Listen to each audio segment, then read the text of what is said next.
find this AM with. And as you said, there's a lot of units that are going to be on this map from both teams. A lot of Doms in this game. You have Chen creeps, you have Lycan Wolves, a lot of scouting potential to help you rat if you really want to. And that is part of BB Team's game plan here. They want to free up the space for the Lycan and the AM to just get these side lanes in. They're going to be ghosts on the map. You're not going to be able to catch them.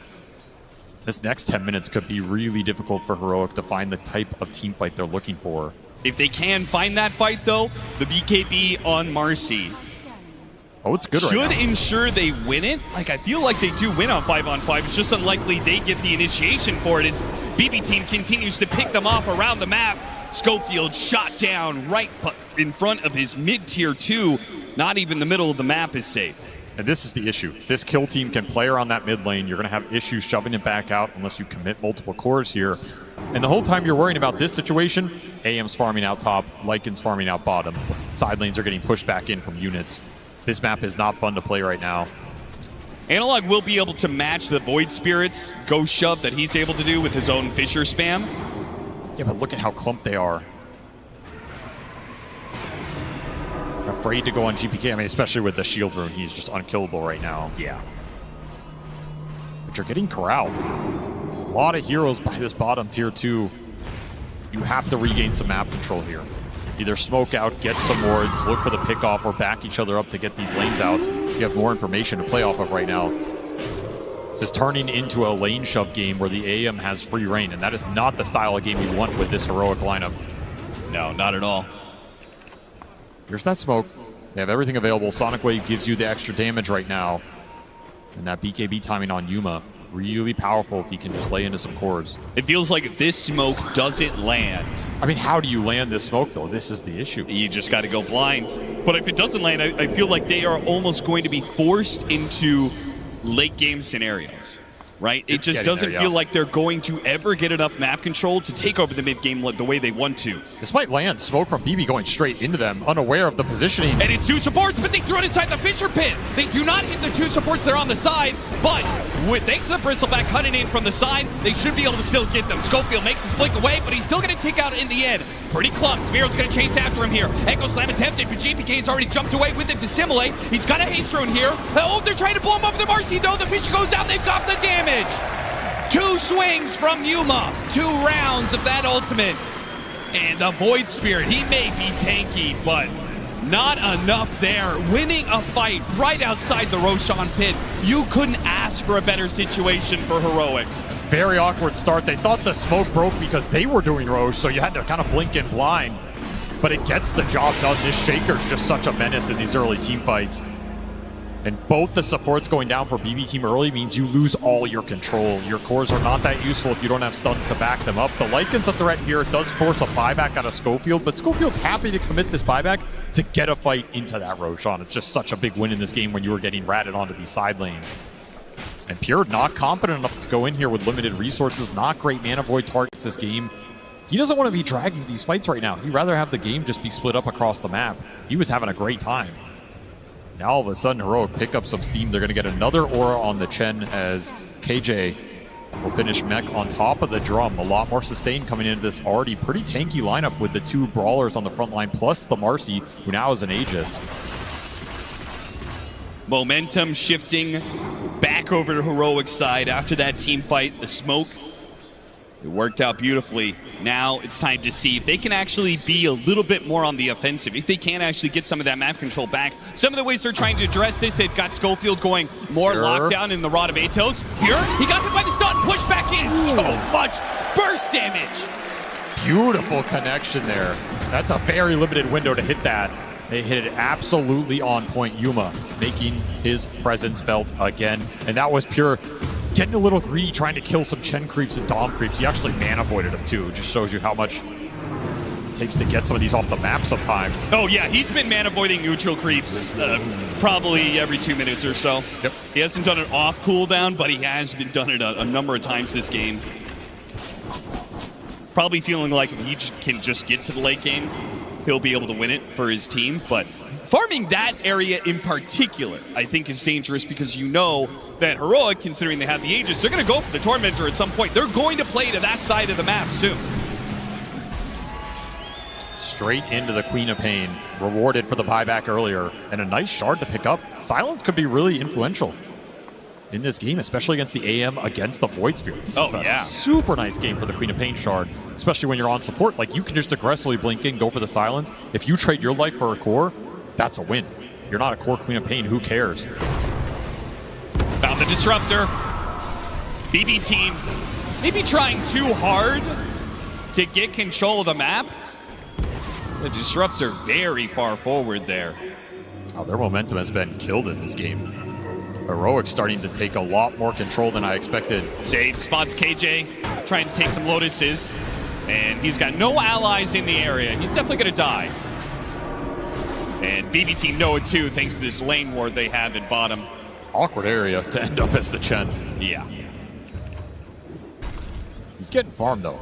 You gotta remember this Chen lineup, that like 30-35 minute mark, you get that third aura item on him, you have Hand of God to back it up. That's a lot of HP for this BB team to get through. They have pretty good single target focus, but their AoE team fight is really lackluster. So they have to pick their mark very well. They have to all in that first core that they see. Potentially even reset the fight after that. Getting one kill is not going to get them a team fight victory here. Save, getting a bit of information. Spotting some heroes, maybe trying to block any potential smokes. Playing off this ward. I would be surprised if BB want to fight right now. It just doesn't look possible. I mean, the way that Katomi is playing into Heroic, I don't know. It's a little different. 5, 6, 7 minutes ago, yeah, BB team had full control of the game. They may be able to pick off Analog here. Yeah, he is shot down, just too much damage. Playing around that one ward they have down there, super nice find. Felt confident with the shield rune plus Hand of God, but the Vessel off of GPK will negate a lot of that potential healing to come through. It gives you confidence to go for these pickoffs, and that's where this lineup will thrive. Just keep finding solo kill pickoffs. Don't let Heroic group up and take objectives or force the team fight. You're going to be a lot happier around the map. We see what the anti-mage is doing top. He'll instantly get pinged. I mean, you can ping him, but to go and kill this man takes a lot of time, takes resources. Yeah, if you don't kill him right now, he's going to have a Manta, making it even harder to pick him off when you get that jump, like that silence from the Quap, for example. Interesting smoke from BB. Going through the gate. Almost like they're reading some sort of play that was going to go on the AM, and they were trying to back him up. Instead, they just run into Whisper. Yeah, it's just a Whisper. Now, he has a BKB. He pops it now. He's got his team joining him. They've got some Suns on Pure. Pure is the one who has to blink away. And what they get out of it, still 250 gold off of that Helm of the Overlord creep. Something to work with. BB team just out. Continue to farm the map. No reason to take that fight head on. That'll waste the Aegis period here for Yuma. Time's out. So that next Roshan potentially in 3 minutes, you're looking at that. And you really want it if you are Heroic. You gotta gear up for that fight. Could be a fight that BB easily contest if they have some nice item timings for it. I don't know. I mean, you're going to get Aghanim Scepter on the Void Spirit, but is that going to matter if you're matched up against triple BKBs? The BKB timing is going to be tough for BB to fight into, but they potentially have Nullifier on Lycan, that Ags on the Void. If you can get to another item on the AM, I think that team fight is absolutely doable. Again, you're looking to go in, get a target, or pop BKBs, reset, kite that fight out, re-engage. It's not just an all-in slam. Sure. For Heroic, it's a lot more straightforward. You can just go in and slam. Yeah, see hero, stun hero, all in. Especially Yuma. If stuns connect on a target and he can get in there with the rebound, he's just going to shred anybody in this game. This Marcy AM matchup is not fun for AM until, 4th, 5th item. You can start to kite the fight out and maybe survive. Even then, I don't think it's still ever good for Marcy. Yeah, I don't think it's ever good, but at least then you have a route to take the fight. Right? Sure. You can try and dodge and play away from the Marcy, kill other heroes, kite him out. But Yuma's going to be really confident in this matchup, and if he can finish this Daedalus, which is coming out very soon, it's going to take 2-3 seconds of stun duration. This AM's gone. And there it is. There's the Daedalus and the damage buff up of the Vlads from the Chen. Could also potentially find an Alpha Wolf in this game. You could buff his damage considerably here. Yeah, and Bristleback won't say no to that either, right? We have two big physical damage hitters. And because we see this Bristleback scale up, we've unfortunately seen a Battle 3 Bristleback even. But this seeing red facet is no joke going into the late game. And even the Earthshake, a lot more magic damage out of him, but that Enchant Totem still hits pretty hard. This AM is not going to be protected in this game. So I think you have to almost go 4 or 5 items on Pure before you take the head-on fight. I just don't think he can enter it. Maybe you get a really nice Mana Void target after BKBs are out. They know he's here, but the Fisher just a little shy. GPK able to get a jump away, and now Schofield is an easy pickings for BBT. Their long-range poke and kill is so nice with this trio. Yeah. Just so low committal. You can't turn that play. There's nothing to turn on. Yeah. Much harder for, I think, particularly for Marcy, who is kind of the shortest range core of these initiators. Like, you really need... You can't really contest this, like, 1,500 range that BB Team is working with. No shot. The fight for Heroic has to be within Yuma's range, and it has to be centered around that Marcy damage. And every time you overreach or that fight gets stretched out, way harder to connect with your biggest damage source. So more time for BB to split this map. The game continues to be dead even. Yeah, well, look at that. I mean, Whisper, he's thinking the same thing. Yeah, I need to get on top of these heroes. He buys up a Blink Dagger. Yuma buys up a Blink Dagger. Double blinks for Heroic, trying to solve the gap close issue. I like it.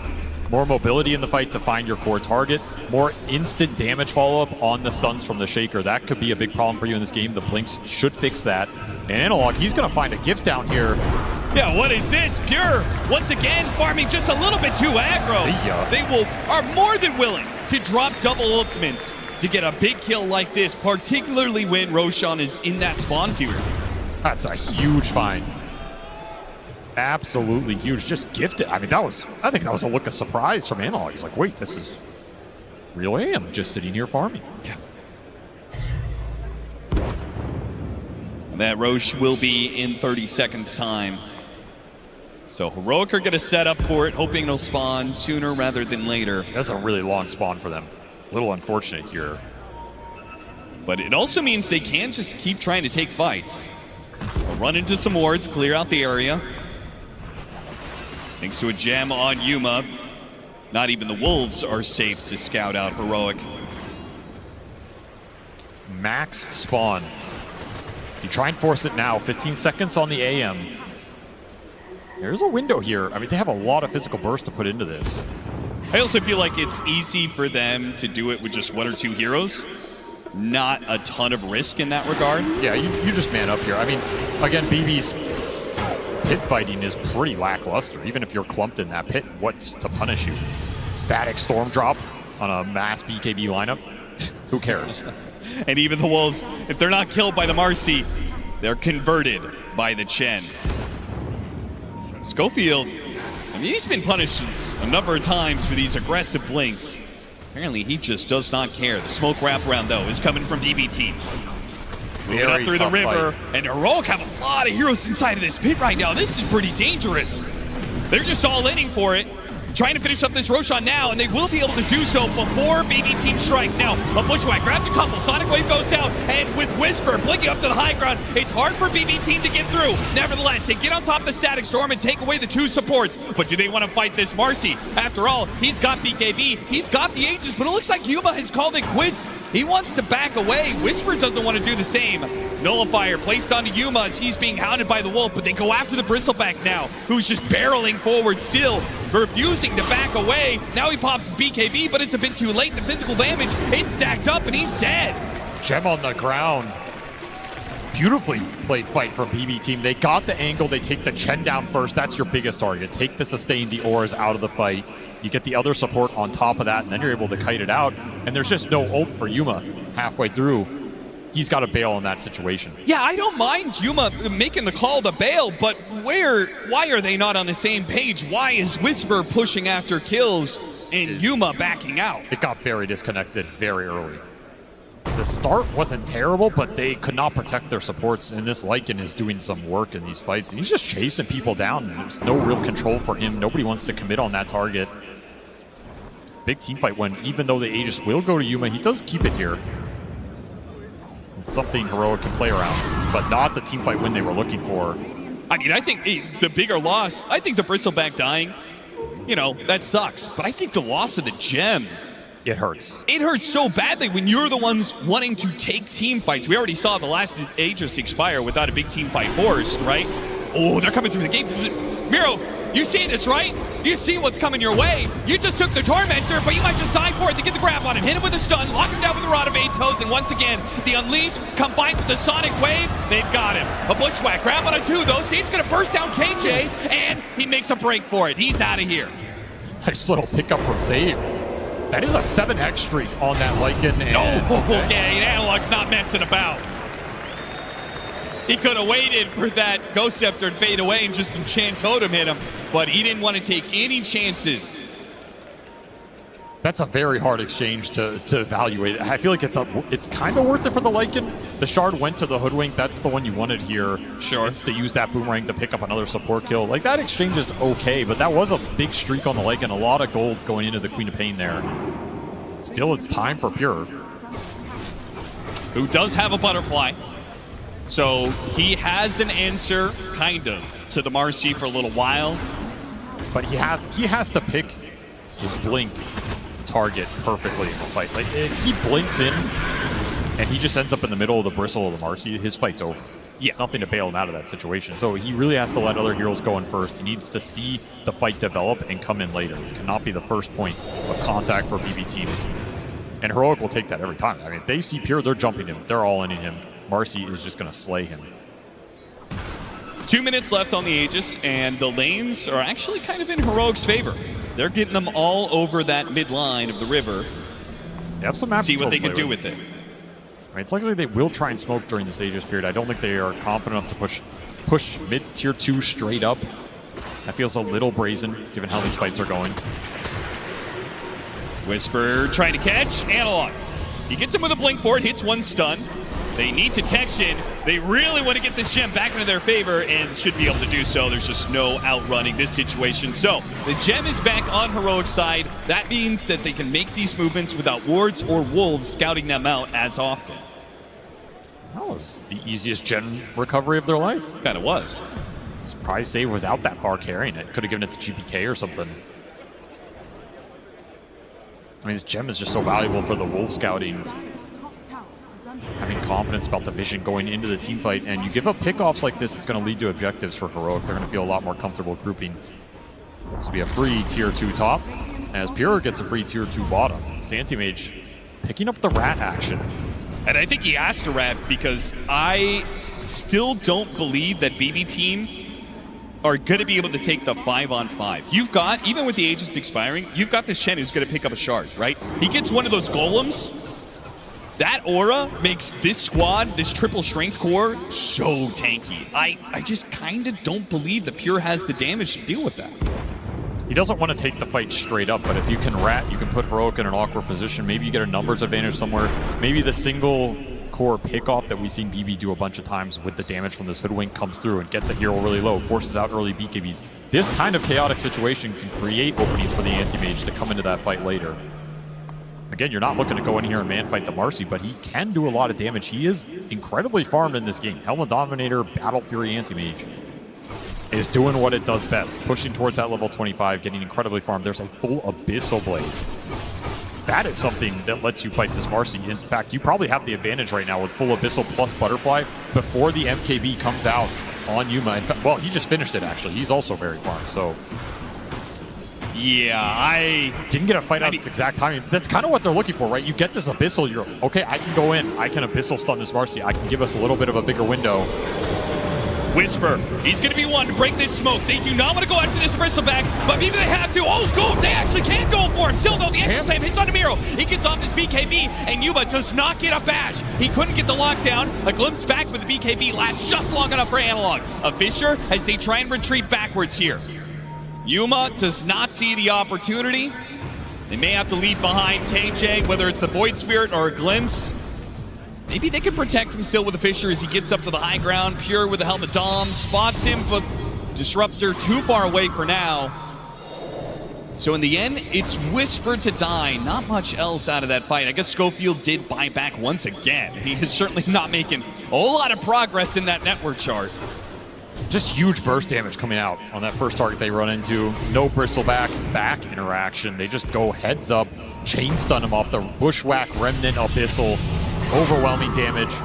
Trying to pick up save again. Yeah, save once again, not expected. Ooh, with the sonic wave, he tried to push him back into his team. That's okay. All is forgiven as long as the outcome is still income for Heroic.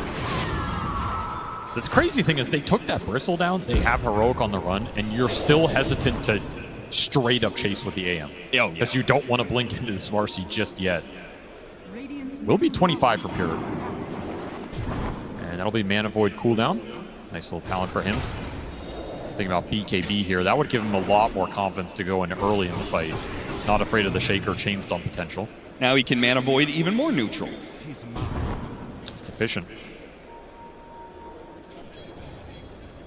Brought the Shaker down bottom, plus the Marcy, maybe looking for a quick pickoff on one of these waves. They will only find illusions. This feels like the point in the game where BB wanted to get to with this lineup, right? You stalled off the early momentum. You fought through those first two Roshans. Now you're getting to the late game with the Anti-Mage, with the Lycan split push. You have a lot of scaling to fall back on. You have a Disruptor Ags you can get into. You have 3 more items on GPK that he can eventually build into here. A lot of room to scale. I feel that way for both sides. I mean, the Void Spirit, known to be quite the menace in the late game, and they've got some very solid supports behind it, but Heroic also have like this tri-core lineup. It's not just all in on the Marcy. I think their biggest problem is going to be, that man right there, Schofield, and how well he's able to progress. Having to buy back 2 different times, and the sacrifices he took in the laning phase means that he is not scaling the best. But even he is working towards a Scythe of Ice, and as long as he's got levels, he'll have damage. Smoke coming through, BKB done for Pure. He buys out for this moment. A fresh blood right for Analog. This Octarine opting for that over the Refresher. They're going to spot Whisper, try and burst him down again. Whisper wants to make sure he gets off the BKB first. But it does mean that the commitment from BB Team, they can just go in and out. Oh, the Echo Slam whip there. Analog takes a bit of damage from somewhere, stopping his blink forward. Got clipped. Covers them with the Fishers. Miro. Okay, they managed to get the glimpse back. And all in for the Earthshaker. The Mana Void is ready to go. Pure will use it, puts it to use, brings down the mid laner Heroic.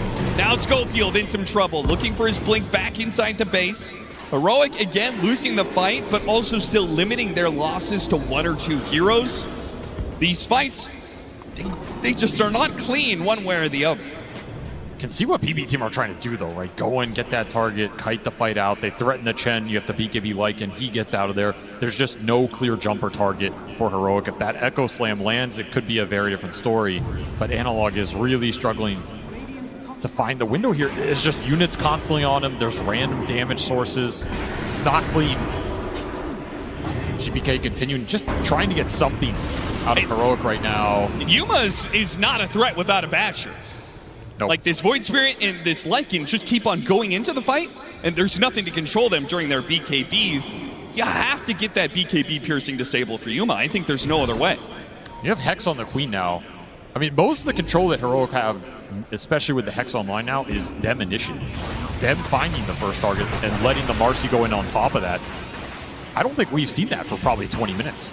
I think it's always difficult to do, right? That is one of the advantages that Lycan gives you. 100%. All these Helmet Dom creeps plus the Wolves, they just always seem to have vision over you. Combine that with the Disruptor. You have to just smoke and jump off the smoke. That's your best chance in this game. And this may be the perfect opportunity. BB Team, very brazen in their attempts. It is going to be interrupted by GPK here, but if they get the jump on the GPK, got him with the Echo Slam. A response from Conte on me. It's not good enough. He got a good static storm, but the BKBs are already out. Pure, he's going to go for Whisper once again. Hits a big Mana Void. Whisper, not dead yet. Gets a little bit of heals out of the Chen, and he's staying alive for now. Pure, he has to back away. Miro's right in the middle. They all jump in, but Echo Slam, no, it doesn't do much. Pure, he finishes off Analog with the lock-in. Rod of Atos, and BKB is gone for Miro, and so is his life. 2 cores down on the side of BB Team for the 1 of Heroic. Heroic had the advantage for Roshan, but now it's switching over to the other side. Oh, God, the shield rune.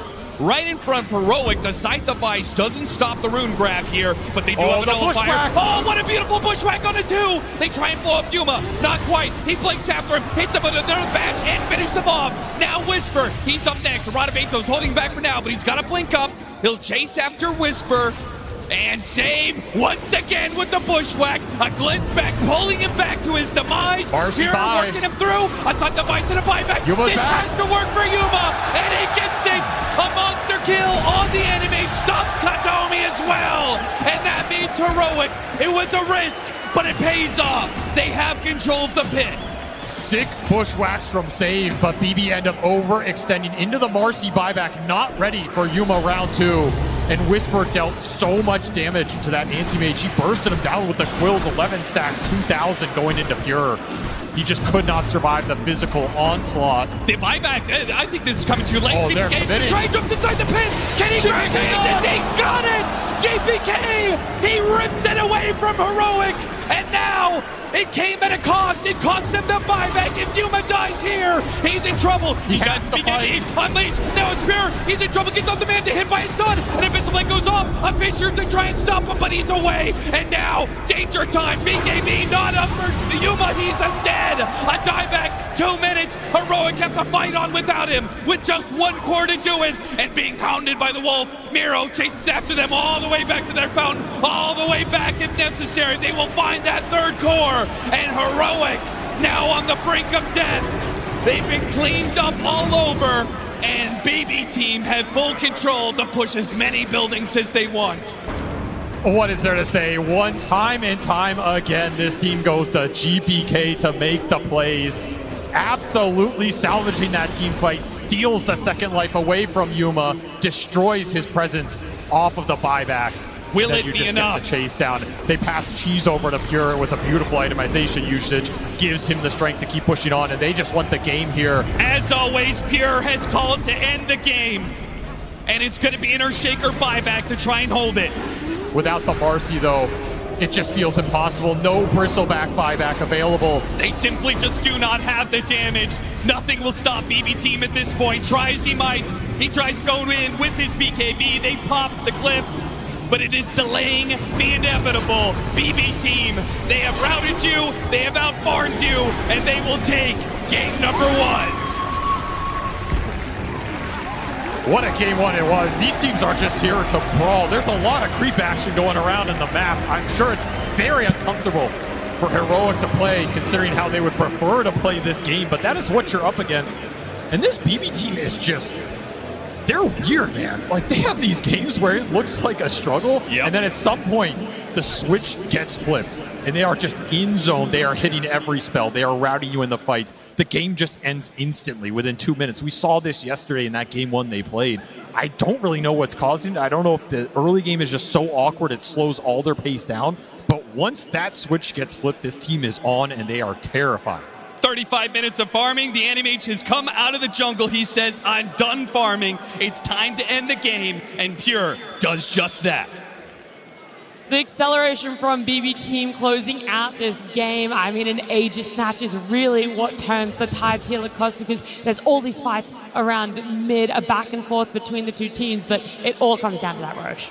One thing I always love about the BB Team is that they're ready to use their buybacks, come into the fight, and make sure that they're going to be ready to... like, they are a team that's, I would say, out of the other teams that are still left at the International, that are willing to risk it the most when it comes down to the buybacks. We saw like 2 buybacks in Nigma series, but they are on point. They use those buybacks, and they're going to be winning the fights off of that. Yeah, that game was awesome. That was like a UFC fight where they just like brawl right at the end, and then one guy gets knocked out. That was S-tier cinema. Like, I love the buybacks from Heroic. I really like that they were trying to like risk it all there. That is well within their character. But on the flip side, BB Team is, like Cap said, this is the team for just, we're going down mid, boys. Yeah. We're throning right now. Even if it's like really risky, they're going to go for it. Like, you cannot give them that opening. They will take it. Yeah, I mean, they know exactly when to take it, when it's offered to them. We're going to go towards that earlier part of the game here, though, Lucas, because there was so much done by this Disruptor to really help out the lanes, to really help Miro, which you said that Lycan was going to be a big question mark in biding the time for this anti-mage lineup. Yeah, and he was throughout the whole game. I think Hataomi understood that top lane wasn't really playable in terms of who he's laning against. He was laning against Bristleback, which is not the lane that they want to play to. They got one early kill relatively early on, but he is ready. This is level 3 Disruptor, 4 minutes in. Kind of leaves Anti-Mage alone in the top lane, gets a really good pickoff, and then moves to the bottom lane 20 seconds after, which is going to be resulting in another good kill. Hataomi was pretty much involved in most of the kills at the early stages of the game. That's why this Disruptor pick, when we talked about it, it gives them so much value. Like, you're trying to get out, Yuma's going to try to go with the rebound, but Disruptor's going to be able to catch him anyway. And the Miero, they needed a good start on him. I think Miero had an insanely good game, and in this type of a matchup, we know that the Whisperer, he's not the biggest enjoyer of the Lycan. He only has 18 games so far in his professional career on Lycan. The trade that they got, getting this Marcy for Lycan and giving it to Miero, who's one of the better Lycan players in the world, I would say was a big mistake. I mean, the Lycan just made so much space for the AM, right? He could just single-handedly pressure. I think the lanes was like a huge problem. The waves are always pushed out. Lycan's pressuring on a tower. It just makes it very, very difficult for even the Chen to move forward on the map, right? There's this battle going on in the mid lane. The Lycan creeps is in the mid lane. The Chen creeps is in the mid lane. They're both trying to shove up the wave, but it just gave AM so much time to farm after that. Yeah, I agree. I think that's a really interesting thing about the Dom meta in terms of how it's progressed is support's understanding that if they have a safe lane core that is building into Dom, you have these items that give you regen and like health and stats in the lane, so you can actually leave the lane. Like, you can get active. It's the Dom is not just affecting the meta for the cores, it's also very affecting the supports as well. I mean, do you think the matchup actually should go that well for the anti-mage? Because I felt like part of why the early game went so well for the Disruptor is because he didn't need to babysit the AM. You know, the AM had a really good start. He could be left alone, and then he could just run around and setting up kills. I guess I'll respond to a question with another question, which is like, your understanding of the matchup, isn't that based on a meta where anti-mages weren't going Dominator? Because I feel like that changes things a lot in the calculations. Yeah, it just changes so much of the viability of anti-mage. That's been one of the biggest questions about us seeing so many more heroes being picked up in that carry role. What really makes it viable? Something, though, that we weren't really too sure going into this one was if Yuma was going to be showing up today, right? He's been having an amazing series, an amazing performance on the main stage, but for this one on the Marcy, there was a lot of great fights for him, but it was rough to come up against a Lycan in lane, and it required him having to do so much more for the team earlier on. Yeah, he was doing a pretty good amount of work, honestly. Like, we talked about the Yuma rotation through the portal, but even going into the early to mid game, he rotates quite a lot. And on Marcy here, like, he needed to be the hero that's going to deal the damage. Earthshaker has some burst. They're waiting on a Blink Dagger for a while. You know, he's got to get in there and do things, and he was active. Like, this was pretty much the only reason that Heroic was able to stabilize this game past the laning stage. A big key factor for them. And then we go into more of team fights, something where people are bringing more of the numbers, because that's something around that Wisdom Rune, right? The 7 and 14 minute, it feels like not everyone's committing the numbers, Lacoste, but when it comes for a big objective like a Rosh, that is where you're going to see the first big clash of a 5v5. Yeah, the team fights in general, like Anti-Mage, he doesn't provide you with much. He's never going to be ready. Pretty much he first joined 35 minutes in, making sure that he has his 6 items. This hero pretty much is never ready. One more. Do you need more time? Yeah, just one more big item. And these are very expensive items that he's buying. You know, he's buying the Butterfly, he's buying Abyssal, BKB. He's never going to be ready. And this is the fight where they're going to pretty much get the perfect initiation. Look at what the GPK is doing. He goes in, gets out, and turns him around with the Remnant, and then they're ready to join. You can see that Pure, at this point of the game, he has enough of farming. He's going to be blinking in. And there was also a couple of later fights as well where they were unable to get the Echo Slam. I don't think Heroic, they were on the same page. And at this point, you see that Anti-Mage, he's ready to take the fights. He's ready to jump the target with the Abyssal Blade and blow him up instantly. I mean, the reason why he's going to really find really good Echo Slams is you think about their heroes like Anti-Mage, Void, Spirit, Lycan. They're not going to be next to each other. They are always playing different sides of the map. They're trying to break your formation. So it makes it very, very hard for the Earthshaker to find a good Echo, in the team fights. Yeah.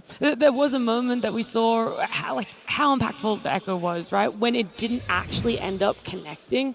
We have to look at this. I'm curious. I want to look at this very closely because I wasn't sure exactly what clipped Analog here, because he had a really great, big Echo opportunity. Look at BB all stacking together in the top right of the screen. What was it that clipped him? Oh, it was Disruptor. The Disruptor Q. Okay. Extremely heads-up play from Katomi then. I mean, We talked about how he performed in the early game, making the rotations for his team. But we can see from this clip that his impact in the fights was more significant than we were even noticing on camera. Yeah, the Disruptor from the early and now what feels like into that later part of the fights is massive for Disruptor. Yeah. But that Earthshaker not connecting with his Echo was so impactful. They were actually kind of lucky that BB Team didn't take more off of that they had a second chance where we saw a significantly better Echo Slam take place. And that's what led into that next Rosh fight and ultimately the Aegis Snatch and then into the BB Team victory. Yeah, we have to take a look at the Aegis Snatch. I mean, that's a given. Like, it's so funny. We talked about GBK as being the stable one on the team. Like, he always seems to do something clutch to keep his team in the game, even when things are not going so well. This was such an important moment because Heroic was committing all of these buybacks for the fight. Like, this was their Hail Mary. Yeah. And BB is like, well, okay, we also need to take a Hail Mary. And GPK in these moments, I don't know what it is, but it seems like he always seems to be able to pull it off. I mean, this was like the game ender right here. Once they killed the Marcy again, I think the game was like practically over already for Heroic. There's nothing much left they could do in the game. The anti-mage is unkillable. You don't have the Aegis, and yeah, I mean, this is just, you're just thinking about the next game at this point. I do wonder, as amazing as seeing an Aegis Snatch is, and we obviously see the outcome of that, how much would this have differed if we had have seen the Aegis go to the side of Heroic and have all of those buybacks come out from BB? I still feel like the BB side are going to be happy with the situation, even though if they don't get the Aegis, but they felt like they could have just ended the game there. That's why they are a very special team to watch, right? I think most teams would maybe just prefer to, okay, we have AM, we have the better late game, let's just not use the buyback and slow risk it down. Right? Play slowly. We're still going to be able to win it, but Pure says, no, I want to end the game now, GPK, please go and get the Aegis. That's because he finally had his items. He's like, guys, I can finally fight. Let's just do it. And of course, GPK going to be our standout player for this game one. You just can't look past it. Oh, absolutely. I mean, that Aegis steal and also the itemization that he did go for. He understood that they need to be able to punch back at the early stages of the game, so didn't go for Aghanim Scepter. Instead, opted to go for Spirit Vessel. That gives him a little bit more tankability. Yeah. Gives him extra bit of a damage. Like, once you finish off your Spirit Vessel, once you get to tier 2 neutral items with the Strength Treads, you basically have 2,000 HP. If he didn't steal that Aegis, I would say that Miero, like, he's kind of my MVP because of how well he moves across the map. And this guy, it's pretty much his meta. I think I said it pre-series that this guy enjoys playing these heroes, and they got a very good pick for him. And also understanding how far he can push the limits of his hero with that wolf pack, getting extra 5 seconds when he gets the kills, and also itemization. Like, this time around, he didn't go for a relatively early shard that we usually see, opted to go for different items, picking up that AC relatively early on, understanding you're playing against Bristleback, you're playing against Marcy, there's going to be a lot of physical damage coming out, so making sure that the whole team is tanky enough. Yeah, we're going to take a look at this game from a different point of view. We're going to head on over to Purge, who's going to give us some more details. Hi, everybody. I know what you're here for. It's about Chen, right? That's why you're here? Yeah, he's one of my favorite heroes sometimes, but something that was really interesting about what King Jungles did this game, he got a completely different facet.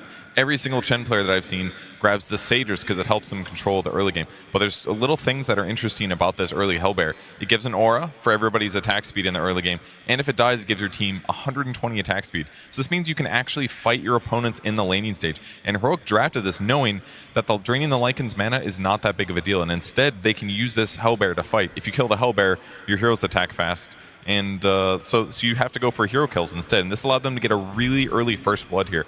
That big chunk of damage, by the way, was the bodyguard linking these two guys together and save attacking him once. So he got attacked a couple extra times. So early first blood gave them a really nice advantage. Look how strong this facet can be when he fights. He contests the Lotus by himself with his summon, and he uses his third skill on him, which is going to give him and his creep 5 bonus armor. So 2 different heroes actually get zoned by him by himself with that facet, and he offsets the minus armor from Lycan just by casting that third skill. So look at the pressure that they're able to put on Miero in the laning stage. It's actually kind of a miracle that he was able to recover and have such a good game, because this lane pressure that came from this different facet on Chen was huge. And when the wolves come in, you steal one of them, the one you have has 300 more HP, so they basically just took away his first skill and all of his skill points. Great lane pressure there by Heroic.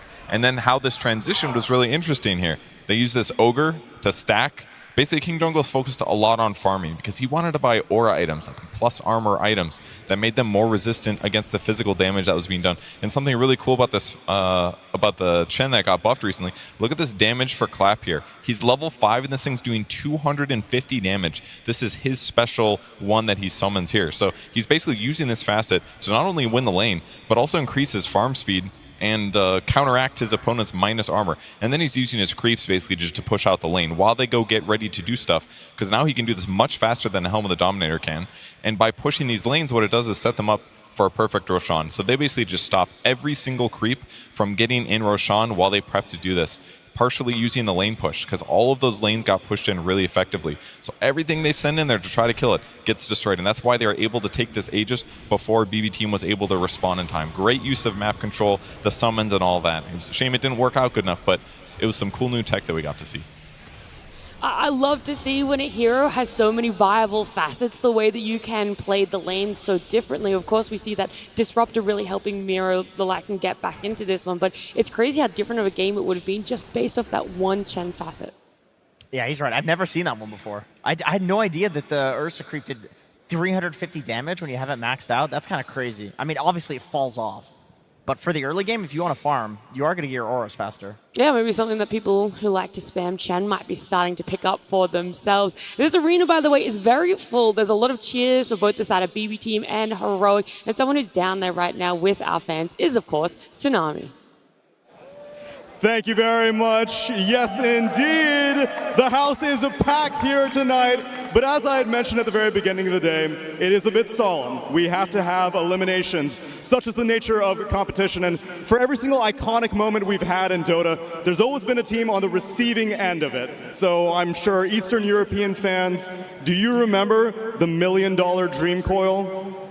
S4, Puck. I know, it's tough memories for the Na'Vi fans, but the Alliance fans remember it fondly. Meanwhile, Chinese fans are still haunted by the voice of Seb! And South American fans, yeah, South American fans, we have a lot of these. I mean, there's no TI for South America yet, right? But there's one play that is still in our hearts. Allow me to set the stage, Tsunami. All right. TI11. There's the howl. TI11, Singapore.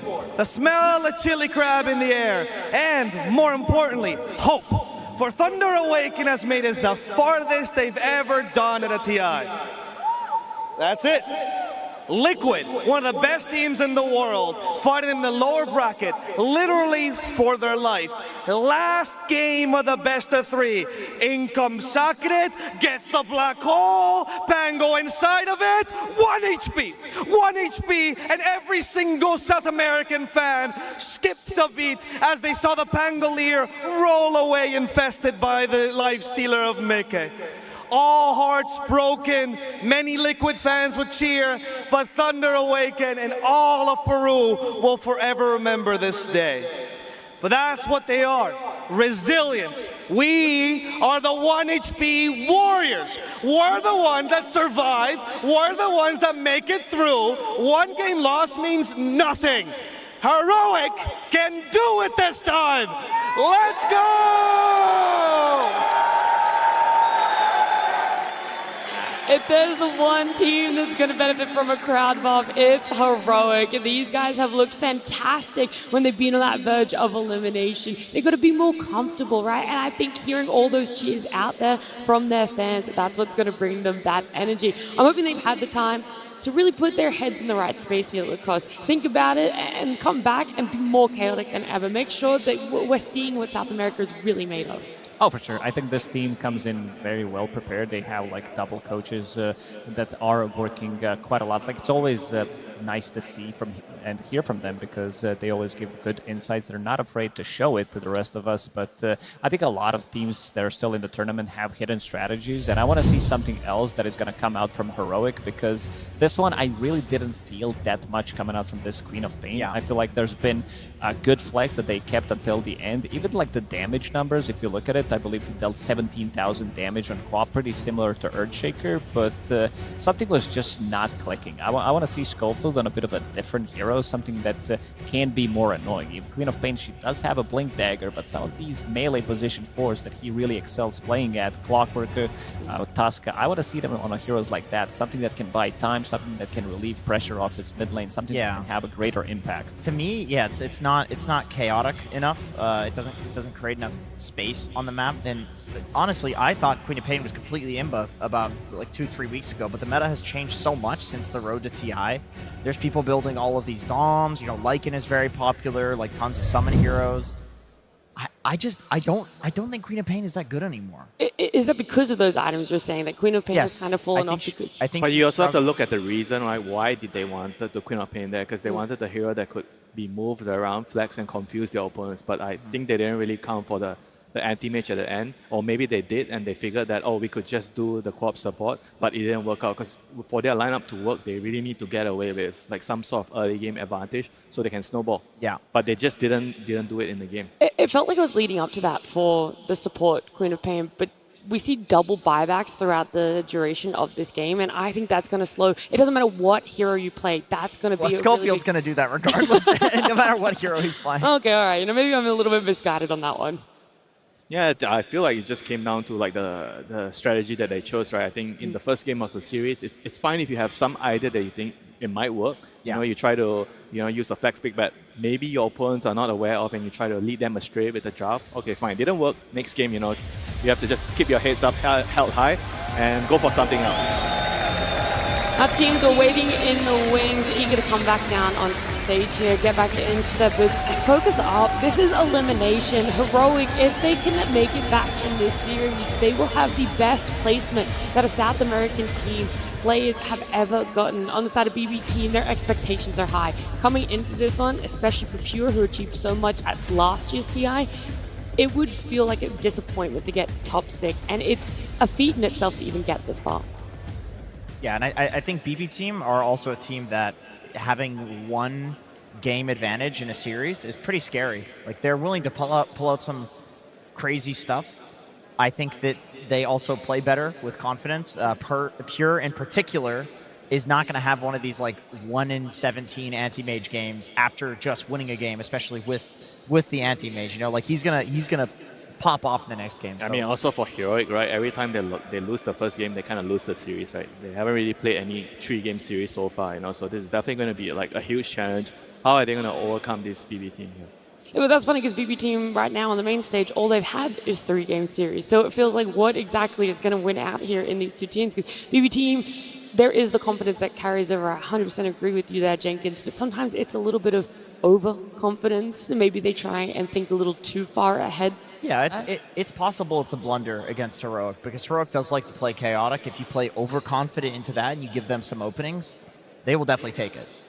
One scary thing about BB Team is whenever we talk about them, this is the one scary team that has an extremely good early stages of the game. We haven't really seen that so far at the TI. I would say that this is something that they've been lacking, but if they can start doing that as well, that they've been doing ever since they've been formed pretty much as a squad, this is going to be a very, very scary team. They already are, but imagine if they can really push the limits, win the laning stage, have that 5k gold advantage 15 minutes into the game. Yeah, you're right. This is a team that is extremely aggressive and knows how to close out the games early. Historically, they've dominated lanes and then snowballed that into a dominating game, but that's just not how it's been so far.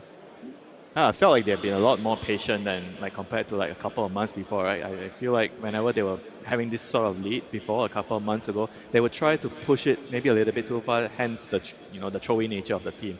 And in this event, I feel like they have sort of like addressed that. They played more defensive when they could just sit back and farm. And they muted Pure's mic. Yeah, and when they needed to go aggressive, they would have tried to use their buybacks and do something aggressive. So I feel like I like that balance. I like that change, and it certainly paid off. So far.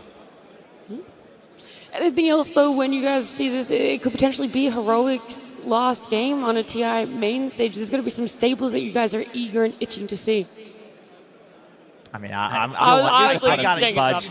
you're dangling it in front of me. I want to see the Pudge if that can come out. Like, I would love to see an early phase Meepo. It wouldn't even surprise me if BB is expecting this and that they first phase ban like these cheesy specialty heroes. I feel like Heroic backs against the wall. Like, they're going to take risks that we have not seen before. because this is them right about to be eliminated. Yeah, if they have to play like a normal game, I think it's going to be difficult for them. They have to throw things off the balance and try to surprise them. Just first pick the Meepo. Just whip it out. I actually wouldn't mind seeing KJ going back on that Shadow Demon as well. I know he still had a really good early game for the Chen, but there was so much when it came to team fights on the way of trying to pick up that hero. But we don't want to discuss Theorycraft anymore. Our elimination series continues between these two teams. BB Team versus Heroic Game 2. With BB Team up 1 game, they're feeling confident, they're in a good position. Our draft has already begun, and the bans and first picks coming out already, where we're going to see a Nature's Prophet for the side of BB. And of course, here we have an Earthshaker for the side of Heroic. They're going back for it. They feel like they've not lost confidence in it, and maybe it's more open to be flexed now. It still does a lot in most of these games. So, like, you could see that BB Team wanted to invade enemy triangle. They saw him going into the triangle, but they were keeping the distance, not allowing them to get instantly killed on 1 or 2 heroes potentially, but wanted to get something out, knowing that Earthshaker is still going to be very low HP after clearing those Ancients, because you need to drag them close together. But again, you get very good timing on a Blink Dagger after taking the Ancients, and Analog, he did have a very good time in terms of killing the enemy carry hero. Yes. Bird got killed like 3 or 4 times by Earthshaker because he got that early Blink Dagger. Nature's Prophet to me is such a classic Game 2 hero, because especially if you win Game 1, because I feel like BB thinks that they are just simply the stronger team, and if they can win the lanes, win the early game, they can absolutely up the tempo with this hero. Nature's Prophet is a lane dominator almost against anything, and very few carries can TP around and get kills and take the towers like he can. I mean, you sort of see like a heavy emphasis on carries that can be around the map to push out waves, right? I think that's why we see it in a resurgence in Anti-Mage, because he's probably one of the best, right, outside Nature's Prophet to push out those lanes, and we saw it how much he could influence the state of the game by just chopping out lanes and making it difficult for your opponents, and you give your team time to get objectives. This is very interesting. The bans Spectre, that just happened, seeing that they are banning out Spectre, which means that this Nature's Prophet is definitely going to be a core. So far, BB Team didn't have much success with it. They only played it once. They lost that game. And Nature's Prophet at main stage TI also didn't win a single game. He's been played 5 times. Didn't find much success. I think the nerves that did happen also are not in his favor. And now you're going to be playing into Earthshaker, into Clockwork. These are 2 very difficult matchups for you, allowing you to get on top of him, having multiple stuns. So he needs to do a lot. Even though he builds into Hurricane Pike, he builds into a BKB, still not an easy matchup by any means. Yeah. If it is going on Pure, I am also wondering about how susceptible it is in that early laning phase, because that has been the biggest weakness so far for Pure, is how punishable is this Nature's Prophet in that first 10 minutes. It will depend on the core that he's playing against, because Clockwork needs a core that will like actually jump on top with him and kill the Nature's Prophet. Although, great Timber pick, excellent against Clockwork, high strength hero, excellent against Earthshaker, high strength hero. 0% win rate though on the main stage. Yeah, but why are they showing here right now? That's like the question, right? Like, if they wanted a hero like Timber, wouldn't he be better at 18? Unless there's something that's going on here, you know, like maybe one of the heroes. I think this is a statement from BB Team. They are picking a hero that has 0% win rate on main stage and 0% win rate, 0 out of 8 games, road to TI playoffs and main stage combined. The reason I'm confused is because they chose to ban the puck, right? So they seem to think that the Earthshaker is not going to be mid. And now they're picking Timber, I presume, against the Earthshaker, which he wants to go mid against the Shaker. That's what I find a little bit confusing here. I mean, one argument is Miro is level 30 Timber. It's easy to talk about, you know, the Amars of the world and forget that Miro is, like, he came onto the scene playing Timbersaw every single game. So maybe it's just a confidence thing. I also think it blocks Meepo a little bit. You don't feel as good playing Meepo into this, and I think Heroic could maybe bang it out here. We'll see. I mean, they have last pick, so they could look to get it there, but it's not going to make it through the second phase ban, or the third phase bans. No, I don't think so at all. That's something that everyone's very cautious of, about letting them get their hands on. A Bane here as well for BB Team. Kataomi's done wonders when it's been picked up. That's something that gave them success so far on this main stage as well, is when he's on that hero. Yeah, Bane plus MP is absolute pleasure to have. You know, as a teammate, you're playing Bane. You want someone that can just come to you instantly when you catch a hero with your sleep or your Fiend's Grip. Even though it might seem like counterintuitive to pick Bane into Clockwork, because Clock is one of the worst matchups in the game for Bane. But I do feel like they put a lot of emphasis in enabling this MP. That might explain the Timber, you know. Maybe they are feeling that we need some offlaner to keep shuffling the wave and pressure. So you draw the attention to you, and then the Bane goes to you, sets out with the MP TPing in. Maybe that is the idea of their first 3 picks here. Yeah, BB is definitely prepping to be really active because Timber also is a hero that loves being left alone in lane. So that means they can pick a support that can run to the mid lane, play around GPK, have Pure on Nature's Prophet TP in, and Miro's just chilling, farming. Yeah, Hero seems to agree that the Timber is going to be on the off lane, picking the TA right away. TA is like one of the better heroes against Timber in the lane. So let's see if like maybe BB team try to, you know, adjust, try to move the Timber away, or they have to try to figure out what type of support they pick to enable the lane. You know, TA is just going to be, I think, a very strong lane matchup into the Timber. Yeah, I like this pick a lot, allowing them to have a super strong laner, and this is not gonna be an easy game for Bane by any means. He might need to shift priority. He might need to play as a position 5 in this one because you're playing against Earthshaker, Clockwork, one Fisher, Clockwork with the hook shot, the trap silence from Templar Assassin, just the global silence in general is gonna make things a lot more difficult for Bane than maybe he expected. Yeah, that's a nasty silencer pick. Like even Timber, Arcane Curse, he hates playing against this. The lane too, like just the silencer versus the Timber in lane, I think is a winning lane almost no matter what carry you have. If you're forcing Timber to deviate from his build, okay, that's why I felt like the Timber is gonna be, there's gonna be something interesting with the Timber. So they're moving the Timber mid, they are picking a Darkseer, changing the lane matchup. So they are trying to outfox Heroic in the lane. So Darkseer against TA, that's a pretty good matchup here.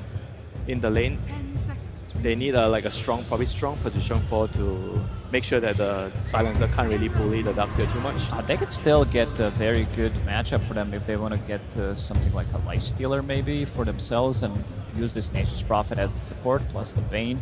I know that the Darkseer loves to have, you know, something that he can run in, some Tiny, some Tusk potentially, but overall they don't have the last pick. But after seeing this Templar Assassin, I think they use Nature's Prophet as a bit of a bait to see where the heroes are going to go and try to counter-react it, because I'm seeing Enigma as well. This is one of the few matchups that Lifestealer doesn't like to play into, and also another hero that I think overall Whisper plays really, really well, and it would give them the momentum. I think having Templar Assassin building into Deso, having Earthshaker from the mid lane, 2 supports who can easily rotate, and they want to rotate to get that +1 for Silencer. Clockwork wants to be active.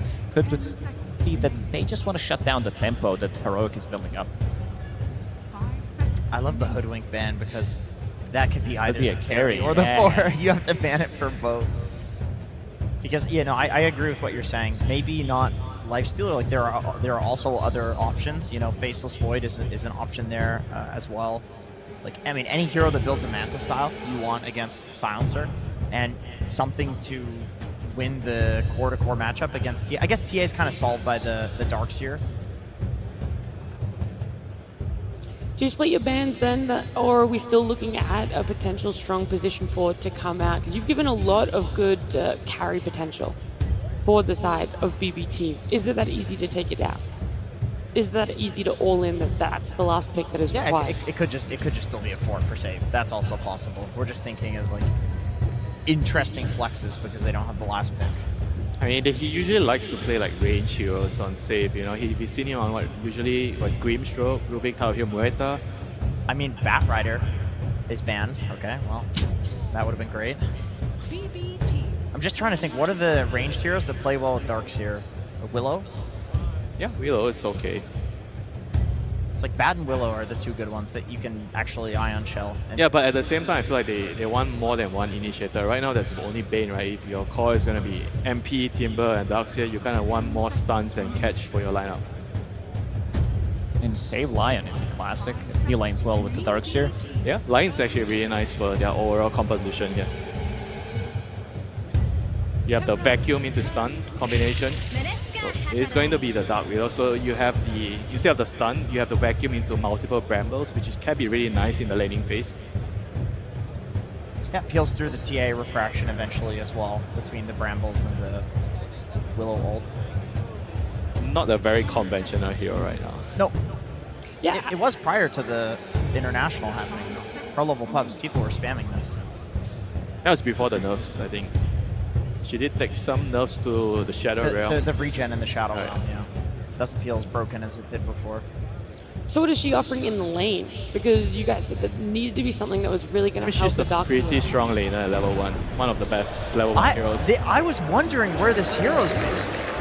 The mid Leshrac, it deals so much damage. The Link Dagger, you just jump in, suicide. It's like, I'm going to kill you or you're going to kill me, or maybe both.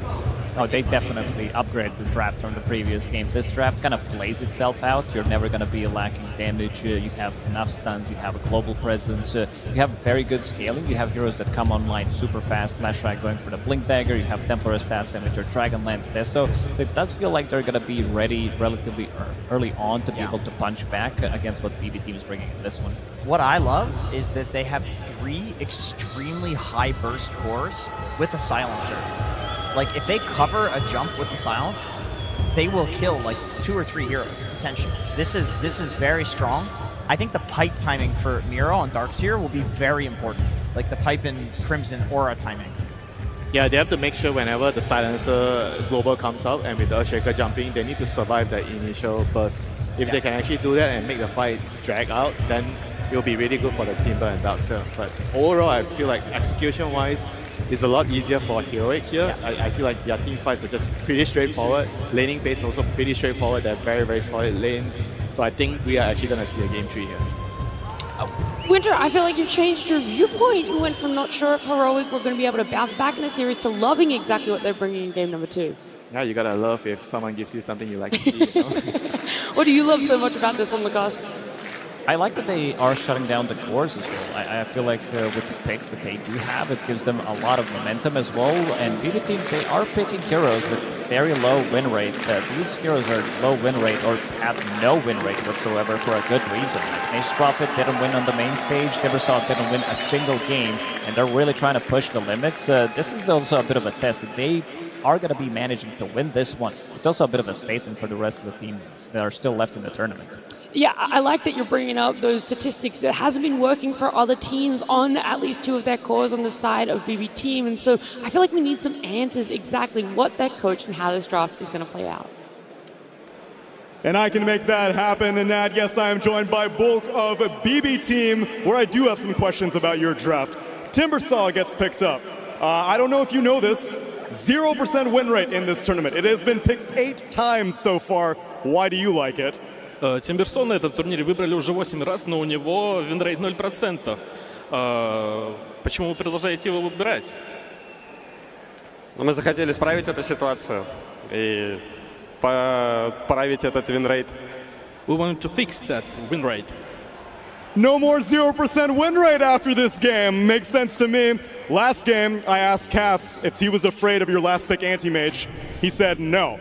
Are you afraid of the analog last pick Leshrac? В интервью тренера после прошлого пика он сказал, что он не боится вашего антимага. Боитесь ли вы их Лешрака? Нет. No. I'm sorry, I didn't get that. What was it again? Нет. No. No. Oh, no, that's what it was. I see. Well, then, let's see if it happens in this game number 2. Good luck, Bulk. And luck may be needed here. It seemed like the panel liked the changes that Heroic made to their draft. I personally like to see that Whisper is going to be taking over the Earthshaker, and they got Analog a Leshrac pickup. That felt like a nasty last pick here, Avery. There's a reason Timbersaw has been struggling this tournament. Now he's going to have to go up against another hero that can just absolutely burst and chunk him down. I'm looking to Analog to step up his game in this game too. I think he struggled the most in that game 1. It wasn't all on him. It was just a really tough game to find the angles for those Echo Slams against so many summons, so much scouting, a long-range poke lineup. You're against the anti-mage. Not the easiest Shaker game here. He gets the priority in that last pick. They put him on a super high damage dealer that can just get in the fight, play against a lot of heroes that he can just take down instantly. Looks like a great game for the Leshrac, and he has the silencer to cover him. I mean, what a silencer game. You're against Timbersaw, Darkseer, Dark Willow, Bane. This curse is going to hurt in the team fights. The global silence can bail out the grip. looking at those two heroes for Heroic to have big games here in Game 2 and force this into a Game 3. And if you're BB team, as the panel mentioned, you are trying to play some heroes that have not been too successful so far. Doesn't mean they can't work here, but they have been struggling. Save in some trouble. Already used the Shadow Realm. Unless he could juke through the trees, he is gone. That's going to be first blood to Yuma. And that is quite the boon because the off lanes on both sides are suffering. Schofield will end up going down. Both supports will die, but it's Heroic who walk away with the extra bounty in first blood. And there's some money tree action going on. Wait, Nature's what? Prophet looking for the gold bags. Not a facet we see a lot, if at all. But if you start snowballing with it, it's definitely a little extra income. I did not have this on my TI bingo card. No, I didn't either. I do remember that it was so bad they had to buff it up. But it seemed like the numbers still weren't quite right. I guess in this matchup, it does kind of look like a free lane for them. So if you don't need the extra lane sustain out of the heal, why not, right? It's a double range matchup against a double melee matchup. Like, surely you should win this scot-free. Oh, vacuum pull back in, trying to go for KJ Fairy Fire. Oh, he walks back into the Ion Shell and will be run down and saved. He's already healed up enough. Refraction from Yuma is quickly burned through. And he'll have to back away. No rebuttal here. Schofield, meanwhile, Fairy Fire of his own is going to be popped to stay alive. This double melee offlane's really suffering against the double range, plus the presence from this Furion. Look towards Pure to have a big game for BB Team. He can set the pace, he can drive tempo around the map, he can TP into all these plays, give you the extra gold off the money tree sprouts. Those can go either way too, you know, anybody can pick up those bags, so you really want to snowball off this facet if you can. True. Just have some bigger presence in the earlier team fighting. Particularly if the other lanes are going to be a struggle. This Darkseer lane is not going the best for BB Team. And Yuma has had an incredible start on this TA. Despite some of the early skirmishing going both ways, he's absolutely free farming down there. And they picked up the early kill. So it's going to be another strong laning phase for Heroic. The Leshrack's going to free farm. The TA is pretty much going to free farm down there.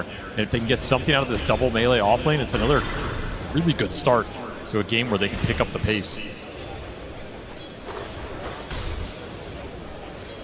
Be very interesting to see who rotates supports into mid lane first in this game as well, because you are really eyeing these 6 and 8 minute power runes, and this is an explosive matchup. Start taking some of these later points in Edict, just so much damage on isolated targets fighting for those runes, or if you get an early haste or arcane, Leshrack can be devastating with it. And frankly, if your Shaker is already kind of struggling, and he can maybe do some Fisher shenanigans to pull the lane back, why not move the Clockwork, say, into this mid lane and try and help the Lesh win that matchup? I think Schofield has the most freedom here to decide what he wants to do. Trying to deny the water rune. Miro chased down. The teleport will be canceled. A little bit surprising there. They were a bit low. Schofield brought low by the Nightmare. Katomi continues to menace this opposing support. He just cannot seem to use his cogs effectively at all.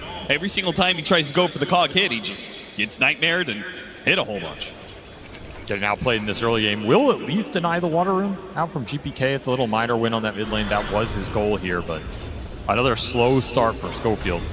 Once more have to make it up, and this is not a game where you're going to get a huge amount of stacks up with this Clockwork and be able to fall back on that. You have to find some action around the map. Action continuing in this lane. KJ not respecting the Shadow Realm Ion Shell combination. Maybe Yuma can, if he gets the kill on the core, it will all be worth it. But it's taking a lot of time off of lane. He still hasn't got to put the treads pick up. That'll help give him some extra movement speed to get the kill, and he does not get caught in the brambles. Perfectly manages his way through. Whisper, alone in lane, does not die. He still had some stick charges and a Lotus to burn through. Third kill on this lane for Heroic, and a lot of solo experience going into the TA. Honestly, I think KJ, he's more than happy with that exchange. His TA is going to be ginormous. Already almost level 5. Level 6 on the Leshrack mid as well. I mean, it's Whisper being sacrificed up here a little bit, but this lane was going to be the toughest lane no matter what. You pick these heroes for the mid game, not their laning prowess. You just have to survive through it here.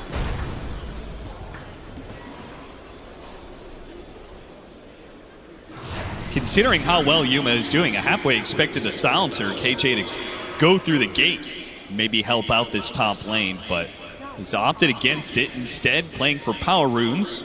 They're just too weak up top. Too many resources got burned out there. That play is not available. You can look for the mid clash, however. Again, these power runes are super valuable for the Leshrac if you can secure them. I love that, though. They already have the ward in place. They will run down KJ first, go back for the power rune, which spawns top. Works out well for them. Analog would have gotten it otherwise, but instead Katomi gets an amp damage, and he's going to pull the Leshrac underneath the tower. Now it's going to be the Clockwork who wakes up that Leshrac. Leshrac going back in with a dive He's doing massive damage onto Katomi. One kill and trying to get out. No stuns left. Save has already blown everything there, so Analog will be able to get away. Support for support trade-off. Money bags collected for Pure. He's happy about that. Analog, did he overstep into the river? He certainly did. Not having dive ball Geeting, he's in trouble. Sounds goes out though, and now GPK is the one who has overextended himself. Analog, he'll tick out. Analog didn't have to run forward. KJ will collect that kill. GPK offering a respectful tip to KJ for the rotation. It's just such a good silencer game. They got it really late in this draft. He has great core matchups, great heroes to punish with the curse, and a great target for that global silence later. I expect a big game from King Jungles here. Pure feeling the heat of a Yuma rotation. Rocket Flare gives a little assist. Yeah, a bit too late. If it had caught him as Pure ducked away into the trees, maybe they could have killed it, but now Whisper has been baited. Go for that Pure kill. Templar Assassin can't jump into this, not with GPK. Timbersaw is showing. Analog still going to show up, though. He is so strong right now. He's going straight to Pure. That's a guaranteed kill. What else can you get out of this one? GPK tries to pick up a Yuma real quick. The refraction, blocking the damage, and missed the Timber Chain. Meanwhile, Analog, he cuts him down with that long-range chakram. The facet comes through in the clutch for GPK, and he still has plenty of mana to work with. No more diabolic eating, so GPK has free reign of things. A triple kill for him. Man, that's the kind of fight you wish you had that silencer involved in a little bit more. 3 points in curse. He could do some serious damage to GPK in these skirmishes. He thought he was going to get involved there. Instead, Nightmare pulled into the chakram. Analog, he goes for the pure kill again, but around these ancient stacks and 2 heroes behind him, Analog can't go for another kill on this Nature's Prophet. Pure trying to get nice and aggressive. They know the ward's up there on the high ground, thanks to the Nightmare from earlier. And Whisper comes to defend these stacks. Does not want to lose anything. Does not want to split the experience. He needs this Echo Slam to recover. He will get it here, uncontested. Yep, Schofield's going to block out Katomi. No way that he ever gets close enough. In fact, if he tries, he'll just add more experience to Whisper's coffers. Slowed down by lightning a bit. The haste Timber. Yeah, that's a little scary. Oh, that's it for the Shadow Realm. Not good enough. GPK. He wants Are you going to try for it? Timber chain up, and he runs him down. GPK boss gets that steal in game 1, and he is off to a 7-1 start here at the 8.5-minute mark. Just pure destruction coming out from this mid laner right now, who is on a warpath in this tournament, man. Yeah, is there any doubt? He has to be the team, the player that is carrying his team the most in this tournament. He is MVP in my mind right now. BB team are not here without his plays on the main stage. He'll have to go back to heal, but man, what a start for him. Playing into some tough heroes too. These are not easy heroes for the Timber to skirmish early. He really just played the fights well. You end up inside the cogs, you end up against the silencer spells, you end up against chain stun from the Shaker or the burst damage from the Lesh. Not the easiest Timbersaw game in my mind, and he's had an incredible start here. It's going to go a long way. He is the only reason that Heroic hasn't really broken away in this early laning phase. I mean, they're still up by a K, but it could have been so much worse, right? He gets that kill on Yuma, and that top lane rotation, that could have been just Pure dying again. He's kept Analog down a bit, but he will be the center of attention for Heroic. Hook shot does land, and really no way out of this one. Nope. The cogs lock him in a cage, and the silence prevents any spells. Analog, he knows that he's going to have to stay one step ahead of this Timbersaw if they want to push this to a game 3. And these smoke plays are so strong. They're not going to have a lack of damage like we saw in that game 1 where Fisher that play block got off. turned around. Not needed. Whisper already has his blink dagger. He gets in front of Katomi, and they chain the stuns for another kill into Analog. Now second in net worth, and Yuma is topping out the charts. This is a perfect pace for Heroic. They love this style of gameplay, and this draft is built for it. You just showed so many heroes, though. Yuma, he's left alone in this bottom lane and run down by a simple 1-2 punch of a Miro wall and save with the Bedlam. That is going to cost Heroic a decent amount. Gotta respect this Helm creep with the Darkseer Ion Shell and the potential back stomp that could come out. It's been a while since we've seen this combination, but it'll be live in this game. And all that space that the Timbersaw created allowed Miro to catch back up. He was doing farming. He was doing big stacks in the jungle, so this Darkseer's absolutely back in this game. They're trying to pick up the pace themselves. Well played pickup, but the creep is on top of him with the Ion Shell. Echo Santos go out. If they can trade this out to get the kill on Pure, it'd be massive. Whisper doesn't have enough damage by himself. Oh, what a Cox hit! A Sprout over to the other side, and Chen Totem to stop him, though. And Pure, he's dead. He's aggressive. He's tried to be multiple of these rotations that resulted in his death, and Whisper is taunting him all the way to the grave. You got to have some respect for BB Team. They went in this game, and they're trying to play heroic style of Dota. They are just taking the clashes, getting aggressive, but this is a terrifying team to play this fast against because they'll take it to you every single time. I mean, just some of the best skirmishers in the world. Schofield in his element right now. Smoke breaking, Schofield. He'll just wait it out. GPK runs right into that brick wall. I'll try and smoke the supports around. Tower goes down. Scan still hits on that hill. They're looking for a bigger core target in the jungle. They want Yuma right now with this grip. Is this two-man squad good enough, though? They land the grip. They're going to try it all in. They got him. And long-range hook shot. The grip is stopped, but the burst damage is still there. Now Schofield, big whirling death hit underneath the tier 2 tower. Cogs on cooldown, but BB Team, they'll respect what Heroic have to offer. Backing away from the cliff and the multi-shot of the tower, not worth the risk for a simple support. First part of that smoke did not succeed up the high ground, but they get the nice flank. Yuma just not expecting two supports to be taking him down, but Wrath of Nature gives you that extra damage on all these plays. There, however, is the Blink Dagger for the Leshrac, and this is when this hero becomes the scariest hero on the map. You pop the Edict, you blink on anybody, they're just gone. It's way too much damage for an isolated target. Expect a quick smoke out from Heroic. Still have that global silence to back him up too, so if you go in super aggressive as Analog, you can take that kind of fight. You can rely on KJ to bail you out of a really tough situation or some grip deep in the formation.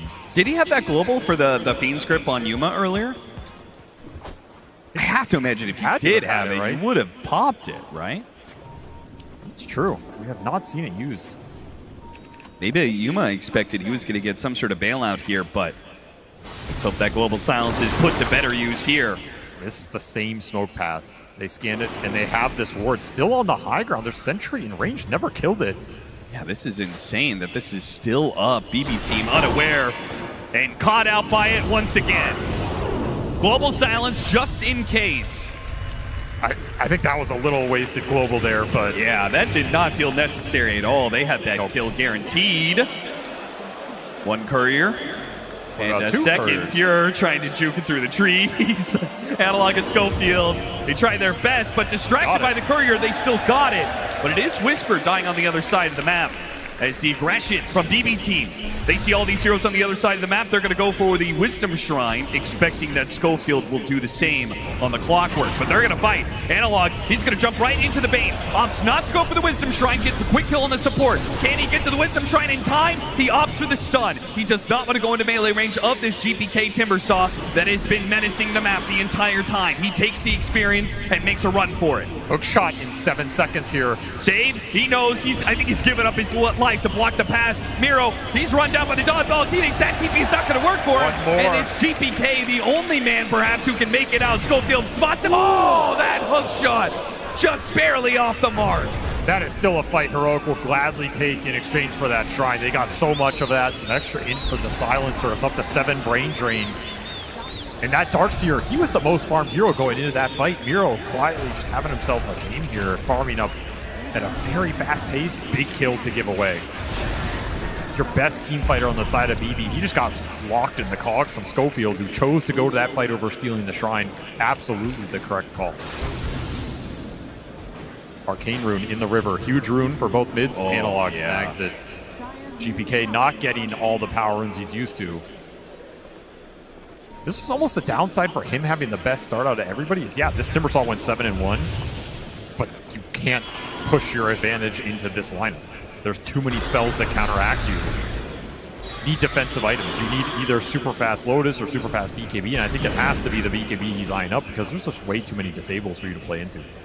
he also couldn't really use that momentum, not just because of the counters, but because his own supports don't start the fights. They can't really guarantee that heroes will stay inside the Timbersaw AoE, whether it's because of the global silence. Frankly, Heroic's heroes are just better for that, right? The Clockwork and the Earthshaker, they're going to be much more active at starting fights for their mid than BB Team could be. Control is just more reliable here. It's also longer range. Fissure plus hookshot, you can start the fight from anywhere. This Dark Willow Bane has to get in pretty close, and that's super risky against this lineup. There's a lot of interrupt. That grip is 0% guaranteed against the global especially, but even if the global gets thrown out, there's still a lot that can stop you. Deso online for Yuma and puts it to use. Does not get the last hit on the mid tower. So missing a bit of bounty there. Analog, meanwhile, working his way through the jungle with this Invis rune. Spotted out by a sentry. Did BB Team with the night vision of Katomi. They certainly know this is coming, and he's going to be so far forward. He's going to be caught out the global silence. It hit, but the hook shot did not. Baited in by BB Team. Analog will overstep himself, and his team might be punished for it. Schofield, the Force Staff, gets him away from Pure. They will not lose anybody else for that blunder. All 5 heroes were there to punish him. Even the Furion coming in, landing a little helping hand, and the damage is just overwhelming. Even though you get global to bail you out, you're stuck in the brambles. You're stuck in the chalk room. Just can't get out of there. If you have BKB, I mean, that looks way different, right? But that is a ways away right now. Slowing this down is crucial. Any pickoff because of the Deso could lead to Roshan, right? But the faster you get this early Rosh on a Templar Assassin, the happier you'll be, especially if you can do it during this night cycle where it is on the Radiant side. You can continue that cycle throughout the rest of the game. You'll always have that outpost advantage. You just want to find any sort of pickoff right now. Keep hunting, keep abusing the fact that Lesh is super strong around the map and you have good initiation. Any sort of big skirmisher fight will lead you into that objective. They'll find a little Katayomi. Nice little pickoff there. I don't think this is enough to instantly force the Roshan, especially where you are on the map, but you can chain this into something else as well. And you look at the vision right now, you would love to get some deep vision on Dire's side of the map if you are heroic. The more information you can get of where BB Team are sending their heroes, the faster you can set these plays up. Pipe complete for the Darkseer. BB Team's... Yeah. Pure almost just TP'd into Analog up top, but they actually had a Dire ward on that camp, so they saw him. Oh, so he was teleporting to the Ancient camp, and he was then about to go in there and farm. It would have been instant death. Nice defensive ops, saves Pure's life. It does.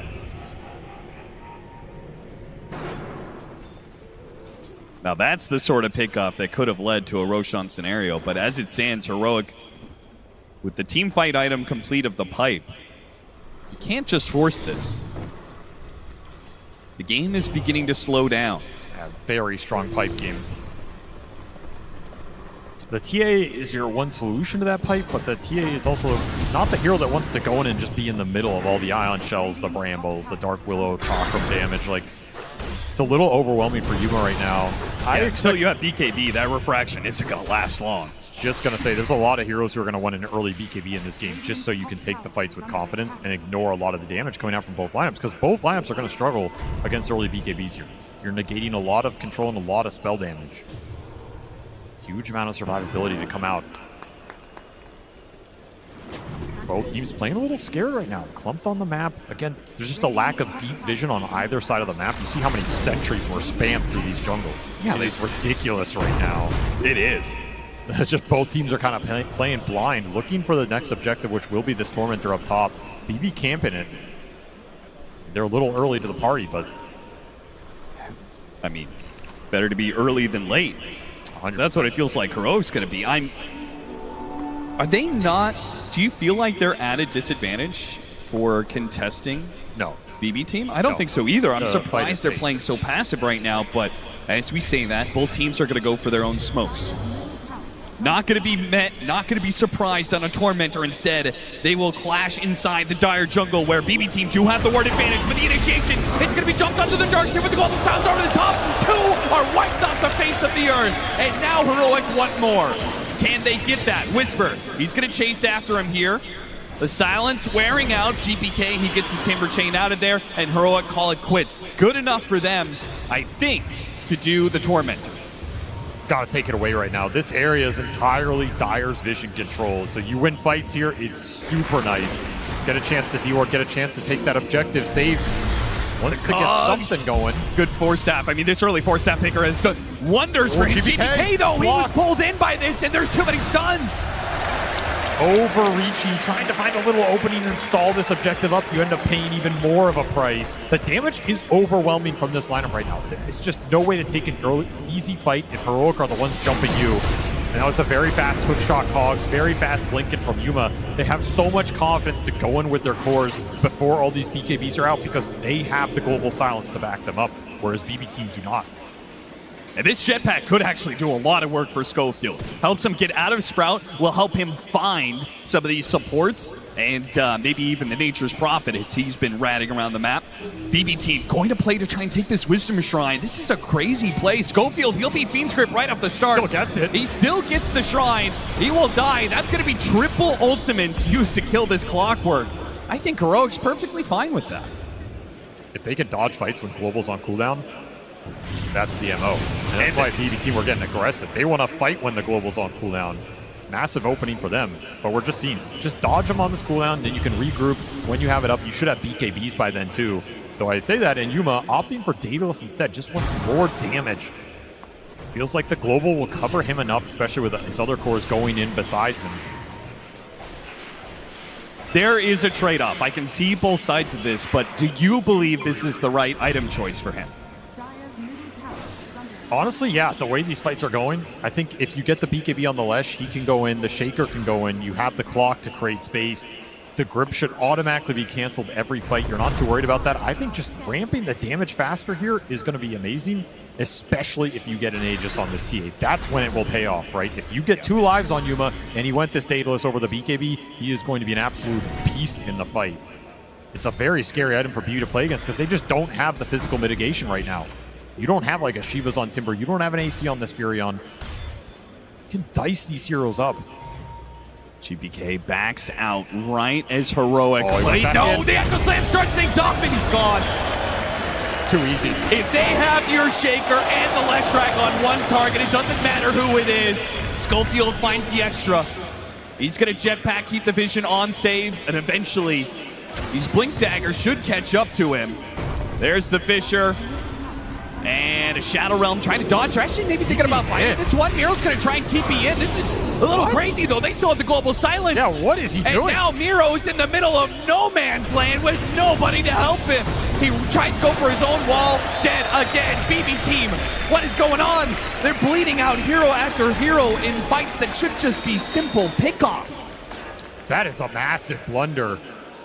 You're going to feed some heroes away while Rosh is on this side of the map. That is an instant draw for Heroic. They will claim this objective, and that is why this Daedalus build is going to pay off. Yuma, he knows they're stronger right now. He knows they can win the fights into the Roshan, pick the Aegis up, scale the damage. Way too fast for BB Team's lineup right now. They are now in a position where they have to find a way to stabilize this map, slow this game down, get the split push going, get some pickoffs going. That's 8 Deso charges on a minted Daedalus Templar Assassin at the 24-minute mark. That is not a hero you want to run into right now. It's just baiting the rune. This Lesh pick has been nasty this game. 9-2 for Analog. He's absolutely struck back, and there's just no clear answers to it in the short term. Now, you could maybe outscale it with Furion and Ultra Late, but with Global to protect him against the limited control you have, I don't see anybody taking down Analog early in these fights now that he has BKB. And if he gets more items here, he just becomes an absolute god. I mean, you're looking at that Sanjin Yashi, you're looking at Shiva's guard, you're going to prevent a lot of the physical coming out from Pure. This Disco Pony dancing it up here. He's getting strong, and BB Team are forced to concede parts of the map. Something you never want to hear if you've got a Nature's Prophet carry on your team. You have your aura timing right now. That was Greaves done on Miro. He has Greaves plus the pipe. I just don't think Pure, he's willing to fight against an Aegis, especially without his BKB. Oh, no Still way needs another 750 for that. But even then, you're still not winning this man fight. Yeah. So you still have to find a solution to Heroic's team fight. Or just continue to rat the game out. And if you're Heroic, you would now have options because of that team fight dominance. You can leave Yuma alone with this Aegis. He's not going to be a target they go for. You can let him push. You can look for the smoke gank across the map. You can try and hunt the Furion. You can also just force the high ground and make BB come back. Doesn't mean you have to commit to that high ground, but you can get a lot of information off this and then go for that same smoke play. You have so much catch between the clock and the shaker. These kind of moves are easy. Yeah, you still have this tier 1 mid.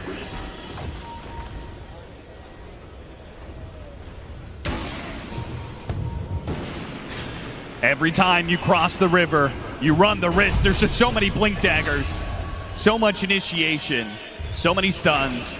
Heroic is bound to catch some of these heroes that cross over into their side of the map, catching a courier on the way too. BB Team, they're doing what they can to rat the map and try and prevent the loss of some of these objectives. Their tier 2 towers, though, will start falling with 2.5 minutes left on the Aegis. Is there any world that Heroic would ever hit the high ground to see how BB Team respond, or are we just going to systematically work our way tier 2 to tier 2? Rather get the tier 2s off the map right now, but you can absolutely hit that high ground and try and force some heroes back. The thing is, Pure is always going to be farming. So you have to weigh this economic advantage you're gaining versus what he's going to take off the map. If you can catch him, I mean, that's the dream. Catching any core out on the map right now. Schofield, does he have a read? He just slips right past Miro. That's insane. Still, Yuma taking matters into his own hands. Kills. The Terrorite goes out. Timbersaw will try and take advantage of this. The first life of Yuma, they're burning through this refraction. BKB goes out from Analog, and a quick echo slam for Whisperer. Knock it down 2. Miro, he gets a force stab to save his life. Analog's fighting up against the physical damage. Pure pops no BKB. Down. He makes the commitment to the last track, and he gets it. Meanwhile, Yuma, on his second life, almost dies here. Goes back against Pure. Knows that BKB is going to wear out. Knows that the stuns are coming in with the cogs pushing him around. They do have this nightmare in the back line, so Yuma just can't get down to this cliff. Schofield and Whisper, the two-man tag team of stuns. They can't get the kill on Miro right away, but they'll get it on Pure, and Yuma cleans up both. The control tag team from Heroic, getting the job done where the damage falls. This shaker was massive. Double echo slam coming out from Whisper off the minted refresher. Absolutely feeling himself right here. Just decimates that fight that was once looking good for BB. Gets turned around with overwhelming damage from this offlaner. That's a buyback on the Bane for no result. And there's a little high ground poke. That was a scary fight for Heroic, though. They got caught on that ramp choke point into some wall illusions off the TA. The Darkseer Ion Shell was doing a lot of work there. Pure had a pretty good early start to that fight, bringing the Leshrac down with some decent damage out of this Furion. That got a little dicey. They were able to kite around this Templar Assassin a lot, but this was your one shot. This was where Yuma was maybe a bit out of position and doesn't have that BKB. You won't have another opportunity like this. The BKB is going to be done by the next time you go for a team fight like this. And a lot of that echo damage did go into the Darkseer who had that pipe, so Miro was able to tank it. At this point, kind of, if you can get out, it's an okay-ish outcome, but man, the control from Heroic is just overwhelming, and they will always catch you. Power of the clockwork here. Schofield's just in the middle of you, causing chaos. Not a target you want to focus. Sets up the return from Yuma. Collects some more Deso charges here, up to 16 off that fight. Oh yeah, he's huge. Analog. Oh, he runs into him and Yules. Save. He's faster than Analog. The BKB will be forced. You got to get out of here. Save. He does manage to get a helpful force stab to get away here. GPK is going to go for it. Now that Analog's BKB is on cooldown, but the global sounds over the top of that BKB. GPK, he is left with no offense, no bite.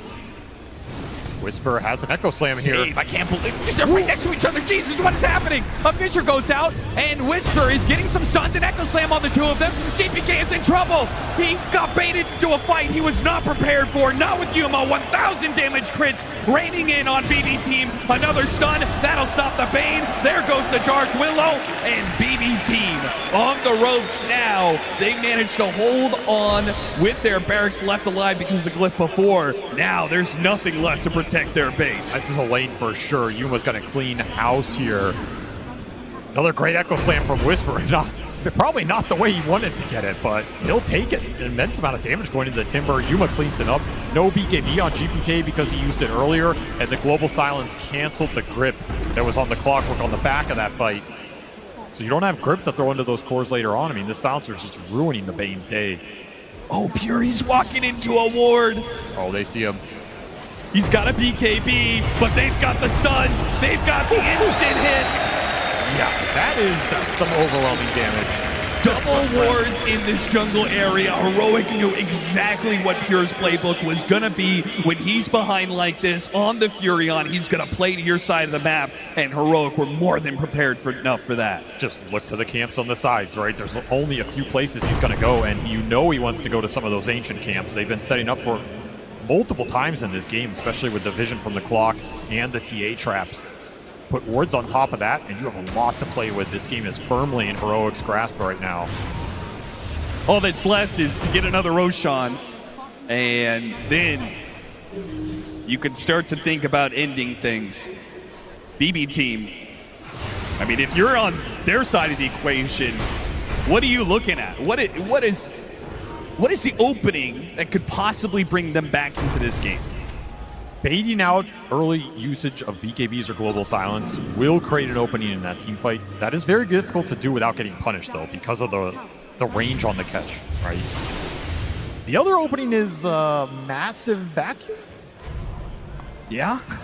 It sounds a little difficult to get here, but in theory, if you can vacuum 3 or 4 heroes, you have some spells to combo with it. You have the Terrorize off the Dark Will, you have Brambles, you have potential Centaur Stomp off a Dom Creep, you have Chakrams that can go through and dice everybody up. A Massive Vacuum into a wall, create a bunch of illusions, make that fight chaotic for Heroic can be another pathway to victory here, but I think it has to be one of those two options.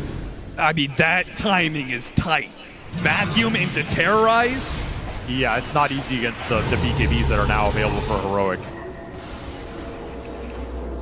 Heroic will lay claim to that Roshan and that Aegis. That'll allow them to go high ground once again, take the outpost as well. Every little thing you could ask for is going the way of Heroic for this next high ground push at 33 minutes. Yeah. All that's left is another pickoff to make it that much easier for them. I've been watching Pure TP, and his TP decision-making is not easy. You look at how much Radiant Vision is on some of these camps. It's like pick your poison. You have to pick the one camp that is not spotted, and then try and get out. That is not the one you want to pick. That's not the one. That's not the one. Whisper. Oh, this could be the death blow. Back to back, side of the map pickoffs on Pure. Read him like a book. There's just nowhere to go. He's just playing Minesweeper out here. Too much vision control on Radiant side of the map, and you don't want to keep farming your own because your team also has to get something right now. Nowhere safe to go for this Furion. Nowhere safe for GBK either. He's going to have to be forced to pop BKB. No teleport available. Is already canceled. GBK knows his life is forfeit. Does a little dance. Whisper, he's going to be chased. You do manage to catch him before the Blink Dagger comes back up. He turns around the Echo Slam, does what damage he can. His team is making their way here. KJ's now here. He slows him down. Thanks to the 4-step, Whisper can turn back around. The BKB will last long enough, but save. Big hit there, and a Fissure to finish him off. They couldn't get the Earthshaker. They'll catch both Save and Katomi.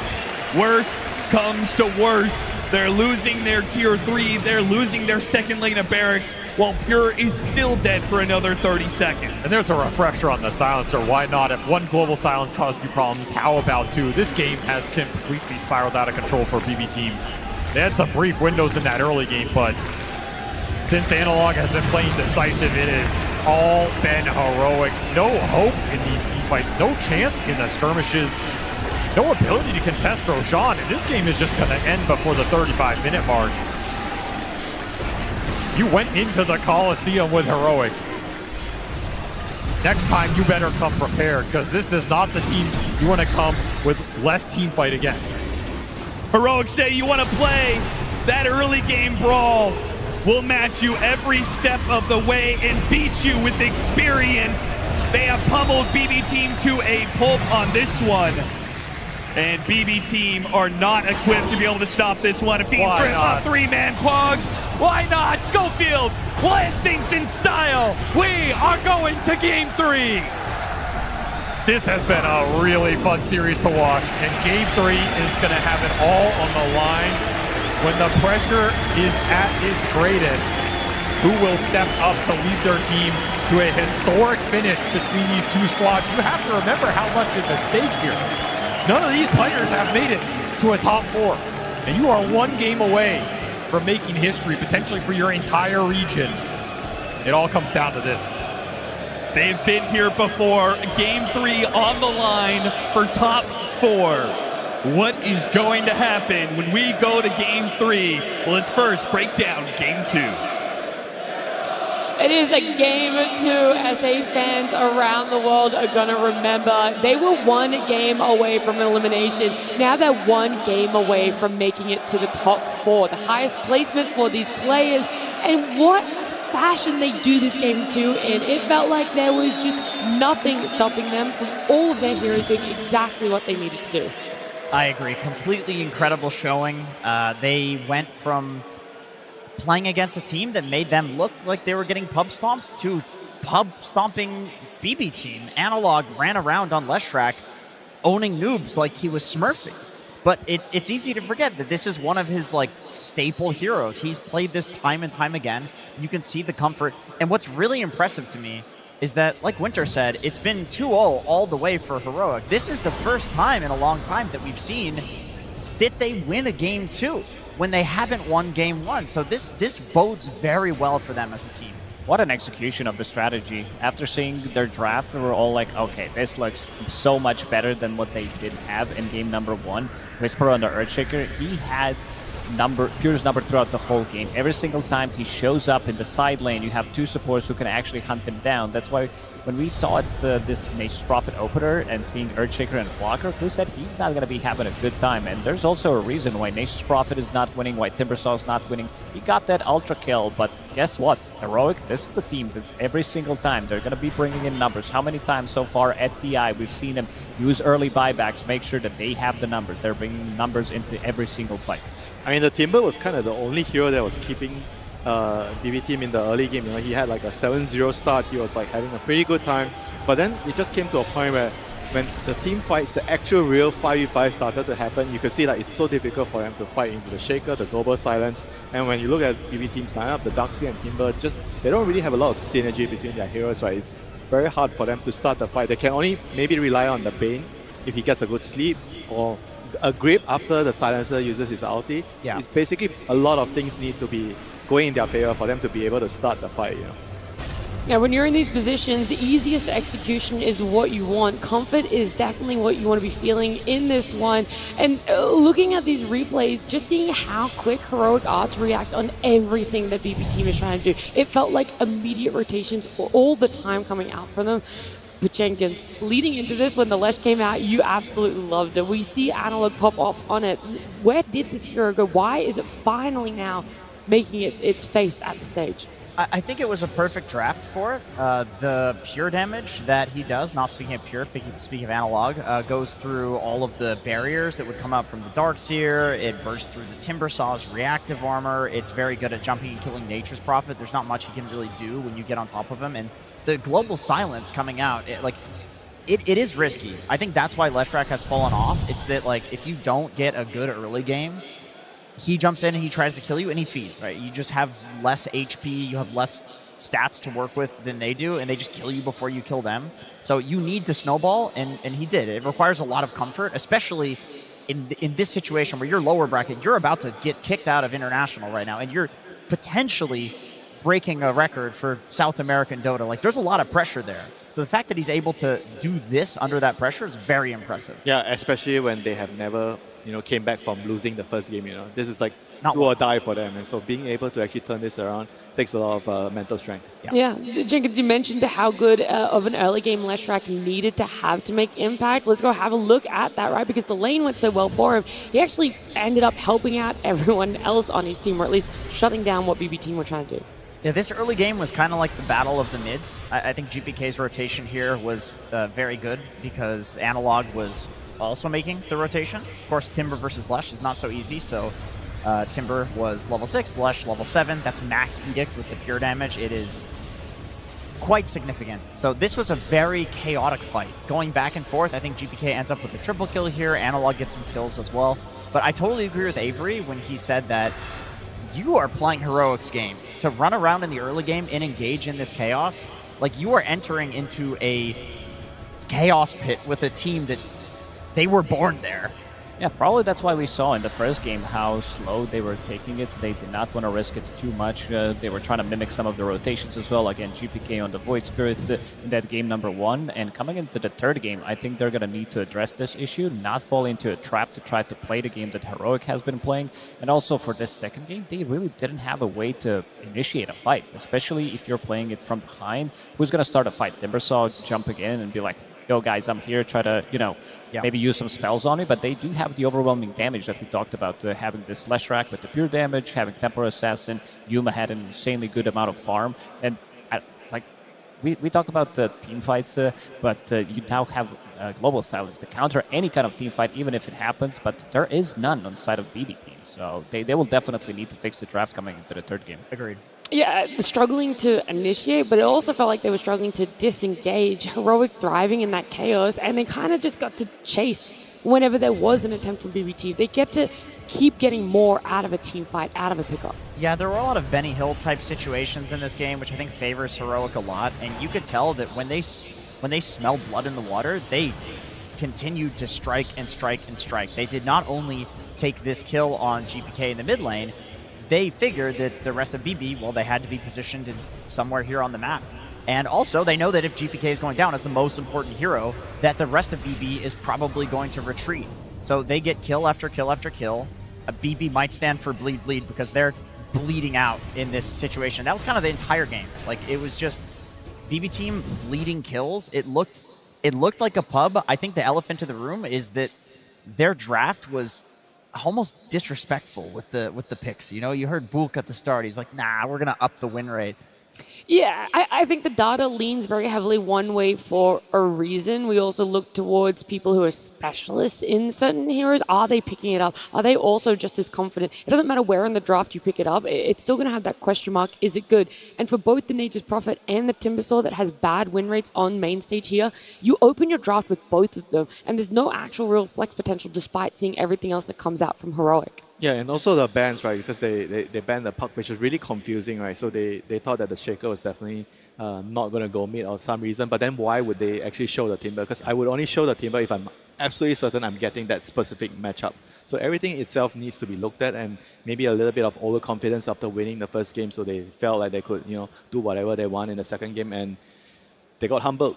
Yeah, they really did. Nature's Prophet on stage doesn't have a good win rate. I know a lot of other people, though, putting high priority on it because it's a hero that once you shut it down, it's still able to find farm anywhere in the map. And I think something Heroic did so fantastic was having defensive wards, being aware that the Nature's Prophet will want to still be looking for that farm somewhere that he possibly can. Yeah, they knew exactly where he's going to be farming. Like, these are, I would say, anti-Nature's Prophet wards. Yeah. There were a couple of them in the bottom part of the map as well, as you can see on the minimap, that they are ready. Because this is where Nature's Prophet, he wants to farm. Like, he knows that he can just show up in the lane playing against Clockwork, playing against Earthshaker. They can easily initiate it on him, so he needs to find the farm somewhere, and they caught him every single time. My thought process with this, and maybe this is a reach, was that like Heroic is so dominant in their region that they play a lot of these qualifiers where they have a huge lead. But there's a lot of these pub players, right? Like, people are really high skill from pubs that they're still playing against, and they know where to farm. So Heroic is very good at stopping a team from farming when they're behind, because from their qualifiers, they're always ahead to this degree. Because this was not just like a win by Heroic. This was a stomp. And Heroic, because of their regional dominance, is actually very good at stomping teams if they're ahead. Like, BB's not going to come back. There's a lot of competition going on here at TI. It's not just our players vying for the Aegis. It's also, of course, all the creative people at home that are doing some submissions for our short film contest. So we're going to take a look at one of our finalists.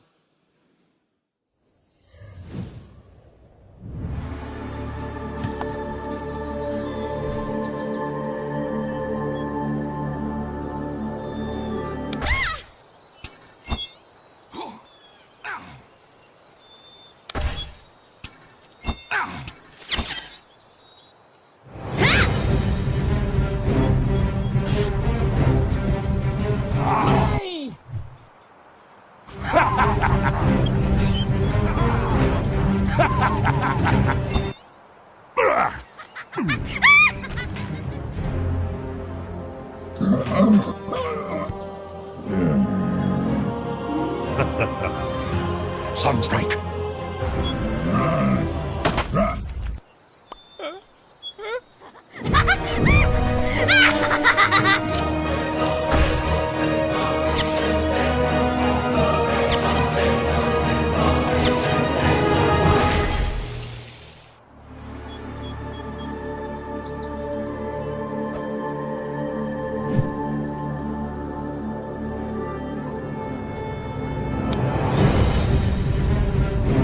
Ha!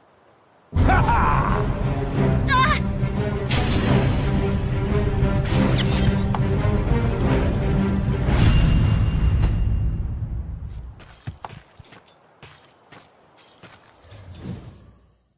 I love the creativity that comes out there. I mean, I had the arena when it showed up that there could have been Pudge being removed from the game. It's never there. going to happen. Audible This gasp. is the most iconic Dota 2 hero.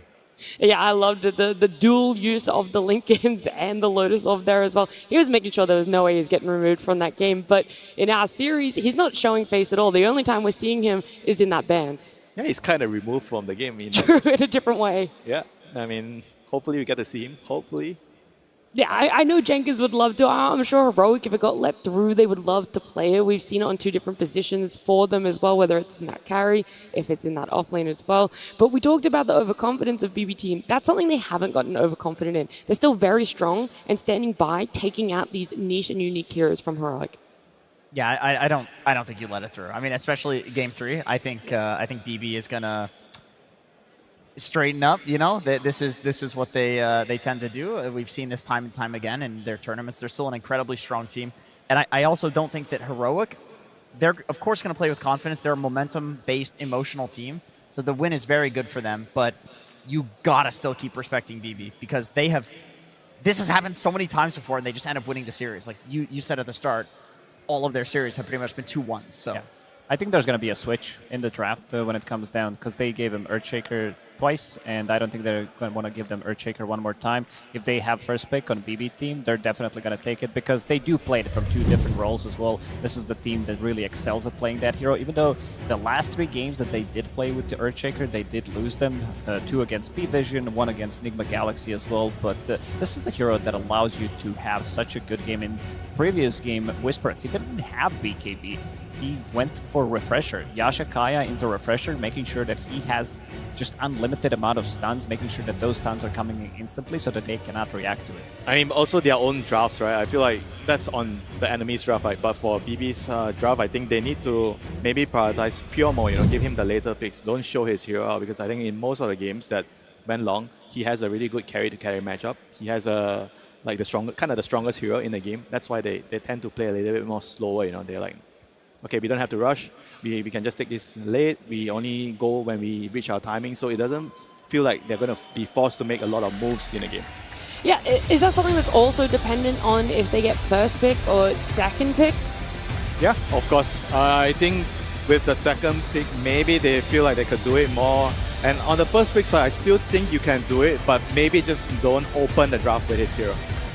Well, I mean, a few weeks ago, you could just open the draft with Nature's Prophet, and it would still feel like the strongest hero in the game. That's just how overpowered it was. But, nerfs come into play, and the meta changing comes into play. Like, the Dom meta has really changed everything because everyone is reacting to that, and because of that reaction, Nature's Prophet maybe isn't as strong. Yeah, but it also depends on how they're diagnosing the problem. Right? Do they think that Nature's Prophet is the problem or the other pieces that were picked after the I think the whole Nature's composition of that team was the problem, but also picking that hero so early, and also with the bans that they did have, removing that Spectre that one time Heroic did use with the Helm of the Dominator to have that global presence, which again is a really bad matchup for Nature's Prophet. But then again, we had a lot of those heroes being countered in the previous game. You do have Bane, who doesn't like to play into Clockwork, doesn't like to play into Global Silence. Then you have Dark Willow playing into Leshrac. I feel like every single hero on side of BB Team got countered by what Heroic did have. Yeah, I mean, if you have to first pick a hero and then you have to use some of your bans later for that hero, then it probably means that hero is not suitable for first picking. Because ideally, you first pick a hero and then you don't really care what the enemies are going to pick. Yeah, that's definitely where the flex could come in, too. You just run it as a support, like 4 or 5 position. And maybe that's part of why Nature's Prophet has not looked so great as a first pick in this week compared to like the couple weeks before it, because people were flexing to 4 and 5 position if it was a bad game for it, but the core Nature's Prophet is what is better at killing the Dom creep, so people started playing it more as a carry. I can say as a support, yes, you can sprout the Dom, but it's a lot harder to kill it. So maybe that's the thought process, that like in this meta, it's just not as good as a support as it was previously. And I also think that there are supports that are way more impactful. We're seeing them do so much more if it's team fights securing lanes than what the Nature's Prophet could potentially add. You're relying a lot more on your second support to offer more in the way of team fight or setup. Yeah, and also to go back to your point about Held with the Dom and Nature's Prophet, you're playing against Heroic. This team is an honest team. They will only buy Dominator on maybe Heroic is an honest team? They are. What do you mean? When it comes to Helm of the Dominator, they want to win it by picking the heroes, team fighting. They want the constant brawl. They want the chaos. This is what people want to see as well. I can't believe you're calling a Meepo team honest. They did not get a single Helm Dom that game though. That is quite impressive. It's nice to see teams doing well, though, not picking it up, because one of the narratives coming here was how broken is it going to be? How many people are going to be picking it up? Will we see every role be able to play with it? And while some teams are still favoring it and having impact with them, it's great to see that this lineup is going to run over it, right? Heroic still know a way to play around it and without it, too. Yeah, they have their own style. And, it's exciting to see that their style matches up so well against a team like BB, who has, for this whole year, been incredibly dominant. And as we saw, they've been incredibly dominant against Heroic this whole year. So it's like Heroic kind of stuck to their guns, and they improved it, they refined it to the point where now we have a very interesting and fun team to watch. We do this series as well, going to a Game 3. This is actually the first time in TI and Road to TI that we're seeing Heroic go to a Game 3. Every other series they've played has been either that 2-0 or that 0-2, 2-0 win or 2-0 loss for them. So it's like, now how are they going to be at managing the energies, the expectations, the pressure of an elimination Game 3? Do they have the stamina for it? I mean, they've only played for a couple hours here or there. Now we're getting to that 3-hour limit, especially if this game goes long. Who knows? I mean, it's Dota players, they can play 10 games a day. I'm sure they'll be fine in this series, And on the other hand, BB team, they are quite used to playing 3-game series so far. They've been playing a couple of those. They've come out on top of those. I'm sure they know what they need to do to just calm down, make sure that they can play a clean game in the last game of the series. And for Heroic, they are going to be in totally new territory. So how are they going to play? This has also been their arch nemesis, I would say, when they start to feel that they need to fix things and they're unable to fix them, when they start losing on the brink of elimination, one game away from it, it could definitely affect a team like BB team, even though they definitely got better over the last half a year or a year because they started to win the tournaments as well. They kind of got into that territory of being able to breach the barrier and win, but still on a big stage of TI, you could definitely feel that they are also feeling the pressure. Yeah, the main stage series, when it has gone this way, if they won Game 1, they ended up losing the series. If they lost Game 1, they ended up winning it. And I wonder if that trend continues or if there is going to be that reverse. How are they going to be able to bring it back from here? Is it as easy as being like, way too open? Sometimes it's not just like about fixing, right? Sometimes you just have to remember in the games that you win, what did you actually do correctly in those times, right? And you just go back to those games and just do it again. There's nothing to fix sometimes. So what was it that they did right in Game 1 that you want to see them go back to? I feel like the draft, the hero matchup, they left Pure's hero till last. He got a good anti-mage game, and they were able to play calmly, and they knew that they were going to outscale them. So it was more that rather than the execution aspect? Yeah, I think it definitely affects. I mean, the execution is definitely something. They didn't really play a perfect game. But you can't expect your players to play perfect. I mean, GPK tried in that game. They had a 0% win rate hero. Timber's just, it's bad after the nerfs. Like, this is an easy excuse that Bolt can say, my bad, guys. Pick Timber, G next. Let's go. Yeah, expectations, you just have to throw them out the window right now, because no matter what you think you're going to get, one thing you can know for certain is it's a Game 3. BB Team versus Heroic. Game 3. Is it going to be the same from BB Team? A confidence coming in and sticking to their guns about what happened in Game 2? Do they just straight up open for something that is not a conventional opener? The answer is yes. A Queen of Pain is going to be the first pick. I think this Queen of Pain is just a statement. We want you to pick Earthshaker, and our Queen of Pain most likely is just going to be following wherever your Earthshaker is going, make his life miserable, use that Shadow Strike, try to push him out of the laning stage, maybe try to invade the enemy triangle in terms of not getting killed by Echo Slam, but try to block them, try to be annoying, stop those stacks from going off. Maybe position 5 can go into the triangle, try to battle it out with a position 4 on the enemy team. But yeah, Queen of Pain, like even on that position 4, Schofield did look good in the first game, but his damage was pretty much on par with the Earthshaker. But we'll see where it's gonna end up going. I do believe that is the best role for Queen of Pain right now, is to follow a hero and just dominate it in lane. There's a reason I think that she's fallen off since the Dom meta has sprung into Dota. I honestly don't mind Queen of Pain against Templar Assassin. As long as you win the sentry battle in lane, a lot comes down to those supports, because otherwise she can meld dodge the Queen of Pain dagger. If you're winning the sentry battle, then TA gets destroyed in this matchup. If you're winning the sentry battle for TA, then Queen of Pain gets destroyed in this matchup. So a lot of pressure on the supports here between these picks. Yeah, the support heroes are going to play a really, really pivotal role. Like in the first game, I felt like the BB side were able to kind of rotate around. Remember the first game where Disruptor was like running around 4 minutes, he ganked mid, he ganked bottom. It's all because of the hero lane matchup that allowed him to do that. So if I'm BB team, I'm going to try to replicate that. I try to have maybe the corp, keep them guessing where my corp is going, and then try to figure out a way how do I get a favorable lane matchup so that my supports can move around. I mean, this TA is definitely a very good answer to it. Like Andrew already said, you have a lane matchup where you're not worried that the corp can pressure you, and you're like daring them to put the corp in your lane. They are removing Silencer. He did one hell of a job, even though they didn't have too much of a team fight to break the team fight. Not even waste to start a fight in the previous game, but they're going to give it more respect in this one. Disruptor is still available. You did mention it. I think this could be very good against Queen of Pain in general. It makes your life so much more difficult to play. One bad blink into Static Storm, then you can get pulled back again. Unless you have some kind of a save, it could be very difficult. Are you surprised that they still banned the Earthshaker?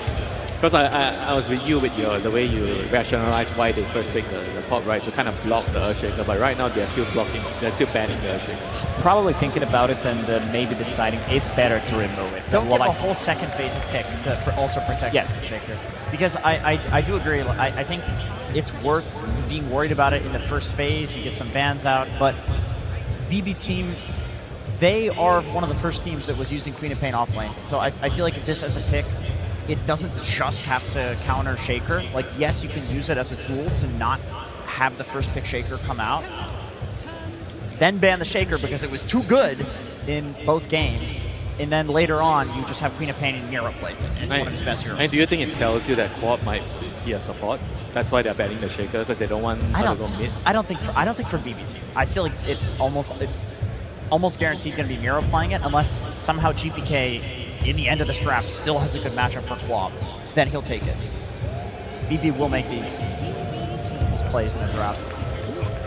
Well, now with these teams picking up their supports, we thought the Disruptor could have been good for Heroic against the Queen of Pain. We saw its impact. However, BB Team are going to go back for that Hoodwink, picking up saves hero a lot earlier in this second phase, along with the Disruptor. So double support showing. Do you like the lane though, if Corp's going off lane with the Hoodwink with the double range? I was thinking about that. I think it's fine. I don't think double range is that bad. Like, Quap as an offlaner honestly acts as a tank anyway. You get the strength talent, you blink in with Blade Mail, you tank. It's a lot of damage, a lot of cheap damage on low cooldown inside of BB Team, so they can keep fighting. If they want to be matching the aggression that Heroic did bring in the previous game, that's also doable, because we have seen them kind of lacking that in the previous one. When there was no Dippersaw, they couldn't really help out when the Heroic was running at them. And this is also relatively cheap, long distance, low cooldown abilities that can stop Bane's ulti from going off. Like Disruptor with the Glimpse, Hoodwink with the Bushwhack as well could easily stop it. Queen of Pain later on with the Shard. There's a lot of things that the Pain doesn't like to play into. I do think BB needs a mid that is more like an offlaner. Some DK, Void Spear, Hangolier type hero. Turns out it doesn't matter what you guys like. The audience is enjoying this Enigma pick. Everybody loves Enigma pick, you know. It's an explosive hero, very strong team fight. One of Very Whisper's fun. best heroes, too. Oh, where did this hero go the whole time? Is that a position for Dawn? I think Dawn in any position is good against Enigma. So maybe and Silencer is out of the pool, so maybe they pick it to block the Dawnbreaker coming out as a response to the Enigma. And it's also a pretty good lane here. Dawn plus Enigma. You're gonna have a very, very strong lane setup here. I think even if the enemy has a gyro, the lane is gonna be tough. I like what Jenkins is saying a lot, because you're asking where this hero went. In the road to the international playoffs, Dawn had an abysmal win rate. It was something closer to 30%. It was below 40, and it was struggling so much. And that's because people were leaving that silencer in the pool. I think the counters to Dawn are such hard counters. Like the two big ones are Silencer and Nyx Assassin. Anything that can stop her from ulting in. The next one is not even that easy when you get the X because it's so quick. Sometimes you just don't get it in position in time to stop it. Yeah, it's true. And you can get a BKB on Dawn. So it's not like impossible to play. Silencer, that's a hard one. Yeah, that's very difficult. But we do see the gyro here, so like standard hero against Enigma. But Heroic definitely had some plans towards dealing with the gyro. They probably feel like with the Dawn, the lane is strong enough to handle the gyro and disruptor. It's a super strong lane. Enigma plus Dawnbreaker, you have the slows for your Eidolons, you have multiple stuns plus the blood grenade. If someone's getting caught in that lane, either Disruptor or Gyrocopter, they could be definitely getting the kills. And with Enigma, the lane is going to be closer to your tower, so you can kind of always play aggressive. Yeah, BB does have one problem, which is they lack a melee hero. They Frontline. They do not have a guy to just run in and be tanky. Queen of Pain is not terrible at it, but it's also, you're still an inch core. Like her stat gains are really good, you build a lot of stat items, but it's not like a Brewmaster, for example, or a Bristle, which have both been banned out. Yeah, they need like some sort of aura frontline hero. Underlord kind of hero, someone to stand in front. Tidehunter, something like that. Centaur maybe, you know, someone that can actually be a frontline for the gyro, buy some auras. Gyro loves heroes that buy auras and can be the mid shield for you. So I think those are the heroes probably we will maybe see from BB team here. I think they need a Blink Initiator. I think they need somebody to go in and just stun people, because starting a fight is going to be a bit hard, something that they did struggle with in the second game. Sure, you have Queen of Pain, you have Disruptor, Gyrocopter. He wants people to be kept inside of a certain area to be able to go in and just to, you know, keep them in a place, so that the Gyrocopter with the Flak Cannon, Queen of Pain, Centaur is getting removed. This is, I would say, one of Nero's better heroes. I would say that potentially Mars is okay, but you have Enigma, you have Dawnbreaker, Sanking, there it comes. Sanking is the hero that could give them that just Blink Initiation on lower cooldown. It kind of does both. It gives you a hero to run in and be tanky and start things off, and then also be a Blink Initiator and a team fighter later on in the game. Yeah, I like this a lot. I also like the lane setup a lot more here. Yes, with the Hoodwing. It's a hero that plays much better with the Hoodwing, and honestly, any like tri-pairing of the heroes on BB has a lot of damage, a lot of stun, a lot of catch. This is a very solid draft, very magic dependent. Gotta start them young. You gotta get all the information you possibly can. Give them all the lore. Know that they've been to all the TIs. Have you heard this one before? I didn't know Arteezy was in the audience. That's gonna enjoy that one. That's a classic. That's a classic right there. I mean, do you guys like a Dragon Knight here? Dragon Knight against Quark, and then you have Dawn with Dragon Knight. Good call. An amazing prediction from Winter. What are some of the key reasons that you wanted to see it being picked up? Lane matchup against the Queen of Pain, and it's also really good with the Dawnbreaker ulti. It's a good setup. I think it allows them to play together as a unit. I also think if he's going to be going for a Blink Dagger, potentially Mage Slayer, you have Mage Slayer plus Pipe coming out from the off lane, and so good. You might be having a lot of issues in terms of dealing with damage. This is something that Sanking really hates to play against. There's also going to be Queen of Pain. Sure, she does have some pure damage, but most of the damage that they do have is going to be magical early on. Yeah, I mean, it's pretty much all magic damage. Even Gyro doesn't like playing into a Mage Slayer plus Pipe combo. I'm looking at where these heroes are going for Heroic. And it's the Enigma position 5, which I feel like has not been seen as a support in so long for competitive. It doesn't work most of the time when you see it. It doesn't work. It's like a Chen, right? In a way. a weaker version of Chen. Yeah, if someone's going to pull it out, it's either Insania or King Jungle. I mean, so basically they're doing this to avoid the Enigma against Gyro matchup, right? They're trying to improve their odds of winning the lane, which I can understand why, but it means that their whole draft is slower, a lot slower, I think, with the Enigma position 5, because you don't really offer much to your team early game. So then how are the lanes going to be looking if we feel like this Enigma might be good in lane, but not towards the later part? How important are we going to see BB Team focus on having those lane wins? I think this is solely because they have this DK plus Dawnbreaker ulti combo in the game. They want to accelerate the game, give Dawn a core role, so they can keep doing this when they get the X early and just keep finding pickoffs on the map and play around that. I think they're hoping that would actually carry them through the game. They have very good counter initiation as well. You have this Dawnbreaker, Aghanim Scepter is pretty much your core item. You have Dragonite who can blink in, Enigma. Eventually you're going to be getting the items as well on this position 5 Enigma, because you can always go to jungle, try to get some farm. Maybe stay in the lane a little bit longer depending how that lane's going to go, but you know, we always talk about Sanking not being the strongest laner. I want to see how much he's going to be able to get out of that lane. And some final thoughts from you, Jenkins? I think in that lane, he can get a lot. Against TA, you peel the refraction charges off. You got a hoodwink in lane with you too. You're against Enigma 5. It's pretty easy. All right, with our game number 3, we've already talked about how important this game is. It's elimination for Heroic. If we see them advance, it could be the best placement South America has had. Before we get into the game, of course, we're going to hear from their coach, Caps. Thank you very much.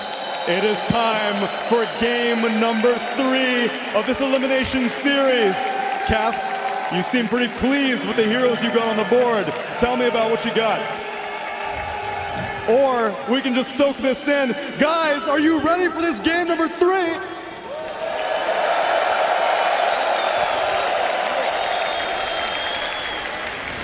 All right, let's get to the Dota. 5 heroes on the board. Tell me what you got. We've been practicing this for some time. I love the draft setup. KJ is a fucking beast on Enigma. I hope you can deliver. I think he just might. And since it is indeed elimination, and we heard it from Nat, if you win this game, this will be the best a South American team has ever done in South American and TI history. And you are no stranger to being a champion. I know in October of last year, you brought South America to their first ever LAN victory in Wallachia. Are you ready to get these guys hyped up? Tell me what you're going to say to this Brazilian crowd, to all the South American Dota fans out there. Can I get a mic? It would be my honor. I want to try something. Who is cheering for Heroic? Stand up. Who is cheering for Heroic? Stand up. Woo!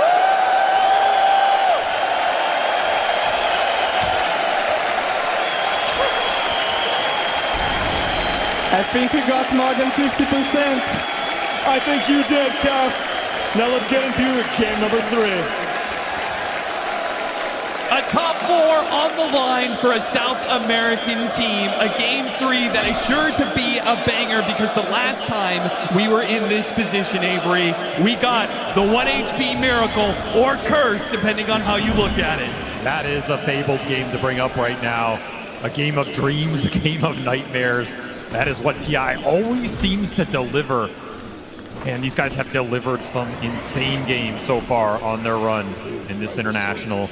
It all comes down to this, a final game to try and set history. And it's going to be an absolute barn burner, because this is just Skirmish City, man. Team fight on Skirmish on more team fight. Oh, already snags the first blood.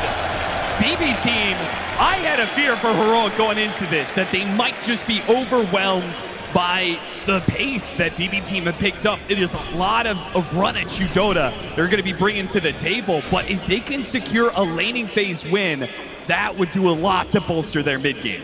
You got the first blood on this gyro pick. This pick to me says, I want to be able to fight, I want to be able to have a strong lane, I'm going to skirmish. Everything about this game points to fast-paced fighting Dota. But that is Heroic's wheelhouse. Once more, BB have decided to meet them on their ground, on their turf. Schofield does everything he can to teleport away. They got the damage. Very BB close. Team will return the favor. Kill for a kill in the top lane. I don't think Pure wants to... Ooh, almost falls as well. Turns Malphus back around on the Sand King. Does end up going down to save in the end. There's going to be a lot of kills this game. It's already really fast. These teams are just going to go at it. And I love it. I mean, we might not even see some Helmet Dominators here. Dare I say it? Everybody just wants to fight. They want to take the team fights. Very low cooldowns in this game. I would love to see some of the early magic resist items for Heroic. The panel talked about the pipe, the potential Mage Slayer on the Dragon Knight. Could be super influential against BB. And if you're BB, you want to get this gyro online so you can contribute to the team fighting, and you want to make sure that GPK has a big game because, man, this guy has delivered it and time again. Last game, I think he was way too stifled from the draft. This time around, he has a very strong hero in that Queen of Pain that can always scale, can always find teamfight impact. Can he deliver one more time? He does feel like, though, he is still a bit addressed, right? We've got some single target stuns that are rough for the Quap to be blinking in aggressively into. We've got the backline Fiend's Grip, we've got the Dragon Tail, and he also is going to be walking into some serious team fight between the Dawnbreaker and potentially the Enigma. Now, this Gyrocopter is pulled out of position a bit. Whisper conserving his mana for now. I mean, this is a offlaner that wants to get kills, but you've got to be very careful in how you use your mana. Still has that Lotus victory, though. That'll go a long way for this Dawnbreaker in the offlane. A lot of resources at Whisper's disposal. Schofield tanking a lot. If they don't go soon, Schofield's just going to die without anything in return for Heroic. The momentum now beginning to shift into Pure's favor in this safe lane. And I love seeing BB get aggressive on their safe lane for once. It's felt like they've just been trying to survive in this lane for almost 2 series now. Yeah, pick a hero like Gyro that has Barrage. Run at your opponents, deal the DPS.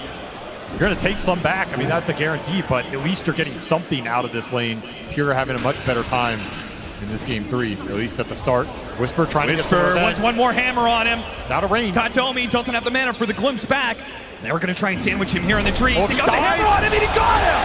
A teleport away denied! Pure, the walk of shame for him. He almost should have just taken the death and been able to TP back with full resources, right? It's not as if this lane was going terribly for you. Now it is going terribly. That is going to be a lot of time off the lane for the Gyro. Big moves from Whisper. Getting a lot of experience off these kills as well. There is that walk of shame. Oh, God. With it's no a slow boots, one. So slow. No boots, no smoke. It's just playing Dota the hard way right now for Pure. I felt like this game was going to be a little better, but it seems this man is destined to struggle this event. It really is. Mid lane matchup, let's talk about that. 18-11 compared to the 22-3. So the Quap walking away with a lot more denies, so should have the experience advantage, but Dragon Knight still getting some good gold out of the lane. I don't think it's just lane for the Queen. GPK just winning that CS battle early, putting him in a really good position. You will have to get value out of these Sonic Waves, though. That's the biggest thing. If you're BB team, you want to be playing a fast-paced game with the glimpses and the bushwhacks, but Queen of Pain's your biggest early game damage dealer, particularly when that ult is up.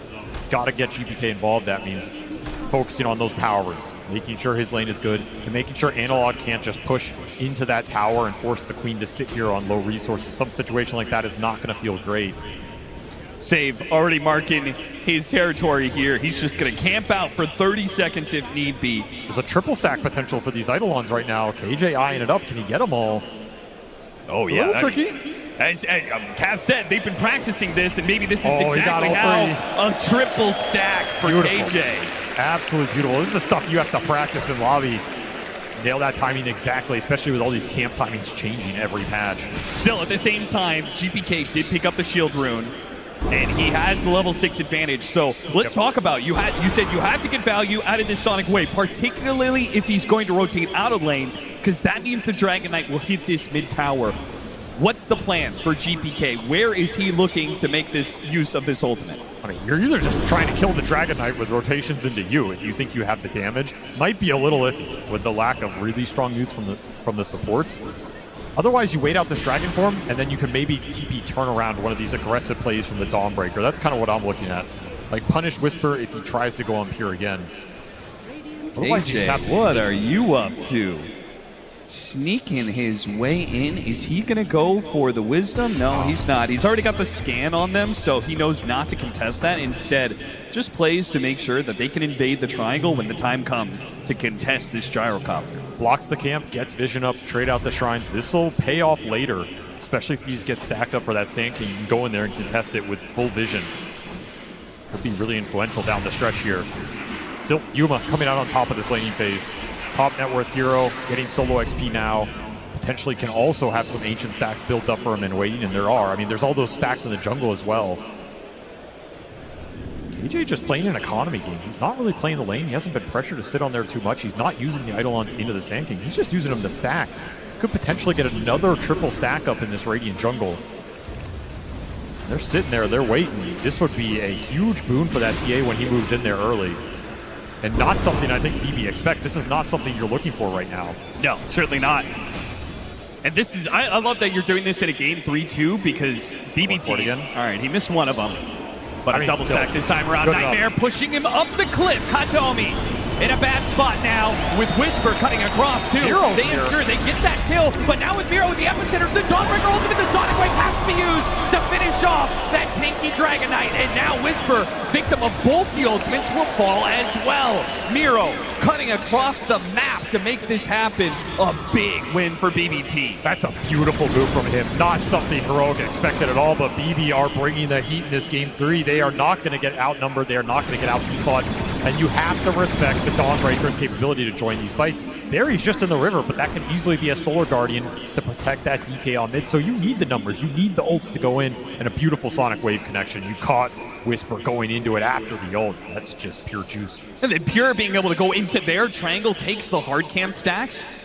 We'll see if they're prepared to deal with the other stacks that Heroic have managed to build up themselves, but that combination of plays was huge. This will still be a really nice accelerant for Yuma.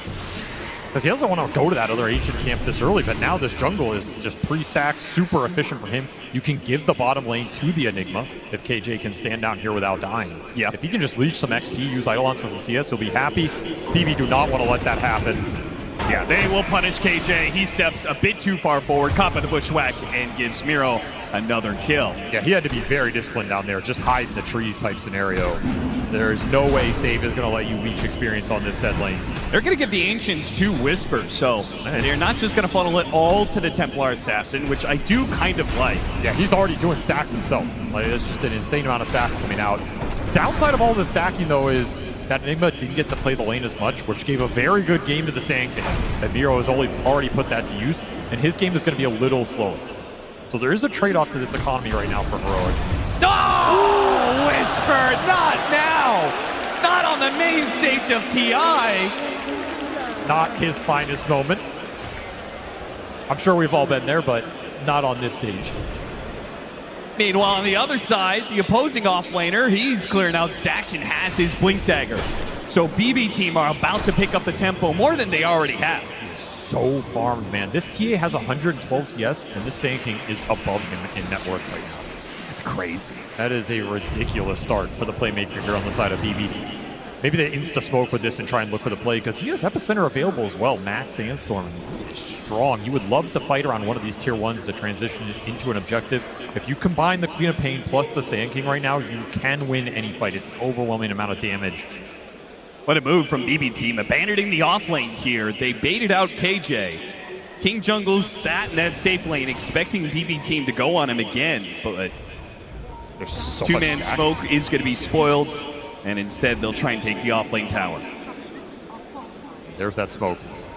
Here comes that Blink Dagger. KJ nice going to try and stop it as best he can, using the Eidolons to tank the tower. The Siege Wagon chips away at it, and BB team will reveal some of their heroes.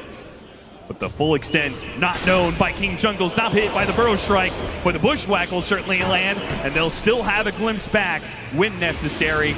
Pull them back in a little bit. BB team are very scared to go in on this. They just don't know what's behind King Jungle's. They had the right idea. The Heroic was behind him. They finally commit. A bit of an overcommitment with GPK dropping the Sonic Wave. I mean, maybe he just wanted the kill, but he didn't even get it. That was a lot overcommittal. I mean, this is a super important spell in this early game.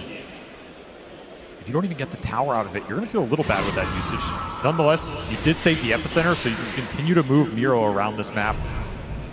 Turn him into a massive threat, and another double stack on this triangle. Just gotten out of control. There was the early ward placed there. Still up, by the way. He's never got dewarded on the cliff.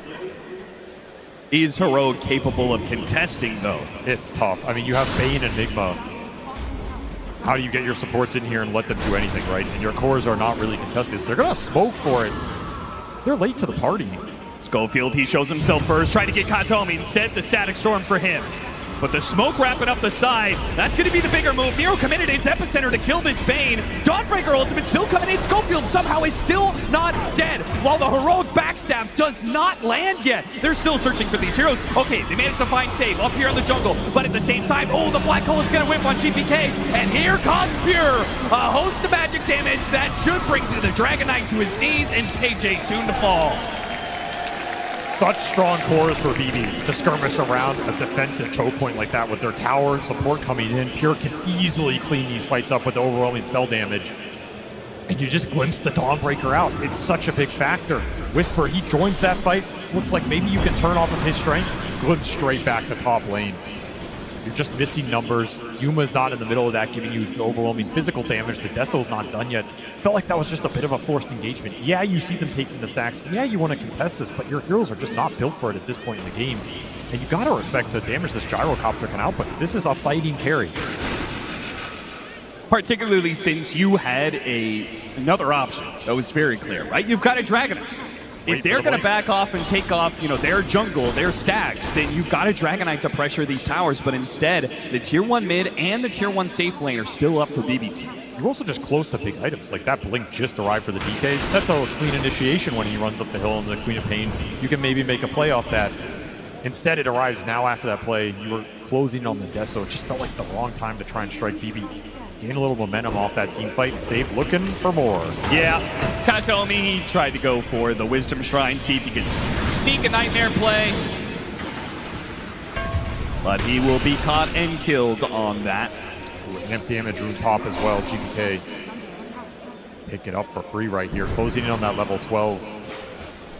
Such a powerful rune at this point in the game for this hero. Not only is BB Team getting the kills, obviously, with a score of 11-4 to their favor, but it feels like they're actually catching up in stacks. They definitely recovered the stack game. Early, it went Heroic's way. Now, mid-game, it went their way. And they're just continuing to play off of Miro's strengths.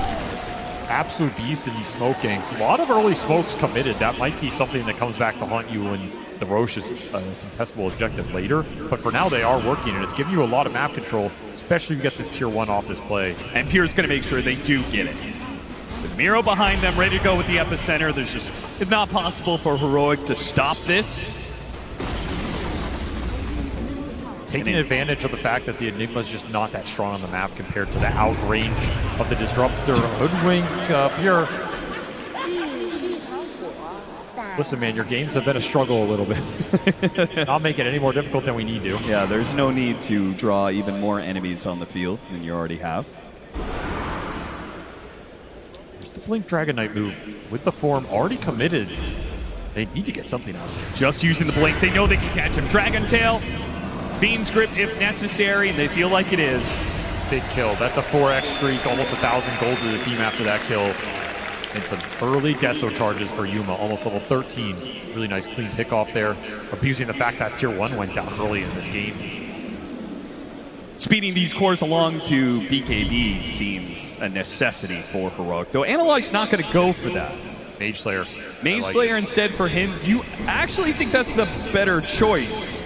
It's just so good against BB's lineup. Like, I don't know how you can turn it down. Maybe it's a little slow, but I mean, by that same argument, is it BKB really good against BB's team? Yeah, it is. It is for sure. This item's a little cheaper, a little better of a farming item. You can kind of build some momentum with it. That's he was just about to get his Aghanim Scepter. He buys it out, but in trouble. Tries to pull himself away from the epicenter. Turns back in with the Starbreaker and the ultimate. He's going to drop it on Miro, and Miro might be the one to be bursting here. Instead, though, the glimpse on the Templar Assassin stops the damage.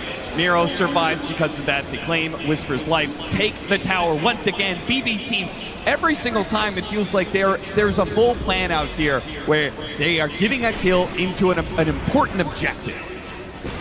And everything is going through the Sand King right now. Like, all these fights and plays start with him going in. It's just not a hero that Heroic want to commit into, especially when you're getting heroes glimpsed out of the fight. If you bring the whole team together, you take that fight head on, you can take him down. You can win that 5-on-5, but not when you're trickling in one by one and Katayomi just gets the punish. You have to be a bit more disciplined around this glimpse in these team fights. The smoke is going to bypass the ward, but Yuma, he drew on the map. He knew that this play was coming, and despite the ward offering some false security, he will not be caught in this trap, and instead, they'll place their own little play here, a high ground ward, and wait to see if BB Team walk into them. His map reads have been immaculate this event. Absolutely one of the hardest carries to kill this international, and BB trying to accomplish the near impossible will not find him. Have to just gate top, but who are you going to find up here? Just Eidolon's pushing the wave. It does at least ensure that the tier 1 goes down, but they've left Pure alone here. Heroic, they catch him on this Ancient stack. It's hard to do, though. There's a defensive ward around that Ancient stack. The Watcher is up. Instead, they're going to spot save. A much easier kill. Dragon Tail stays pretty tanky, but they get the Nightmare to pull him back in. Whoa, got canceled there. Fiend's Grip. He'll finally go down. Nice little pick off this ward in their own jungle. It's designed to do. And slowing down the vessel is going to be huge for Analog's game. Definitely helps. I mean, they have a lot of defensive vision right now. Heroic just trying to play on their side of the map, play around these wards that are giving him a little extra info, let BB run into them. It's kind of been the MO of this game so far. They have one ward across the river, and it's that Radiant ward bottom, which sees literally nothing, by the way, because it got replanted on by trees. So not the most useful in terms of information. And there's the Ags for the Sand King. Incredible timing here. 5-1 and 4 start. He is going to do some serious damage in the team fights if he goes unchecked.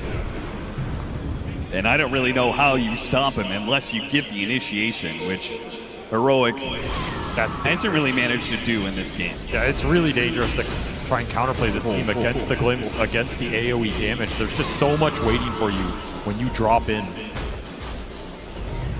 Maybe the one upside for Heroic here is if the game slows down, like their team is the one that can kill Roshan very quickly off the TA, whereas it's a lot slower for BB.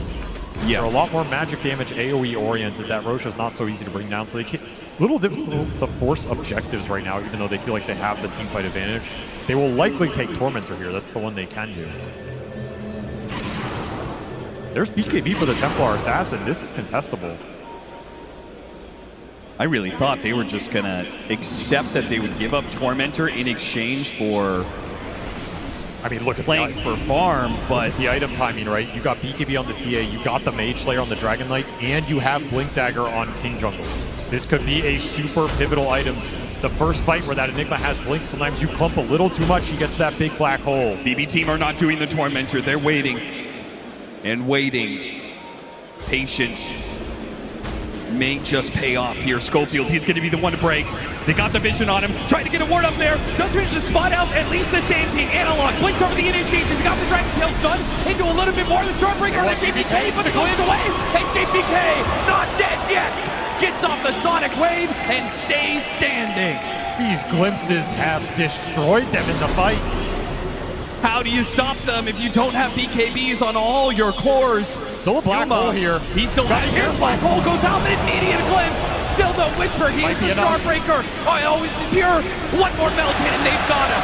Whisper, he runs headlong into BB Team, accepting that this life is forfeit. He'll help get Yuma out of here. Will Yuma complete the escape? KJ, he'll make sure that Yuma backs away. Yuma, you gotta get out of here. Oh, he's turning and fighting. This is insane. He's got Schofield trying to help out. Tries to blow up the save. Meanwhile, the Fiend's grip on JPK. JPK does end up going down. Yuma fighting for his life underneath the sandstorm and winning with the buyback coming out from the heroic support. They'll find another. Two down. Making a third. What the hell was that? Yuma and Schofield make the call. A 2 versus 4 to turn the whole damn game.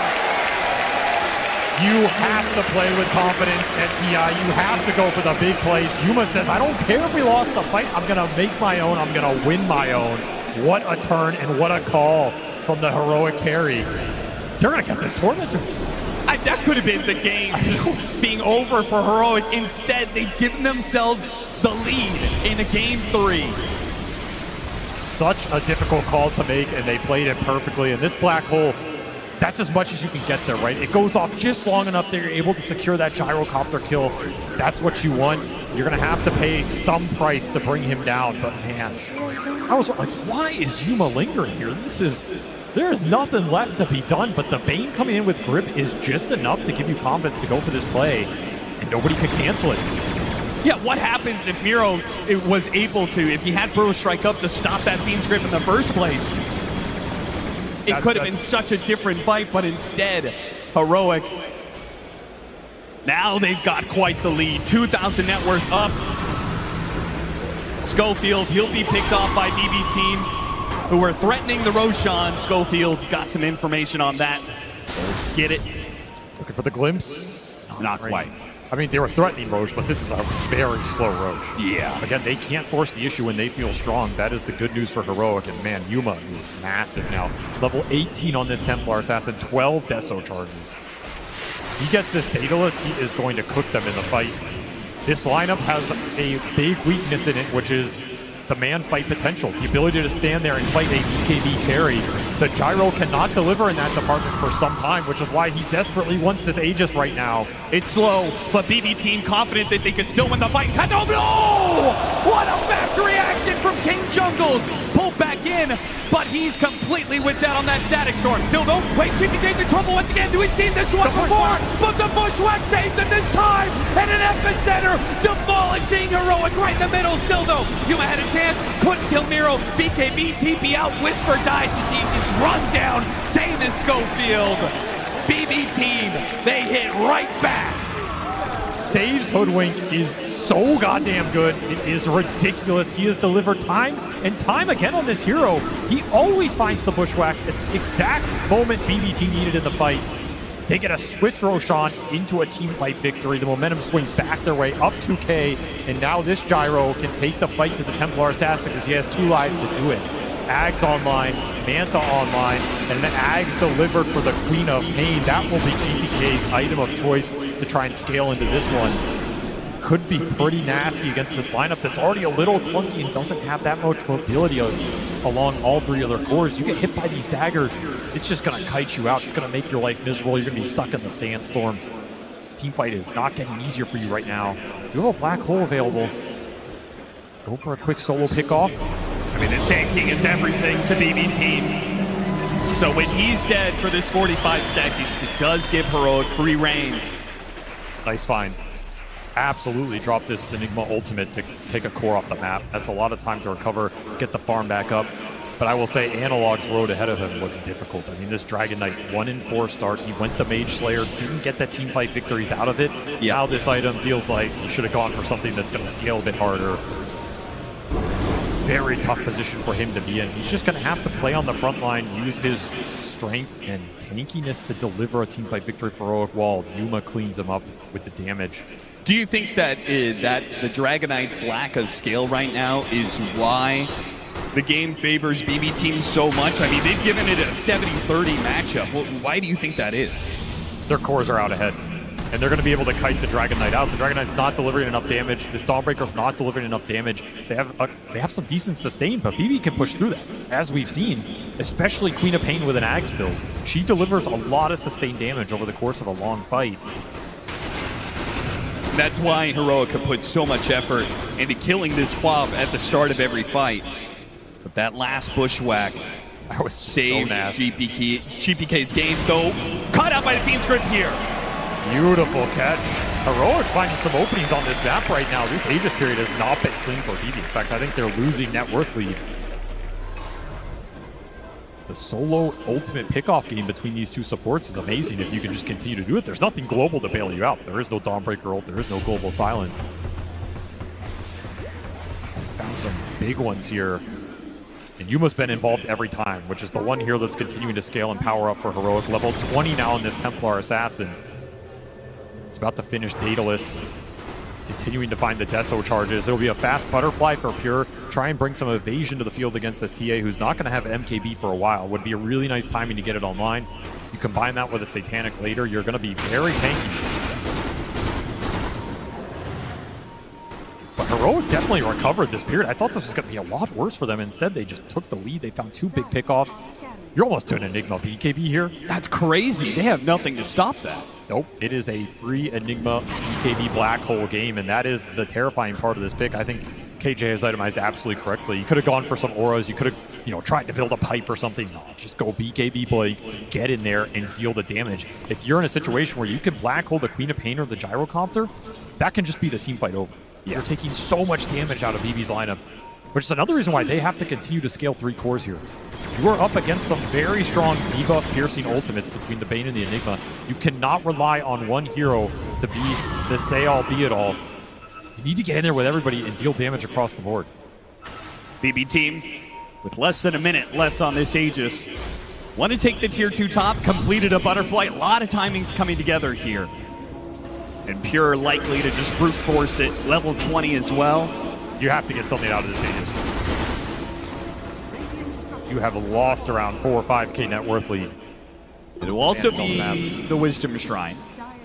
Another big win. See, Whisper, he's going to try and stop Mira on the other side, but They're Miro gets there the other first. one. And that means they're going to chase after the Gyrocopter. Unable to find the stun. Could have Solar Guardianed into that. That was a dangerous play for Pure. That was. KJ playing with fire on the back line here, just taking camps away, getting wards out. Yeah, look at all the vision he's gotten down. He placed that lane ward up top. Like, they know what the game plan is. KJ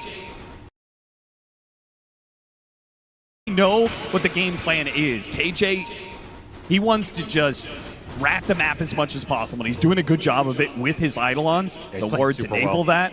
I mean, this is an impactful 0-8 Enigma. It does not feel like he's 0-8. No, it doesn't. You can also just potentially find a solo hero with Black Hole into Solar Guardian. Like, that is enough damage to bring some of the heroes down in this game. He commits for the Courier. That's the Gyro Courier. Didn't die. Got off the shield. That means Pure will still have a TP scroll if that Courier can get to him. Who are currently smoke wrapping through triangle, getting deep into heroic side of the map, Yuma. and wrapping into Yuma. Yuma right past him. He blinks away. Instead, they get the Bane. Even getting the BKB out of the Templar Assassin would have been a small win, but smaller still is the life of Schofield. Maybe they try and kick Analog out up here, but there's Radiant Vision up here. He can play it to the limit. And that was an amp damage Queen of Pain for GPK. That was something they wanted to turn into a team fight. Won't get it. We'll have to probably wait for this next Roshan if Heroic continue to dodge. Though there's the BKB for KJ. Their team fight's online. It looks scary, man. This black hole is going to be a big problem if you clump.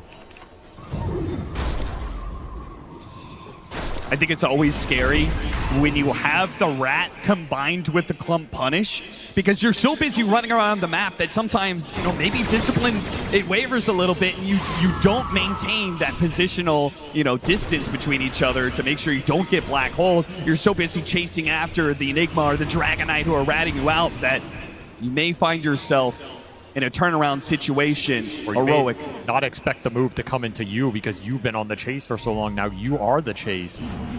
And it's Katomi.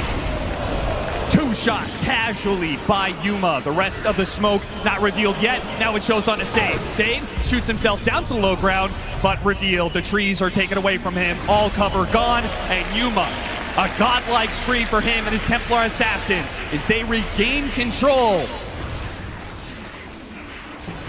Just feels like Heroic have a better read on this map right now. Yuma just playing out of his mind. A perfect game from him so far, 9-0. TA has an insane amount of Deso charges, an insane amount of damage, and if you give him an Aegis in this game, that was an important reason why BB took it away. You do not want to put Aegises on this Templar Assassin. That fight becomes impossible. Oh, we're just outmaneuvering him right now. They have found more pickoffs. They've gotten the lanes in better. They've got deeper vision, more information to play off of. And it kind of feels like they're outscaling him. Like, they have this Enigma backup. They have this Bane grip that can come out. I don't know what this Gyro is supposed to do in these late game fights against all these debuff pure scene ultimates. You can recover this Dragon Knight's game. It's not impossible. He already has that BKB done. He can build into some damage. You can get a Bloodthorn here. You can eventually get to Black Dragon if you want it. You can get a Mjolnir. Whatever your choice is, this DK is going to do some serious damage. There's a lot of pressure on BB to try and find something here in the next 5 or so minutes leading into this next Roshan. You have to execute, have to find a jump, have to make Heroic clump so your AoE can go to work. That's the best thing about your lineup. Are they ever going to have anything that stops BKB TP out? At this rate, it feels like Heroic could do this indefinitely as long as they have the right vision to see the initiation coming. It feels like they could just keep splitting the map until they're finally ready to fight again. Austin, this is Heroic. Heroic doesn't dodge you. Heroic fights you. Okay, if they're stronger, they're going to force the issue. I guess the question remains, do they think they're stronger? Oh, they're trying to play for Rosh right now. They know the exact timing of it thanks to the Templar Assassinate. Max respawn.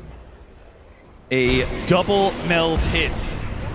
It's fast. It's going to be so fast that BB Team, even if they were to move right now, they wouldn't get there in time. Such a big win. I mean, it's not just a win because you get an Aegis on a TA. It's a win because there was never a team fight around this point for BB. That is one of the places they could have gotten a clump out of Heroic, just naturally doing the Roshan. Their lineup could have punished that. That fight never happens. You missed that opportunity. Now that team fight's going to happen in terrain that is far better for Heroic to fight around. I will say this, without a doubt, BB Team just looked more scared. Right? They've clumped you can feel all it. the way. They're just 5-manning across the map non-stop. Heroic, they're playing with some risk, right? Their heroes are split up around the map, and as a result, the net worth that they pulled back into their favor has swung this win probability to almost an even game. I will say Pure is hitting his power point, right? That Satanic's done. He has the butterfly. There is no evasion pierce on this TA yet. You get some good evasion procs in that fight. You get a good Satanic off. You can live for a very long time here. You can maybe even survive some of those big ults coming out from the supports. But you're right, they're playing a little scared. I mean, there's a Tormentor sitting there right behind him. They're expecting the fight, but how long can you wait for this?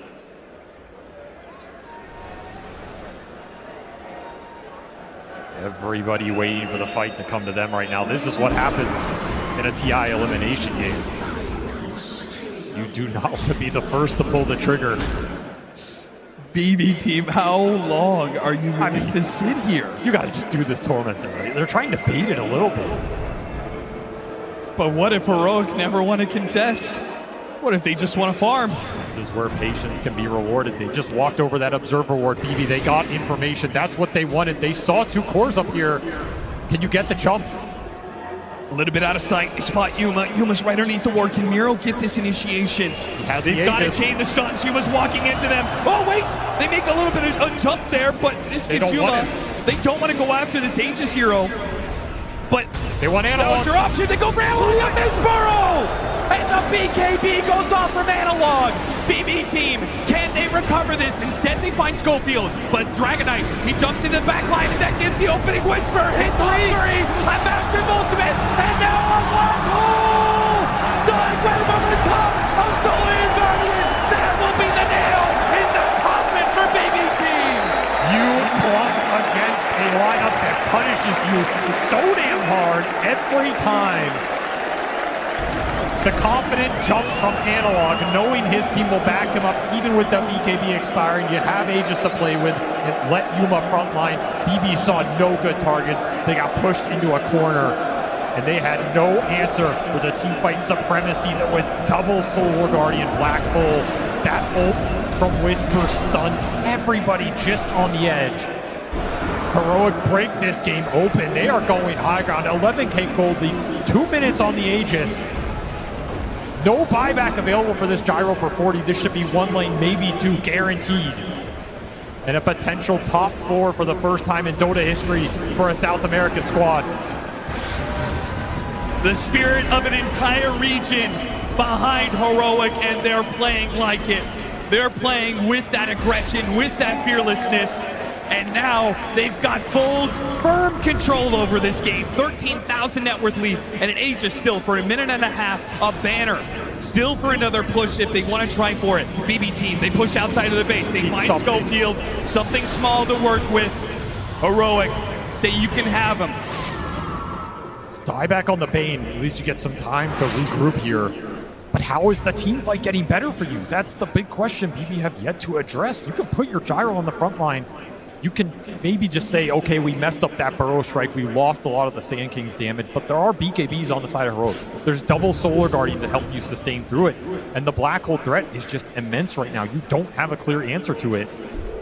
You can sense the frustration. You can sense the dire situation BB are in right now. This is just a nasty fight. If the TA isn't there with Aegis, that's a very different story, right? That ward was extremely good. You had the angle, but you didn't want to jump him, and you can't blame him. And then Analog gives the opening for Whisper, and both Pure and Kantomi. Pure stuck in the Lotus pool and didn't have a way out. Just land a black hole on 3. Throw the other Guardian on top. That Lotus pool did him no favors. They just got stuck in it. Whisper, over 5,000 damage being done. And he knows he might have just won the series for them. So clutch. Level 25 for Templar Assassin. Level 25 for the Dawnbreaker right around the corner. Big talents. Absolutely massive talents. They're even going to have the level 18 on KJ for the level 3 black hole. That's a significant damage upgrade. And you have the Bloodthorn on the Dragon Knight. All the late game scaling coming in for Heroic ahead of BB. You still need BKB on the Queen of Pain here. You need Refresher on the Sand King. These are the biggest items that BB need right now. Just getting to him a little slower. If that fight breaks out before you have double Epicenter, it looks near impossible. I mean, this could be a game where you might just have to go Divine Rapier on the Gyro. Like, it doesn't feel great, but you are going to need some overwhelming punch in the fight. There's nowhere else it can come from. BB team, they've had some crazy comebacks before in this international. Their backs are against the wall on this one, and it's beginning to show. Miro's failed jump on that Burrow Strike. The nerves are clearly playing a hand here in this game for BB team. The pressure cooker that is TI. You will not experience a more intense situation as a Dota player than this. You can't practice for it. You just have to hope that decades of experience go the distance when it matters most. It's what it means to be clutch. You either got it or you don't. There's another Tormentor for Heroic. They're just getting so much right now. Analog's game completely recovered. Level 25 available for the Dawnbreaker and the TA. Yuma runs right into Pure. Hello. Not afraid at all. Some damage off that sharpshooter. Yeah, he did get pretty low. And they will Solar Guardian just to make sure he does not get jumped in this instant. Miro trying to go for it, but a double BKBs, and he's met with a Dragon Tail, a Fiend's Grip over the top, and once again, the initiation is denied. That was bizarre. They just let him sleep there forever. I don't know if that was a bait or just, it was so janky, but BB fell for it. They ended up losing their Sand King, who was on his way to that Refresher. They might have to take this fight without him. Need to find something here. He has no buyback. A quick pickoff on Schofield would do wonders for them. They do have the Static Storm. There's no BKB, so Solar Guardian goes out. They found the black hole. It's catching the Gyrocopter. Sonic Wave trying to push away. Here with the Satanic. It's keeping himself up. 1 versus 4 for them all. Trying to take down one of these cores. He's fighting up against Analog, and he's getting the lifesteal to keep himself up. BB team on the edge, but they will hold off that fall just a little longer. Dude, what a fight from Pure. He just gets in the middle of everybody with this Satanic Butterfly, gets a couple evasion procs. The Dragon Knight got isolated, couldn't put the damage into him. He survives, gets a massive Satanic off, and finally able to deliver a killing blow to Heroic in this team fight. That was a very bold fight to take. 4 on 5 without your biggest team fighter. Beautiful execution here. Sonic Wave lands exactly when you needed it on all 3 cores. Look at Push Yuma up. Oh man, pushed up to that high ground. What can you do? And the daggers are just flying from GPK the entire time. They took such good advantage of that Dragon Knight being isolated in the kinetic field Static Storm, pulling a team fight win out of nowhere. BB do it again, and they're going to get Rosh off this. This is going to be another Aegis for Pure to play with. Refresher Shard in the pit, Banner in the pit, to take all of that away from Heroic. That would have been a game ender. The game has slipped through Heroic's grasp. They were in control. They were marching their way to victory. And now this is absolutely anybody's game. They've got to claw it back. I mean, is but this... BB Team, they've got the momentum now. Is this divine territory for Pure? I ask it again. You have Aegis. You're getting close to that gold. You're running out of slots. This man has done it before at TI. It's not uncomfortable for him. And it might be what you need to win this game. Just think it's Swift Blink. A refresher for Miro. So if they can find that initiation, Pure will be able to jump right into it, as will the Disruptor potentially. Now that Burrow Strike, it's a lot more deadly if it's an Ag Static Storm over the top of it. These are the opportunities BB need to win these fights. Didn't exist 4 or 5 minutes ago. They exist now. You have an opening. You can go in with this Burrow Strike and threaten any of these cores because that Ag Static Storm will be dropped on top. And there is no way to bail that hero out other than committing more with the Solar Guardians on top, with a black hole in the middle of everybody. It could work out for you. It could be an absolute disaster. Yeah, the more you throw it at, the higher the risk is, right? Maybe You're that clumping. Solar Guardian doesn't save you. Maybe you're just running into that Static Storm, and BB Team on the hunt. 3.5 minutes left on this Aegis. Sweeping across the map, keeping that same 5-man formation. They say, if we're going to go down, we're going to go down together. And Pure, he disassembled that butterfly for Swift Blink. Felt like the MKB was incoming for Yuma, which would have been his next item, but he doesn't have it yet. Kind of interesting to give up that evasion. You do have 2 lives off the Aegis and that Satanic. Especially since that evasion was entirely what saved him in that last engagement. Absolutely did work. Look at the Space Ward right here. This is incredibly nasty if you get caught on it. Something interesting to work with. They get a little information on the Dawnbreaker.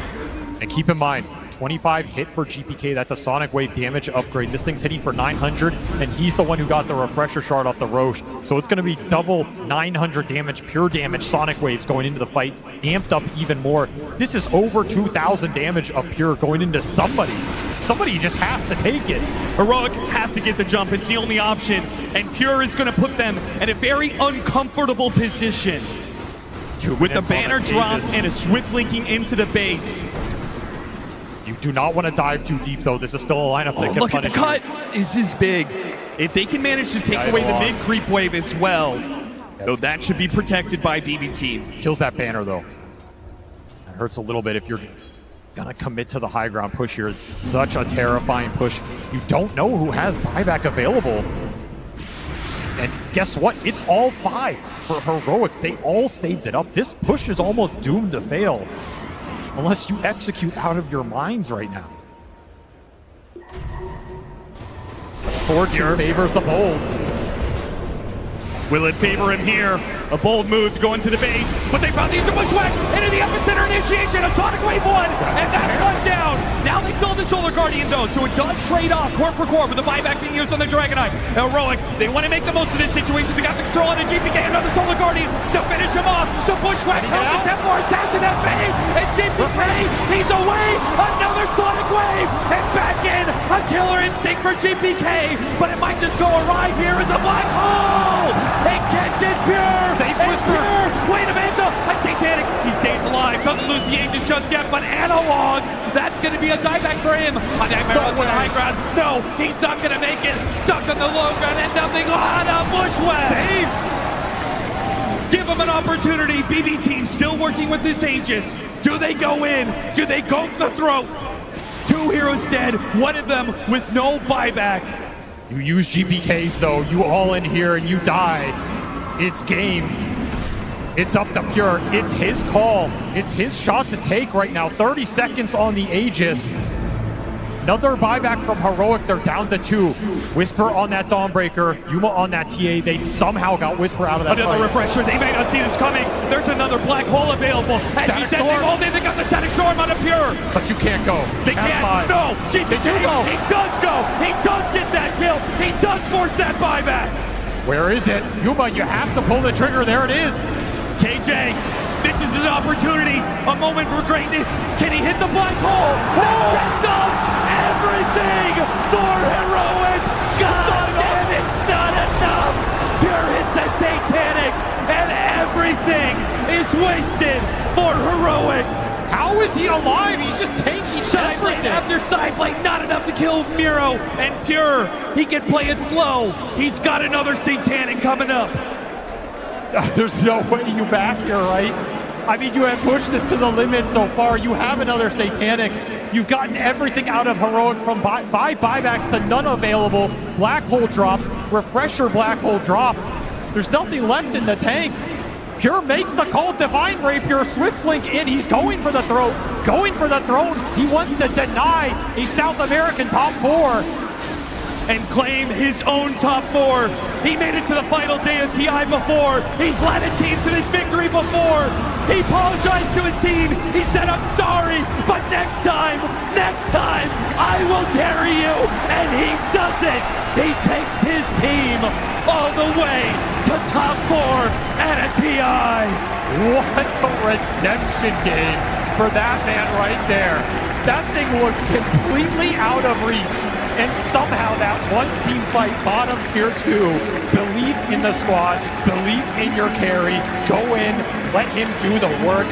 The Satanic timing was beautiful, and Pure just turns this game on its head. Crazy bushwhacks from Save, crazy survivability from GPK. This team was pushed to the brink, but they just did not give up. And they will find themselves victorious in a Game 3 that seemed out of reach, denying South America that top 4 that has always eluded them. It was so close. If you execute one more team fight in that game, it is yours. It was all it took, just one more fight. And South America, hearts bleeding right now. They've been here before. They've watched a team come so close to setting history. And Heroic regrets and redemption. The two sides of the coin in these matches. Overwhelming happiness for the win and unforgettable grief in the loss.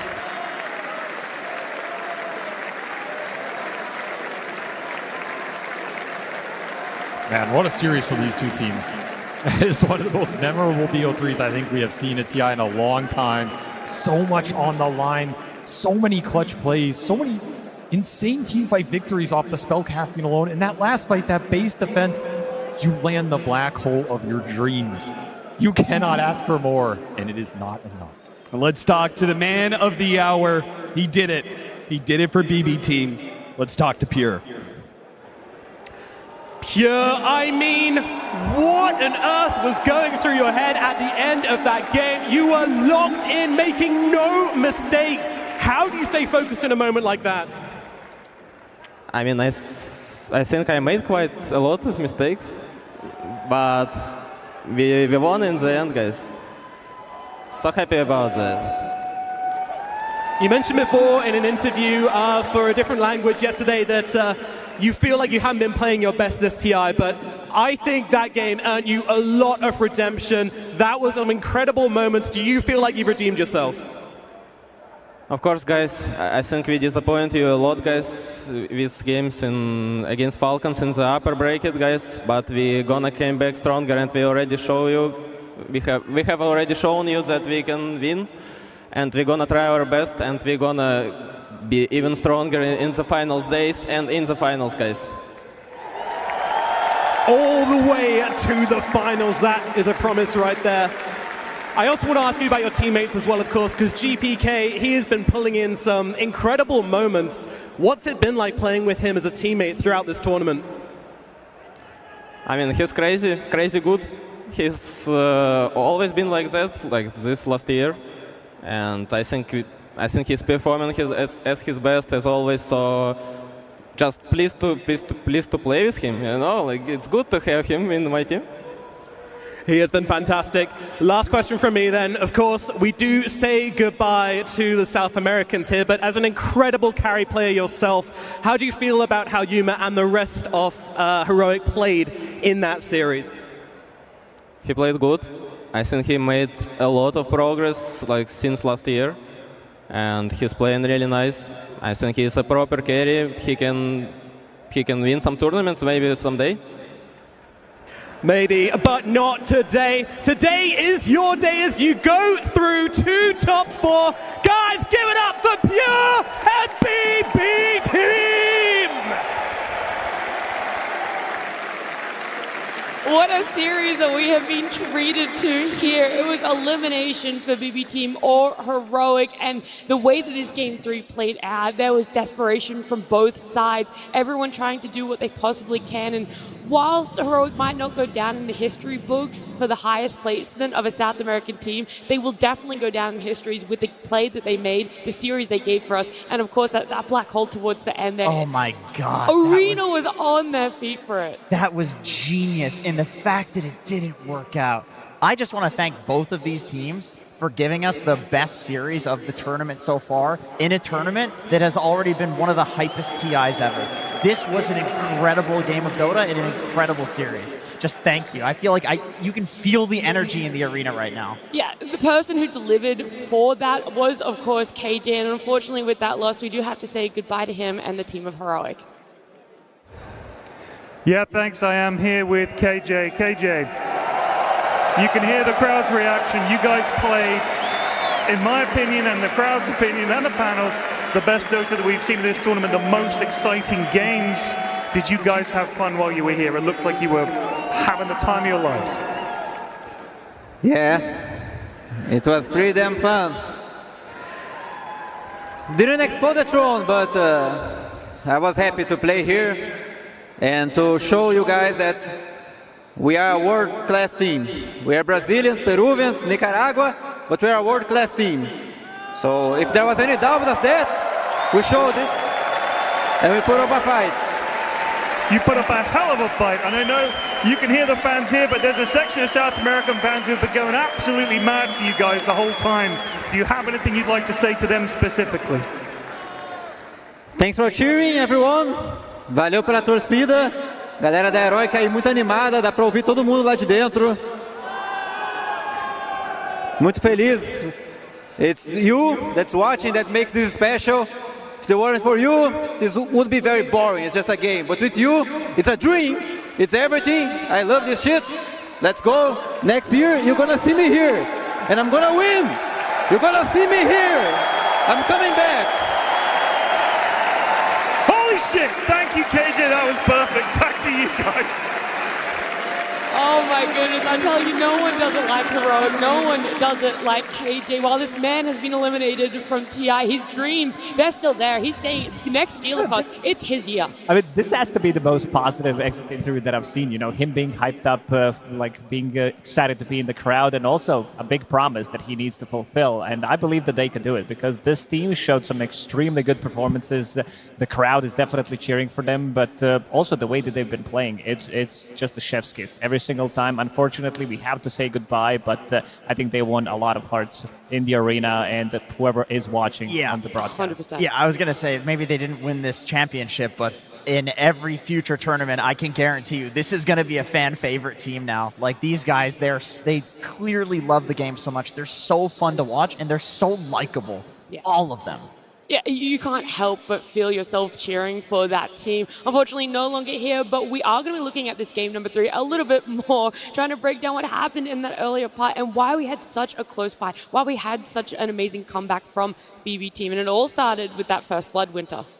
I mean, the first blood was kind of like a really, really good outplay, a little bit of outplay here by Whisper. You can see he's almost going to hit level 2 soon, and he's going to use his slow to get to level 2 here, and Pure totally caught unexpected here, and he just dies, you know, because Dawn level 2 is like one of the biggest spike here, and once again, because of that earlier kill, this happens, right? They get the dive, Pure doesn't have any more resources, and it was a really, really good read here by Whisper catching him, knowing that the only way he escapes here is TPing in the corner. It was such a high skill game of Dota. Like, there's no world where you have to be playing against a very skilled opponent that is paying close attention to your levels that you can make that play and find that opening. Like a single creep and then using the resources to get that. Like, this was world-class Dota. Yeah, I mean, this is why like you always hear like take the range creep, take the range creep. You're listening to the comms like in the lanes, the range creep matters a lot just because of situations like this, and that one kill actually snowballed the lane so much. Yeah, it really did. Something, though, that we weren't really sure about is how Position 5 Enigma is going to fit into this meta. It's been out of the limelight for so long when it comes to competitive, but KJ put on an absolute beautiful shot. Oh, yeah, he has a couple of tricks up his sleeve. Look at this, Position 5 Enigma, 5 minutes in, 6 about to spawn, so he's stacking 3 camps at the same time. That is so hard to do, by the way. It really is, and they're also trying to win this economy more, and look at what Save is doing a couple of minutes later, because a couple of minutes earlier, there was Enigma in the enemy triangle, putting down Center Ward, putting down Observer Ward on the hill, making sure that they are winning that economy war, making sure that there's going to be a lot of... And also another one, I just have to stop talking, because what he does here is he uses Midnight Pulse immediately, predicting that their save is going to be using Bushwhack, making sure that Yuma is not going to get stunned there and killed, and lands another good black hole. We saw multiple man black holes coming out from KJ, and I just became even a bigger fan after this one, and this guy is just amazing. I think after watching this, I don't have any plans of going and playing Enigma in my pubs. Position 5, like the amount of stuff that you have to do to make it work, you have to be such a savant at the hero. I mean, this is why the coach was so confident. Right? He said King Jungle's Enigma is really, really good. Like, he knows every little bit of the hero, every inch, like in the early game, what he can do. Because this hero is so greedy, right? If you don't do enough in the early game, it's very difficult to have space for your hero to farm in the mid-late game. Yeah, and then you start to wonder, when is he going to be able to have an impact in the team fights? When is he going to be able to start joining? But these teams started fighting early on, significantly earlier than what we've seen other teams start to do. It was around this 12-odd minute mark where it's like, yeah, everyone's coming together, and let's try and make some initiations that still stacks. Yeah, I mean, this is like, I think, the second Dawnbreaker ulti, which I feel like BB team, they were able to force the Dawnbreaker ulti on a very defensive way, where they are trying to use it to save a teammate. I think in most cases, you want to use it offensively with the DK stun to kill someone. But here they were using it to save Schofield, but he died, and the fight didn't really turn out so well for them. So props to BB team for able to force the Dawnbreaker ulti to be used in a very defensive way. I think this is part of why we've seen Dawnbreaker falling off a little bit, is that the higher skilled teams are good at like baiting out the ulti and essentially playing around the hero. Whisper still made it extremely hard to deal with, especially when he got the Dazun Blood right, as well as the talent that increases the AoE of it. It was very hard to not be like counter-initiated on, but there were a few times that BB team did a really good job. Yeah, I mean, I think this game definitely showcased why the hero, I think, is still a very, very strong pick at the right time, especially when Silencer is banned, right? I think you mentioned that a couple of times. When there's no Silencer in the game, the other counters doesn't really seem like it will bother the Dawn too much. Yeah, there were still moments where we're like, okay, this Dawn, why isn't she getting picked more? And then you see some of the solutions there. We were also seeing a lot of fighting around this Tormentor. 20 minutes, that's when we see teams clash a lot. This is not the goofy one. The goofy one where they stood around for like 5 minutes happened a lot later. It was such a tense game. And I think this was a really high skill play by BB, like knowing that with the TA, of course you want to go to that Tormentor. This hero can like legitimately solo the Tormentor, so you do not want to give this objective up. So they bank on the fact that Heroic is like, okay, well, BB's going to try to take it from us then. So there's just multiple levels to the gameplay here. And the team fight, the black hole, it was very nice on Pure. Unfortunately gets interrupted. You saw the Hoodwink could not connect the stun earlier, like Lacoste mentioned. In this fight, it dragged on and dragged on and dragged on. And eventually, BB being patient on that Tormentor high ground did pay off.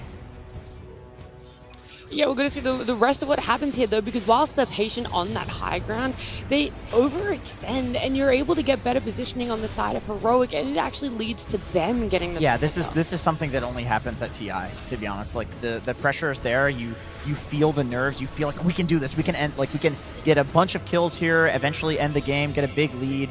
I also think you can overchase. Yeah, we've seen a lot of these top-tier teams that are still left in the tournament utilizing these buybacks, making sure that they're going to be winning the fights. We saw earlier in Nigma series as well, 20-minute buyback coming out from under or just to kill Sniper on XM, buying back one more time. So understanding that certain heroes are much stronger, especially those that have global presence, potentially like a Dawnbreaker in this series as well. Whisper, he had a great game. The Refresher, the Aghanim Scepter build, he also did build into a bit of a later pipe combined with the Mage Slayer, which did reduce tons of damage, but the most of the damage in the late game was physical, and the way they did it on Pure with this Blink, Divine Rapier, Butterfly, disassembling with the Chop Shop. Yeah. I think Pure is the one who's like ready to go in multiple times, risking everything. We saw it in game number 1 with the buybacks as well on their side. I think buybacks is a very crucial thing that we also need to mention a lot. Whisper even ended the game with the Blade Mail. When they were in the 2 or 3v5 situation, he not only goes for this late game pipe, which I think is really interesting, you kind of have to do against all of this magic damage, but he goes for the Blade Mail to try to... This was the game-defining fight here, where the Gyro kind of solo carried. I don't want to say solo, but he kind of didn't die and carried the game. It looked like it was going to be really bad because it was a 4v5 fight. I don't think Hyori expected BB team to actually take the fight, but somehow Pure doesn't die and he survives and he kills everyone and totally turns the game around. Yeah, having that Satanic for him, being able to get it off, him unfortunately not dying in that black hole. This is when things started to unravel a little bit for Heroic, and massive props to BB team, and exactly what you were just describing, Lacoste. Pure is not afraid to be that person that sits in the front line despite being the carry. He's okay if the black hole is used and him knowing how much he can rely on his supports, how impactful GPK has been as well. Yeah, he definitely knew how much he can tank there, and also being very patient with his Satanic. He knew that he was going to get black hole. Sonic Wave did connect for a couple of seconds, making sure that extra bit of a damage from Templar Assassin is not getting through, and also life-stealing with that Satanic still with the Aghanim Scepter, with the side gunner, and very nice read there coming out from Pure, really pushing the limits of the hero. He had to absolutely do that, because I think if that same damage is pumped into his teammates instead of him, they lose that fight. It's legitimately... They lose the game there. They lose the game right there. So if he does not wait until the last second to use the Satanic, let's say he uses it during the black hole, it doesn't work out. He knew that he had to push the limit there. This is the only way they're going to come back in the game, and good lord, what a comeback it was. Yeah, what a game, yeah. That has to be by far one of the best games I've seen this week. It wasn't just that game, it was this whole series, right? From our game 1 where we had an Aegis snatched from GPK, it feels like it was so long ago, but that was literally the same elimination series. These teams pushed each other as far as you possibly could with all of it. And so, yeah, Pure going to be our standout player for that game number 3. But BB team are going to have to play later today. You got to find some more energy in the back pocket here. I don't know. They got to go to the sauna or something and relax, because it would be very hard to cool down after something like that. Yeah, you have to reset, you have to forget everything that happened. Sure, it was a hype series, but you need to conserve your energy. You can't really celebrate. You need to keep your mind on the next game. You have to focus, and your job is not done. Well, we're talking about conserving energy, but someone who has energy in buckets is, of course, our stage host. We're going to head on down to Slacks and Tsunami. Thank you very much. Yes, we are cooling down from a very intense series, and I thought we'd play a little game of our own. Now, if there's one thing I've learned with my time in Germany, it's that things are very orderly and things are very coordinated. So I thought I'd do a test of coordination with 10 fans from the crowd, and we're going to play a little game. It's very simple. You're keeping a line going of one of two actions. Slacks, you're going to hold out the mic to one of them, and they're going to start out by either doing GG with GG, knees have to hit the arms, or you do well played, hands up. We already got some people who know it. Let's get a little practice run. If I say GG, or we do well played, and we'll keep the chain going, but if you mess up, you're out. All right, Slacks, you get it? What? Okay, we got it. It's fine. We'll figure it out. All right, gentlemen, do you understand the rules?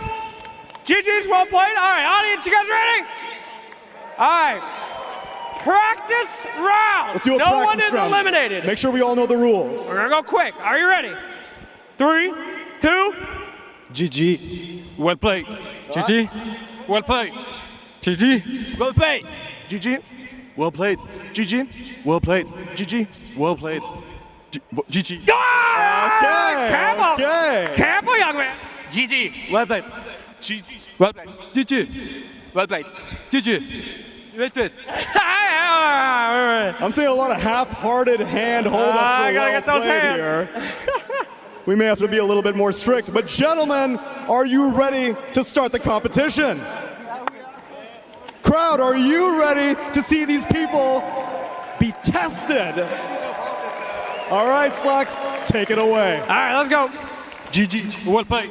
GG. Well played. GG. Well played. GG. Well played. No hands. Oh, Did no not hands. lift up the hands. No hands. You're out, my friend. I'm You're sorry, out. my friend. It's a brutal series. What can you do? All right, you ready to start again? GG. Well played. GG. Well played. GG. Well played. GG. Well played. GG. Well played. GG. GG. Oh, no. Can't have two GGs now. You gotta say well played. It's kind manners. Right, all right, we'll start from here. GG. Well played. GG. Well played. GG. Well played. GG. Well played. GG. Well played.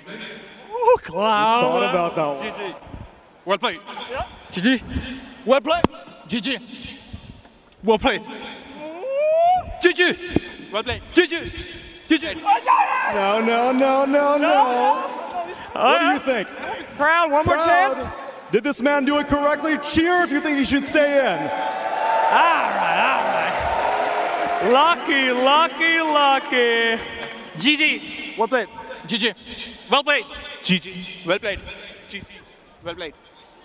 No. Oh no! They're dropping all like right, flies. here we We're go, this is eliminating good. all of them. Here we go. GG. Well played. GG. Well played. GG. No. He said well played. We had a knee well played. Oh no, they're dropping. All right, here we go. We'll start from here. GG. Well played. GG. Well played. GG. Well played. GG. Well played. GG. Well played. No. We had a double tap knee well played. Sorry. Oh, we're getting down to the wire. We're getting down the wire. All right, here we go. GG. Well played. Well played. No. Bring it in. Here we go. GG. Well played. GG. Well played. GG. Well played. GG. Well played. Oh! GG. Well played. GG. No.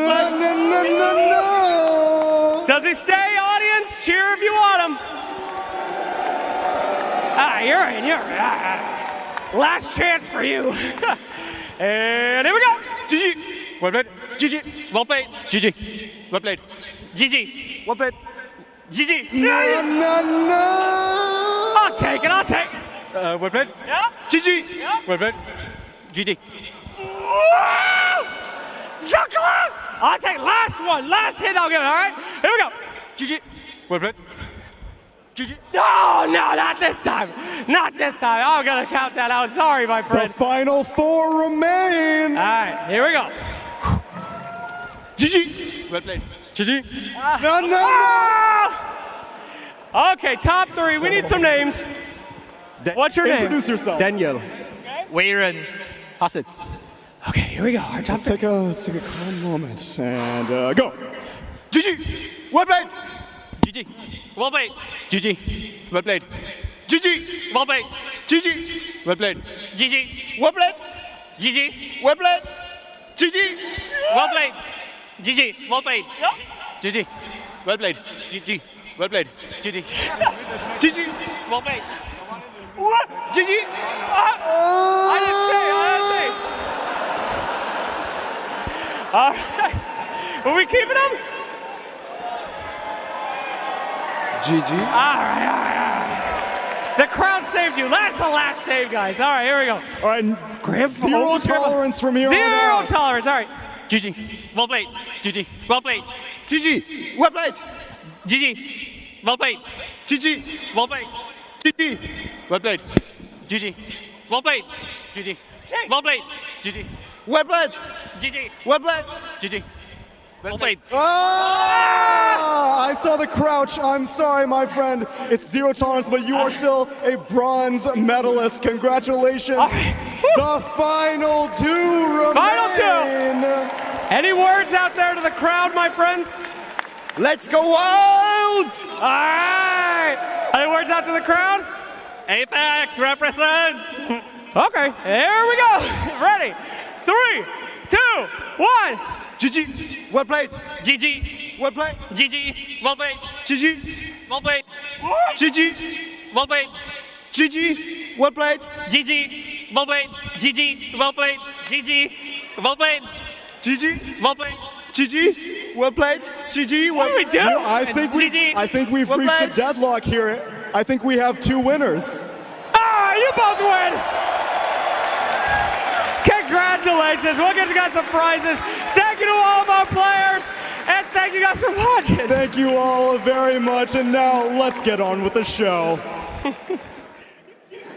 Thank you very much, gentlemen. That seemed like quite the workout on the stage as we're getting ready to start our second half of the day. We have got 4 teams remaining, and before the day is done, we will send one other team home, and we'll know one of our first grand finalists as well. So a lot of exciting times ahead, and I hope we can match the excitement from the series we just watched kickoff, because I think we just witnessed the most exciting series yet here on the main stage. No, you could just feel the passion in the series from both teams, right? Heroic really wanted to get top 4, make it there for South America, and also we'd have had 4 different teams from 4 different regions in the top 4. It would have been just so beautiful.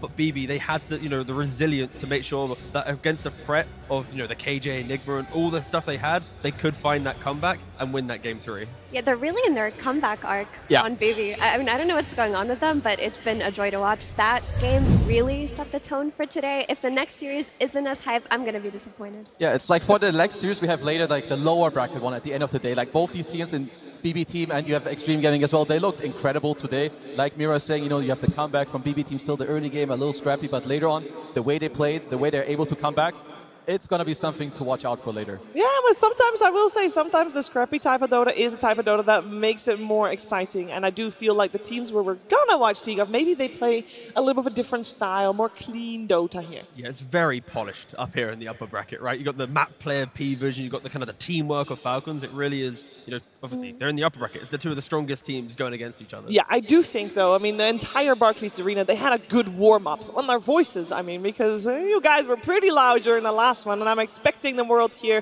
for our upcoming series as well. And of course, with that, expecting the world for our upcoming teams. So let's welcome them in.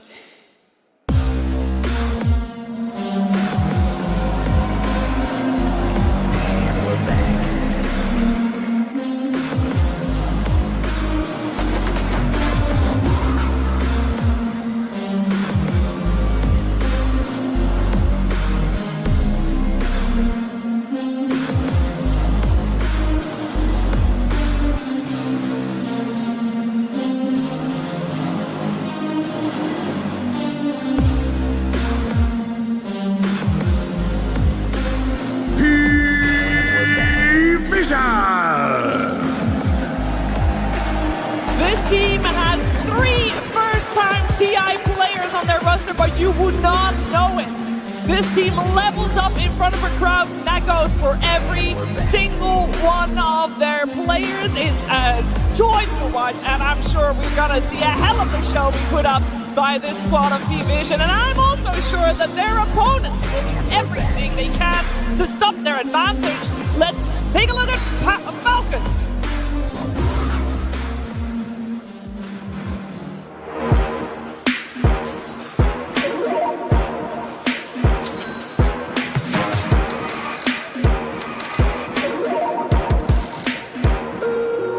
Choose wisely and crush those responsible.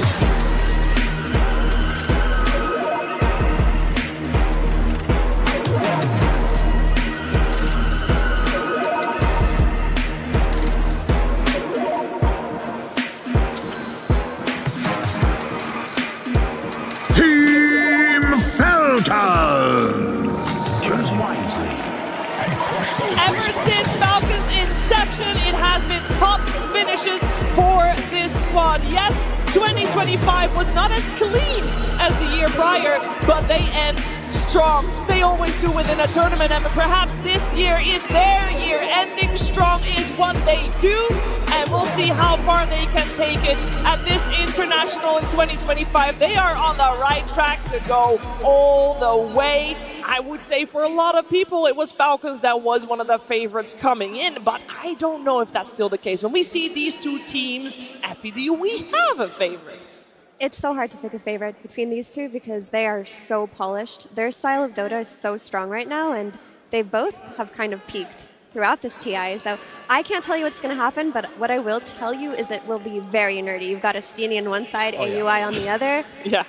we're in for a treat. If you love Dota strategy, this is a series to watch. And especially if it's like map play, both these teams masters of it, absolutely. Like you were saying there, they have Astini, they have AY. Both these coaches, they value the wave shelf, the ghost push, how you play the map. If you're going to go in 1+1 groups, if you're going to go in 2+2, how do you play the map? So I'm expecting a very close series because yesterday, Pvision, they won off of map play alone, and I believe that Falcons, they have a very good shot against MT. Well, let's focus our attention a little bit on the man on our screen and no one, because for a lot of people, this will be one of the most familiar faces on the side of Pvision, Kezu. Yeah, we need to take a look at this guy because it's not very common. You have a player who, so we see here, 2015 career start in Vegas Squadron. He does win a LAN event, but then look at Virtus Pro. This is where this guy had so many amazing placements and finishes. He peaked like at this time in his career. Then you move forward, it dropped down a little bit, but then kind of, you know, this middle ground. He's in Virtus Pro, Gambit, Navi, nothing really there.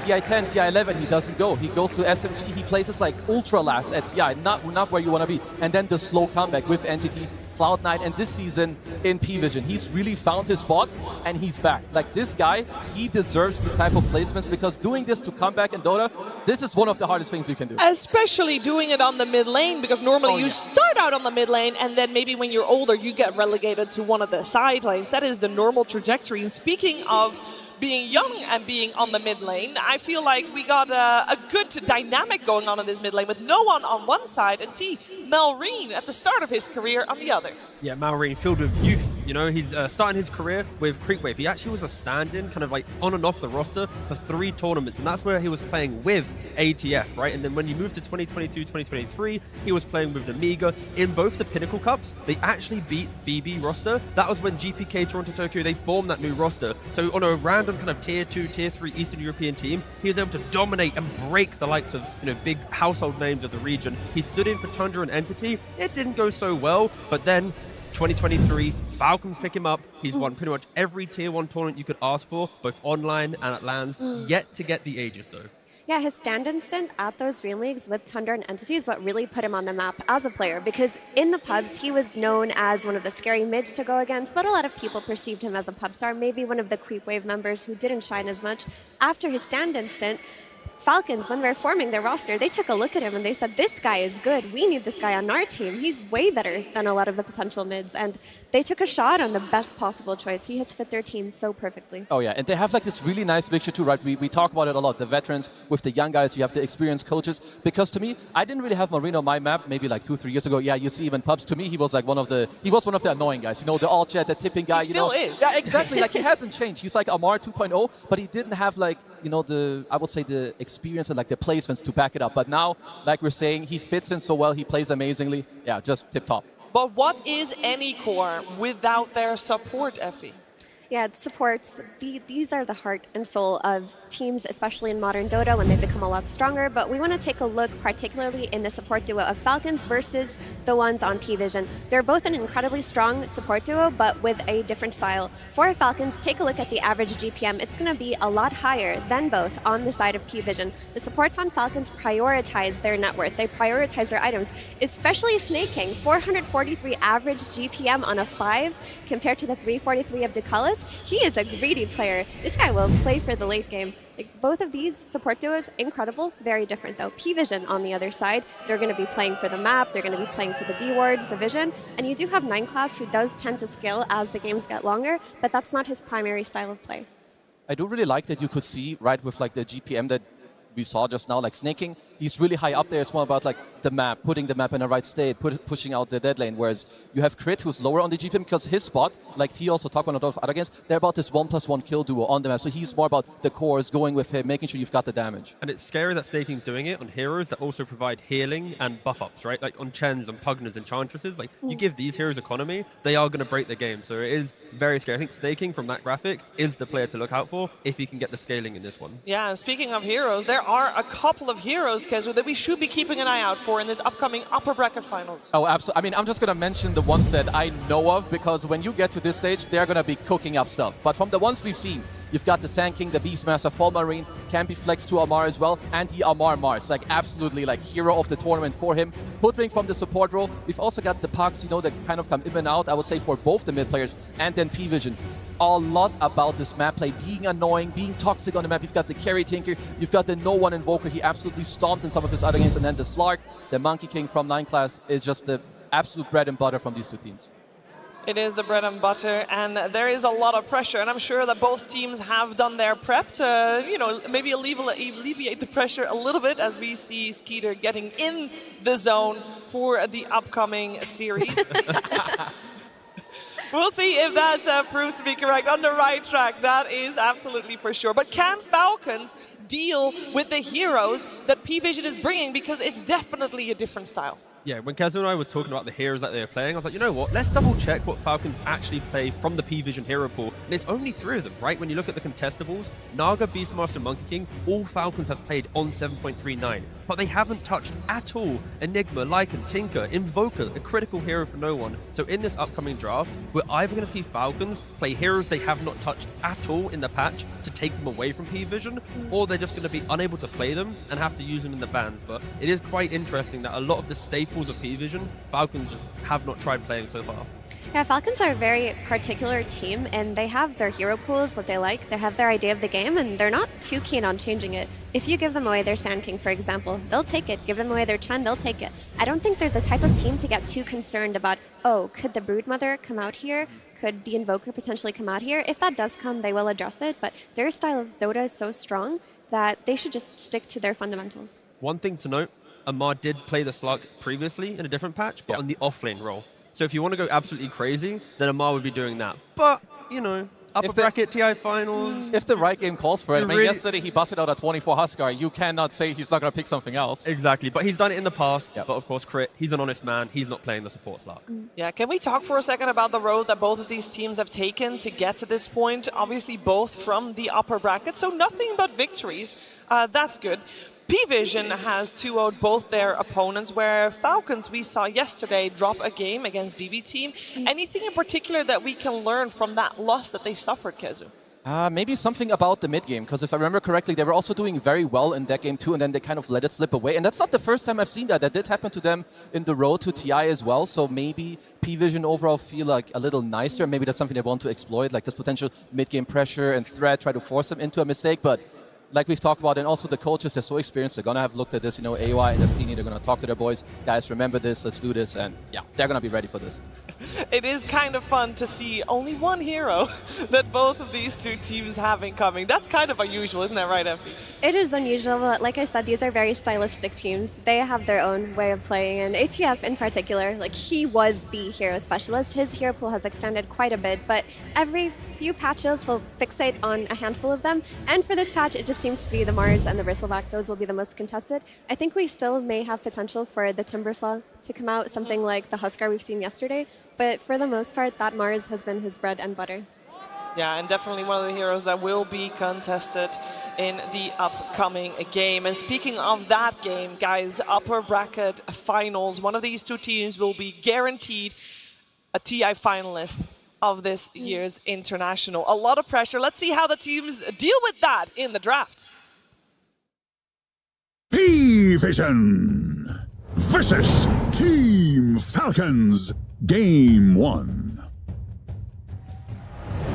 Here we go. We got Falcons on the Radiant side for this first game. Pvision on the Dire side. First pick also going the way of Pvision, and that does mean that Falcons has overall last pick in this draft. Definitely one to look out for. And the Mars, we already touched upon a couple times, out of the picture. We're going to see a couple of regulars removed as well, with the Naga Siren as well as the Lycan. And other than that, it's all up in the air. The two big questions for me when you draft against Falcons is, one, are you letting through the Sand King? Do you have a plan for it? Two, are you letting through the Chen? And do you have a plan for that? That's really what we have to think of today. Yesterday, we did see the Sand King be let through by BB Team. They did end up beating it with a Hoodwink plus DK combo. Maybe that's something that PV looked at today and thought that they could recreate. That's also something interesting, because a few of the heroes like that we didn't see on the graphics. So Chen is very important for Falcons. Pvision, I believe they haven't touched this hero too much, but this is a hero that is on their radar. Lucales has played it a lot, so if you don't want to ban it, you could go for like a cheeky first pick yourself, maybe take it away from them, because like we said, you get to this stage of TI, you're going to be cooking up something. You know what your enemies want to do? Falcons as well. Do they want to go for like more the snaking? He plays like this big body. You go for more of the 5-man. Do you want it to play more of the map hero to kind of like contest what Pvision want to do? We're just going to have to wait. And going back to the Mars ban from Pvision, right? It's a lot of respect coming into this game one. I don't think any other teams banned Mars in the first phase against Falcons yet, but with the way that Mars playing it, in some games it's Blink, Lotus, Lincolns. In others it's the Blink, the BKB, the Refresher. He's not just going for one build like you used to see, 6 months ago on Mars. He's trying to read the game and make sure he has the right items. And against the zoo aspect of Pvision, sorry, Throwdown Arena, happy days. And speaking of respect, the 9-class Slark is respected in that opening ban phase by Falcons. I'd also like to see, because usually when Falcons play, Monkey King is banned against them. Pvision, they have first pick, they play a lot of Monkey King. Their other like substitute guy with Slark is banned out, so I wouldn't be surprised if that's what they want to snag. But then we need to remember they will be trading Monkey King very likely for the Chen, or maybe even the Beastmaster that's also left in the pool. And there's also Nature's Prophet left in the pool. Kind of hasn't been that successful on the main stage, but still a very popular hero for these teams. Oh, here it is, the 9-class starter to the draft. You already know that unless you put some, melee guy mid and then no one is like, okay, I'll snag it. This is your 9-class Monkey King +4. You're gonna combo it up with DM in the offlane like we saw with the heroes. It works so well. So, good start. It's what they want. You have to respect the vision game very early on against Spot Monkey King, right? You're jumping around the trees, you're placing the deep wards. If you're reacting a lot on mid lane, then suddenly it just takes that one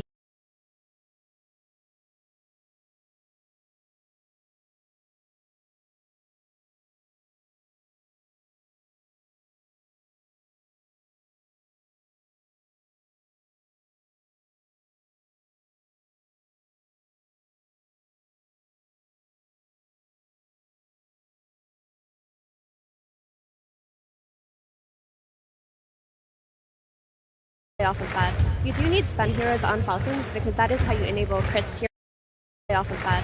You do need stun heroes on Falcons because that is how you enable crits hero pool, right? His Snapfires and his Hoodwinks. You need a mid hero that can start the fight and get the follow-up damage from his cords. And if you know Helmet Dominators are coming out from Pvision, then Shaker's already a correct step in fixing that. With the Kaya, with the Shard, you push wave so quickly, it doesn't matter if there's a Dominator creep standing next to it, there's no wave to utilize to push down. And I think Shaker, you now have one of the 3 lanes is already fixed against Pvision, a team that has bought Helmet Dominator, I believe, still in pretty much every game they've played so far at the International. The only thing I'm wondering like a little bit, and most likely this 9-class should be on Monkey King, but I will say, at least when it comes to the laning stage, Monkey is one of the strongest heroes against Shaker to like shut him down, but maybe they're gonna be like, okay, even if that does happen, we have the Shaker with the Hoodwink, with the Snap. Sure, you only like the first 5, 6, 7 minutes, then what? I have a triple Wattstick Ancients you're gonna walk over, I'm gonna act you, see you later, and then later the game is hard for you, so maybe they just don't care. And you have to respect the flex, for sure, but if there is a player in this tournament that does not mind getting into bad matchups, it's Smellerine. He's perfected the art of not laning. Yeah, he's like the king of whatever. He reminds me of like the offlane Zai of like years ago. It doesn't matter when you pick his hero, what you put him up against. Bro is somehow gonna find whatever he wants and just has a S-tier performance. At this rate, though, I feel like Pvision is taking a very different route from what we have seen teams do against Team Falcons. Mainly that every single support that Falcons might have wanted is still in, so they get the freedom to ban out the Pugna themselves, pick up the Snapfire. I think Pvision is respecting the fact that you can ban supports, but it's the front line that Falcons need to utilize to get themselves into a game, right? And I think a lot of the bans are the building blocks to the aggression of Falcons. I respect it, especially for a game one. You go with this style, if it doesn't work, going into the next game, then you start respecting the supports maybe. But go for this idea, try and implement it in the first game. And Falcons continue down the very kind of textbook approach of their draft. They enter the second phase, they pick Snapfire, there's Hoodwink, the Snaps. You just pick one of them, nothing too crazy.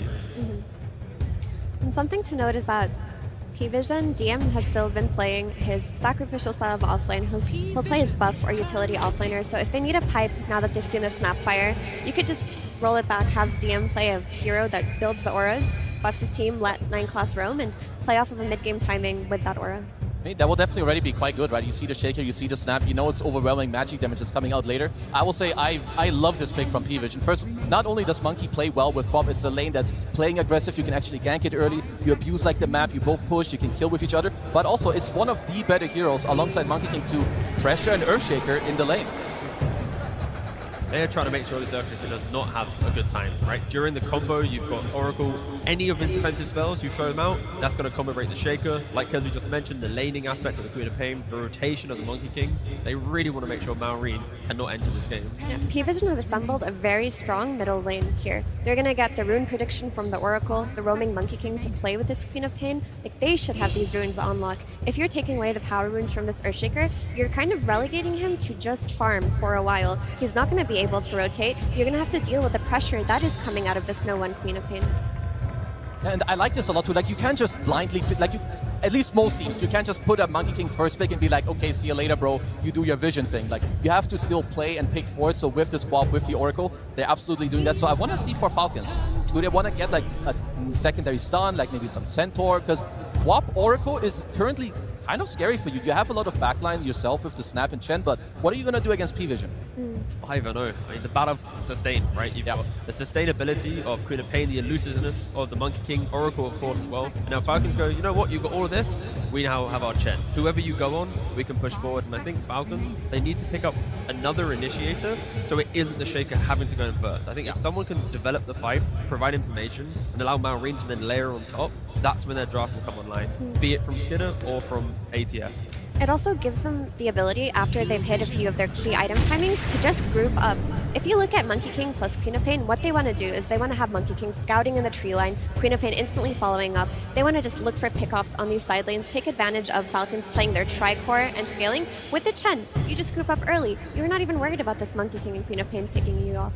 And with the Snapfire pick, it is protecting Doom from that flexibility of the Monkey King that you guys mentioned, because if the Monkey goes into carry, you've got Snapfire the cookie, ways to displace and kind of keep the Doom alive. Sure, it's not going to be a great lane, but I think they respect the Monkey Flex, but they don't really care. They just want to get their items, get online, and play for that mid game. Yeah, that wasn't a good Doom stat for Falcons, though, I will say, with the 0 and 2. How does it fit into this draft? Is it a good fit?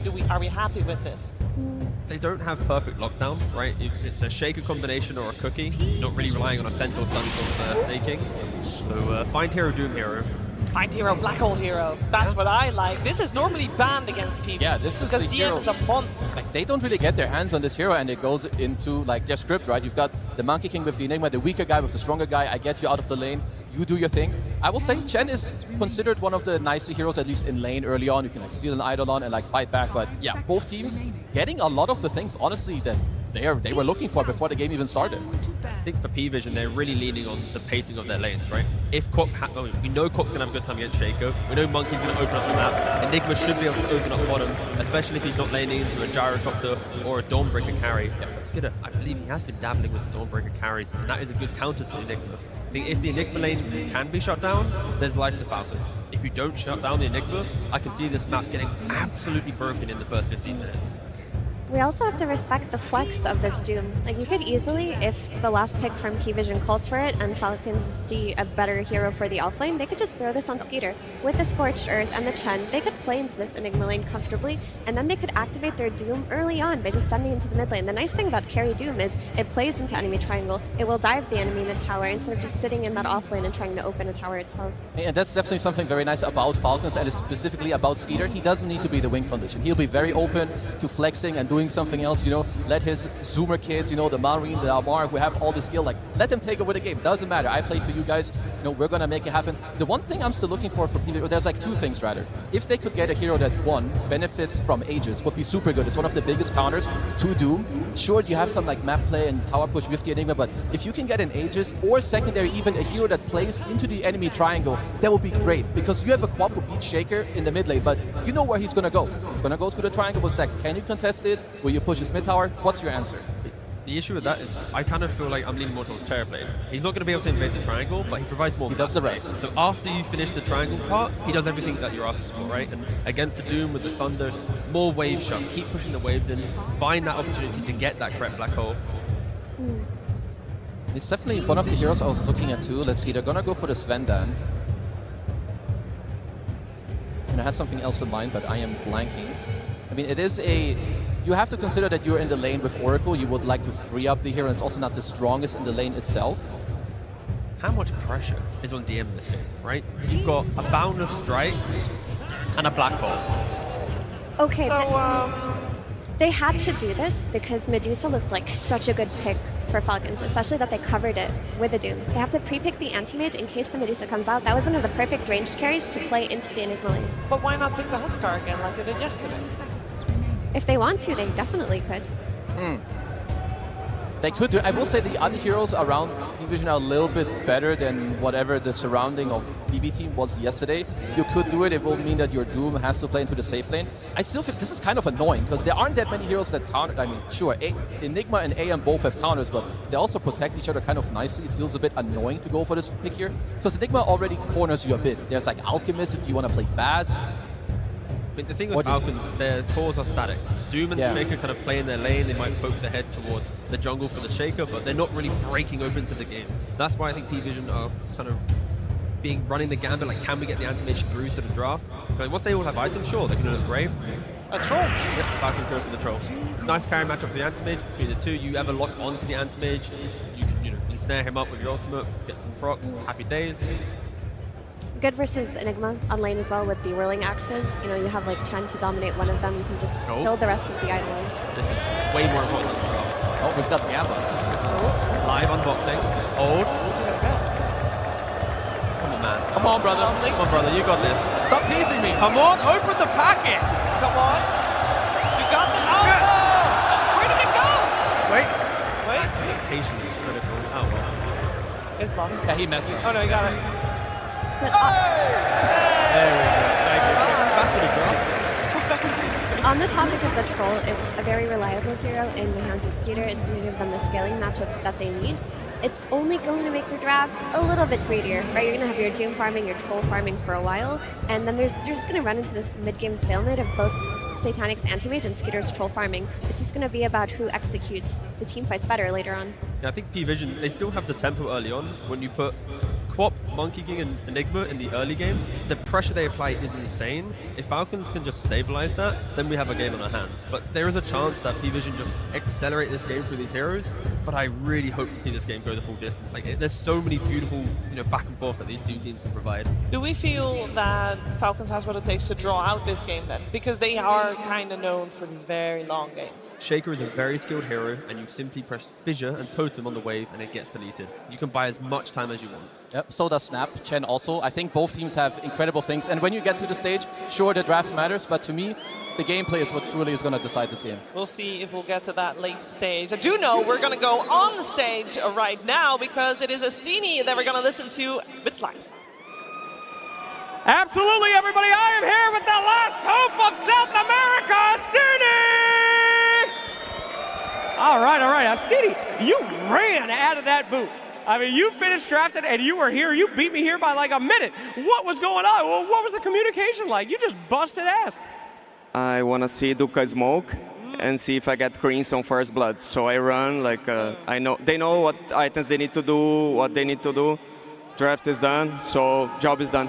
Okay, all right. The boys know, and the man wanted to see if he got a Crimson. Good luck to you, my friend. All right, let's talk a little bit about this Monkey King. They let you have it. Unbreakable win rate here. Do you feel insulted when teams let you have this Monkey King? Maybe they just don't understand how good you guys are with it? Are you surprised you keep getting it? What I say to my team is we're going to have 5 heroes. They're going to have 5 heroes. Don't matter. Like, they're going to have comfort heroes. We're going to have comfort heroes. You need to play the game. Okay, interesting stuff. Anti-Mage's last pick, was that an answer for a potential Medusa pick, or did you have something else in mind? I wanted to see they play that Clown Huskar, but they didn't, so it's kind of unlucky. Okay, no Clown indeed. Do you think Anti-Mage versus the Troll is going to be an okay matchup? I mean, he's got, some nets. He's got some stuff going on for that. Yeah, we want a lower Troll win rate in the tournament. I believe we can do. All right. And a lot of people want to know here today, my friend. Thank you very much. Will you be going to the grand finals? I hope yes. The work is done. The work is done. Come on, I hope yes. Give it to me. Are you going to the grand finals? finals, baby! Bora caralho! Vamos! That's what I'm talking about! Let's get into game 1. Welcome to the upper bracket finals here at TI Sunset here with Center. We got Pvision versus Team Falcons. Quite the matchup. We've cast them feels like 100 times this year, and it feels like they're always very hype matchups overall. Yeah, and this tournament has been generating a lot of long games. The main stage, maybe not so many, but perhaps this could be that series where everybody has so much tape on each other now that we have that potential to really get some of the longer games. And it's going to be tough to top that previous series that we just witnessed, because that was crazy hype. But these two teams, they're here for a reason, and a top 3 finish is never the target for either of these. These are championship-winning teams through and through. They've had a lot of finals appearances, both of them within the last year, of course clinching some of them for themselves. They want to get the upper bracket route and have more time to study the ultimate opponent. Yeah, despite the predictions for everybody this tournament being completely wrong, I think seeing these two teams as top 3 is not surprising, though, which is funny. It's just the road to this point has been very unexpected. Absolutely. As we have the bounty rune spawn. Yep, Satanic, he will grab the bounty and has to take the blink to get away. A rare sight. 4 bounties for the same team. Pvision off to a great start here. This is effectively more or less a 1,000 gold lead. It's very close to. Means you're going to arrive with that lane with a little bit more attributes. You're going to get the earlier tangos potentially, and of course for the mid lane, a faster bottle will be very welcome for no one who's already playing a favorable matchup. But here's your best friend. The Satyr Mind Stealer is going to make things a little bit more fair. Well, you say that. It's a 2 versus 1 then. How could he possibly match up against this? But yeah, this will be an interesting one nonetheless. We have seen the Earthshakers, I mean, literally yesterday we were talking about this. Earthshakers have gotten off to some rough starts, and it just feels like they never get back into the game, but still a very highly touted hero that we're continuing to see in basically every game. Yeah, we've seen it moved around a little bit. We saw XXS play an offlane Shaker. I personally would love to see some position 4 Shaker. I think it is playable this patch, and a lot of the offlaners actually work quite well. You see a team like Pvision are able to run Monkey King, who is not a strong laner as a 4.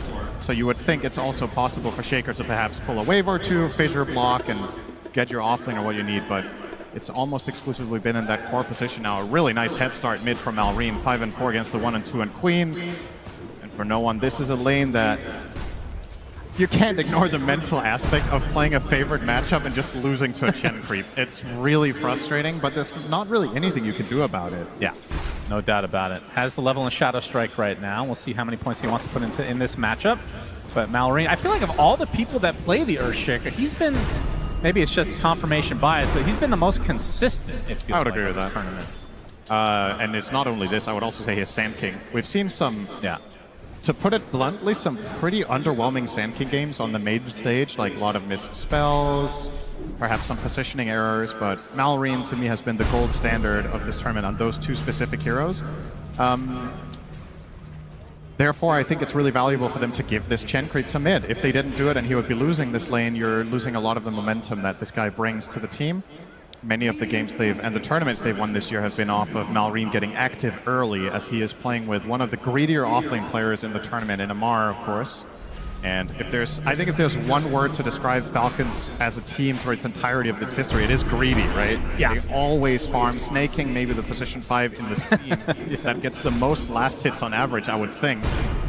Just has some ridiculous farming And I feel like a person that gets lost in the shuffle is actually Skeeter. He maybe doesn't take the most farm, even though he is position 1. He feels like he is the most consistent, because Malrine and Amar, they take up a lot of space. They're very flashy, but the steadiest one on the team, I feel like, is actually Skeeter, which is not very common for like a position 1. I think Falcons deserve credit for finding a way to somehow run out of farm on the map so that Skeeter can't get a position 1 farm every game, but that's just how efficient they are. Boundless Strike, Malrine. 9 class. Yeah, not much he can do here. Shadow Strike applied, first blood to no one, and Pvision. So at first, getting some help with the creep was Malrine, but now the Monkey King on the other side will even things out.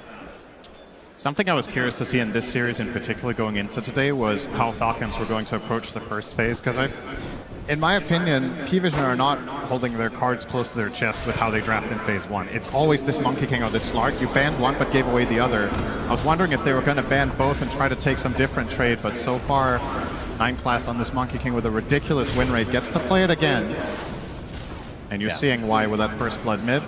Well, depending on how this game goes, maybe you'll get your wish in game 2. Obviously very early on, but when you think of 9 class, you think of easily the most annoying position 4 in Dota today. He just plays weird. I mean, not that Monkey King 4 is that weird, but the Slark he's brought into the fray as a support, much to everybody's chagrin in terms of pubs. That's always terrible, it feels like. In a way, he actually reminds me, this is a pretty long throwback, but he reminds me of a developed Maybe Next Time. If you remember how he was playing like Ricky and Bounty Hunter and just roaming around the map, killing couriers just like this, ganking mid, you know, just all over the place. That style seems to work very well for him right now. And I was wondering, nobody seems to really be copying him either. We're seeing no teams in this tournament really try to run a Force Lark except him. In previous tournaments, some teams tried without as much success, so maybe it just is one of those true specialty heroes that require a lot of practice and or just, you know, instinct. Yeah, it feels like to be a support Slark, you have to be a true degenerate, which most of us feel like we are, but maybe not on the same level as 9 class. Yeah, there's always someone who's more degen than you, as the saying goes. Yeah, that is definitely a saying. 9 class is gonna spot Snake. Snake spots him as well, but the tango out. You can tell Snaking running with the Quelling Blade Chen, just trying to cut away trees from the MK to work with.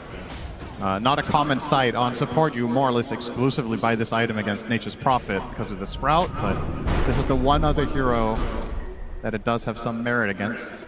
9 class on another scouting mission.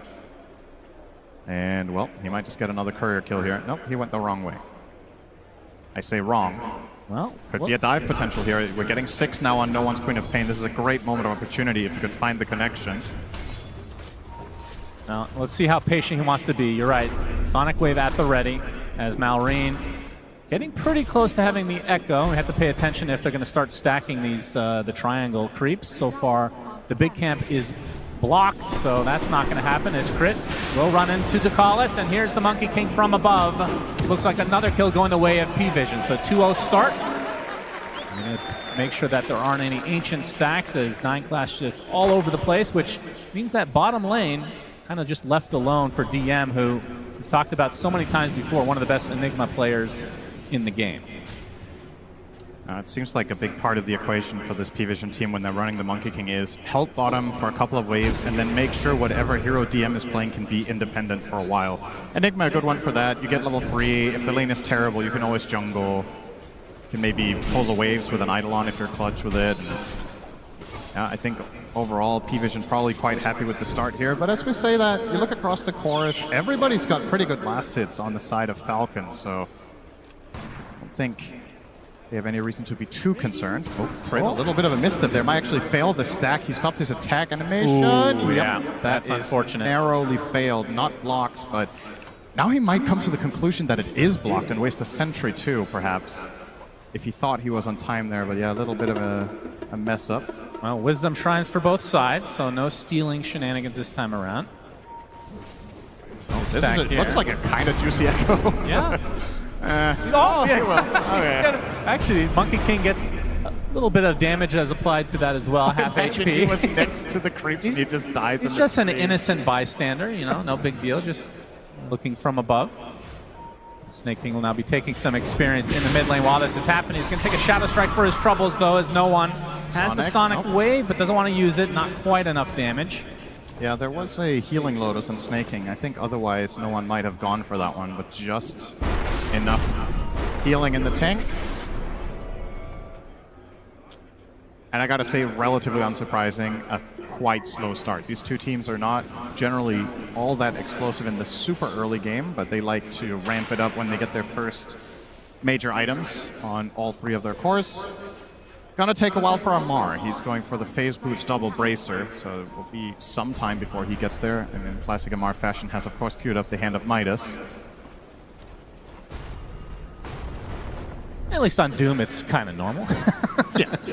Just sell that bad boy later. One of the more interesting facets in the game for sure. 9 class, shadowing. No one is there with the shield rune. Crit, nice cookie into the tier 2, will survive. This creates a little bit of space, but a lot of rotation from Pvision. Ducalis makes his way over as well. We want to talk a bit about him in just a bit as Amar completely out of mana. Now TP from said Ducalis comes into play. Just needs to get into range as no one joining the party as well, but Amar just simply walking away, although Satanic, is he going to continue? No. That is very... Honestly, just a pretty poor rotation from Pvision there. They don't have anything to connect on the Doom with. They were obviously hoping to land a Fortune's End and then follow through. But Satanic could not stick on top of the Doom specifically because Amar has the ice armor creeps. This is counteracting. The slow of Anti-Mage does not slow him down enough comparatively, so he can still run away with Phase Boots. Of course, the Kobold Cup. So this will fail. Still, Pvision sporting a 1k lead, which effectively means, in the grand scheme of things, nothing has changed since the runes at the beginning of the game. It's okay. Things will ramp up eventually. I mean, these teams late game are absolute beasts. 9 class runs right into snaking, but an entire army of zoo creeps greet him on the high ground. He will be able to walk away safely, though, because he is a monkey after all. That's also an animal, in case you were wondering, Cinder. And so talk to me about the Oracle as we see a massive Troll Summoner push. This is a lot of rally damage applied to this tier 1, but this Echo Slam could be insane if he gets close to DM, perhaps.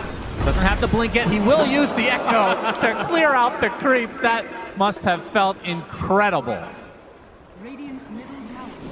Yeah, would you back to farming. would you have thought the first 2 Echoes go on creeps, and he still doesn't have blink? That's true. It's not quite there yet.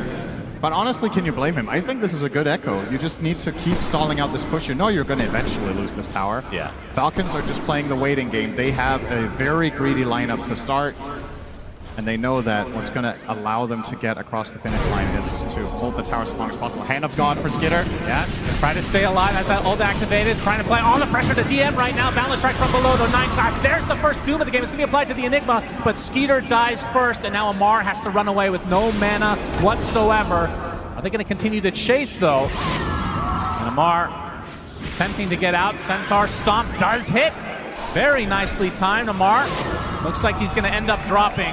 So that ends up being a 2-for-1 in favor of Pvision.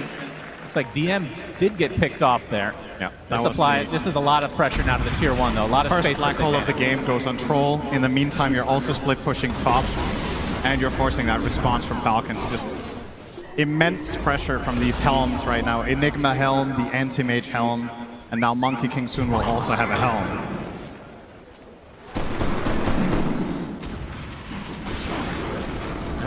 Seeing some stacks in the triangle for Mallory. Obviously no Echo for 40, but like you said, the Blink Dagger. We'll see if they opt for a smoke around that timing of the cooldown. While we have some time with more Zoo Creeps in the mid lane, we want to talk about Ducalis and the Oracle pick, because not the most common save type hero we've been seeing in this tournament. They picked it as a response to, what did they see? They saw Snap Shaker, I think, at the time. So maybe just that overwhelming magic damage, just wanted the the Fate's Edict against it to cover. And of course, in response, Falcons did grab the Doom, which will counteract the healing. But yeah, you're right. It's cool to see. I've always liked this hero. I think it's very high skill and has a lot of cool skill expression. Maybe a little bit less so than the old version where 2 of the spells were more polarizing, like Fate's Edict was disarming your teammate while giving them immunity, etc. But still a lot of play, and one of the heroes at a pro level that requires the most precise formation. If you're caught out even slightly, your hero can go from a lot of high save impact to having absolutely none. Yeah. Very important that he does not get caught by, say, a Shaker this game, or get doomed. I think dooming Oracle can absolutely be worth it. Oh, Malrain finds one. He has the Echo if they need it, but there's so many stuns to work with. 9 class will be picked off without it. So that is second kill now for Falcons. That is the Blink reveal. Still Echo Slam, though, at the ready, of course. Yeah.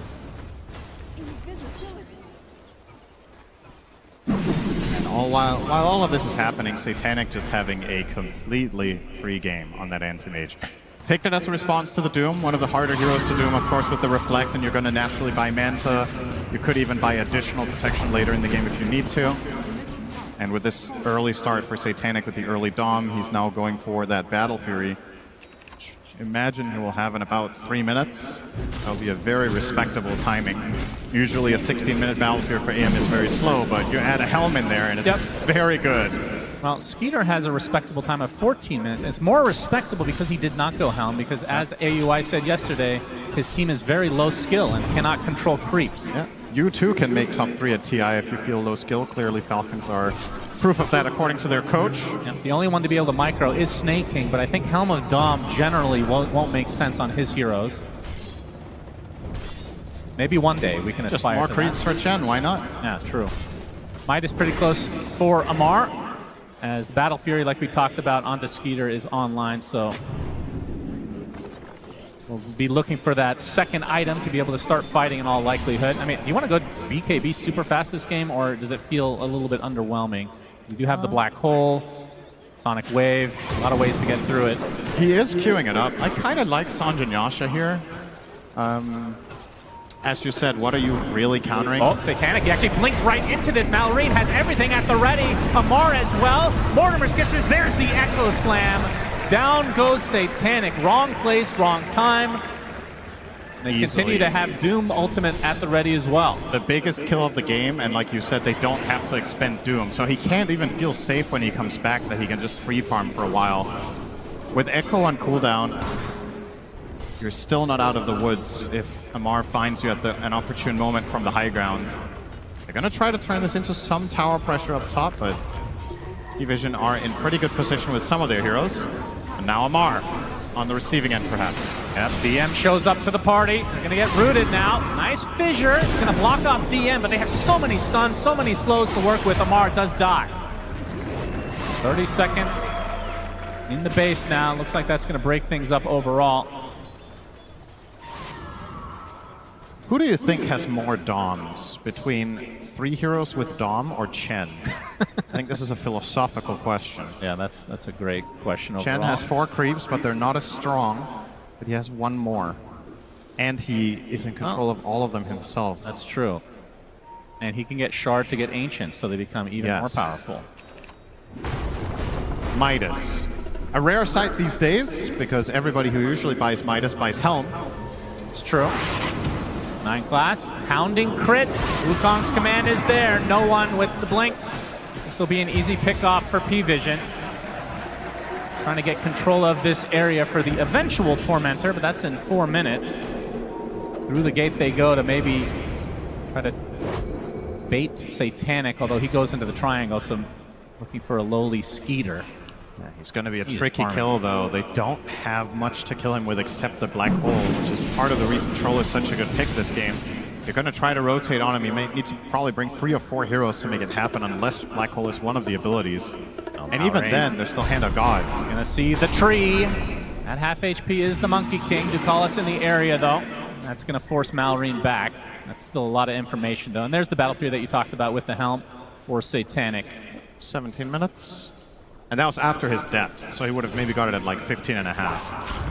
Still looking very healthy. He's going to get stuck with the Echo Slam and the Mortimer's Kisses. This isn't enough damage, though. Satanic getting stunned, but it's going to be close. Blinks out to safety, just barely survives. Zeus ult! Well, probably would have been enough either. Close call, but the 4 points in counterspell necessary there. If he had gone for a 4-4-2 build, he dies in that situation. That's probably what most players in his shoes would have done. But just recognizing how much of a magic damage threat there is on him. Wow, that's quite the Rosh attempt. Yeah, they lose Echo Slam. They're like, hey, let's Rosh. No big deal. Amar, no one in the area. DM as well. They're going to try to hound him. Prevent that Black Hole coming, but Amar with the Doom upon the Quap.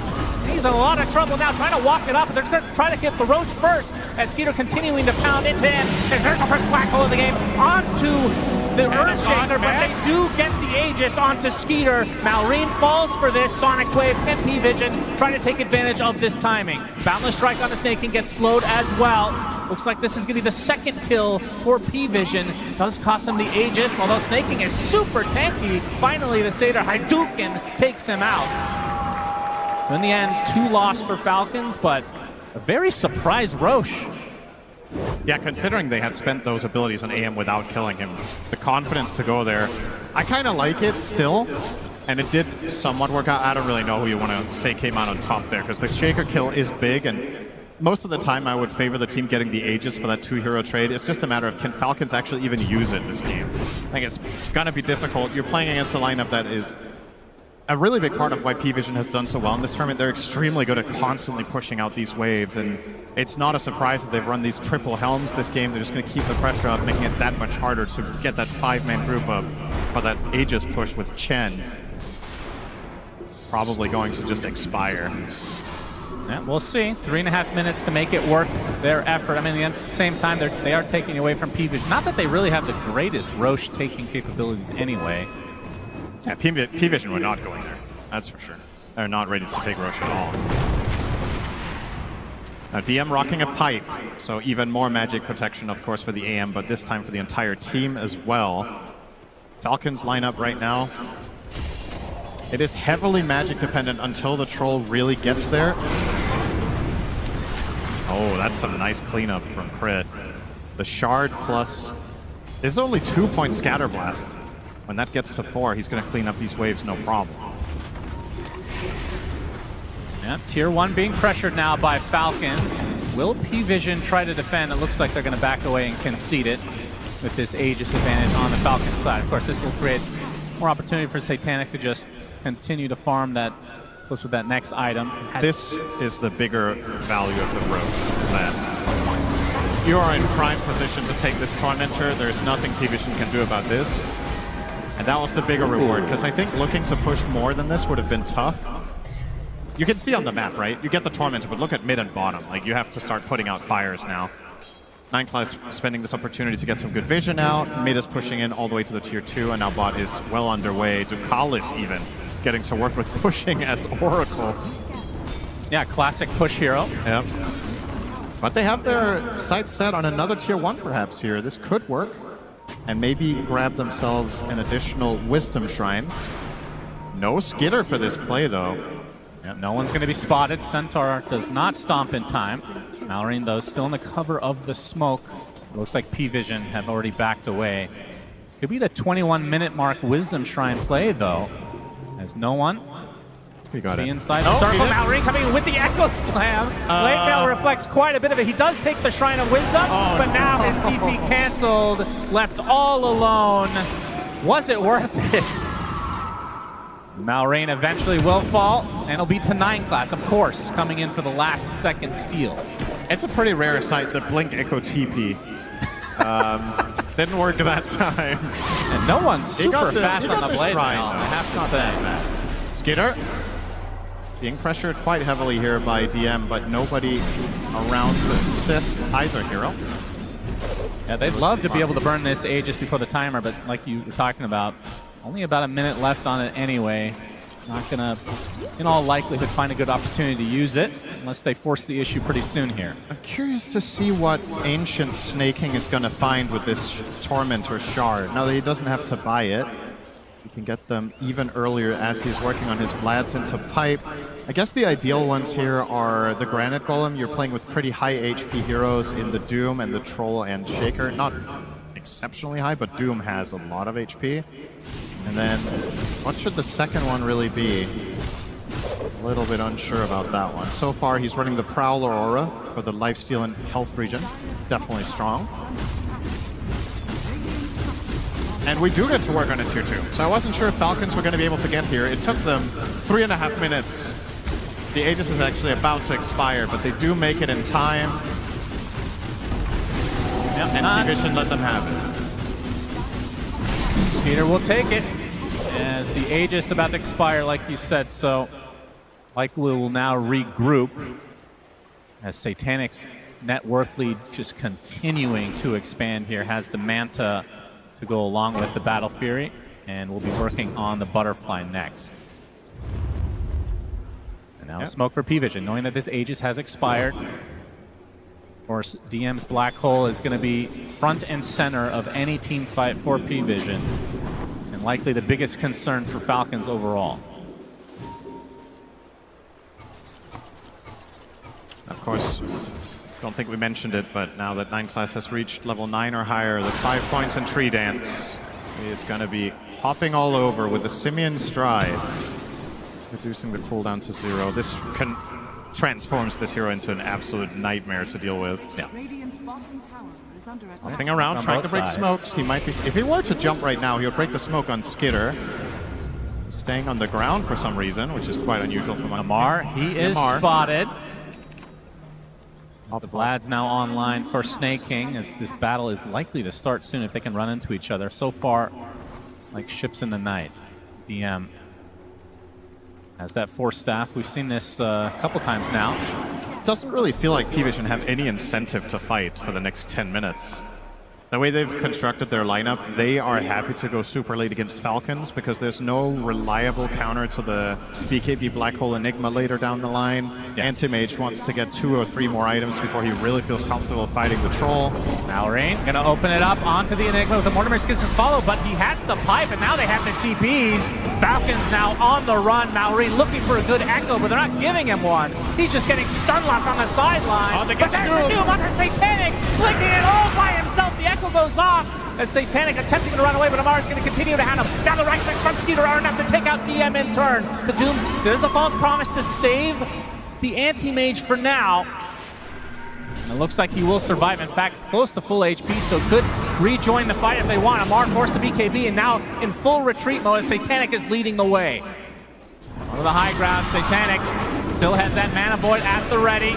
Nice boundless strike onto 2 as Falcons just scrambling to get away. But there's the big mana void as Skeeter completely out of mana now. 2 dead in this fight.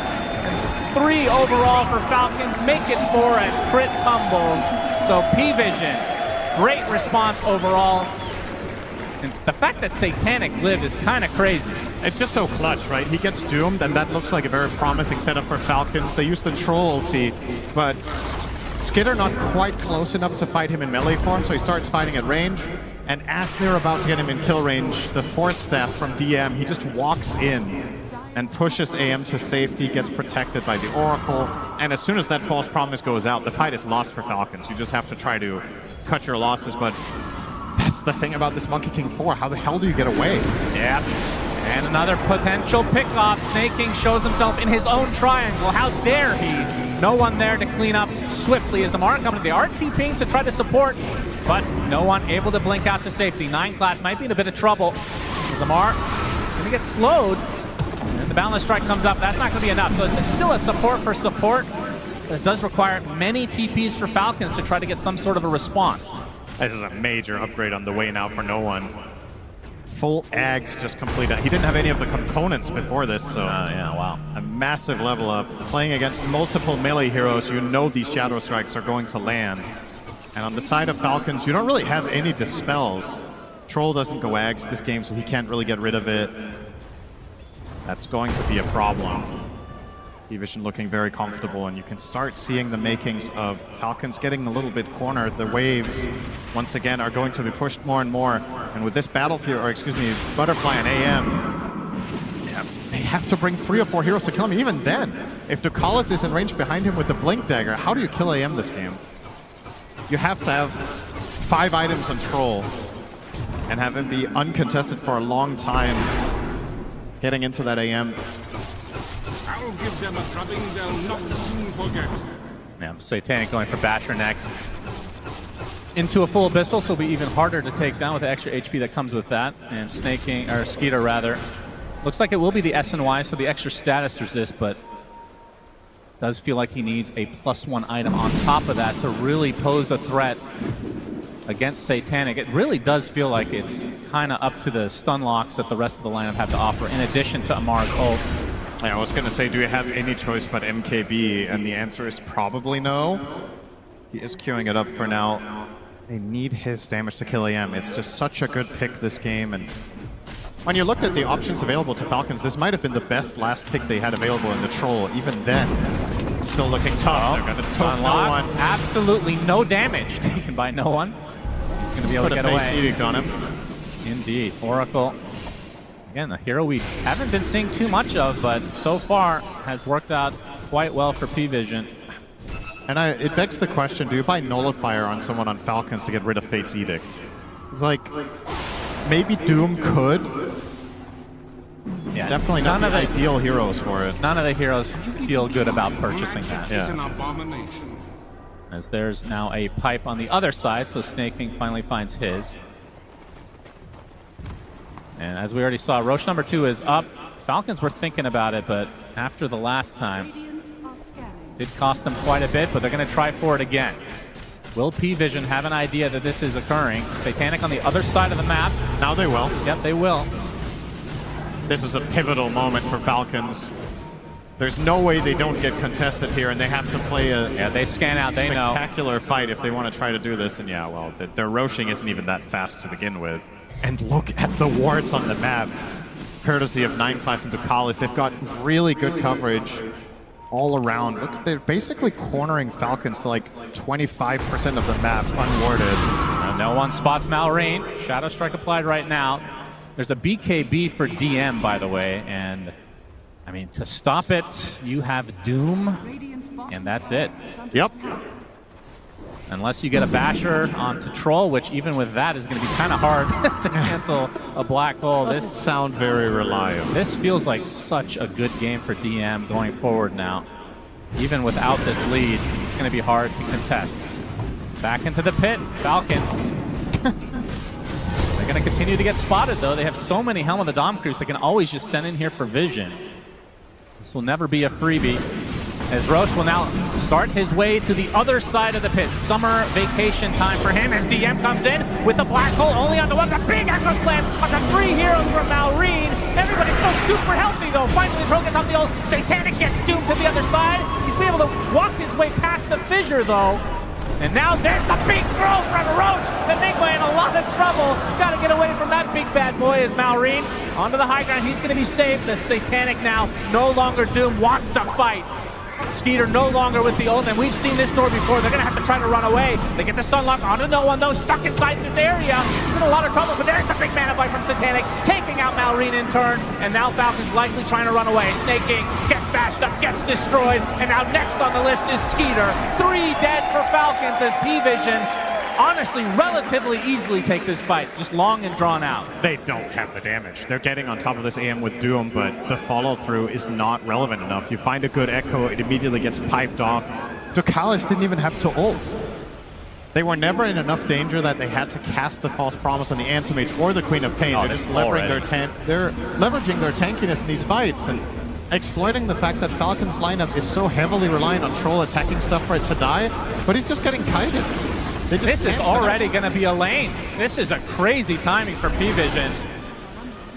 This will be completely free.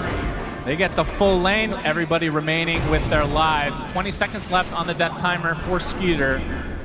And Pvision can just chill because, I mean, it's not like anybody killed Rosh. Yep. They can just go for that now. Oh yeah, by the way, Enigma got tossed twice by Rosh. Oh, twice. And they still won the fight and without having to use any. I'm pretty sure Rosh did more damage than Falcons that fight. Might have. And into the pit Satanic goes, and this is a free one for them.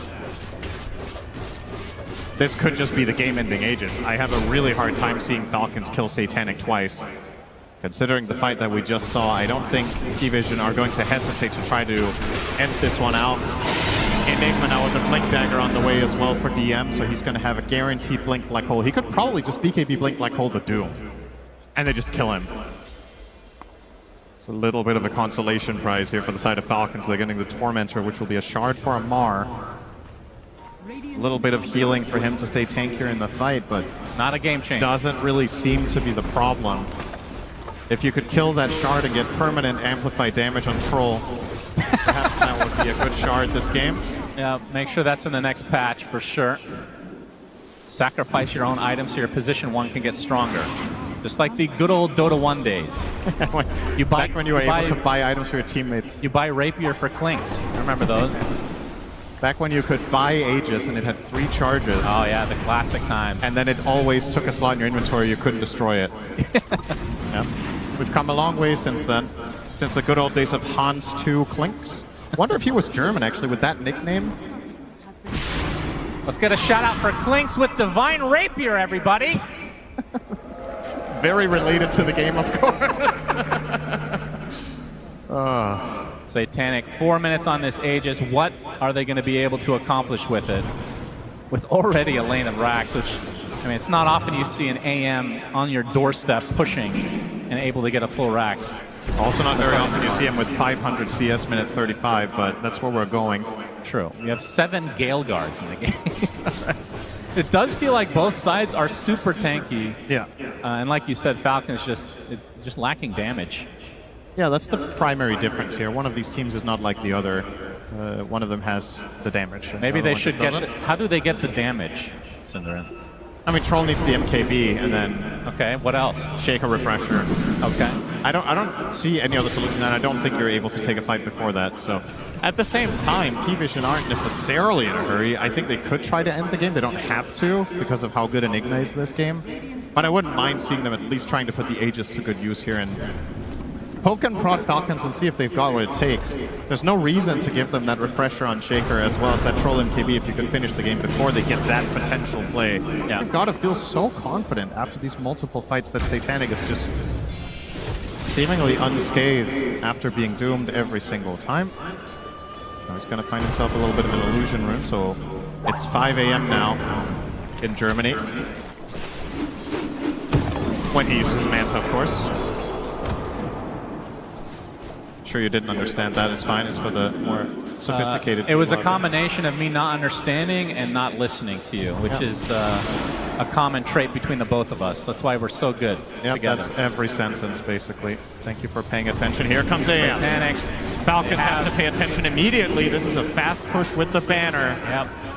2 minutes left on Aegis. The creeps are coming, looking like a juicy Echo Slam potentially, but Satanic has so much resist that he's going to be tough to take down not only once, but twice. DM, Malefice, there's the Abyssal Blade from Satanic.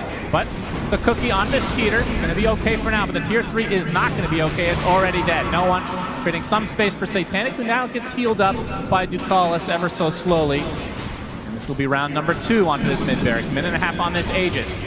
Not sure if you can just give up this second set.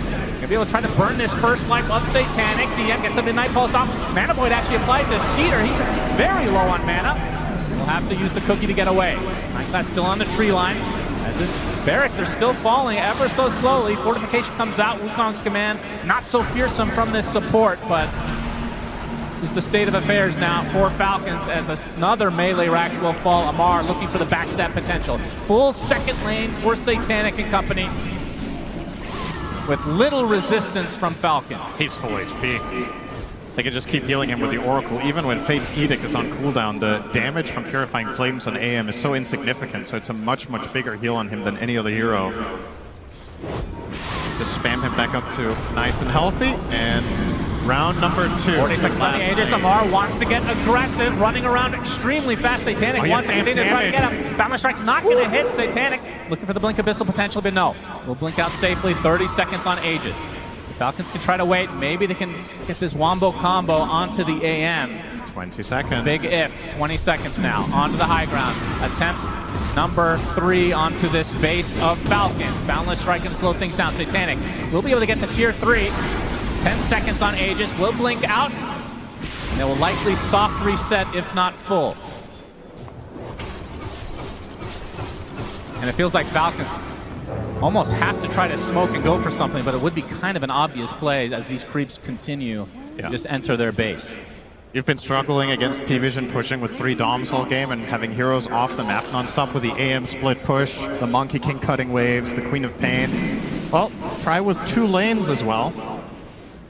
To make matters all that much worse. There's nothing really to write home about in this game for Falcons. It feels a little bit like, unless they pull off a miraculous comeback, this is one of those games that can be a little bit demoralizing. Like, you just never strung together anything. Yeah. Every time you tried to make a move, the enemy team was too tanky and outplayed you and outnavigated you. They had your number all game with Vision. Yeah, this game has not been close. They got the early kill on Satanic, and you thought there would be something there for the future, but his farm has just been out of control as Amar. He's going to be able to get the Doom off onto 9-class again. Support Monkey King and attempting to run away. And Satanic is going to force the entirety of Falcons back just on his lonesome. See the Monkey King getting very low, and the False Promise will help him survive. Gonna heal him to full nice and easy, but that is, of course, now false promise down. However... Have they needed it? However, you don't have Doom, so that's a good trade for the side of Pvision. That's the only way you kill AM, it seems like. Now a Lincoln's on DM, so even less chance to stop this eventual black hole. But we do have a refresher. Amar fights to Malrine. Could be a spark. Absolutely, get the stun lock. DM is the bigger prize, but Malrine comes to the echo side, but the black hole comes to fruition. Boundless strike from above from Nigma, a huge sonic wave onto 2. They take out Skeeter. Amar attempting to nightfall away. Will do so successfully, but still 2 dead for Falcons. Buyback available for Skeeter, but you can see Pvision gonna push the envelope and force it out of him. A very aggressive blink. Satanic's gonna work on the building, says Amar. Not able to provide too much resistance to no one. We'll be able to blink out with Oracle nearby. Satanic gets the range. Barracks wants to go for the killing blow onto Malrine. Midnight Pulse applied from DM.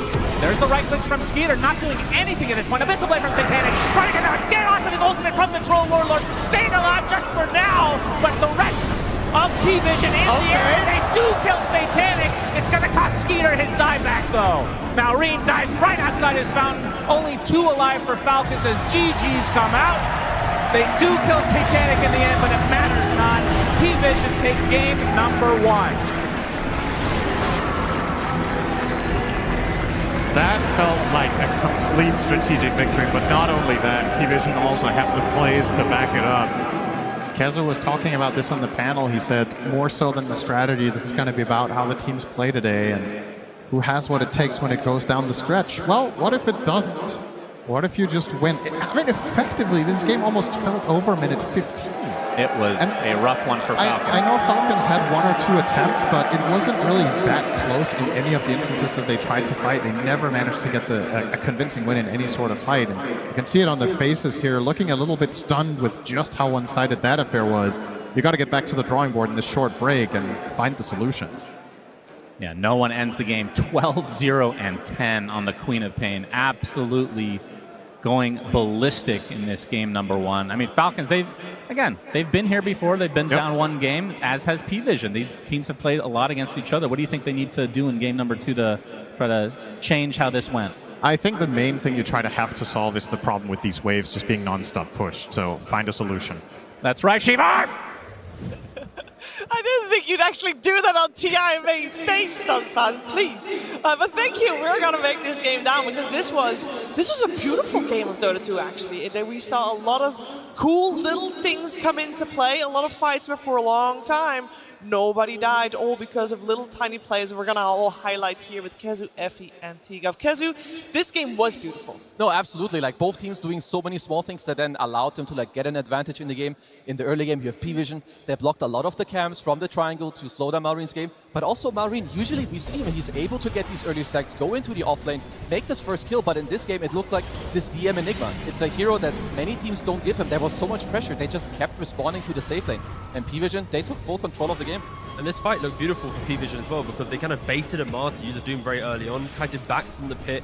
Once they knew no one was safe, then they re-engaged with the black hole. Like the amount of layering in the team fight from Pvision, like offering up the correct heroes, getting saved by the Oracle, then following up with the damage in the farm of Satanic and DM, even no one. It's just a really good outplay in this first game. Yeah, this may have not looked that action-packed, but it was an incredibly high-skill game of Dota, and I think Pvision played a very disciplined and patient game as well. A lot of the moments it looked like maybe they could have gone out, made a play for themselves, tried to play off of their Enigma, but they were content to just wait for Falcons to break formation, to come into their triangle, to overextend, to get the save off on whoever gets doomed and then re-engage. And that requires a lot of patience because I think a lot of teams may have fallen into the Falcons' trap during that mid-game, and we could have seen a different game had they just given up their position one time. Yeah, Pvision just did a very good job at exploiting Falcons not being able to overlap their course in the early game, right? Like we mentioned it during the draft, Troll is quite static in his lane, Shaker static from the mid lane, Doom static from the off lane, but they're all very static farm-heavy heroes, and Pvision, when you got a Monkey running around, an Oracle buffing you up, Enigma pressuring your towers, it's not natural for Falcons to want to react to that, unlike other drafts that we've seen so far. Yeah, I'm just really impressed with Pvision, like being able to keep your cool. This is main stage TI, this is semi-finals, sure. Like you have no one on the screen, DM, like these guys, they pop up, and I'm sure too, if we could like listen to them, what they're saying. I feel like they played very cool and calm in this game. Like the pressure, it didn't get to them because like we're talking about, Falcons in the mid game, they get to you. In the early game, they get to you, they get their stacks, they go to your safe lane, they kill you, they take your towers. They got the Aegis, but they got nothing from it. Yeah, you could really feel the pressure that was on Falcons, where normally they're the ones applying pressure to the team's mid-game. They felt that they had to use their cooldowns, that they weren't using their Aegis. They ran into Pvision's triangle. Malrine missed his initiation on the side. He got killed, but Falcons took the fight anyway. They said, okay guys, we've doomed the anti-mage, maybe we can still win this fight, but in comes the Oracle. And on the topic of Oracle, that hero made this game way too difficult to play for Falcons. They could not find a specific fight to take because of the presence of Ducalis. Yeah, you could definitely make the standout player be no one when we see a 12-0-10. But why was he 12-0-10 if not for the Oracle? It's true. Like, he can just go in, and he already mentioned, you know, it's not just that he has the guy behind him, he goes in for the Oracle. Like, he baits the enemies. And at top-level Dota, it's not all about the setup. It's about, in this moment, what do you do and how does the enemy react? Sometimes they miss the vibe check. They did this time. No one, 100% kill participation. Just a beautiful game for them. Beautiful game of Dota 2. I also think it's maybe a little bit extra sweet for especially DM and No One and Astini, because last year they were on the Cloud9 crew and they were also in the lower bracket. And guess who eliminated them? Falcons, correct. So this was definitely a very strong start to this upper bracket finals. And we did start talking about this finals, talking about the mid lane, because there's such a big difference in experience in terms of career experience. How do we feel like they did in the game, Kezu? I would say that no one did really, really well. I mean, I'm not too surprised with like type of the hero matchup because you see it here already. He's like 1100 gold ahead at minute 12. And Malrine, his first moves, they always hit. In every game we've seen so far, it has hit. But no one in the mid lane, he gets the counter pick. They understand how to shut down Falcons. Like, they strategize, of course, they have coaches. He's going to tell them, this is the plan. We're going to pick the Oracle against this. We're going to back up and have Monkey King come over, because Nineclass early in the game, he came to this lane. He was a difference maker. And this is a big reason why Falcons kind of struggled in this game. Yeah, and then, yeah, sorry, if you go. I was just going to say that typically when Falcons win, it's off of Malrine's first 2 rotations. Like, he'll farm an item timing with the Blink Dagger, Ghost on a key hero, and they'll get a kill off of that. This time around, it just didn't happen. Like, the first Echo was to defend that bottom tower from Enigma's push. The second initiation on Anti-Mage, he got away with 100 HP, and then another initiation near the 14-minute Wisdom didn't work out either. So the kills that they're used to getting from Malrine that lead them to Snowball just did not hit this time. It did not hit, and we're talking about Echo Slam, big spell, of course, but I did tell you we were going to look at the little things during this game and during some of those fights, Kezu. Oh, absolutely, because the little things is really what separates the pros from, you know, like the tier 1 level to the next. Look at Satanic in a moment. He's on edgy threads. Okay, before he gets jumped here, he will make sure, we don't even see it, but he goes into strength threats here. He has the correct skill build with 2-4-4, okay? Max spell shield because he understands this. Not only these two things, with the threat swap, the magic wand, and the correct skill build, he also has the Brawny enchantment on his neutral item. If any of these 3 things don't happen, he dies there and this entire game could change. But the small things, you do it properly, you don't slip up, you make it clean. Yeah, I don't know if this is a small thing, T-Gov, but I think Oracle getting a blink, probably pretty big. Yeah, I mean, Ducalis had a stellar game, right? And against a Troll Warlord, any type of disarm is incredible. So positioning is key. Getting off the Fate's Edict, getting off the False Promises. You want to be able to enable your team both kind of aggressively through disarms and defensively. And yeah, I think getting that Blink Dagger Rush, other support players might be, you know, talking about additional healing or Solar Crest or maybe even like drums and stuff. But for Oracle players, the good ones, they know when to buy Blink Dagger. And Ducalis already was popping off in the first 22 minutes without the Blink Dagger. Once he got it, it felt like he was on another level in this game.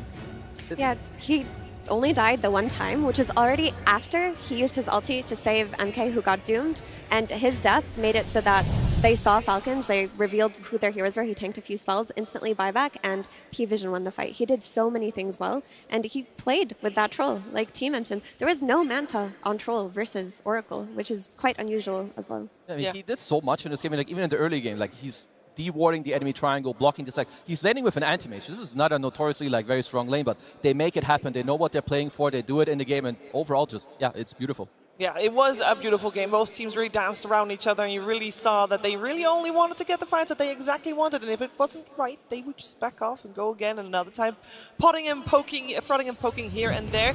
And until at least a big fight happened. Yeah, I wanted to show you the sadness of this fight here. Malrine gets a beautiful echo in this backline, but unfortunately, all of Falcons were zoned by DM's black hole there. They couldn't move past it. There was no follow-up damage. And the theme of this game was every time Malrine missed the initiation or they couldn't get anything off of the instant initiation into kills, they would just lose the fight. Anti-Mage, who got doomed here, didn't even need to be false premise. He was just force stopped out. They kited it a little bit, and then on the side, you have Satanic cleaning up.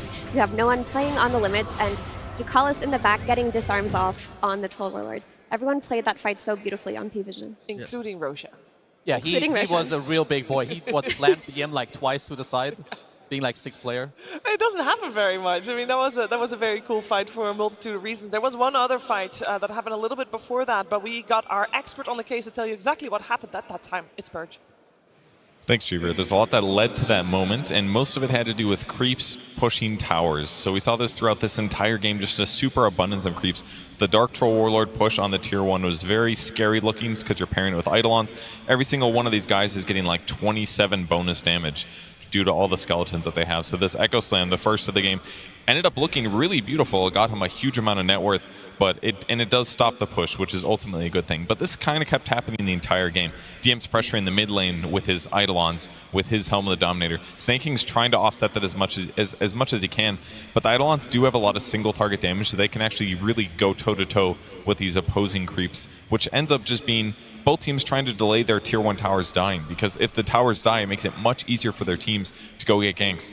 And Pvision really has to worry about the Doom ganks and the Earthshaker ganks getting some crucial kills. So they tried to slow this down as well with the tower getting backdoored here. No one tries to deny it. He's not successful. And then basically once the mid-tier 1s are dead, they're doing the same thing. They're just jamming creeps down one lane to make sure that their opponents can't end up pushing or looking for kills. And on the other side, Falcons is doing the same thing with some of their creep cutting here, using these satyrs once again to push out creep waves. But what's really important about this is that by pushing the lanes down like this, it makes it very difficult for Falcons to go look for their kills as the game continues. In fact, here's a great example of that. Their Pvision's farming the bottom half of the map. Satanic sends his little pine cone creep towards the mid lane because he's trying to cut this wave. And they barely saw Amar. They basically expected Falcons to do a smoke in this position. And now you have all these Falcon players kind of sitting in the middle of the map. So let's take a look at what this looks like. They have to play near Amar, because if they run away from him, they're going to have a bad time if a team fight starts. So they basically can't actually get aggressive down here. They would prefer to be like circling this tier 2 tower, but because he cuts this wave and denies the shield rune, they now have to go deeper into enemy territory to look for a fight. And look where DM is farming on the right side. He's really close to his tier 2 tower. That means that if he does get gone on in this situation, he's going to get back up really quickly, and Falcons decide they need to get something done on the map here, so they do actually go for this here.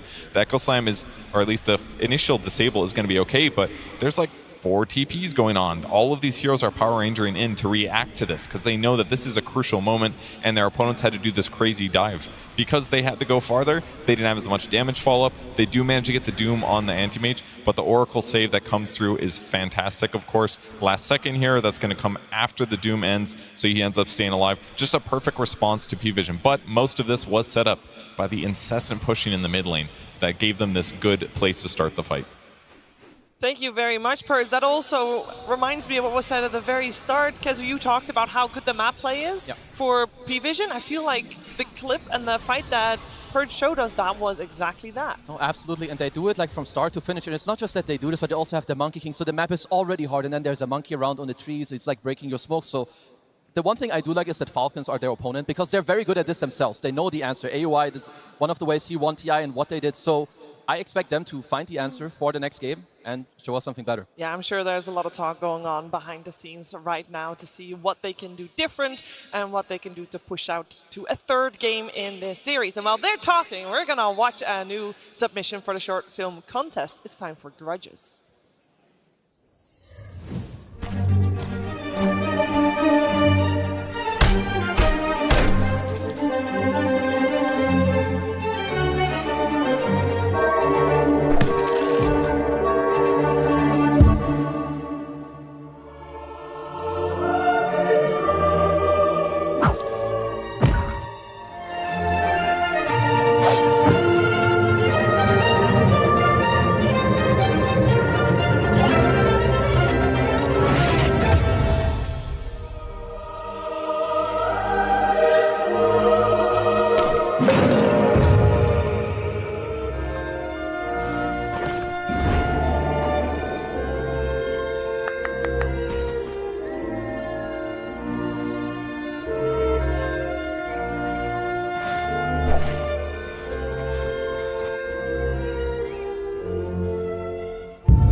sometimes you just want to make sure that justice is served, and I'm sure that Falcons wants to do the same with this upcoming game number 2. Only one team will be slotted directly into the grand finals. Tigov, what do we think? What adaptations will be made? What will be the vibes going into the second one? I want Falcons to have a bit more pacing, a bit more ability to fight together, and also just don't sack Malrine, right? When you have this first pick Shaker, you see the net worth in those clips where he's like, what, 6th, 7th net worth? Like, that's not going to be good for him. So protect Malrine from the mid lane and have at least 2 cores in the Falcons lineup that won't feel bad running around the map together, finding the kills. The one thing I see is I think they did have pacing, but they had like a hard time executing. But like at least you have the Chen troll, but then like you're saying, you have Malrine in mid, he does get shut down. Your Doom in the off lane, not the fastest hero.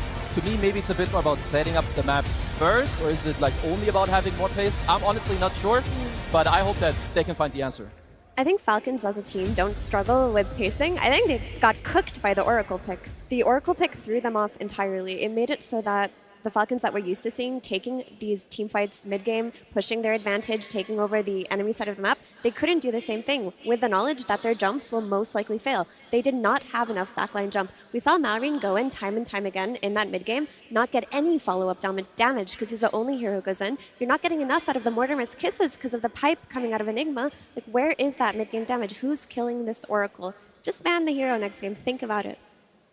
Like the other cool thing that I feel like we've talked about a lot too with Falcons is that they want to go for the 1+1 kill combo, which means they have a limited amount of damage. So when you have heroes that rush a pipe and a 4-step on the side and you have an anti-mage, like all these heroes, you already need like 2, maybe sometimes 3. Now you don't know where the Oracle is. There's some guy there with a Lotus, and they keep very nice distance, like on the range where they play with the map. So yeah, like in my opinion, DM2, like he played an incredible game, and it's also a statement. They gave away the Enigma, they gave away the Monkey King, you lost to it. You gave away the Chen to Falcons and you beat it. So going into the next game, there absolutely is some pressure on Falcons here. Yeah, luckily, they've been in this position before, right? Like when they were against the BB in the other round, they lost the first game. They had a lead, they lost it. They bounced back, they understood what they had to do, and then they were able to close it out. So I am expecting Falcons, unlike some other teams that we've seen so far in the playoffs, to be able to actually show that adaptation and have a more competitive game too.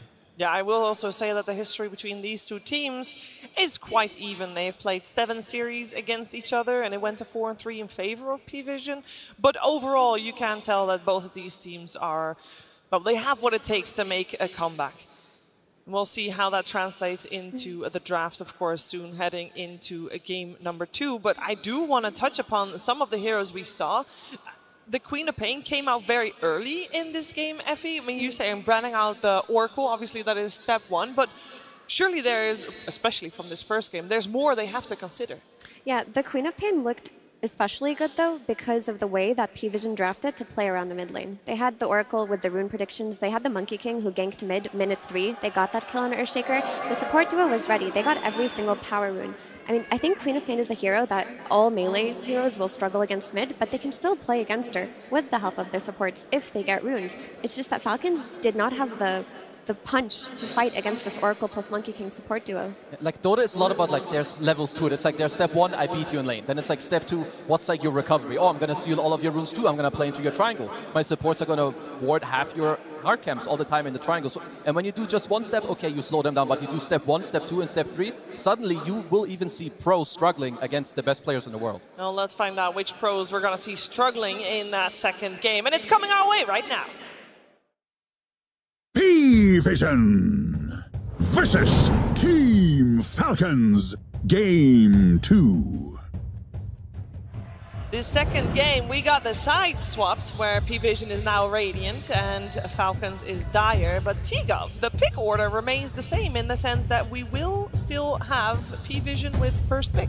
Yeah, and that's going to put a lot of pressure on Falcons. Again, I didn't really see who had priority to understand this part, but in regards to Falcons being second pick, maybe not reacting with the Shaker, protecting a little bit more might be a better approach, but we'll see if they want to change up their bans. As often getting 2 second pick games in a row, so far in the playoffs, it's always been like one gets second pick, next time it goes to the other team. Yeah, we haven't seen it like this before. For Falcons, though, they do have a lot of last pick heroes. We didn't see that come into play in that last game. We might see it happen this time. Maybe they do need to bring out some cheese. but a lot of the cheese that comes from Falcons does come from Ahmad on that offlane, and they target banned all of his heroes. There was barely anything left for him. He ended up just playing a Doom at the end. No, that was definitely like a very nice setup strategically going into the game. You have the setup with the bans against Omar. You have the counterplay against Team Falcon's highest tempo in the mid lane, and I like these bans. You try to take out 9 class.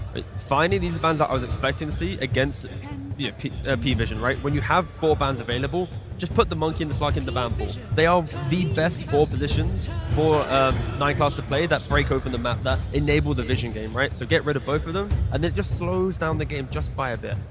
And also some respect still for Malrine Sand King.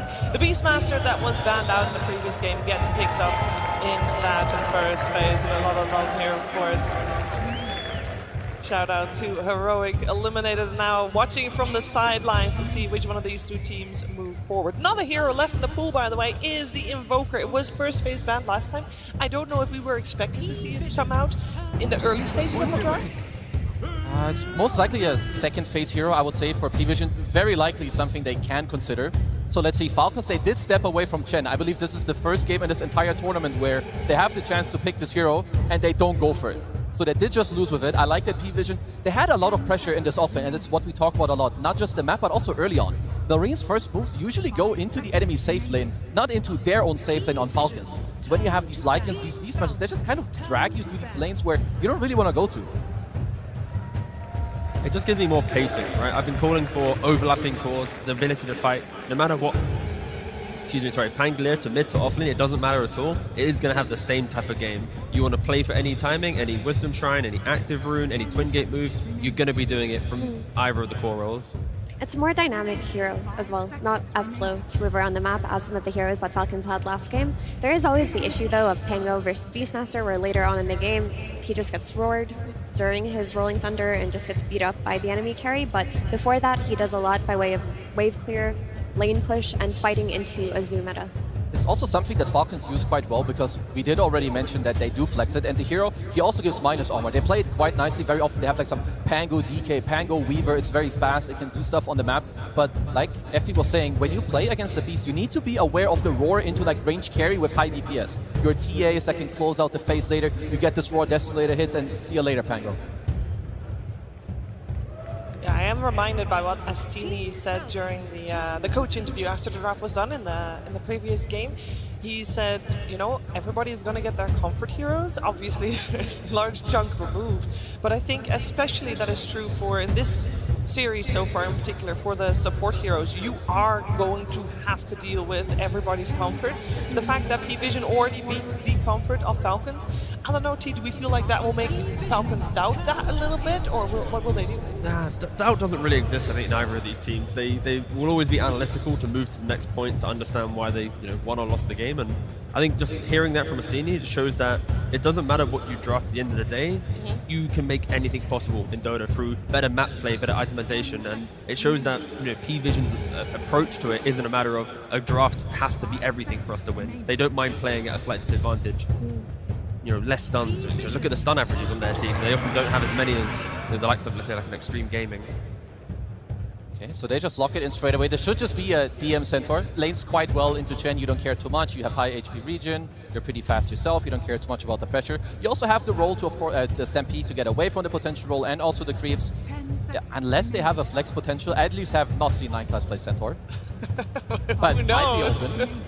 It's the tops and the mid Centaur going to be coming to TI. Yeah, why not? I mean, if PV wanted to double counter the Pango, they could just go for a Grimstroke. We've seen that hero re-emerging with Soulbind as its primary focus in the draft. I'd like to see 9 class play a real position 4. He does not do that. I mean, look at his heroes, like he's got Rubik, everything else I'm like, And his fake ones are out. His Slark and Monkey King, they're still Alchemist. And the next fake one is Alchemist, because it's really hard, generally speaking, to play a ranged position 4 against Chen. The hero bullies you. Sure, last game he put his creep into the mid lane to try and slow down no one. So I wouldn't be surprised if we see like another melee 4 later on, because so far, from what I understand, they've mainly been playing Snapfire on Ducalis. And I like this, to me, is also a lot when it comes to stealing. You're not giving it into Crit's hands. And there's so much kiting potential, and those stats are incredible for Decisive, right? 8-0, but Yeah, that's crazy. like you've already mentioned in regards to the Beast with the Raw against the Pangolier, and then the Stampede, you also have Cookie, and then the utility from a Snapfire, be it from, you know, 4-star or like a Shard with the Heal. There's so many ways for Pvision to offer up a fight to Falcons and then move away. Falcons have to make sure that their spell usage is so on point. And Falcons have the issue of damage to address too. Last game there was just no follow-up, there was not enough coming through. This time around, Pango does do damage, but it falls off. Chen, he's just a sustain hero.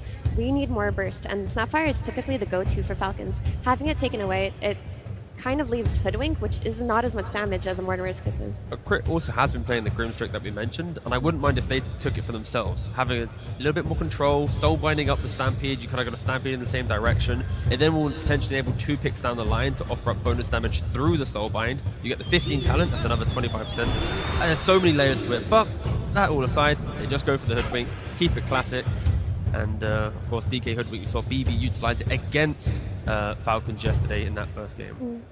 I mean, they got their kill combo that we always talk about, a way to make a play on the game. You get that easy blink timing, and then you just look for opportunities. You look to invade the enemy triangle, because you see this Beastmaster who's been relegated to the mid lane because Chen would have countered him in the safe lane. You can go in there early, set up your invasions. That is an old one. TI1 right there. Hey. Well, yeah, it is the Falcons classic, right? You get the Skeeter DK, and with the double minus armor as well from Pango DK, not to be underestimated. A lot of these heroes on Pvision so far, not the highest armor heroes, but they're going for a very similar strat. You have a lot of annoyance on the map. You've got the Beast Summons, you've got the Enigma, so Centaur is a support? I mean, we have to have that discussion now, right? It's DM playing the Enigma every single game. There's now a Centaur available, right? Yep. 9 class plays Enigma, maybe? Yeah, that's going to be the big question of the draft, right? And that's exactly what Falcons have to ask themselves. You've got both Centaur and Enigma, and we saw Enigma go to the support role in the Heroic series. DM probably wants to play it. Is it a new 9-class support that's going to be showing us at... I think, if anything, it'll be Centaur support, or it could even be Beastmaster carry, and then you just have your 3 cores anyway. Yeah, I would kind of like the Centaur 4. Why not? You use your body in lane against the Chen. And it kind of, I would say, it baited Team Falcons a little bit to like, okay, we see the offlane Centaur. We're going to lock in the DK. We're going to lock in the Chen. This is not the best lane when it comes to playing against an Enigma. So for Pvision, they need as always, a hyper carry for Satanic. He will take over the game, but you need the damage to come out into this abundance of lockdown that you do have with your other 4 heroes. Don't you run back the likes of like the Brood or something? You have good damage, more map play. Sure, there's a Pangolier, but it's only the Pangolier. And when you're already having to deal with the pressure of a Beast and then the Enigma, one of these type of heroes can... If they want to value more map play, that is the hero you would look for. To me, I see that a range carry would feel kind of nice. I mean, it's also, Roar, yeah, it's also nice to play like a melee here with the snap. You get the cookie, but for now, I see like you want a guy that has very easy access into the Roar to also like threaten this Pango who's running it, because also there's a Chen heal to back him up. Like it's not just one roll. There's also a lot of stuff from Falcons that will come to back him up. Terrorblade still exists. Yeah, let's see what else is there from Satanic's pool. This guy is incredibly versatile. It's very hard to ban him out. I mean, he played some Meepo and some techies. Not techies. That would. He might play techies. I mean, Tinker carry. There we go. That would be cool on the main stage. I never thought I'd say that, but here we are. The thing with Pvision, how they draft is, even if they look like they need a bit of time to get online, the way that they buy Helmet Dominators and push waves, like from the Purge segment in the previous panel, it is so hard to deal with, and they always seem to come online. What are you doing there, Nat? Having a good time with the girls. All right, let's see what's coming. We got our final ban coming out for Pvision.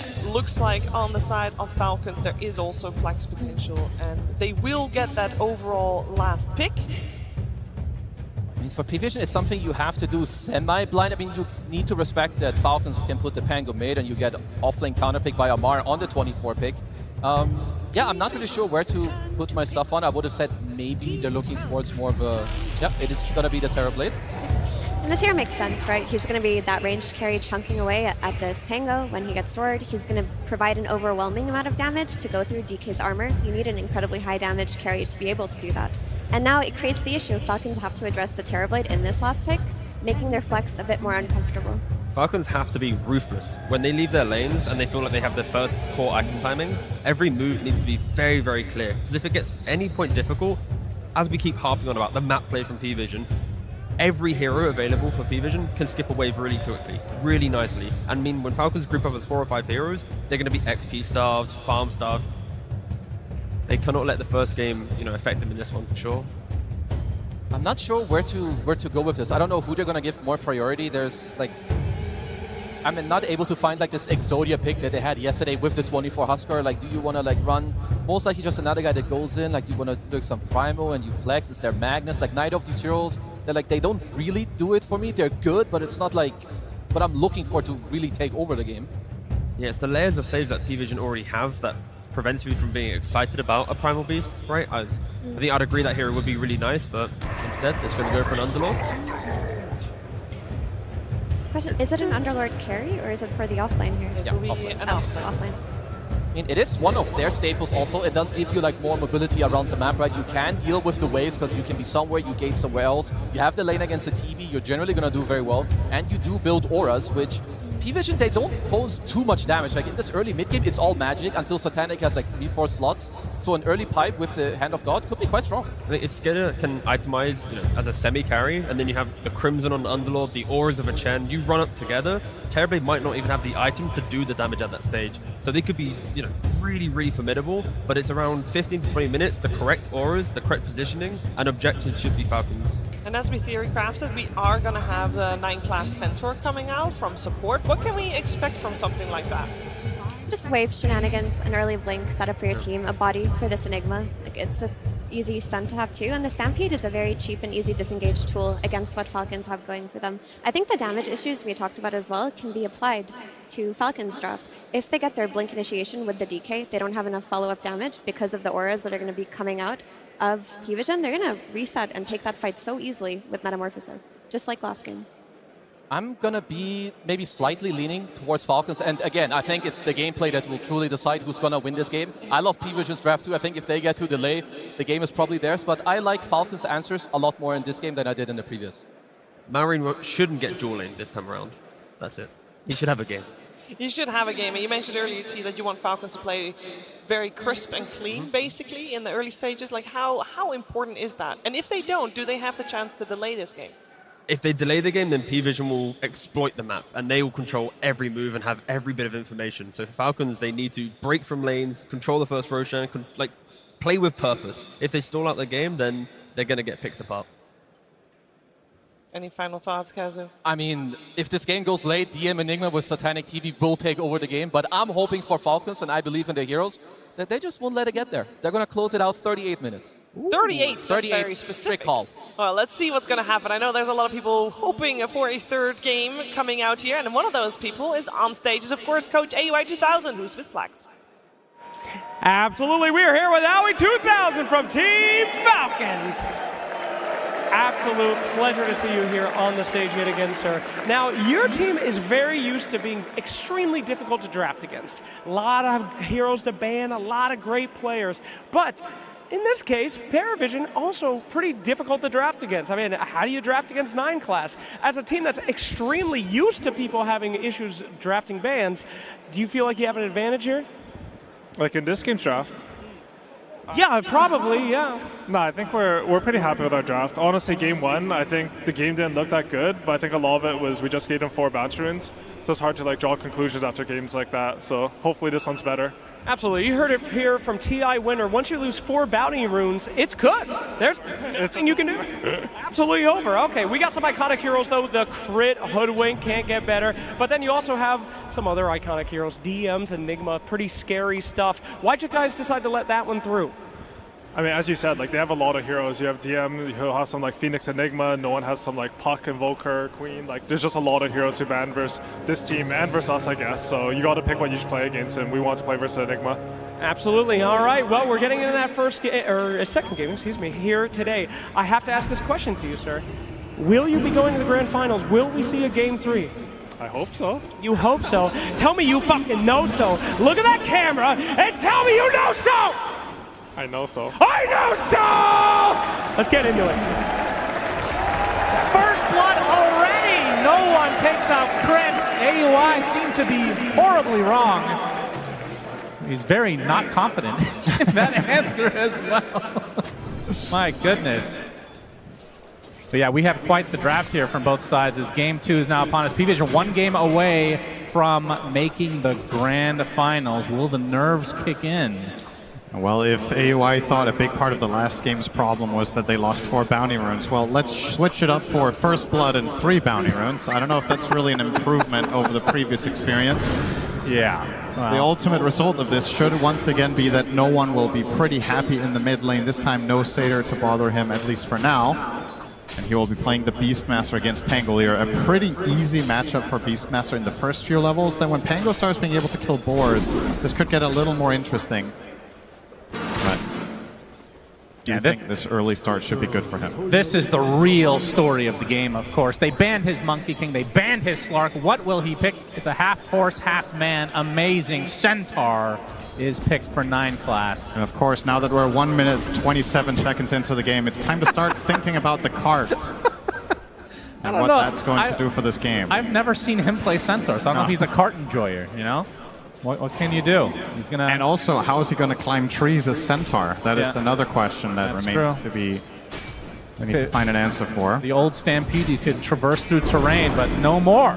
Now you're just a slow horse. Of course, he has that facet, so he doesn't really need boots. We're not seeing the Counter-Strike facet ever taken. No. Which is really sad. There's no one in that mid lane. 8-4 right now versus the 8-1 on Malrine, so relatively even to start things out. Yeah, both players will be farming here. I think perhaps no one has a slight advantage in terms of the potential for a gank from Snapfire or Centaur when he hits level 6. But conversely, I suppose Hoodwink could make a similar move, but maybe a little bit more dangerous to leave the Underlord alone against Snap Terribly. It's quite a strong lane, a lot of damage, and a lot of it from far away. Underlord likes when heroes are up close and personal and you can trade back, but the TB and the Snap have the upper hand there for sure. Yeah, well, we're looking at 3 Helm of the Dominator purchases for Pvision. The mid laner on the Beastmaster for no one, DM's Enigma, and the support Centaur will also be going Helm of Dom. I think there is a world where no one doesn't buy it. I would say the mid beasts have been, out of the traditional Helm buyers, mid Beastmaster probably has the lowest frequency.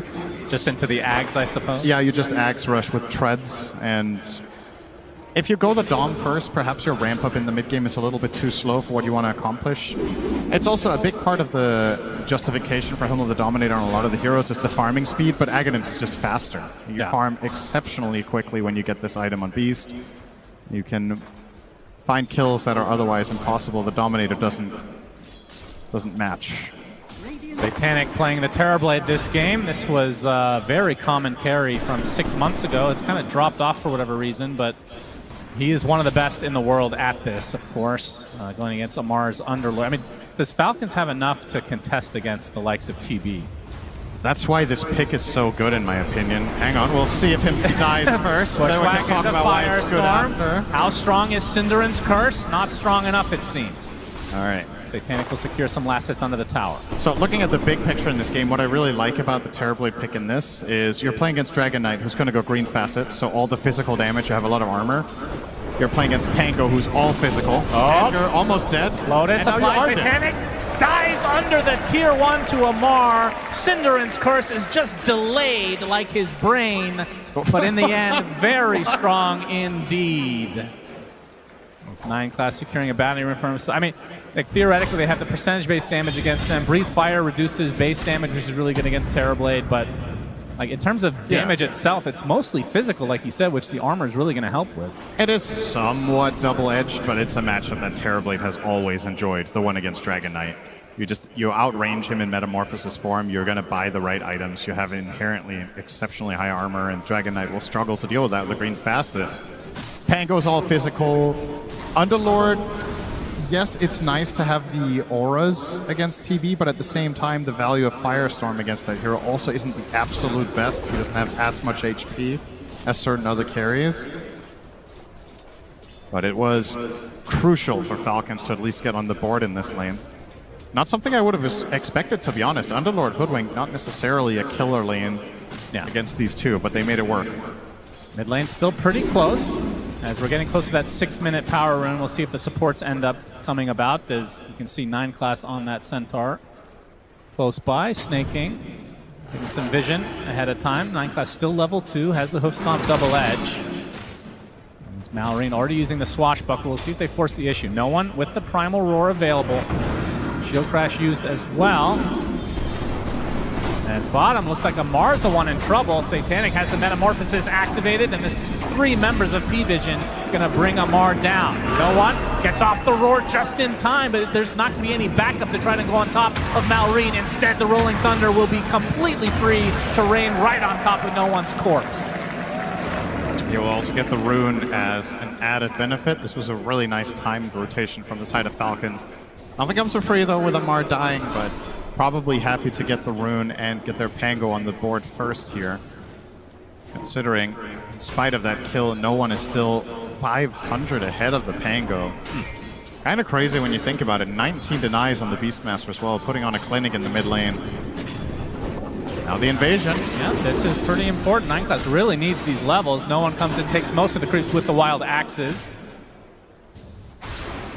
Snaking taking over a boar for some extra vision here. And this is a 7-minute move. Test and get this wisdom. This will be a level 3 Centaur minute 7. Yes, he is hurting big time. 5 seconds to come. Snaking onto the high ground. Will get the vision needed. 9 class absolutely cannot stand here. He's going to get bushwhacked. Gets off the hoof stomp, but dies shortly after. So Snaking takes the shrine, and Amar gets the other. So something the Falcons desperately need as they try to stay alive in this series. This is one of those big differences. We're probably going to be talking about it more as this game progresses. Having 9 class off of those slippery heroes and onto a Centaur opens up new avenues for Falcons that they didn't have in the previous game, and that other teams haven't really found versus Pvision in previous series either. He's always been slippery and hard to deal with. Yep, we got the hoof stomp with the help from the Cookie. Little Shredder doing some work as well. Amar trying to get away, but the blocks are too strong. But the TPs are coming for Falcons. It looks like this will break things up as Amar gets away with just a little bit of HP. Mission They failed. do spot it, so it's up, wasting a TP in the end. Dragon form popped up top. This is a very strong timing for any Dragon Knight carry lineup. Level 6 together with Chen, a classic pairing of heroes. We've seen this for 15 years. Roar from no one, arcane rune taken afterwards as crit slowed to a high degree, and you will be getting away with the scurry. This tower's gone up top. No surprises there. Indeed. Much better start for Falcons to this game than the previous one. Still, the writing on the wall is more than likely, should this game go the distance, then Pvision's lineup with Enigma, Terrorblade, and Beastmaster insane in the late game, and you don't have solutions once again for the BKB Black Holes. The best tool you'll have is a Pango Basher and then hope for the best, but you don't really want to get there if you can avoid it. Of course, Kezu did predict a 38-minute victory for Falcons. Yeah, very naive as always, and questionable takes, but we'll let him. Hey, he's on home turf right now, so got to give him the benefit of the doubt. As no one is working on the Ags that you were talking about. Can we get some cheers for Kezu?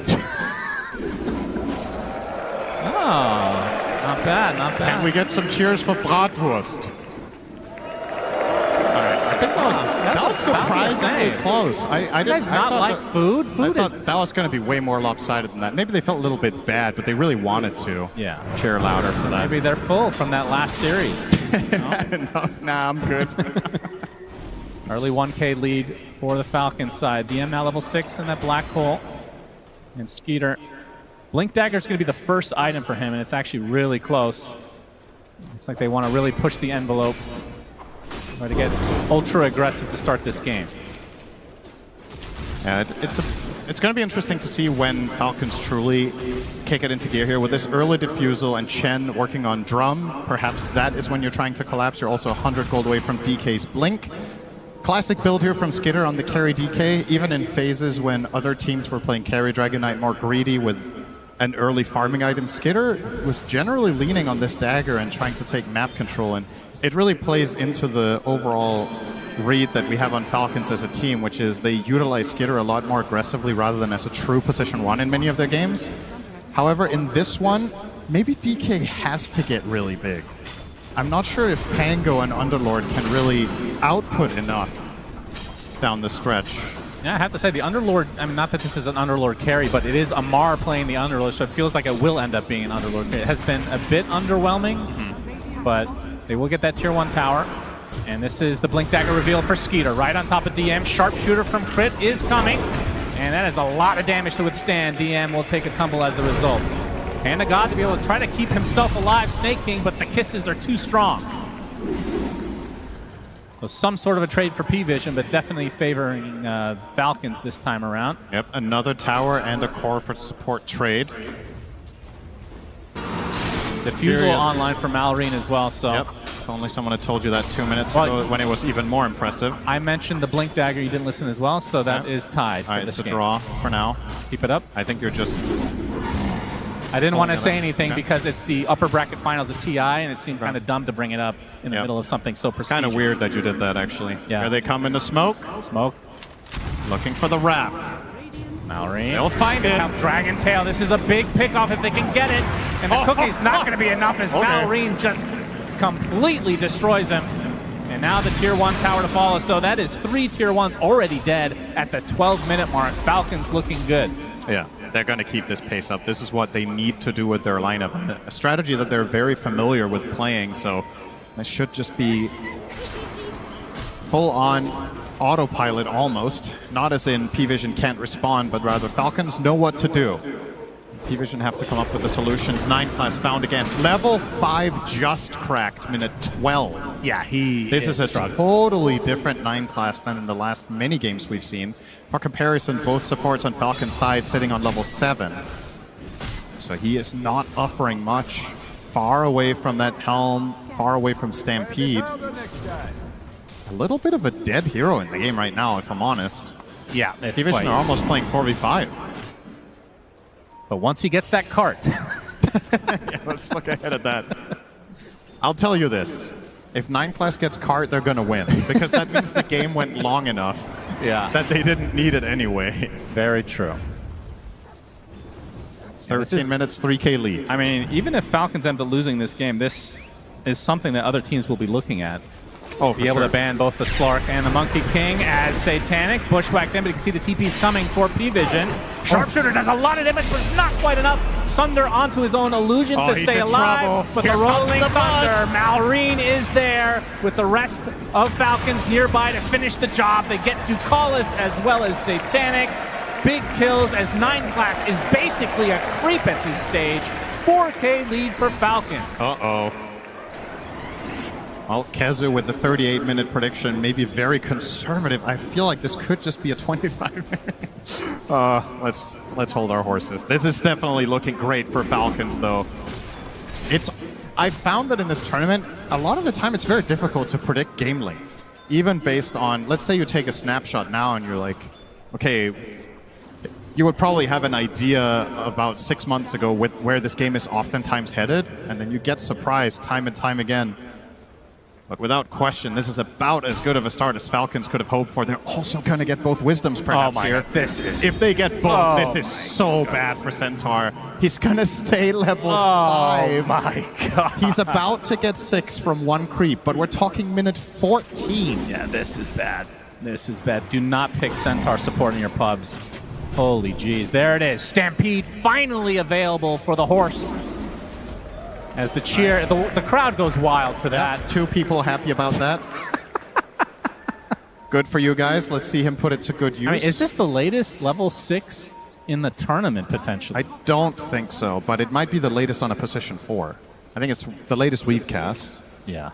But yeah, sometimes 5s just have a terrible game where they get run over in lane and they don't really recover. I mean, he's position 7 in this game, it feels like, so far. And we'll see if he can catch up, though. Wow, not even 6. No, we skipped a level there. Okay. He's still going for the Helm of the Dominator. I mean, that certainly is a way what to are you going to do when you have Crown and Helm of Iron Will? You're going to change your build? Yeah, true. He's already committed They're quite a while committed ago. at this point. Although it would be cool to see him say screw it and go armlet. That would be, honestly, that would be one of the least surprising players to do it with a 9 class. Yeah, if only he was playing the Terrorblade in this case. Yeah, 9 he's going to get jumped by Skeeter. See, well, waiting for the Stampede, but the Dragon Tail comes first. 9 class. He will be using the Stampede. They're going to try to turn this right around with the Black Hole available, but the Fiend's Gate comes out. Mortimer's Kisses with the Black Hole right on top. They get the DK. Looks like they will find 9 class in the end, but at what cost exactly? DM's going to get the cookie to stay away. You'll be perfectly safe, so the position 7 Centaur taken out in replacement for the position 1 Dragon Knight. That did force both Black Hole and Stampede and Roar, though. Yeah, so that a means lot Falcons. of opportunity. Nice Midnight Pulse instantly there from DM to stop the Bushwhack. Nice little detail. Enigma obviously having that reliable counterplay to Hoodwink. And if nothing else for the side of Pvision, aside from the trade itself, Satanic gets a little bit of breathing room. But this is going to cost them. Here comes the Zoo. Yeah, no Black Hole, no Mortimers. That means Rosh for free for Falcons. I mean, how do they scale into the late game if Pvision is able to somehow defend, like from the Falcons' perspective? Because this is obviously a very good early game lineup. I mean, Pango can be deceptive and can be a true late game powerhouse. The problem is just his matchups, right? It's not that their lineup in itself can't play late game well, but you're playing into Roar, you're playing into Black Hole, and you're playing into a hard-hitting ranged carry. So 3 things that are generally tough for Pango, and I mean, shouldn't come as a surprise. You first face this hero, of course it's going to get counterpicked at this level. But once again, Falcons' goal, if you ask them before the game how long they want this game to be, it's probably around the 40-minute mark that they're hoping to win. For Pvision, they'll probably just tell you the longer the better. Dom now up for 9 class. Let's see him find a creep. Will it be a Centaur? That's an Ogre. That is a Satyr. Okay.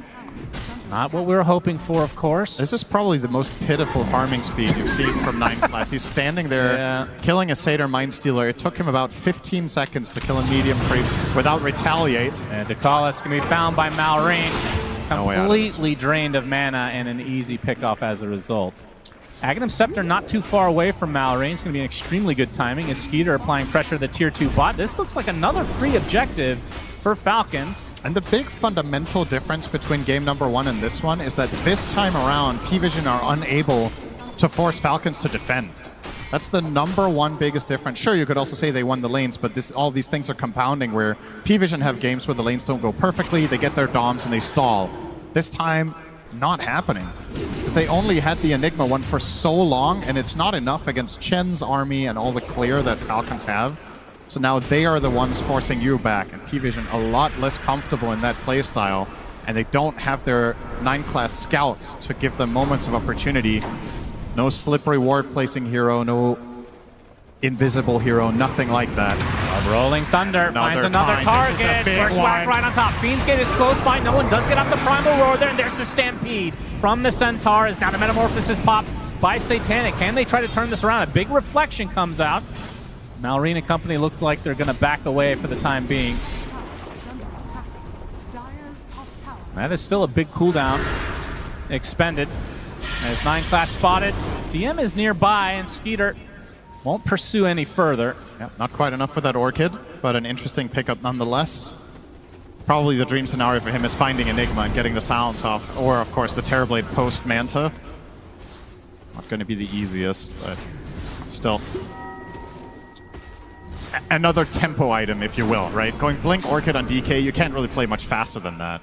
It's telling a clear story about what Falcons are trying to do, whereas Pvision just, once again, buying that time. Yeah, Enigma's itemization also playing into that with the early Crimson. It was quite a good delay from Pvision, cutting out some of the time of this Aegis as now they scan out, but the TP looks to be successful. Malrine, no Basher. Only 200 away from that Ags. And only 2 minutes left on the Aegis. I mean, when they picked up this Aegis, how many buildings do you think that they were expecting to take? I think they were hoping to take at least 2 tier 2s. But still in the realm of possibility. The 20-minute mark is close as well, so we'll likely use this advantage to be able to take the Tormentor. And they would love to get the Chen one in this game. We just want stronger and bigger creeps. The Hoodwink already bought her own, so it's between the Chen. I guess Pango is also okay, but once again, not the most obvious value game, given that there's 2 BKB piercing abilities. Yeah. Class has to use the Stampede, but he gets Dragon-tailed. Cookie to follow. And the Orchid used from Skeeter, attempting the TP. Bushwhack will connect. This will be the death of the Centaur. And we can see on the Tormentor side, Amar will be going to town. And it will be snaking, so Ancients at his disposal. The Ripper's Lash on Chen with 12 skeletons is just something else. Yeah. And crazy. looks like they will get that second tier 2 as the age is 40 seconds away. DM thinking about this wisdom. Let's see if Amar calls the bluff here. I think he's a little bit uncertain about whether he can get away with it, but okay, well, with DM TPing out, this plays itself. We're going to have the 1-for-1 trade. You'd say that, yeah. You were correct. Good job. I do indeed say that. Thank you for listening. Well, 9 class going for a Blink Dagger next, so actually not anything too crazy. I was expecting some big switch-ups here from the position 4 Centaur. Still obviously a ways away. I mean, he went for a full Hoof Stomp double edge build, so his farm is completely dependent on just double edging creeps and using the Helm of the Dom. I mean, there is surely no other build this game than Blink Axe, right? No joke. What else are you really buying here? Your Enigma is buying the auras that you need. Your job is to try to save people that get Dragon-tailed. Most likely later in the game. Be there for your Terrorblade, drive him into the fight, and let him attack freely. However, when you're playing support Centaur and you go Ags, you don't have those tankiness items. So when you run in on it as a workhorse, you might just get killed almost instantly. So that's a little bit tricky. I do think it is the path that he is bound to take. Can also drive in the Enigma for a nice black hole. Oh yeah, that's fun. But right now, I think the Axe is a complete pipe dream. He's 5,000 gold away from having that and Dagger, which means he would have to almost triple his net worth. Almost there. So yeah, give him another 30 minutes. Might be there. And what's shaping up to be another one-sided affair, but this time the complete flip from game 1. Falcons have definitely figured something out about Pvision's playstyle in that first game. And should this go to a game 3, that's when it would get really interesting if Pvision can bring something new to the table and counter the counter. That's right. Pick an even weirder position 4. That's the goal if we get to that point. Spectre 4. Hell yeah. For 9 class. Let's hear it for Spectre, everybody. The most random thing. Skeeter blinks to the high ground, gets roared for his trouble, but you can see the Fiend's Gate of Amar on the way, so this will be the death of Ducalis at the very least. And no one already exiting the premises. Did require a few TPs from Falcons, but they secure the kill. Yeah. Pvision just... I was going to say they seem a little lost, but they really don't. They're just very... It's very deliberate the way in which they're playing the map. It's all stalling tactics, but they can't really take any initiative for the foreseeable future. And playing Dota like that at this level, it's exceptionally difficult.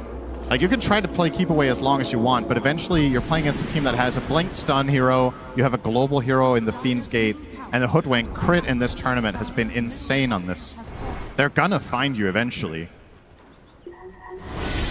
Or they just go high ground. High ground onto the Helm of the Dominator, destroyed. Satanic and company are nearby to they go get rid of these skellies, though. I mean, that is one thing, is Pvision have very good high ground defense, and they can kill creeps extremely quickly. I mean, no one just alone could do that. Obviously wasn't even needed for that. Yep. As he's getting close to a Blink Dagger for himself now. And DM, about 1,200 from the BKB on the Enigma. Yeah. You would imagine Pango... Oh, Malrine, he saw him. Yes, he did. Crit will be coming in from the south as well. And DM, you are super dead, my friend. Quite tanky with that Crimson Guard, but okay. He's going to attempt the TP. Very ambitious indeed. That's very optimistic. Good effort, as you like to say. But not quite enough to get out of there. And yeah, with the BKB, surely Malrine will go Basher after Blink, right? I don't think this is a game... You could consider Linken's against the Beastmaster and the Sunder, but I don't think it's necessary. I think you'd much rather play your tempo and try to dictate the fights, having that way of stopping Black Hole be very nice and valuable, and of course... That is a huge pickup. Oh, yeah. Global Root. God, what a cool axe. This thing is so sick on the Underlord. Just needs a Gleipnir, of course. That's the pub mentality. Will not be going for that, of course. There's Amar with just a ridiculous amount of Zoo creeps nearby. Smoke from Pvision. Rosh is now up. Feels like it's been a long time since we've seen an Underlord as top net worth in a game when it's not the carry. That's fair, is yeah. extremely farmed in this game. Just full space all the time. Amar Fine spots power. him. Hit a Malice. Satanic trying to run away. Cuts down some trees as his entire Zoo is chasing him. He will be able to get out for the time being. The rest of Falcons relatively close. They will likely try to take this next Rosh relatively shortly. It is in the top area at the moment. We'll have another 4 minutes to be able to take it. And they are grouping up now. And this is a great hero against Pvision's playstyle as well. When you think about how they stall their games and what they do to get to that late game, Fiend's Gate has to be one of the best abilities. You send Amar, a mega tanky hero, to take out the trash in a side lane, and he can always connect to a possible team fight if needed. And now with that root, as you mentioned, it's going to be even better. Nice reaction there from no one. Trying to bait them in, but it does feel like Pvision might just give this Aegis up potentially. DM is very far to the north. As even Kiss is being used to scout things out.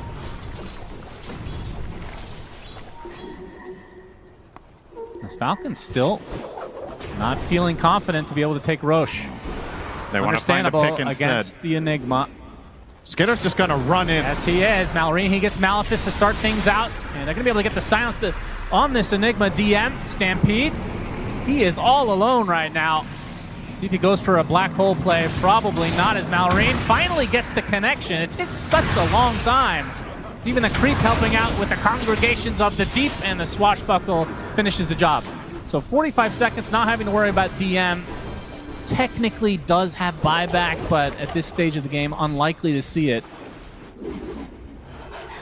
Now Falcons do have to worry a bit about this bot lane if you go for Rosh.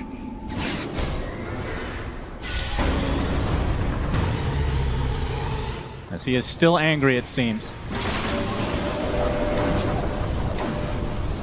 Snaking halfway to an Aghanim Scepter, by the way. This is such a cool Ags. Oh, yeah, that's interesting. We've seen it once before in this tournament. Yep. Be able to channel it, be able to give it magic resist. As the Aegis will go to Skeeter. For any Warcraft 3 fans, this Ags reminds me a lot of Shadowhunter's ultimate in that game, where you yourself make all units around yourself invulnerable. It's obviously not to that level, but the concept is the same. You have this relatively fragile hero that just becomes the center of the fight. And yeah, curious to see if Snaking gets there, if that will be a very noticeable difference. But yeah, making all allied units debuff immune with 60% magic resist. Kinda crazy for 6 seconds. Trying to cut the wave was DM, not successful. Skeeter leading the way, has the Bloodthorn now and the Aegis. Rosh banner placed, and this is where Pvision have to make some serious decisions on their defense. Nice Manta Nice dodge. Manta for Satanic. Dragontail completely dodged. As the Rolling Thunder comes in right on top of Satanic with the roar used on Malrine. The Force Touch going to keep it safe. It's a double black hole with the Mortimers from above. Do they have the damage? The BKBs mitigate most of it though. And now Pvision on the retreat. Big swashbuckle coming in from Malrine with the shield crash to follow. No one is dead just outside his base. Satanic drops as well along with DM. That is 4 dead for Pvision. Only 2 buybacks available. A full team wipe. Falcons lose nothing. They still have Aegis for 3.5, and these buildings will absolutely melt. It's a completely similar fashion to game 1, just for the other team. Pvision, they don't have the damage. They're getting a 2-hero black hole, they're getting the roar off, they're using Snap Ult, Terrorblade meta, and Falcons just shrug it off. And they're going to go straight for the Megas. And they just don't care. Likely the final fortification of the game. These creeps do not give a shit about that though. As the buyback comes out from no one. Of course, there's no black hole once DM is back up and running, another 100 seconds away. This is surely going to be mega creeps, and indeed, 30 minutes in the game, Falcons with megas. And there it is, the Chen Ags, ready to make a big difference after the game is basically won for the side of Falcons. Can do a little bit of a celebratory dance in the end if he wants to, as now the items just come raining in. Full Shiva's guard for Amar. Can DK almost has Pvision Lincolns. Can Pvision hold on for 8 more minutes so Kezu can be correct? Will it happen? Big I smoke give them though. 20 seconds. This would be a dive back for no one. He pops the BKB, trying to retreat, gets off the Primal Roar. Looks like he's fine, although Malrine has something to say about that. There's the cart from 9 class. Huge plays from him using nothing. Nobody's in the cart. No one. He dies right outside of the cart. Truly unfortunate for the position 7 Centaur. 2 dead for Pvision, and now Falcons looking to end the game. Satanic calls GG, and that's going to mean Game 3 on the way. And 9 class is going to be upset with that last fight. He followed the team's instructions and said, put no one in the cart. And that's exactly what he did. Wasn't able to reach anybody. And they're laughing. That was good, actually. Not quite sure why they're having such a good time after. But I mean, if nothing else, you can have a little bit of a laugh at it. 9 class looking at his monitor, dreaming of playing Dota. But in this game, he got played a little bit of, I don't know what to call that. That was something. Farmhand simulator. He was running around all game, finally got his Ags and lost immediately. Yes, that was... I am a huge Centaur fan. That was hard to watch, I'm not going to lie. But at the very least, we get to see a game number 3. I think everybody's happy with that, maybe including some Pvision fans, because why wouldn't you want to see your team play more games on the main stage? But this game, maybe you want to put it out of your mind a little bit sooner rather than later. But we're still going to break it down because a lot of things happen in this game. Effie, how did you experience this unusual game of Dota 2? Unusual game of Dota 2. I want to say that I was expecting a little bit more out of that support Centaur because it looked cool in the draft, right? You think it's an offlaner, all of a sudden, here comes Enigma. Oh no, what do they do about it? Turns out they didn't have to do anything. Centaur handled himself. Yeah, there was just so many problems that started happening, right? Like Falcons between the series, probably talk about what do they want to do, like have the DK, play fast for your safe lane, like try to abuse what's happening. Because this early Centaur, like Niklas, he didn't find that much success. Yeah, he's pulling some waves. He did go into the safe lane and like catch 1 kill, but from start to finish, this was Falcons like setting up everything. Taking the Wisdom Shrines, going mid, getting the first kill, going for the runes. Even here, this is 13-minute mark. They're at like a tier 2 already this early on in the game. I mean, Falcons identified that you do not want Pvision to set themselves up on the map, right? And of course, when you shut down the Enigma, right, you take his tier 1 tower. Of course, the Centaur, we could talk about it a lot, but moving to the support role, he had what, Windlace, also trying to buy a Dominator. Like when they don't have the Dominators, when they don't have this way to skip waves, prolong the game, find that smoke, dodge the smoke, get the team fight, then Pvision, they look human. And I think Falcons in the second game, they identified how to break them. Play quick, break the map, force the objectives before Pvision does anything on the map themselves. For me too, it's also a lot about Amar. Like Amar is impressing me not only with his gameplay, but we need to remember, he's the one pressing the buttons, right? He's coming into TI, captaining, drafting, he's giving himself these 24 last picks. He is destroying these games. Yesterday on the Huskar, just here on the Underlord, perfect lane, perfect itemization, and it works really well against this map play. You can go somewhere and don't worry, brothers, I've got the gate, I can come to you. Immediately they turn the fights around. Yeah, those KDAs on Falcons, they're looking damn smooth. Yeah. Also, crit on his Hoodwink was everywhere. But who I really want to shout out is Malrine because he came back swinging in this game too. In that game 1, we didn't see much out of him. He was shut down on lane. They really heavily focused on that mid. He didn't get much out of his initiations.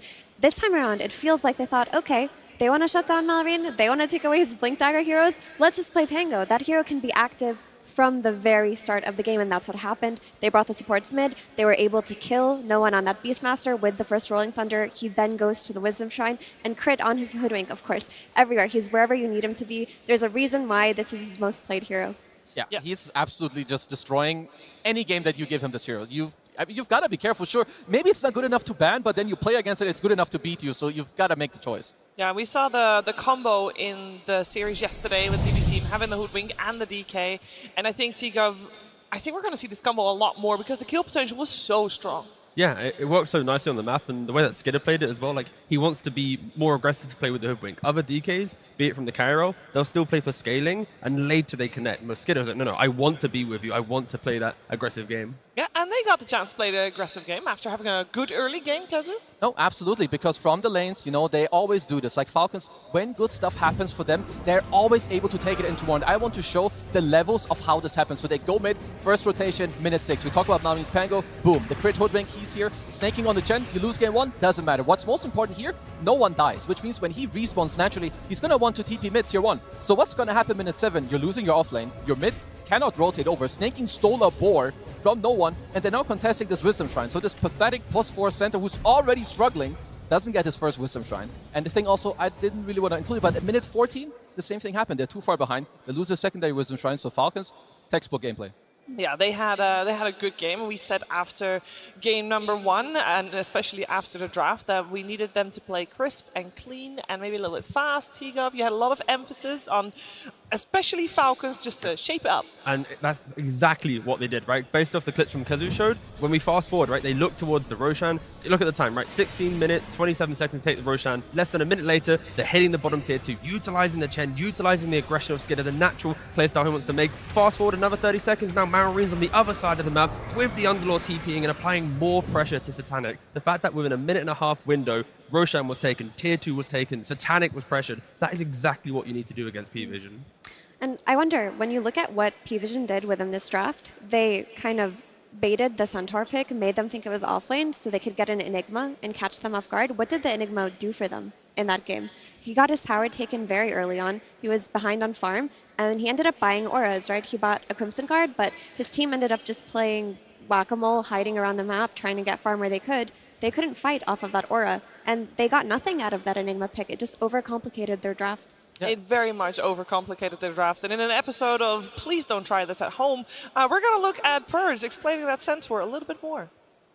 Thanks, Cheever. Number 1 Centaur support hater is right here, and I'm going to tell you guys exactly why. 9 class overcooked big time. He kind of thought that if I get Helm of the Dominator, I can make any support work, which is true, but you got to get the Helm of the Dominator first, and that is basically what we're going to watch not happen. He did a great job pulling creeps. He did block the small camp the first time he did that pull. The second time, though, the camp respawns, so Snake King gets to fight him every time. And what's happening is this hero does not have good armor. He's got 0 armor. It's somewhere below 1. That means that any damage that he's taking is way more than a regular hero. Most heroes have like 3 to 4 armor, and that means they're going to resist like 15 to 20% of damage. So that means all the tangos that he's using are worse, because that regen that you get then doesn't get blocked, doesn't block very much damage afterwards. It basically just makes his life kind of bad. He pretty much can't contest the lane, because when he actually fights heroes, the amount of damage he's taking from just a creep and a hero ends up being way more than he's dealing back. So he just can't actually fight. So he basically has to leave the lane. Here's the first time he did something good. It was 5 minutes into the game. He stacked a camp. He pulled some waves. That was okay. But this is the first really good thing that he did, which was a gank. This one was solid.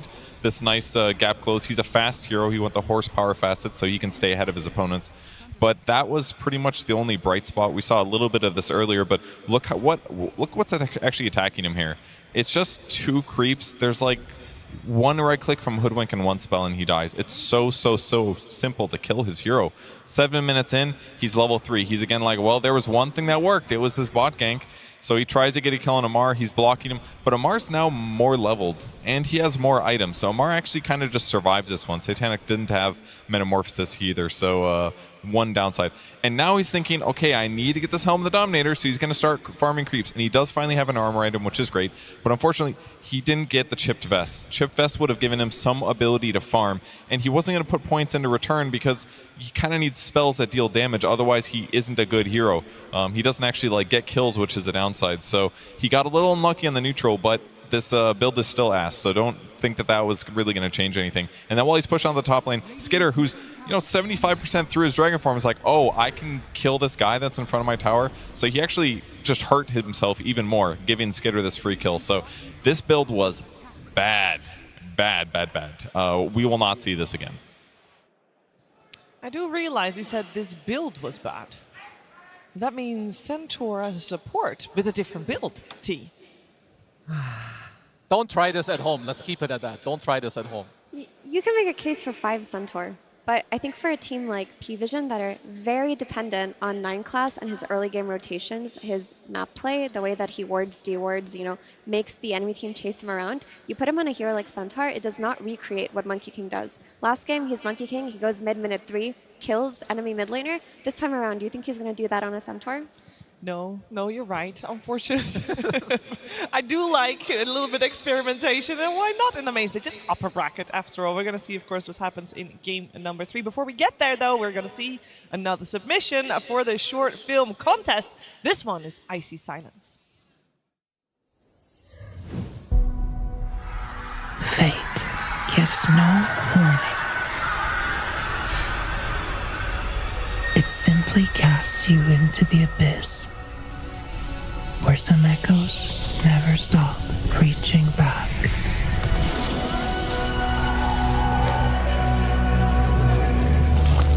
Every leap, every crack in the stone were invisible hands shaping the hunter within. Discipline sharpens instinct until the arrow obeys thought alone. There was peace in the fall, a silence only the wind could understand.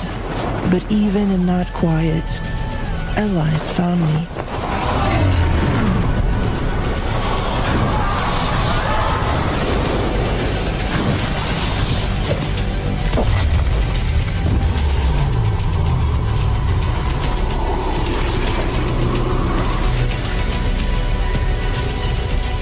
I did not choose this path, but I walked it to the end. And when the moment comes, my hands do not tremble. Now, I walk alone, so innocence never follows in my footsteps. I love the references in this one. It is fantastic, and I can't wait to see what's coming out on top. Who's coming out on top, of course, tomorrow. But let's focus our attention to see who's coming out on top in this series. Who's coming out on top to be there tomorrow in that grand finals. First team to be slotted in. It's either Pvision, it's Falcons, and I will not lie, both teams were pretty one-sided. Either way, Effie, what's going to happen next? Because we've seen the strengths. What's it going to come down to? I think it'll come down to which team has that entry point after the laning stage into playing the map and taking over the map. In that game 1, it did end up being Pvision, but only after a while, only after Falcons made the first error in a team fight. In this game 2, it didn't really exist in the same way, but it's going to be the same story. Wave shove, Helm of Dominators, getting creeps out, and looking for that first strong team fight. To me, it's also a lot about like the emotional side. Like in between this game, like both teams are 1-1. You're going into game 3, upper bracket finals. What are they talking about? Yesterday we heard that both of them like praised their coaches. You know, AOI 2000 gave a speech mid-series. Whenever you hear Pvision, they're talking about Ostini. What does he say in between the game? How do they go into the next game? With what emotions? What is your plan? How do you want to go against, like, are you going to try to have another Centaur 4, a different replacement? What is your replacement? So going to the next game, for me, it's a lot about the planning. I kind of want to simplify it to the point where, so far in the playoffs, 9 Class has played Monkey King and Slut. The first time he plays a different hero, they lose in like 20 odd minutes. So if I was Falcons, Has it only ever been those two? Against Heroic, it was Monkey King, Monkey King. Against XG, it was Slark, Monkey King. Game 1, Falcons, Monkey King. All of them dominant, map breaking, everything. Finally, when they're both banned out, again, like I said, so I feel like if you're Falcons, trade those bans. Even if you're on first pick and you only have 3 bans available, ban both of them. Just get rid of them. You can maybe first pick the Monkey King, then only ban Slark, ban 2 different heroes. But in my head, get rid of those 2 heroes, and then 9 Class is a very different player. Maybe that is exactly where the team's head set. When we saw the draft order, both games, it has been exactly the same. Potentially Falcons just really wants that second pick to make sure they have 4 bans to deal with the squad. And dealt with the squad they did, and that means we are at the impasse. It's 1-1. Pvision and Falcons, only one will emerge victorious and will secure top 2, which for both teams, Kazu, would be immensely big. It's absolutely crazy, especially when you remember there are some people here that have barely any experience at all. Like already just getting top 3 in like one of your first TIs, it's very rare. It's like nearly unheard of. So first of all, this happening, you should already be very happy with what's happening. You want to be confident, like going into the next game as well. But yeah, here we do see the previous drafts. But the thing is, sure, you can be Falcons and you're gonna ban the Monkey Sock, or you find a way that they don't get their hands on it. but you're against Pvision, you are Pvision users, they know that this is happening. So what are they talking about to correct for themselves in the next game? Honestly, Estini walked into that booth with a big smile on his face. He doesn't seem to be too discouraged, so they may have just acknowledged it as a draft blunder. I don't think that 9 class was calling for this 4 Centaur. I think they were probably cooked it, maybe tried it, and a scrim talked about it. But the point of the Centaur was to hide the Enigma. They wanted to give them a false sense of security on Falcons that they weren't going to be dealing with an Enigma, and they did the swaparoo at the very end. It didn't work out. Just go into game 3 with your previous strategies. Yeah, you can only get away with that once anyway, and when they did, it didn't work out. And I'm sure that Falcons is on a tier where, regardless, they will keep an open mind. They know who they're facing, they know what can come at them, and I feel like flexibility for both of these squads, because when last year, every time, we were talking about Falcons, it was always about the overlapping hero pools from the players. I feel like we're seeing that back in Pvision now, maybe even stronger. Yeah, I mean, they're looking... Actually, I'll be honest. Don't worry. Back to you, Shiva. What? What happened? I have no answer for you. I'll be You have honest. no answer for You me. asked a question, I was nodding, and I was staring at Skidder doing some like prayer hands. And He was. but he's been doing that. Yeah, and he was like really focused, and I just Yes. was fixated on Skidder. And I'll be honest, I'm not even going to try and hide it. I have no idea what you asked me. Oh, that's fine. I wasn't necessarily asking a question. I was just posing a topic because the hero flexes have been very strong. I also do think that some heroes just have been flexed because a lot of, like the Beastmaster we just saw from No One, we see that being flexed so many more times now. Now I got it. Yeah, they overcooked. Let's be honest. I think Estini's the type of coach that gives the vibe of, in the moment he might have an idea, and his players trust him so much that no matter what, they're going to go with it. And it feels like that's the type of draft where he's smiling going into the booth, knowing, you know what, I suggested an idea, it didn't work, it's on me. Don't worry, players, let me fix it for your game 3. That's probably why they are still in good spirits after that game 2. I mean, that was a good enough answer for you now, Shiva. I think that was good enough. And obviously, that is also good. Like going into the game, you want to take this pressure when you could also see, like on the camera, No One with his low bro satanic, like fist bumping each other, giving each other a handshake. Because you got to remember, he's very young, but in my opinion too, they're very confident players. No One himself, satanic too. You see it in the pubs, you see it in the games. Like, they know what's up. So this game 3, I'm honestly expecting just a close game because game 1 and 2, very one-sided affairs. What I did learn from that game 2, though, was that Malrine, he just picked that Pango and showed them his stuff. Like, typically the way we've seen Malrine play is 2 heroes, right? Earthshaker or Sand King. He'll do a lot of farming, he'll do fight on the lane, go into the triangle, get his Blink Dagger off of stacks, and then make his key rotations. Without the need for Blink Dagger on a hero like Pangolier, he was able to do that a lot earlier, and it took away from all of the pressure that Pvision were building on him in this series. It seems like they talked about the mid lane and how they want to address it. And I just want to talk about the interview we heard from Tidebound a few days ago, where NTS said that he thinks Falcons is the strongest team because their mid laner always hits such a good tempo. And maybe that's the read every other team has, that they need to shut down Malrine's heroes. But Pango is back on the menu now. Yeah, and I mean, in game 1, they succeeded, right? They had the co-op with the Monkey King, with the Oracle against the Shaker. They shut him down. Game 2, of course, not the same story. That didn't happen. So if you're going into this next game, Pvision likely want to repeat what happened in game 1, try to shut down Malrine, and try to make it happen. Well, we're going to see exactly what they're going to make happen. It is the final game in this best-of-3 series, Pvision versus Falcons. Let's see what they got. Pvision versus Team Falcons, Game 3. Alrighty then, we got Pvision on Radiant, we got Falcons on Dire, and they did switch up the draft order this time around, where we do have Pvision having overall last pick, Falcons first pick, and therefore only 3 bans to their name, so we might see things changed up a little bit. The Mars still unfazed banned, just like the Chen here as well. Yeah, key thing as well, Falcons had the priority, and they actually chose Dire, which then gave Pvision the ability to take second pick. So the way in which you want to utilize 4 bans, Falcons don't care, but as I said before, if they are to be first pick, ban Slark, entertain the idea of taking the Monkey King on first pick, and then you also solve that problem that I suggested. Would make a lot of sense to me. I mean, if you do want to first pick the Monkey King, you can just go for like maybe a quad ban or something, whatever you want to protect it, to have Malrine play it. Because Skeeter, he doesn't play it as much. Amar does, so try to keep it open between your 2 and 3, because I believe those are 2 of the most likable options, or most likely options that will come out here.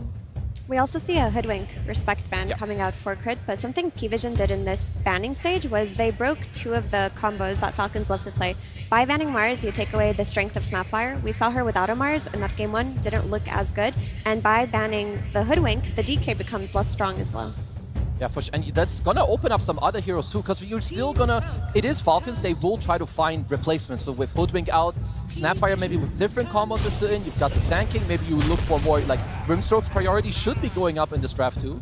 And the fact that you were talking about banning like a co-op to protect the Monkey King, they don't want to put themselves in that first hit Monkey, so they ban it as well. 2 bans on 9 class, take the Malrine Sand King, and honestly, I couldn't ask for like a better start to a Game 3 draft from Falcons. So now the question is, what have they prepared for Malrine Sand King? Yep. We've seen a lot of teams do things like they'll pick SF and try to win on lane versus it, but for SF to work versus Sand King, you also need to be able to invade his stacks early on, and they go back for the Oracle. First pick, that is a lot of respect on the Ducalis Oracle. I would imagine that he's going to be the one playing it. Now the question is, Oracle, how much effort do you want to put into countering that? Because I feel like when there's an Oracle in the game, I mean, that's great, no, but it offers you a save. But do you need something to specifically counter a save? See him, kill him. That's pretty much the 2 factors. So with the killing aspect, you have the Sand King. Now you need to find him. There needs to be another hero to locate the Oracle, and it cannot be the only way. So yeah, I think Sand King's a step in the right direction for it, at least, if you have a couple more heroes to also jump, but jump is the key answer. Yeah, and 1 jump hero is not enough. Yeah. They had 1 jump hero in Shaker versus Oracle in that game 1. It was not enough, especially when you look at Oracle as a hero who can just give himself free magic resistance. He puts the Fate's Edict on himself. If he gets solo epicentered, he protects himself. And at the same time, if you're Pvision, you need, like, you cannot just pick an Oracle and be like, okay, here you go. You want, like in game 1, you want a strong mid lane. Abuse the fact that you have the innate, you know where the runes are. You want people that go in for you because you will need to protect the Oracle. What we're talking about, you want backline jump, you want to see these heroes. You know, your Centaurs, Nightstalkers, they're going to go in, and if you cannot protect your Oracle, if you don't have people in front of you, a front line, you're food. They banned the 9 class Pudge, which is really funny. They're just taking out all of his flavorful heroes. We haven't seen it yet this TI, but it's good to remember it. I know I've also seen like no one played a little bit in the mid lane, but I also remember there was like a couple days in a row where 9 class every day he just played this post 4. But he was super annoying for all the 5s. Because a lot of 5s, they're actually quite slow in like the laning stage with how they maneuver. 1 hook, see you later. Another option for Pvision to go down, if you want to think about 9 class kind of creative heroes, he's already played Zeus so far in the tournament. Get some of that vision, apply it so Sand King can't hide within the Sandstorm, and on top of that, it could lane well with, let's say, like a Centaur, a pipe-buying hero. And now you have Oracle protected by the Stampede, the aggression of a Zeus Centaur lane. Like, I can see some pretty cool combinations that Pvision can utilize. Or, and this may surprise you all, but what if they pick something normal for 9 class? He's capable of playing normal supports too. I'm pretty sure Estini has like a grid of heroes to draft, and there is not a single normal hero in like the 9 class grid. That's normal enough. Pretty normal, actually. It's pretty normal. He's a normal guy sometimes. I do want to defend 9 class a little bit. A lot of people think if you take away his cheese heroes, he doesn't play well, but before he even developed his Slark cheese, he was really good on heroes like Willow and Batrider. Like, he was a standard 4 player at some point as well. That's true. He just leans so far into it that we've kind of lost the... Yeah, we've lost him. We've lost him for a bit, but in a game or 2 time, especially when teams are now banning out both Slark and Monkey, we are going to see him return to the at least a couple more traditional heroes. I mean, if you're Falcons, it's sometimes a bit annoying to pick your 5 into clock. Like a lot of the Pugners, you don't really want to play into this hero. So Snaking, what is like looking for? Generally, I would say there's a very high chance they would look at Ench. I don't know exactly how this matchup goes at the moment in the meta with Clock against Ench in the lane, but it does fit like what they want to do.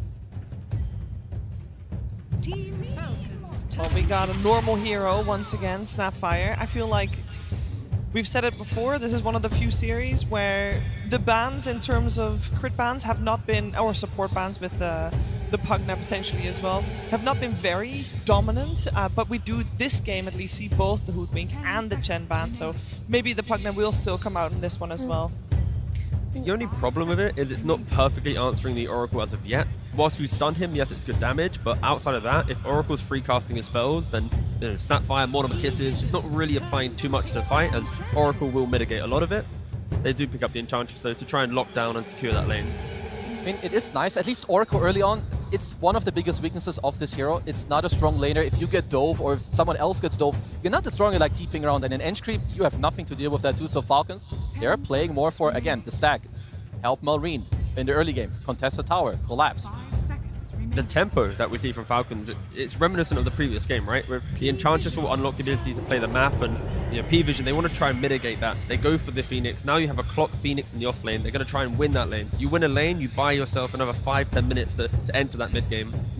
Yeah, we've seen Phoenix be very successful. But as a blind pick Phoenix, normally you see like the carry or some type of core that you can't punish. And I mean, it's even worse. It's a Phoenix into a Snapfire.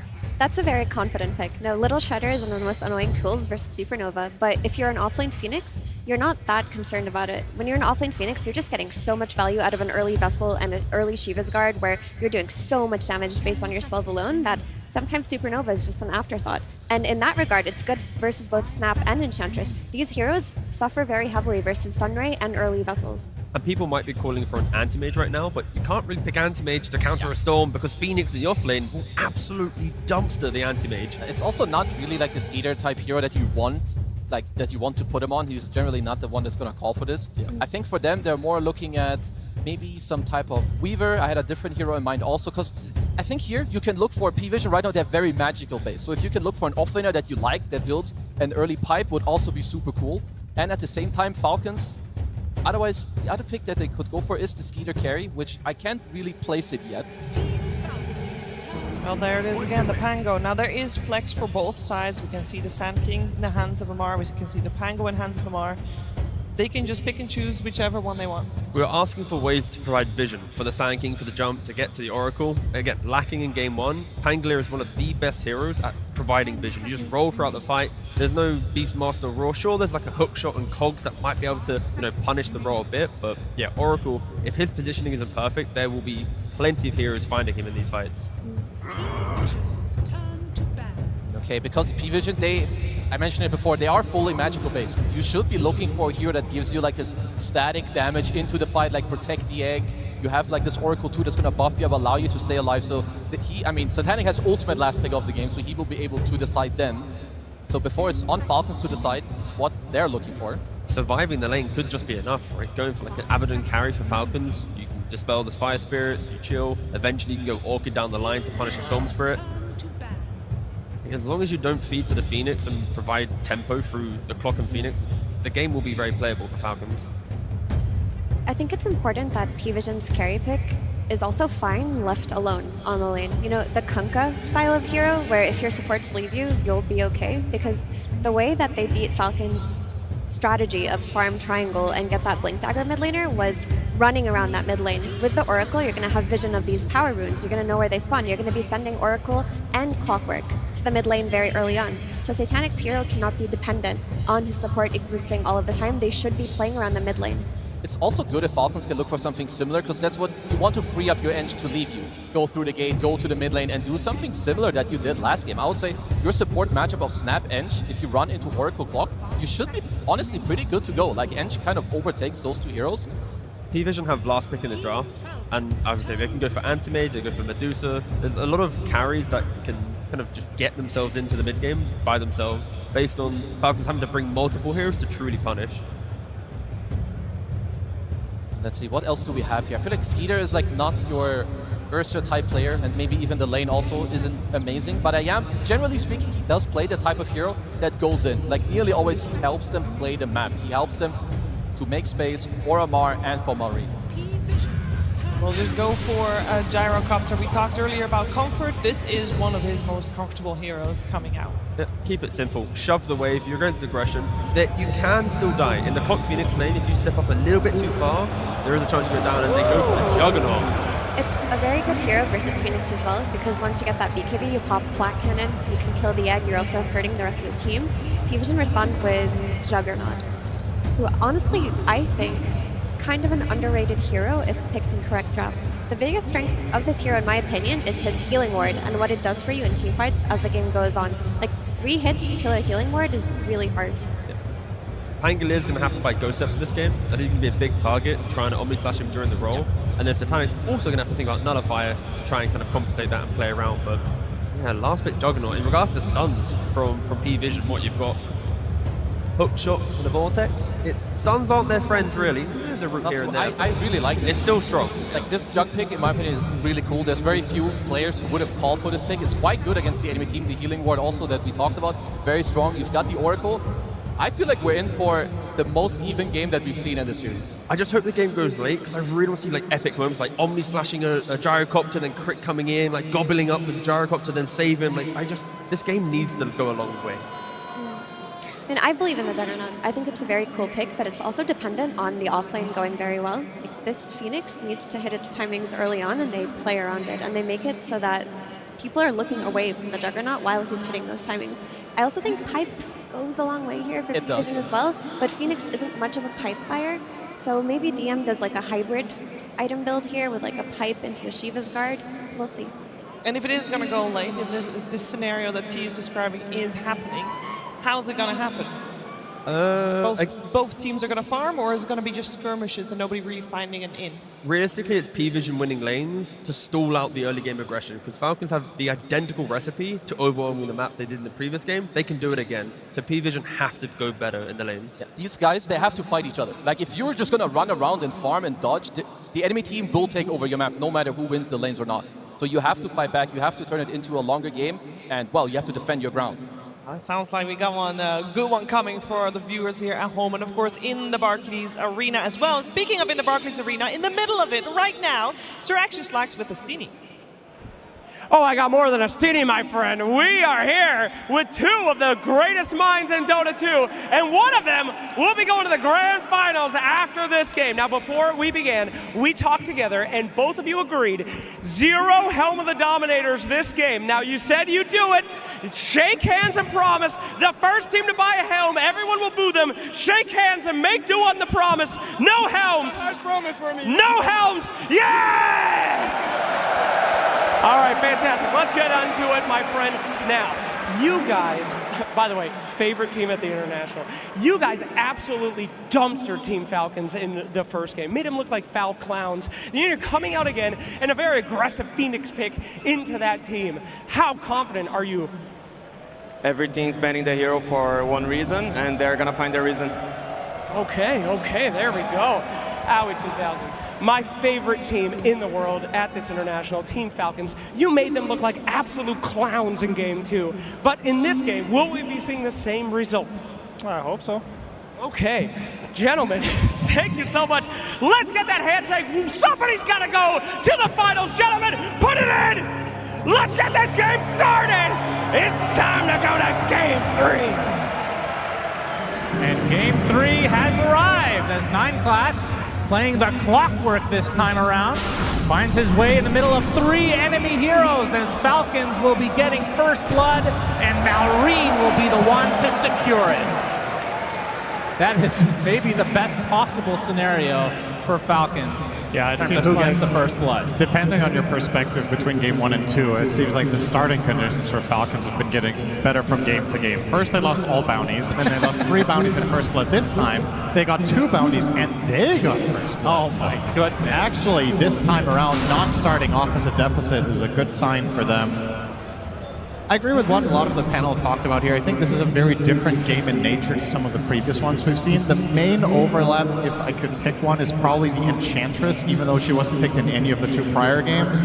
It's a little bit more of that Zeus style. Chen was banned first phase, Here's a Snake, he couldn't play it. But fortunately, he could go for his Ench, who he has one of the most ridiculous records in Dota on. It's not #1, but I think he has the 2nd longest win streak out of any player-hero combination. I believe earlier this year, his 20 win streak on Ench was broken in a game. I think it was around the 20 mark at least. Kind of incredible. So he is comfortable, without a doubt. Pvision bringing something new to the table, though. This Juggernaut hasn't been played very much. They're putting 9 Class on the clockwork now, so they were like, all right, 9 Class, now you're actually playing a normal position for this game. And he will start boots, something he didn't do last game on the Centaur. He went for Workhorse and tried to play his way around it. With boots, it is a lot easier to pull those waves and to navigate that offlane when you're playing in a deficit. So hopefully for him, he can find some more impact. Yeah, He'll advise to fight Snapfire, though. I don't think we're interested getting in there. Well, Crit will be able to play this for I believe the second time this series. He played in game 1, if I'm not mistaken. His 9 class is going to be stealing some creeps. He's going to be taking heavy damage, though, from crit. Oh, he lost the range creep. That's not ideal on this creep. They're going to lose that one overall. As Snake King now going to get Blade Furied upon by Satanic. Will pop the Fairy Fire. And Snake King going to continue to heal thanks to those Nature's Attendants. Amar will oversee operations. Yep. It does survive. He also killed the healing ward, so nice little bonus. I believe you did say that. I did not, but thanks for covering your bases. I was being generous. Oh, Malrine. What seems to be the tradition of this main stage has been Sand Kings have to miss certain stuns. It's attacks we have added to the game. Yeah, how does this matchup typically go? I mean, I feel like Sand King can draw against any hero. If you play it like Malrine does, you're just cutting waves. If necessary, in the good matchups, you're standing in your Sandstorm, you attack the enemy hero once they're blinded, they can't really trade with you very well, and this is no different. Of course, he has a little bit of an unfair advantage from the first blood, which you know, if this is played in a vacuum, maybe Storm can pull out a slight advantage, but I don't think it should ever be more than like 60-40 on the farm. So, no one doing what he can to put that pressure. Yep, 15-4 versus the 15-0, so no denies from Malrine, but still very, very, very close in this mid lane. Ducalis again playing the Oracle with, it looks like Satanic actually went for the Blade Storm facet. I'm not sure what I've seen the other one more often in the very few games that we have seen as 9 class gets gone on by crit and killed off in his own cogs. That is a bit unexpected, but I guess it was just a matter of time as he was continuing to steal those creeps. Level 2 Snapfire is really hard to pull waves against. When you go this skill, but when you go to 0-1-1, you have so much damage. The cookie is always going to connect, because in order to pull the wave, you have to make them trail behind you, so you're never going to miss. It's just very easy for crit here. Some nice bowling from 9 class there, a little bit of mana burn coming out. Yep. But overall... Enjoys his bowling. We'll see if he's as effective as he was game 1. Of course, playing a different hero in all 3 games now. And we'll see how far Snake King can get this game. Like you talked about, not only just that winning streak, but this is a position, well, typically it's a position 4 that will just get right-click items, like a Dragon Lance, Hurricane Pike, and then that's when they certainly start to hurt. There's a world here where you go a lot of auras. You can go Solar Crest Pipe. Crit, a bit of trouble, but the Rocket Barrage doing massive damage from Skeeter onto both DM and 9 class. He has to dive away. It's something you do have to worry about if you're the Pvision side. So DM, we have not seen him on the Phoenix so far this series. We have seen a decent amount of this hero, though, as an offlaner. Has felt pretty strong. Now, you are going against the little shredder of crit, but it does feel like as the cookie is going to hit with the Rocket Barrage to follow, DM has no dive. This is a kill going the way of Skeeter. Nothing 9 class can do here. But it does feel like these Phoenixes get enough levels as a core that the little shredder only has slight impact in the game. It's very much contextual. I think in this game, between Little Shredder and Gyro with BKB, you definitely have tools of taking down the egg. I was wondering what DM was going to do with that helm, because he was waiting on his quick buy, but he does commit to the helm of the Dominator instead of potentially going Veil. Yeah, not too surprising. Promise broken, it seems, yeah. Well, Astini, in his defense, he was already out on the stage, and when you've left the player booth, you can no longer talk to the players. That's true. So they might not know that there was this... Yeah, maybe if they check their voicemail, they'll see a message. Very important, but... Check him PC. No one now level 6, along with Malrine. Are you expecting a slower start to this game, or like how does the Juggernaut play? Like you go for a farming item, and at what point do you join the fights? It varies a lot from game to game. I think there's it's a hard question to answer. Whoa, hang on. Oh, surprise! Storm got away. I don't know why I got excited. Yep. I think it's a hard question to answer about Jug, because a lot of how this hero plays very much comes down to how other lanes go. I think it's one of the less obvious carries. Because in my experience, it's small margins that you're making your moves on. some other carries are just way more overwhelming level 6, and it's just obvious you want to go through the gate and put pressure, or others are way more passive where you're clearly staying in your lane and going jungle. Jug is a little bit of both, where if there's a good opportunity, you can play around it, but I think a lot of that comes down to how good DM's game is going to be. You want to rotate to a Phoenix that's ready to fight. Some trouble. There we go. No one shows up. The cookie. The Cog's actually on the outside. He gets hit by another one. A big dive coming in from DM, and they will clean up Skeeter. As 9 class, one more right click, so there is a trade of sorts, but Malrine actually TP'd, or actually walked up here, I believe. Late to the party. Yeah, a little bit too late to find a connection. No one is relatively low on mana, though. Oh, can Crit get this? He's going to try to go for the 7-minute There's Wisdom no way he Road. just walks past and gets this, right? 9 class makes his way close by. As He's not going to get it. Yeah, will have to back away now. In fact, might die for his troubles. Well, He's this is a stronger level than 4 9 class. versus a level 2. No one does have mana to zip up if needed, and he'll do just that. So Crit will be brought down. A good attempt from him. Tries to deny himself onto the creeps. Not going to happen. That would actually have worked if he wasn't slowed by the fire spirits on his attack speed. Yeah, that's true. Couldn't get the swing in. Kind of looked like a replay of the last game where 9 class had to give up the Wisdom Shrine, and he was like level 2 at that point, I believe. Yeah.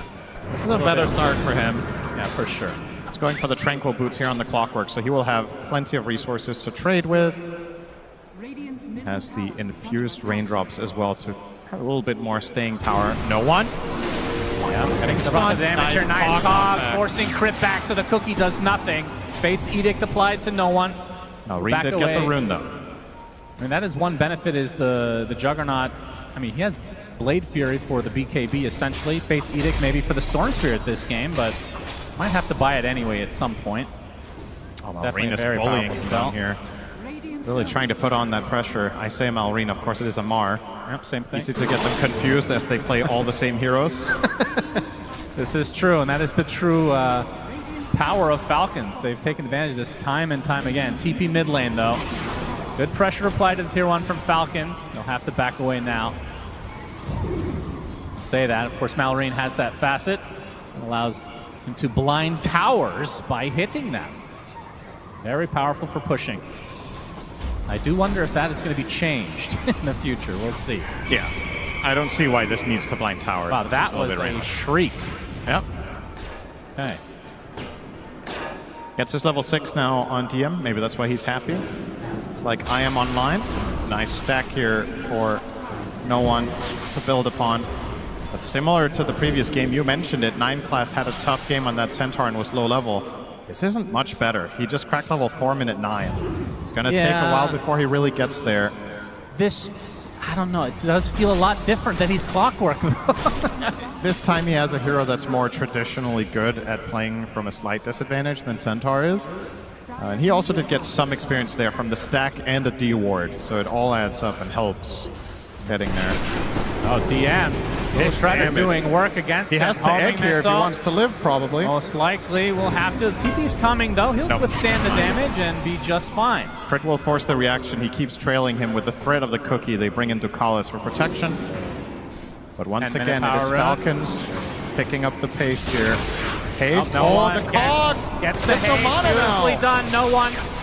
Applying so much pressure to Malrine right now, but it looks like 9 class is more worse for wear as the creeps show up along with Snake King and even Skeeter making his way. Sandstorm's too strong. They can't do anything. I thought maybe they would have more damage in the tank, but of course, level 4 Clockwork, I don't know why I got my hopes up. He's got 2 in cogs, so his damage is negligible.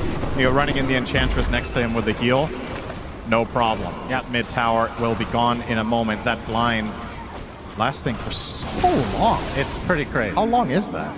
5 seconds. Huh. Tier 1 tower secured for Falcons. 3K lead as they are continuing the pressure overall. Carrying over from this game 2. Exactly. It's the same recipe. They forced 9 class off of his most obnoxious heroes onto something, a melee 4 without the same playmaking as Monkey King and the Slark, arguably. And they just run them over in the early laning stage. They've taken 2 towers already. All 3 of their cores are happy and farming. And this time around, my biggest concern for Pvision in this game is how long do you have to wait? In the previous game, they kind of felt like they couldn't fight for 20 minutes and then they lost. in this game, when do you come online? Are you strong enough now that Phoenix is level 7 and you have Storm ulti? Can you bring Jug to fights? Because when it comes to just raw team fights, Falcons lineup is really tough. Pango roll, FP Sandstorm, everything about Gyro, Snapfire has massive AoE damage. And one of the most obnoxious things about snaking on the Ench that we have seen for so many games, not as many this tournament, he's a really good scout on this hero. Just runs out in front, tanks up, becomes the primary target, the enemy team commits so much stuff on him, and then his team just cleans up. So how do you enter a fight correctly will be the big challenge here for Pvision. This will help. Damage rune for no one. That's a big opening potentially. You can see the lead continuing to expand for Falcon's side. Of course, Satanic doesn't have his Battle Fury yet, and that is when he'll feel a little bit more comfortable in, I mean, I don't know if he even wants to join a fight, but if he has to, he technically could. Snaking. Gonna put it to the test here. How tanky is he? 9class will get the slow with the rocket. Won't be able to get him inside the cog. Snaking in a 1 versus 4. He's surviving for now, but not for long. They do get the kill as Malrine finds a bigger target. Epicenter Burrow with the Mortimer. Satanic uses the Blade Fury. He has the healing ward up, but it's not going to be enough. Crit takes him out in the end. That is a huge kill for Falcons, and like you said, it required 4 members of Pvision to take out the Enchantress in the top, and that's your trade. And I wonder if Snaking could have maybe played that a little bit better with taking out a cog. Probably not because of Fire Spirits, but they got 2 cog knockbacks, and in spite of that, the kill took like 15 seconds with the 4 of them. That is worrisome.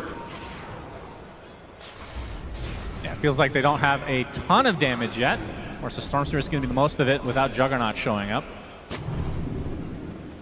I mean, it does feel like this is maybe a game as Ducalis has a false promise himself. Amar, nice disruptor from no one. Gets off the electric vortex just in time, but Amar able to get off his ult in the end as he attempts to get out of dodge. TP, looks like he'll be fine. No hook shot yet.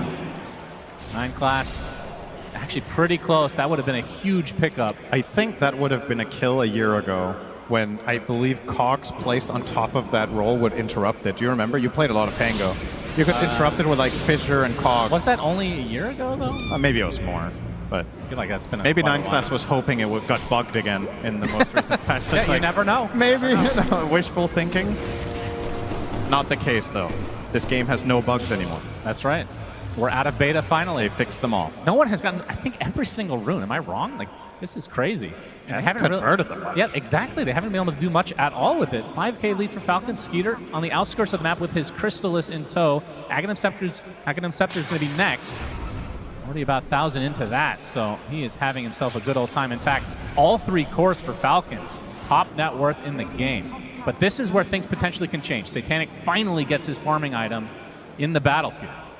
Yeah. I think the way it's going to change is that he will farm faster and everything else will be the same. That counts as a change, then I'll agree. For him it is. Sure. He is like, guys, I got my item. I'm going to continue farming. Good luck. Would you agree with me in the fact that Satanic is one of those carries as Ducalis getting pursued? Nothing connecting.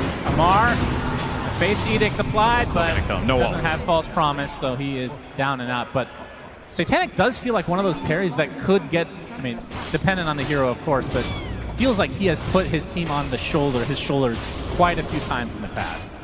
He's one of those like old school type carries, it feels like. He's been one of the most stable players of the tournament. I can't really recall any game where I was like, man, Satanic really dropped the ball in this game. Like, he's had games that are tougher than others. This could be shaping up to be one of them, but it begs the question, how much could you really have done with the hero you were playing? If he was convincing them to pick Jugger and it turns out there was a bad pick, then maybe you could talk about that, but his overall play in the game so far has been quite solid, given the circumstances. As we are looking at that about 5,000 lead for Falcons, worth noting, almost all of it is in supports.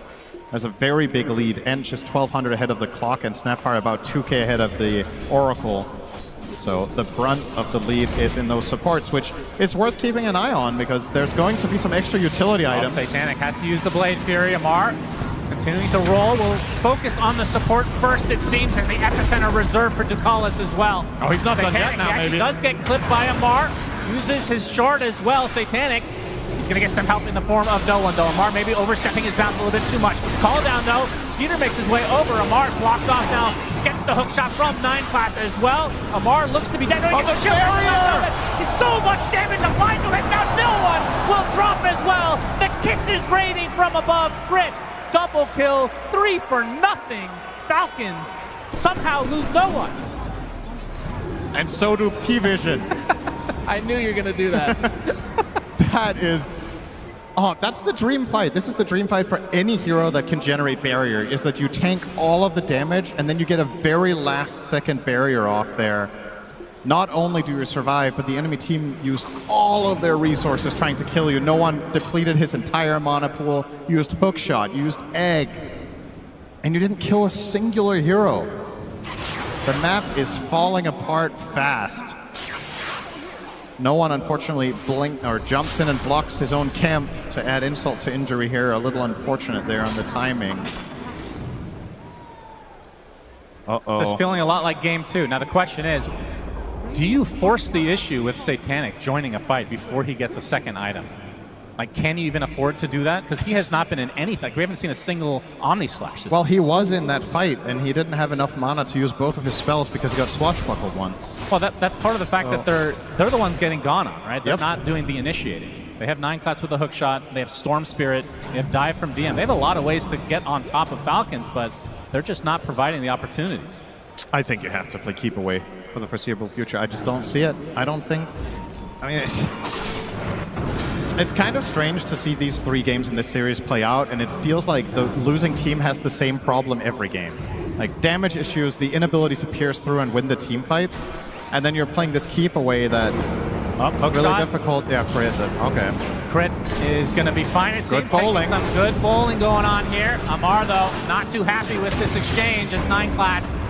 Looks like he is going to be the one to ultimately fall, although DM is close by, but just throwing out some fire spirits as Amar gets the killing blow.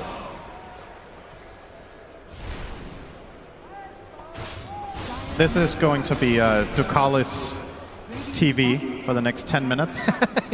If you want to look at some riveting support gameplay as an observer right now, you follow the Oracle and you notice how close he stays to Jugger. He is going to literally just stand behind him everywhere he goes, because there's no better play.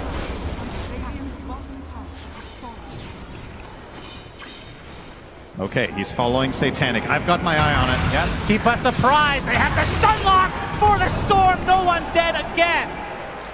This is Falcons, 11K lead at 19 minutes. It's a huge problem here, because even if the Oracle conceptually is really powerful at counter-initiating these moves, you have to pick your poison, because Storm and Jug can't farm in the same area. Then you're losing on efficiency. So you're kind of, as Oracle, it's one of these damn it if you do, damn it if you don't moment, where you protect the Jug, he's not the target, too bad, Storm dies. You protect the Storm, Jug gets jumped, he dies. And there's no obvious way for Ducalis to know where Falcons' move is going to be, because they have no vision on the map except around the mid-tier 1 tower and at the bottom, which is not where they're farming. So every move Falcons is making is very untelegraphed for Pvision. And as a result, it's very, very hard to play the Oracle this game. Man, look at it. They're 2 supports. The combined net worth of Ducalis and 9 class is lower than both enemy supports individually. Man. They are so far ahead on the supports. It's crazy. They're so used to playing with the Monkey King and Slug. It feels like they don't know how to play Dota anymore. This is a pretty crazy state of affairs. It's honestly, it's a valid concern. If you get so used to a specific playstyle that is hero dependent, 9 class can play a lot of heroes really, really well. It's not like it's Monkey King, Slark, or Bust, right? We've seen him have outstanding performances on tons of heroes, but when you play that archetype strategy 8 games in a row, and then you suddenly get thrown out of it, and things don't go according to plan, might take a little bit of warming up. Fortunately for them, of course, this is not an elimination game, so there would be another chance tomorrow if things go wrong. But Pvision, of course, didn't come here today to lose, and well, in this game, they're not exactly doing a particularly good job at avoiding that. Yeah, the shard ended up going They're to not going to get a snaking. wisdom either. I mean, the whole map is just on lock, right? You lose the shard, you're losing both wisdoms most likely, and you have taken one tower at 21 minutes. Maybe mid will fall here. I'm not sure Falcons really care that much. Well, Malrine seems to. He could deny give them it. an inch. Just deny it to remove more gold. Yep, he'll do just that. And the question only remains for Falcons is when is the first Rosh attempt? I mean, their team is not crazy good at it, but it's okay. I mean, the Enchantress can slow it down. You got the minus armor of Little Shredder, and Pango pretty good as well. It's not that good at killing it, but it's really good at controlling it. Yeah. So if Pvision do try to access the fight, as long as Ench is tanking, you're not really taking much of a risk. Snaking can kind of tank it forever. So, but not the plan here. They're hoping to find a lone Satanic or no one down here, but not going to be the case. They still get a good ward out. Now, no one might show himself on the next wave, which could be his death. Or on the ward below him. He's actually playing pretty much perfectly around Falcon's vision right now. But he's not farming. Playing perfectly around the vision means standing still. So it's not very useful for the progression of the game. Satanic somehow is almost top net worth, though. Honestly, really impressive that he's able to find this space on the map. Feels like he always finds a way. But it comes at the cost of other heroes, and here is that anticipated Rosh. Not really much Pvision can really do about it. They can scout it with rockets all they want, but I don't think they're going to try to access it. No. Absolutely not. I don't believe we've seen Egg, correct? We have. We have? We saw the one supernova when they tried to kill Amar. Okay. No, we haven't seen Omni Slash then. Okay, you're just going by one spell at a time and hoping you're right? That's right, 50-50. Aegis goes to Skeeter. How many buildings can they take with this? There's 2 tier 2s remaining, so I assume at the very least they want to do that. But how is their high ground at this stage versus game number 2, where they were able to pretty much take it uncontested? It's definitely worse. This time you don't have DK Chen, but you can... This is the type of game that could follow the classic Falcons recipe from a half a year ago, where you're just constricting the enemy team on the map and winning by 1k GPM. Because I think going high ground very early in this one compared to the previous one would be a mistake. I'm not really concerned about your ability to scale and your ability to win later team fights, but I am worried that if you go high ground too early, you could somehow lose a fight against a Storm buyback, for example, or going a little bit too deep, setting yourself up for Omni Slash. Just unnecessary. Just keep winning the map. Satanic working his way towards the eventual butterfly. They did spot him here, and you can see the scan now coming out from Pvision. We'll have to get smoke back to him base. to run away. Yeah, this is the state of affairs for the Pvision side. No one is actually camping up. They might want to take this fight. I know that maybe Gyro isn't nearby, but he is. Satanic, he's going to show himself. Now we'll attempt to run away. Skeeter's trying to wonder if this is a trap of any sort, but they don't have to worry about like black hole, anything like that, as Amar won't find no one who will be able to TP out. So just trying to keep things at bay from the Pvision side as they push that top lane, which is the last remaining tier 2 tower.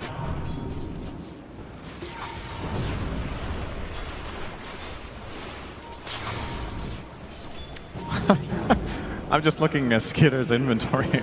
Okay, there we go. He swapped around. He had a backpack BKB instead of wand. Oh. There's some efficiency there being lost. Doesn't matter, though.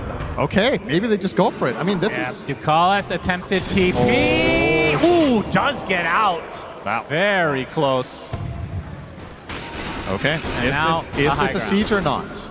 They could just be pushing in the waves and keeping control. They are posing like they want to force something.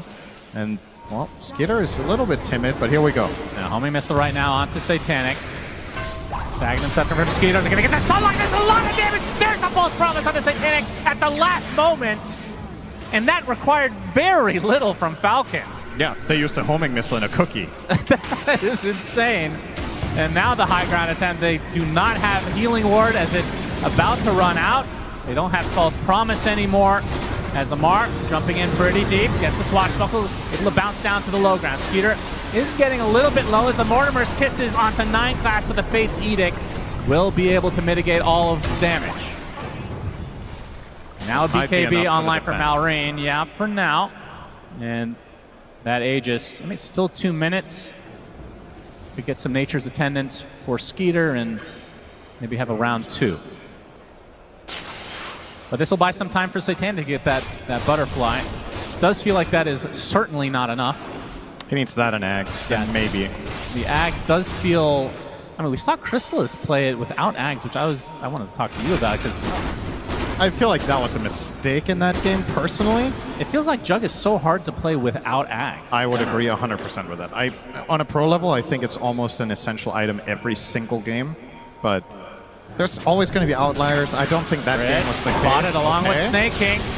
This is going to be a good pickoff for Pvision. It's something. They get a kill. Amar, oh, he's going to take an Omni Slash with the creep from that, and he bounces back to Amar. Satanic completely snipes him. RNG gods in favor of Pvision for that particular moment, at least. They did a good.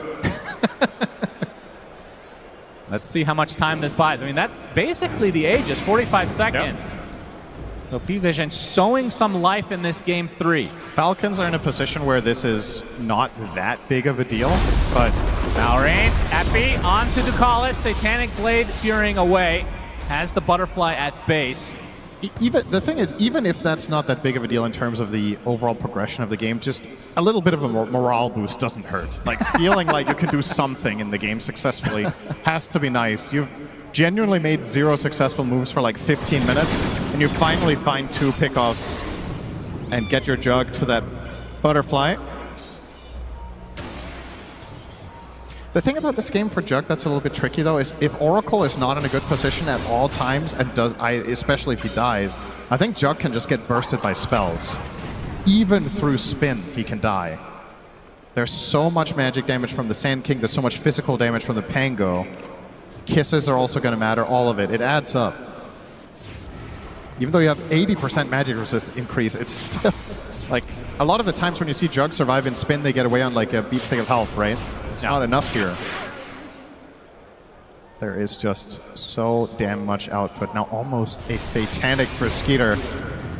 Looking to go to the grand finals by killing Pvision with their carry. Man, your puns are on point today. That's right. I talked to Lacoste earlier. It's that aura. Had a good conversation with him in the green room for about 10 seconds. Then we nodded at each other, and it was that transfer of power that I needed for the day. Keep it up. And then he left and never talked to me again. Yep, that's the Lacoste style. Love the guy. Shout out to Pyrian Flax. 500 gold away for the Aghanim Scepter on Amar, and then he's going to go for the Ghost Scepter so that he doesn't have to deal with the Omni Slash anymore, which would mean a nullifier at some point will be needed for Satanic, but of course he has bigger fish to fry. He needs this Aghanim Scepter first. I mean, for what it's worth, Pvision aren't losing anymore for a bit. They lost by, I want to say, 500 GPM for a 10-minute stretch. It's kind of flatlined now. Storm is going to get his BKB, Jug is going on his way to that Axe, he's already halfway. You're keeping this afloat, and I think if Falcons could look back on the last 5 minutes of this game, they would feel like they slipped up a little bit because they could have maybe kept this lead growing. Right.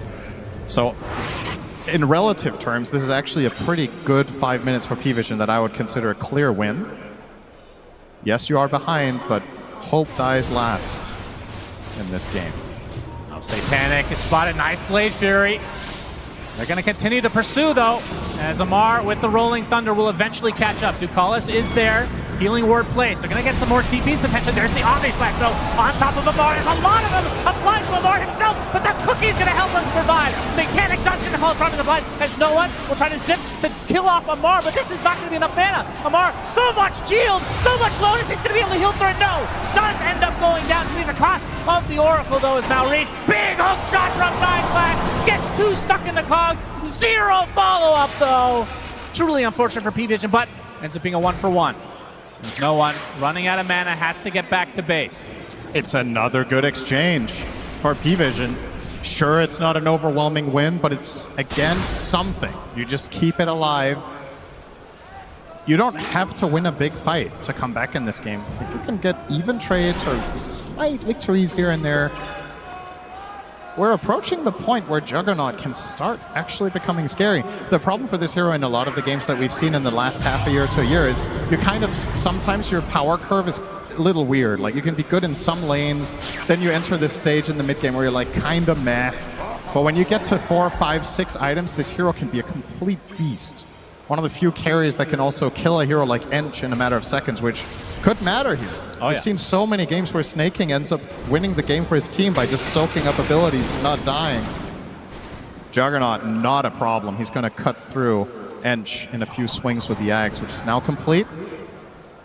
Yeah, Swift Slash next. Ready. So Malrine has the Ghost Scepter against the Jug. Amar, like we talked about, that's the next item for him. Does Juggernaut have to get, does Satanic have to get the Nullifier, or can the Phoenix actually get it? That could be a potential pickup. I think the Phoenix one is just too difficult to pull off. Like, you have to be able to be in range for the target that Jug is on. So realistically, he probably needs to get it himself if he sees enough of a problem. Malrine going to be able to get the first strike onto no one, but there's the false promise, keep him alive. And the egg from the low ground, no one will be able to zip away safely. It's a big slash.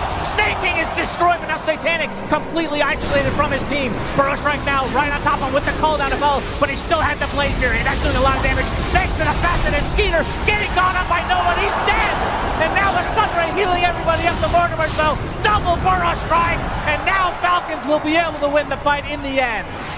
4 for 2. It looked pretty good for Pvision, but they just run out of steam at the end. Finally, an unpredictable fight. I think neither team really understood the state of the fight. They're just going in there, throwing in everything they had. The key difference maker in this fight is Snaking separating himself from the gyro, eating the Omni Slash alone and dying. If he does not create distance from Skitter there, he just dies with Satanic ready. He would have had no target to hit. Look at this replay. So first of all, that rocket flare going to cancel off some blink daggers and the nice save from Bucalis. But keep your eyes now on the Jug. Gets off the Swift Slash and then this Omni. If Snay does not get over here and end that Omni, Skitter is dead on the spot as well. And the fight is just over. Now instead, Skitter gets to get all of his output through and tanking no one for a good amount of time, giving his teammates additional space that was needed. And the kiss is just beautiful now. Good spacing from Crit, getting a lot of impact out there. And the grand prize will be an Aegis, but this one is not going to go to Skeeter unless they kill it slowly. He's not able to take it. Well, they are definitely killing it slowly. This is a Mar out of the pit, so I guess this is deliberately delaying it. Looks like it. They want that Aegis on the gyro. And Skitter almost has the Daedalus as well, so a big level up for the upcoming fight. Skeeter will get the goodies. Rosh banner as well for Mr. Snaking. CEO Gyro arriving, taking the credit for all the team's hard work. Yep. He dies, they win team fight. Good stuff. Satanic looking for the Scotty next. Do you agree with that? Obviously, a very good item, but it feels like in these stages of the game, this item could make or break their potential for the comeback. So these ones are really important. I would kind of like a refresher, honestly. Okay. I think the problem here is that he's going to throw out his Swift Flash and his ult, and then he's going to struggle to stay in the fight after that. So I think Refresher would be one option. The other one, you talked about the Nullifier. I think that was an interesting idea as well. Scotty is a very nice all-round item, and perhaps the logic is with this, he gets way more value out of Healing Ward, he gets more value out of Sunray, he gets more value out of the Oracle save, because there's just so much more to get through. But being tankier on Jug doesn't necessarily convert to teamfight wins if you can't kill the heroes while you survive. Yeah. And I'm a little bit worried that Falcons are just going to kite him with multiple Ghost Scepters, with Cookie, Glimmer, Force Staff. He needs a way to connect on heroes, and I don't think you can rely on Storm to constantly zip in and find them for you. Yeah, I think it's not the fact that the Scotty is bad per se, but it's more about you might not be able to get another item this game. Like the game may end it's a with legit Falcons concern. lead right now in this Aegis advantage.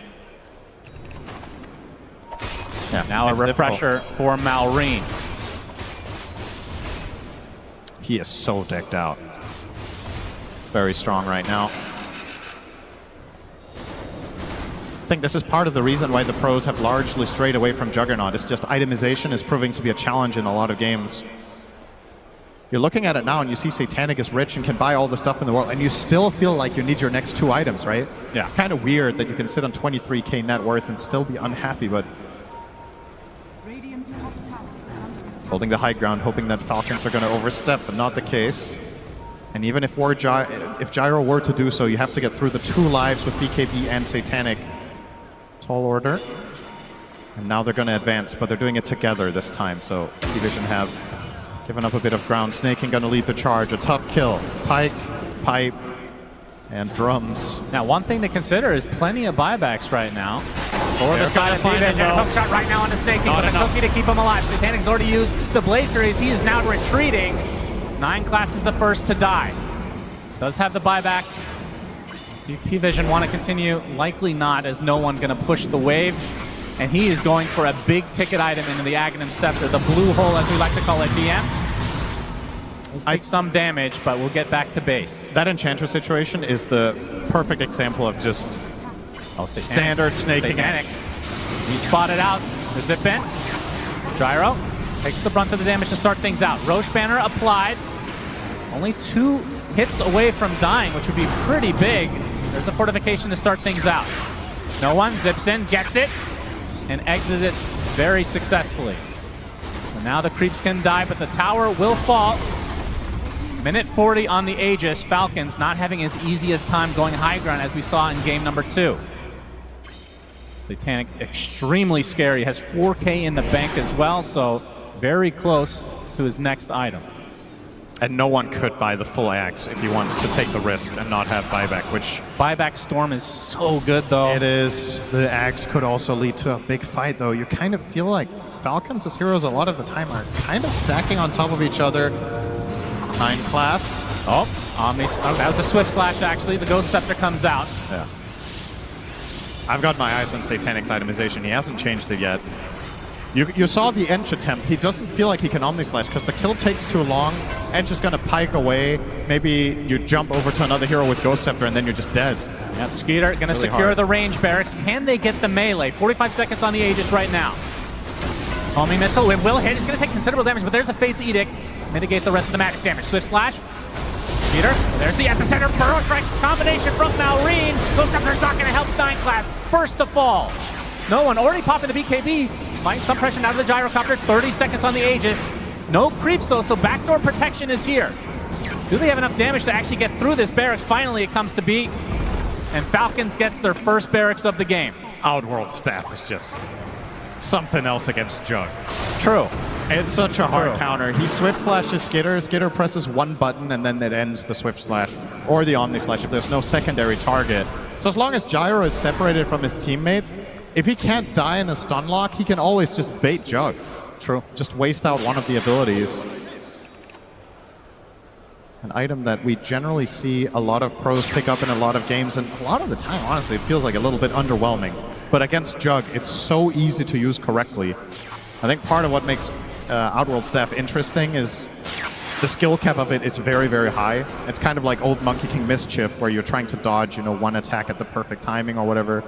Well, similar to Mischief in general, I should say. But yeah, against Jug, it's just obvious. Yeah, having 3 is pretty nice for the Falcons side, have to say.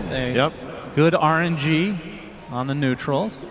Refresher Phoenix. Yes, that is a definite big ticket item. And no one actually opted to finish Parasma instead of going for the blue hole. Okay. I think the call they made was we don't have enough damage to kill a single hero.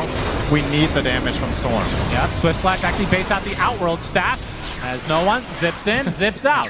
He can't go on anyone.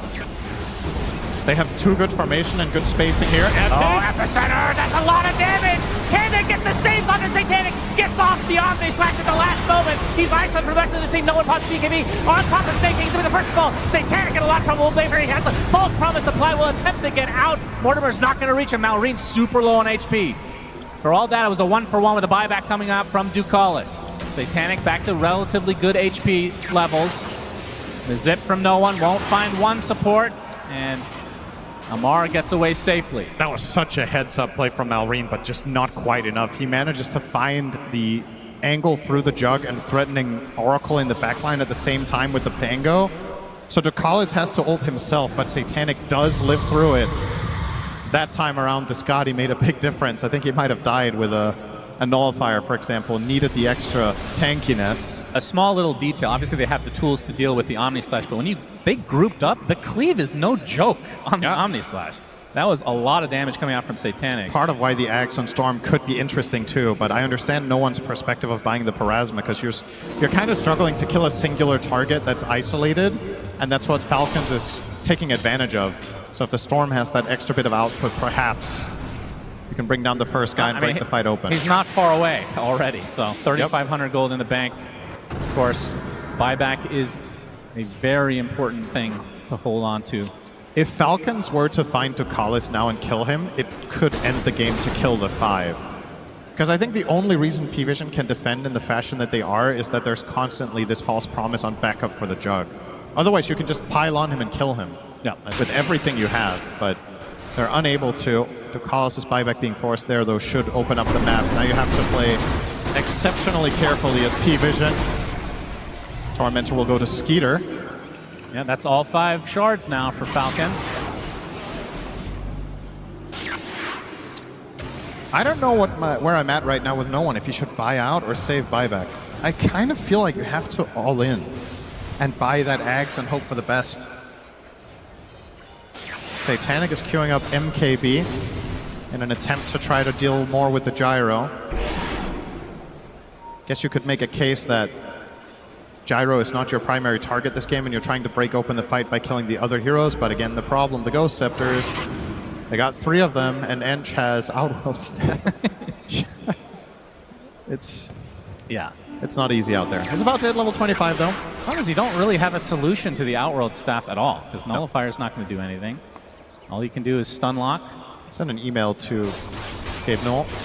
The best solution you have is to try to make a case for it. I have to say, the Outworld Staff, even though I thought it was going to be a terrible item in this patch, everybody's going for it. It's felt underwhelming, but against Jug, it's just so good against Jug. It's just a hard counter. It's the best hero in the game to have it against. So, unsurprisingly. That's why he hasn't been picked that much. Now we know. It adds added to the pile of problems, right? There goes Rosh. Yep, another Rosh for Falcons. Aegis, Cheese, Refresher Shard, Rosh Banner. Who do you give the shard to? Probably the Pango. Yep. MKB is what Satanic went for. And they already have a wave all the way down here, so I think this is just straight up to the high ground. Skitter is going to perfectly line this up with a level 25 as well, get the additional flak cannon attacks, or the cooldown rather.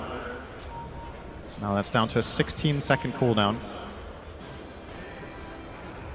A lot of pressure about to be put here on Pvision. Can they hold? This Lots is the of buybacks available. Biggest moment of the game. This is such a hard defense. Oh, the force staff nicely done onto the gyro. He's in a lot of trouble taking a full Omni Slash. Skeeter able to get the Outworld Staff though, and 9 class is the first to fall. Big Egg with the Sunray, but Skeeter is being able to heal through this quite easily as Malrine does get stunned by the Egg. Now gets Cookie to the low ground. Falcons A-OK. Force the buyback on the 9 class, now they can reset. Rosh Banner will be cleaned up. There's a damage rune in the bot side of the river. Not sure if they had vision there. That was egg number 1 and a buyback on Flock. So now both supports, really good targets for Falcons to take down. And they will spot it. And they will bottle it from Malrine. So likely to wait for the Epicenter to get back. You got the Dazoon Blood right, by the way. Not sure if you mentioned that. Luckily for you, I did not. Extra AoE for Malrine. Probably the best tier 4 possible for this hero. I think in this game it's the second best. I think the best one is Outworld Staff. Yeah, maybe, actually. But in general, yes, this is the best. All right, well, no one. Yeah, definitely holding on to his money for this buyback, for this eventual push, this next 3 minutes that Falcons have to work with. He got his 25 as well. Pvision, despite being 27k down, are starting to have a lot of damage, as a matter of fact. So now Jug is almost 6 slotted. The Storm 25 is a massive improvement. You got 2 Supernovas. The main problem is that your supports offer so little. I mean, look at the pitiful net worths in this breakdown. It's kind of unreal just how far behind they are compared to their counterparts. So they don't offer that much. The cores, even with this deficit, I feel like can put up a fight, but can you protect the supports? If they die first, the game might just end. 25 There as it well is. on Amar. There it is. Aghanim Scepter for no one. Blue hole ready to go. He has 2,500 in the bank, so buyback still intact. Skater now. They have the one lane. He's going to take the electric board. Takes a lot of damage, actually. He's dead. That's life number 1. Falcons need to be ready. Rolling Thunder coming. Malrine misses the burrow strike. Gets the epicenter off, though. Satanic easily to be able to clear. It's a beautiful egg just in time. No one, they kill off the egg. Double kill for Skeeter. And now the pressure applied to Satanic. He gets off a big Omni Slash. Actually kills off Malrine on the other side of the screen. Somehow, a huge blue hole onto 2. And somehow Pvision is defending. Snakey goes down to the blade form as Amar, the last remaining member of Falcons, will TP out. Some way, somehow, Pvision defends. There's your damage. That bounce on the Omni Slash was absurd. He doesn't have a blink dagger, so I thought for a second that he blinked after Omni Slashing. That was very fortuitous for Satanic. I think seeing that, maybe no one should buy his shard too. Like just full on, jump in, pop everything, just blast them before they can even react. That's scary stuff. I mean, look at this first kill. Yeah, they kill him so fast. This is without using Swift Flash. It's just attacks. I think Falcons just did not expect the damage to come out so fast. Malrine is stunning heroes that aren't in the game there. They did kill off the egg really quickly, but the buyback obviously helping out big time. Look at this jump. Look at this jump. On all the creeps, they're fortified. That is crazy. And the blue hole to finish the job. I will say, though, in this situation, Falcons did actually not use their Outworld staffs all that well. Malrine used it outside of the Omnislash, and then when it came toward him in the end, he had it on cooldown. Trying to use it in anticipation, perhaps, of Satanic going for him, you have to hold it. You have to wait and try to clutch it up. But there's so much to keep track of in these fights. Got to be careful you don't waste it. But what a hold. Pvision. Now Satanic is going to get that refresher soon. He has the gold for it. Might just synth his Ags first into a blessing. How much is he missing for that and buyback? It can't be more than like 2,000, which sounds like a lot, but really isn't at 48 minutes. It's quick to farm. This game is... Yeah, this is shaping up to be a good one now. This is pretty close, honestly. 16k lead, I think it's largely inconsequential because the 16k lead for the most part is sitting on the supports, and in spite of not having those big items on the supports, they're still getting their spells off every fight. Ducalis has good positioning, they get off every single hookshot cog combination. 9 class manages to find impact with very little. And now if you're Falcons, do you understand the game state is the other thing. You're playing a lot on feel in these late game scenarios. You probably felt like you had a big lead. Now you lost a fight. What's the read? Is it we need to farm more? We have to get to our next set. We have to get Rosh. And conversely for Pvision, maybe you feel like, okay, we're actually strong enough to fight them head on now. We're going to contest the next Roshan for once. Who thinks Pvision is going to go to the grand finals? All right. And how about Falcons? All right. Slightly Falcons favored, I'd say, in terms of crowd. But I agree. This is, I mean, the buyback for the Phoenix was a very big deal, but the game has slowed down dramatically now. It feels like you can buy the time for the next buybacks now. Yes. Which is the big deal. Because you're looking at this Phoenix, and yes, there is room to grow, but essentially for the key part of this game, DM has everything he needs until the game is over. He has 2 Shivas, 2 refreshers, 2 ultis, and almost level 25. Everything after this, it's nice, but it's not necessary. Having Hex could be cool, but... Aghanim Scepter is kind of crazy, isn't it? It's also risky. You saw how quickly they killed the egg. That's true. You might not want to pull a Toronto-Tokyo. Of course, there was that very famous clip with Nightfall where he basically killed him and lost the game. That was rough. That's one of those things that's not easy to bounce back from, but... They're still teammates. Yeah, I suppose.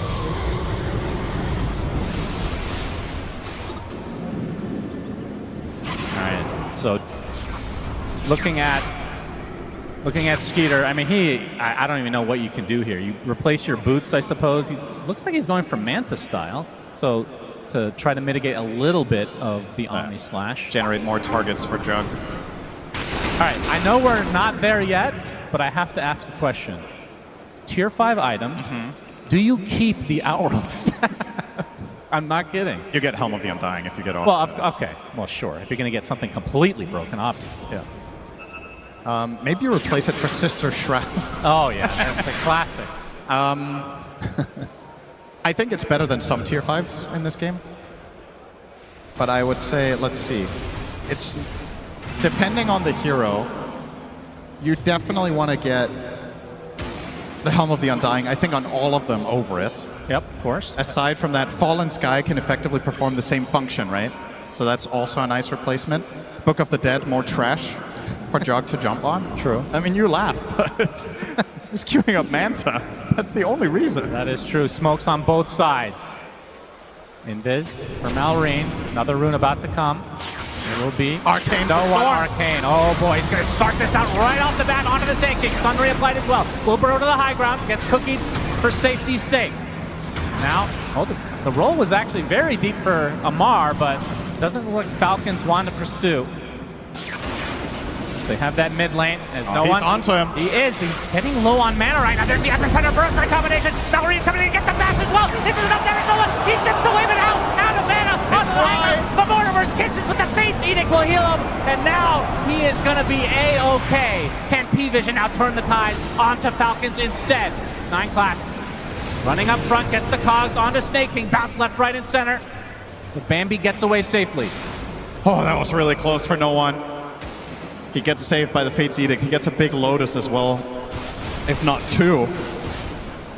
That transfusion really helping, but nobody dying in that exchange.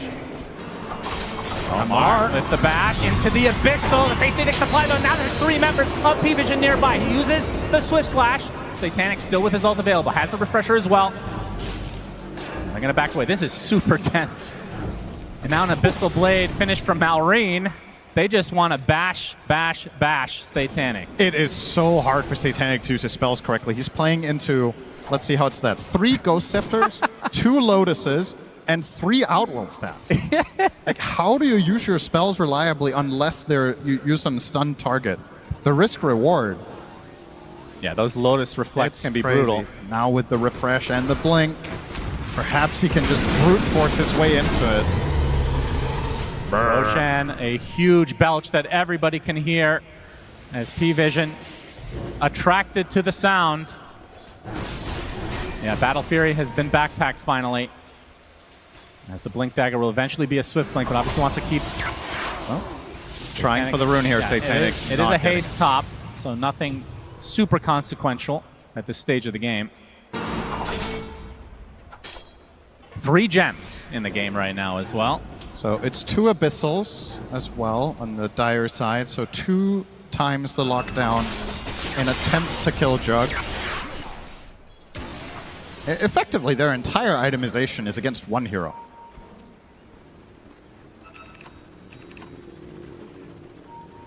That's true, they have Oracle. They know the runes. There's a lot to keep track of. How dare you forget such a thing? A lot to keep track of in Pro Dota. Well, you say, how did I forget? It was Jug who went for it. Yeah, no, I know. That's the ironic part. How did he forget? 55 minutes in, smoke from Pvision. They scan out as well, so they know Falcon's location. Snake King, a very good frontliner for a support. Yep.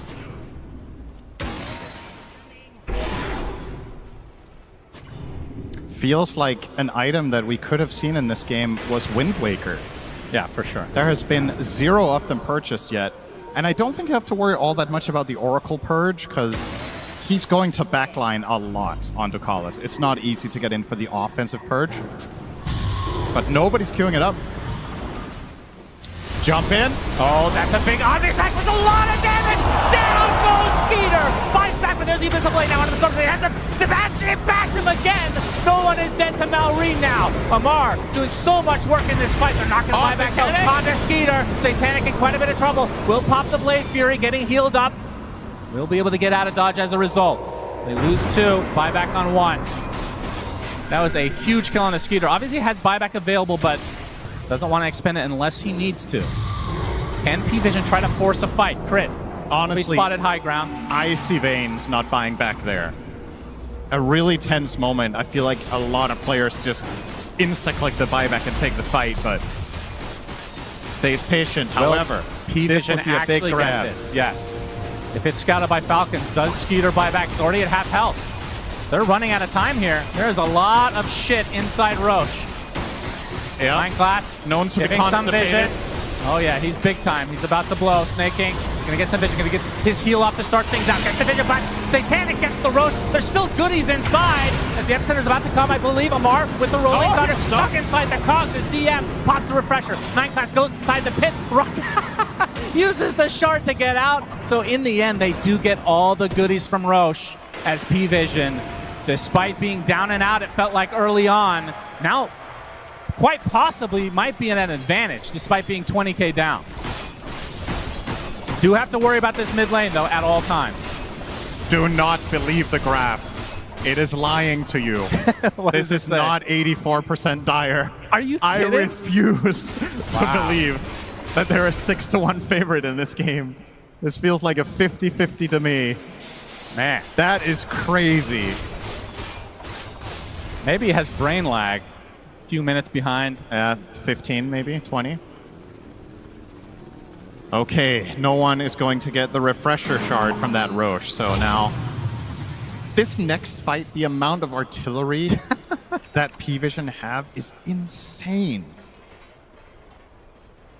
It could become a little bit problematic here for Falcons to defend their primary targets at this point. When the damage is getting this crazy, you don't have a hardcore, reliable save like the Oracle, Shadow Demon, you know, something like this. You've got a cookie, which is nice and all. But the damage is going to be quick, and this makes it even worse. Perfect rune for Satanic now. Oh my god. The amp damage. You've got to look for trouble here, surely. You've got 3 minutes on the Aegis, the double damage in your bottle. Holy jeez. You just need to see anyone and jump them with a stun, and they just die in the blink of an eye. Satanic running out of slots. Has the bottle, of course, that he will use soon enough. MKB or Manta will take its place. Still going for, he actually changes Abyssal to a Moon Shard. DM. Okay. No bash. That could have gone spicy. Has the travels 2 now, so he can deal with bottom and still connect to an eventual fight. And Juggernaut seems like a pretty safe travels 2 target in this game. He has not been burst really a single time.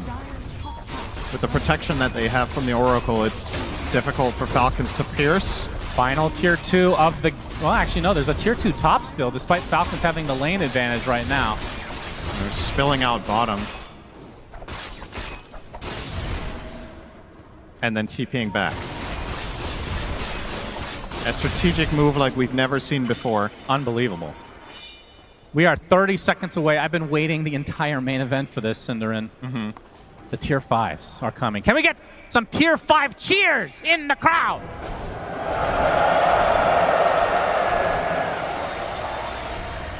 Who loves Sister Shroud? Okay, good. All right, very educated crowd That's here. That's all I wanted to hear. That's great. Cinderin will not be happy with that until it is literally deleted. I know you. That's the thing about Dota players, though. Everybody hates or dislikes something. Skeeter, the game has everything. Yeah. Skeeter buys the Midas so he can get a guaranteed neutral. But fortunately, we love way more. Isn't that right, Shannon? That's right. We love the cart. Oh, man. Let's talk about Centaur cart right now. The love is bigger than anything you would dislike. Grab ally and the cart. Yep, man. that's right. Neither of those heroes in this game, of course. That doesn't matter.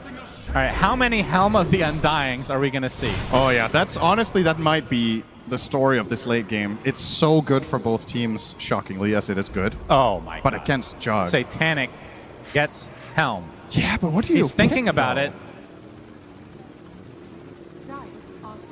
Oh, he goes for Stygian. Okay, very, very confident young man. Audacious Stygian is a lot of damage. It is.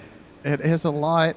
Unrelenting Eye. Ah, interesting. Fallen Sky for DM. So more status resist for every enemy hero within 600 units, just trying to not get comboed, I suppose, on the Storm. Yeah, I think Unrelenting Eye is definitely an underrated tier 5. It doesn't sound all that sexy, but it's got to be good. It's just Helm of the Undying, though. It's super crazy. Okay, who can craft? Ench, Gyro, Sand King. Okay, all 5 of them on Falcons have crafts ready. Do they keep the Outworld staff? Another Stygian. So Skeeter and Malrine go Stygian. Okay. Very interesting. Amar cannot choose. He cannot choose the Helm. We see the book on Snap. Helm of the Undying on Ench. All right.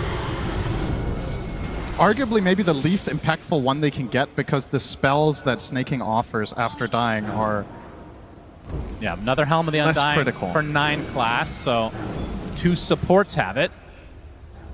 This is a game where recrafting could become a real thing, though. All full smoke from Falcons. They have 5 out of 5 tier 5s. They're not going to find any opening, though, unless they want to go straight for the base, which is obviously quite the risk.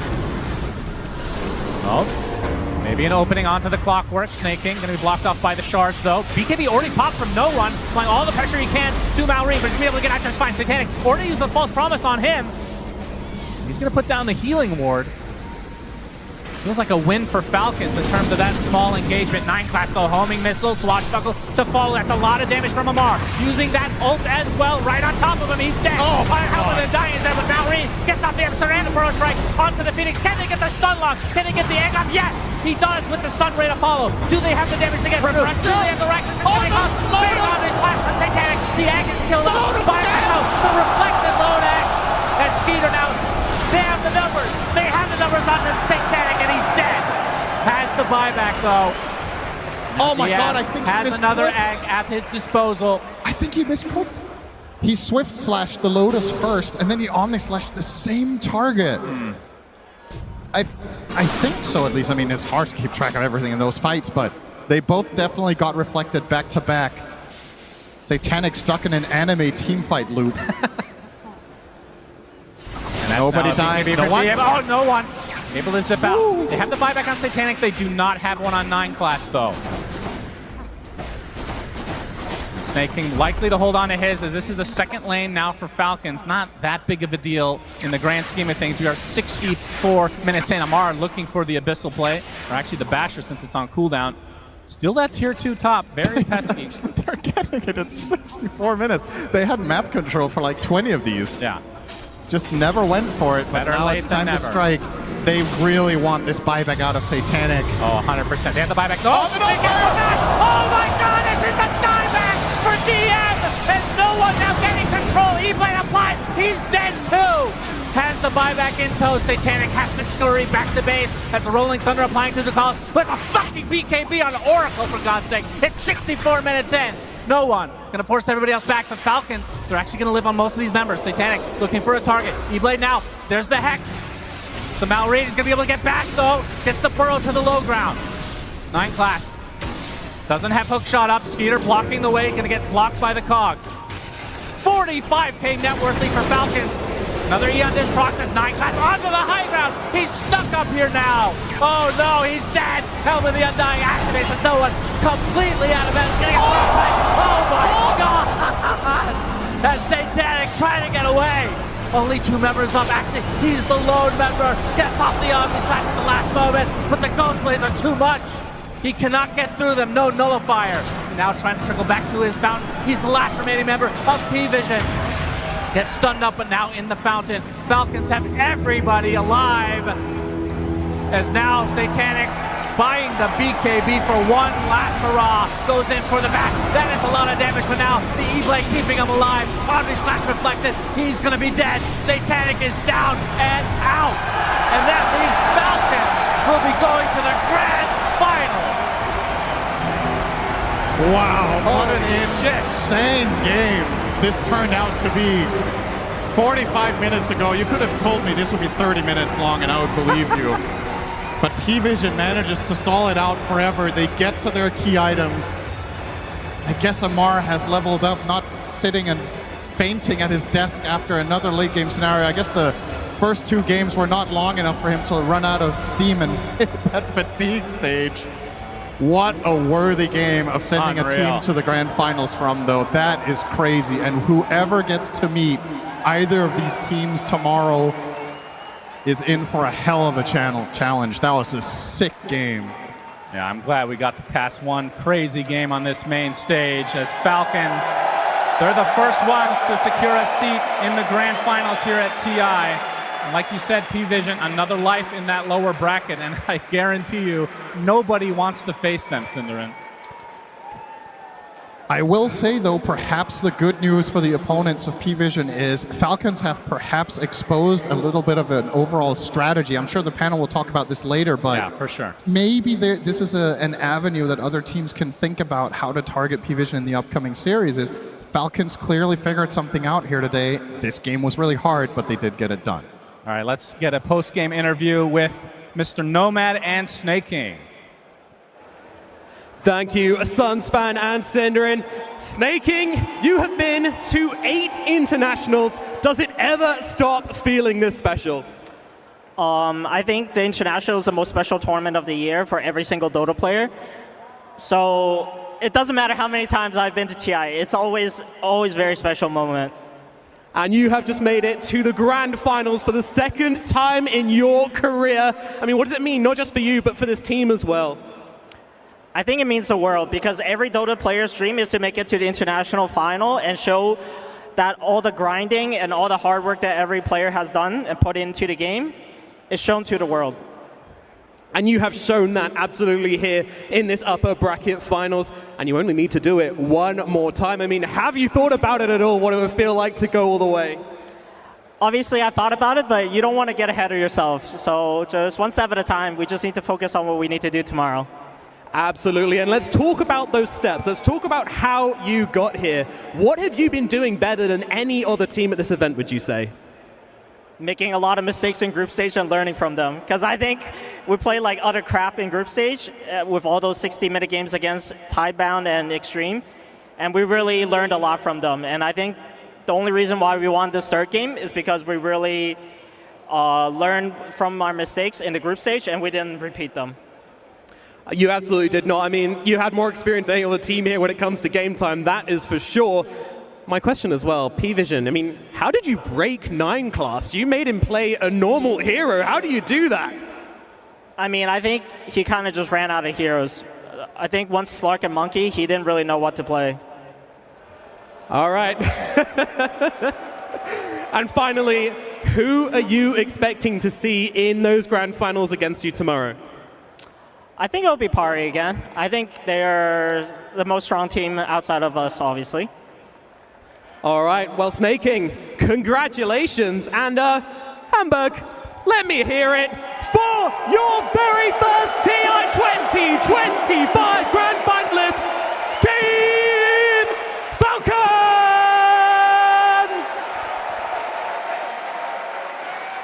Congratulations are in order indeed. Falcons, your first team in that grand finals. And with that, of course, it also means that we still have 2 players in the running to be in that 2-time TI champion. And 3 times, if you count Coach AUY, who has already won as a player and a coach, and potentially twice as a coach.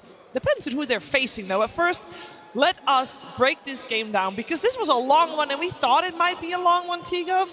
It was maybe a little bit different than we were expecting, because it was not very back and forth. It was mostly forth. I mean, it was just a beautiful game, right? Because Pvision, they had their backs against the wall, they were stuck in their base, and then you have this epic moment where Satanic's hitting like these epic like, swift slashes, omni slashes, and wrong person there. No one on the stones for hitting these hits. Like, it is the perfect recipe for a beautiful game 3. But Falcons, the itemization, the team fight, they're helping each other out. Like, we're looking at the end game. There's 3 E-Blades, 2 Ghost Scepters, 2 Load of Souls, got a single nullifier available for Pvision, but just dragging out the game, kiting out the fights. You just couldn't ask for a better game 3.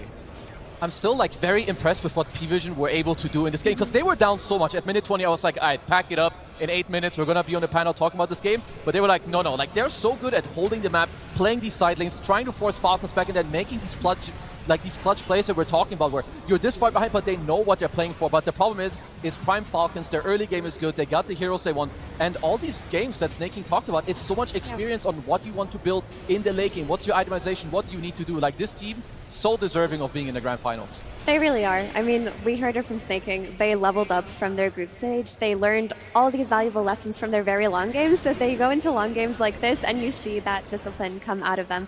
Mostly towards the end of the game, it was just about kiting those Omni Slashes, waiting for those Lotuses. You know, those Outworld staffs really came in clutch at some point, but they didn't falter when it looked like Pvision hit this really strong timing. They got that pickoff on Phoenix when he dove in with no buyback, instant Abyssal Blade, and they sealed the deal there. And when they took the Aegis, right, for Skidder to die, and when no one died, Skidder didn't like rush buyback, they didn't panic over this Roshan. The game breathed, the game developed, and they identified the next move, and it is great to see the emotion. And you know, I fully echo what Nathan was saying, you know, how important the international is and how much it means. You know, you could see that in the game. Falcons, they made sure that every move they made was so that they could punch their ticket into the Grand Finals. You have to be so happy for them. Like, first of all, Crit hasn't made it to a TI Grand Finals before. You have Malrine and Amar who've played together for so long. Yeah, they've won LANs, they've won other events, but this is something absolutely different. So the fact that, you know, of course they need to celebrate. They're also playing out of their minds. Their itemization, what they're doing. Yeah, I can only sing praises for this team.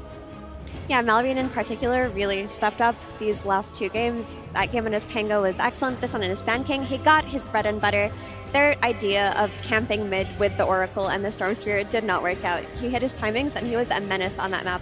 You pair him up with Amar on his Pango, and they were like causing chaos in this mid game. It was so hard for Pvision to take these fights. They were constantly on the hunt. Amar also playing on the edge so many times. He was just going in. It looked like he may die a couple of times in that mid game, but he got away, clutching the mid game again for them. Yeah, it helps that they also have this like double abyssal, so when you do enter this kind of like nail-biting part of the end game, between the two of them, top-level communication, they can just always lock down the Juggernaut or a Phoenix or any hero, delaying their entry to the fight. And again, I just wish I could just rewatch the end fights. Like.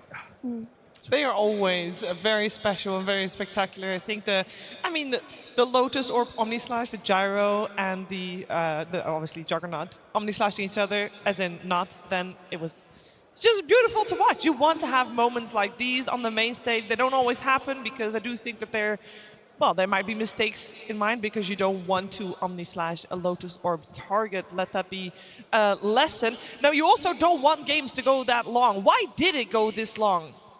Because you said it might be over in 18 minutes, and it wasn't. Yeah, I think that Pvision are just really good at like delaying the game, like in terms of they're like, okay, we're behind, and sure, like maybe this is happening, but we also need to like talk a little bit about like why did Falcons even have such a big lead in the start? And their lane swap is so genius. Putting Snap against Clock, first of all, Snap beats up the Clockwork, and you can free yourself out of cogs, but at the same time, Ench in the offlane, you're gonna help your Pango so much. This lane can't really kill you. You outrange an Oracle as well, so I just want to highlight here, like, such a big reason why they have this early game lead are these things. And not only that, if you want to pull waves, you would rather do it against an Ench with some random creep and, oh, cool, I'm slowing you, than this guy. Like, Crit goes for the cookie with the little shredder, and you just get this absolute free kill. And then later, it's not just those. Like, they just added up on what happened this game. They're up 3k gold. They've taken the enemy mid tower. They've taken the enemy safe lane tower. They've taken the enemy offlane tower. And now what? They park Snaking in the safe lane. Where do you go from here if you're Pvision?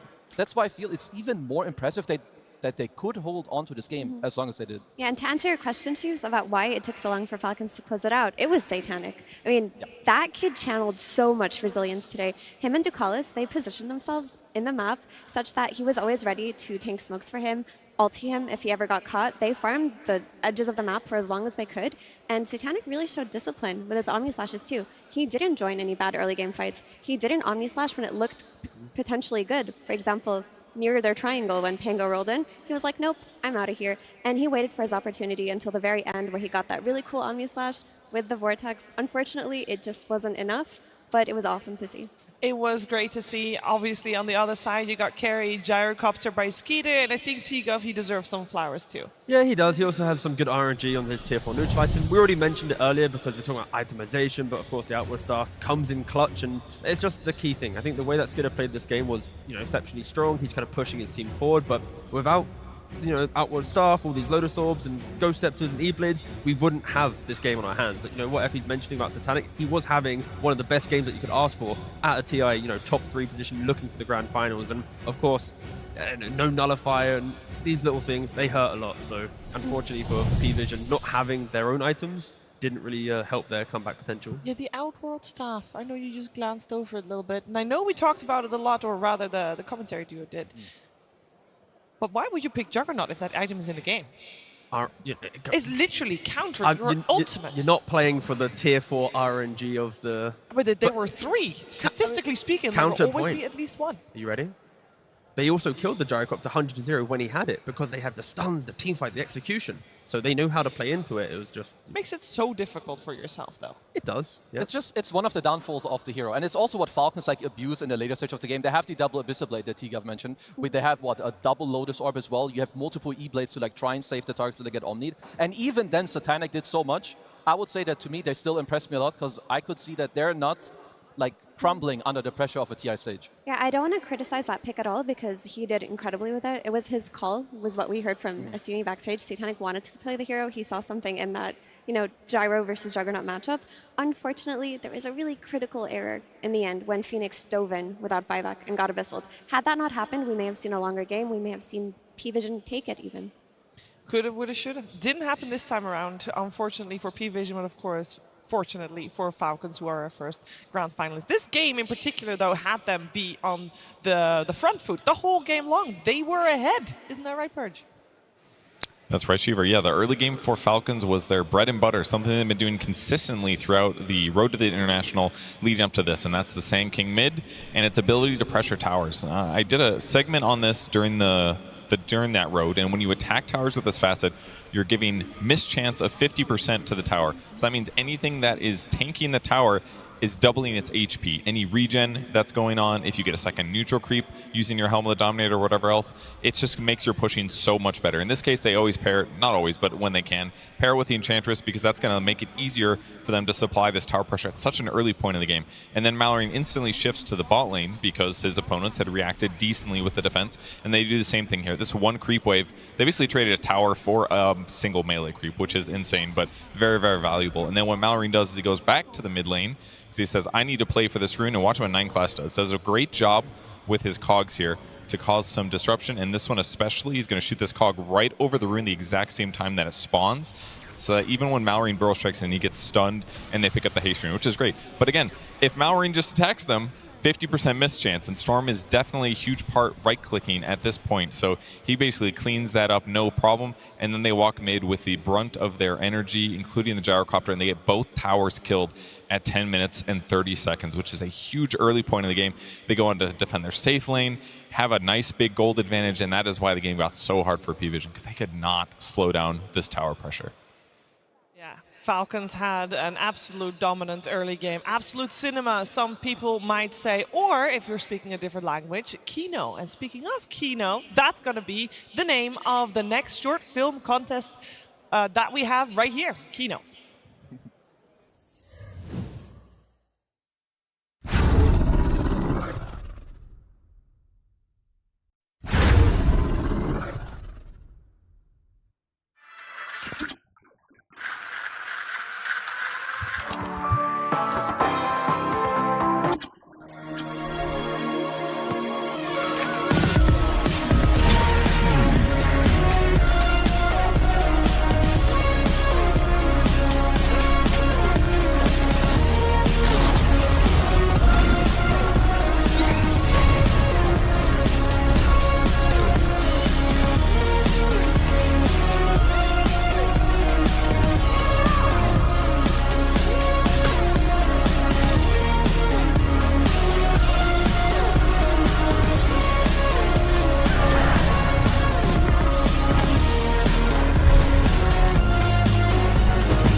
Could you name all the references of that one. There were so many in there. That was fantastic to see. And something that is going to be fantastic to see is our upcoming series. We had our upper bracket finals.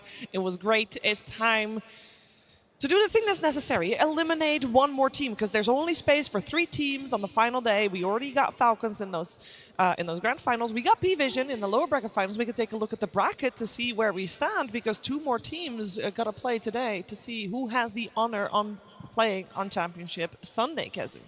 Yeah, and we're going to have to just wait to find out, because also the lower bracket, it's really, I mean, I would say, you know, you have the winner bracket and you lose. This is where it makes or breaks the team. So you drop down below and you have to make it work. You don't have a secondary life, but both these teams that we're seeing in the next match, I've seen them both level up a lot. Both BB Team and especially Xtreme Gaming, after the, I would say, really devastating loss they received by Xtreme Gaming, they've leveled up a lot. They really have, especially BB Team. Like, they've just flipped the narrative on its head of how we perceive this team. Like, in the past, you look at this team as early game dominance, strong laners, aggressive hyper carry who's always owning. This entire game, this entire tournament, they've been like losing lanes, struggling, making big comebacks, and winning off of that. So they're on their TI anime journey right now. They really are. And with these top 4 teams that we have here in Germany, it does also mean we got a unique situation, T. Yeah, I did a little bit of a deep dive across the last 14 internationals that we've had. You know, when you get to the top 4, you're like, we're at the international. What is the regional split, right? Looking at TI1, we had 4 different regions at the international. But then when you progress through the years, you know, TI2, TI3, TI4, TI5, China was so dominant. But look across the screen, you just don't see Eastern Europe anywhere dominating the top 4 until this TI. With both Pvision and BB breaking into the top 4, it's the first time ever the region holds a majority at an international. Yeah, I feel like usually we have, like, you know, you have your team spirit at the top. Of course, they didn't make it this far. But BB Team, they're always like in the contention. They kind of make it, but then it's like top 5, top 6, you know, they kind of fall short. But this time around, through the lower bracket, they're coming back, they're powering up, so could even see them go further. Yeah, we could definitely see them go further. Of course, Xtreme Gaming is in the way of BB Team. But let's focus our attention on BB Team. And in particular, let's focus our attention on the mid laner GPK, Kezu. Yeah, this guy has been, I don't know what he did or what happened to him, but this guy's performances are really incredible. Like the way and the things that he just does, he plays with such conviction, confidence, and with like the correct heroes too. So we should take a look at kind of his stats, his KDA, because this guy, I would say out of any other mid player that we have, I don't see this guy lose his lanes like ever. Like every time that we see him play, he just destroys. So these are the heroes that he plays, and we touched on it like the other days too, right? The spirits aren't as much in favor, but his Earthshaker and the odd times where he does play the Void Spirit or the Puck or the DK, like this guy's stats and the heroes he can play, he can take over a game. He can play make, he can make it happen for his team. And I believe we also have a clip because I want to show that this guy just has the confidence. This is from today's game. You are down, like your aim is that the enemy team's Rosh. You just respawn, double step into the pit like a freak, and he steals the Aegis. This was just after Heroic bought back Yuma himself to kill them to now take the Aegis. The moment that GPK goes for this play and steals the Aegis, the game actually just ended. He's been playing out of his mind. Like, we talk about all of these comebacks that BB Team showed, but the core of these comebacks were GPK and Save. He has been so stable throughout this entire tournament, and without his top performances, BB Team would not have made it this far. Yeah, I mean, if at any point Pure fixes his laning phase, this team can level up even further. The fact that they're not all operating at 100% is scary. The fact they're top 4, based on Miro or Save or GPK, just dominating the, these mid portions of the game, it is just a scary prospect. At any minute, when they fully wake up, then they can make this, the true run to the finals. Yeah, and I will say, we heard earlier from Snaking on stage that they learned a lot by having a really long road in the group stage and playing all these long games. I feel like BB Team has kind of adopted their strategy because every single series they played right here on the main stage, it went to 3 games. Surely that would have helped them move further and adapt. It did. I mean, it's not the 3-game series we're used to seeing from them. Like I mentioned, they've had to make so many comebacks, but I think the really cool thing about their long journey here is that Pure has learned a lot of humility. Like, he's gotten his ass handed to him in a lot of these lanes. And today, with his gyrocopter in that Game 3 versus Heroic, it felt like despite all of the negative emotions, he was able to pull through and clutch for his team. So maybe that momentum from that really cool win will push them forward here. Yeah, and speaking of pulling through, Xtreme Gaming on the main stage as well. They did have a rough time in that upper bracket, but since getting dropped down this morning, Kazu, they looked very good.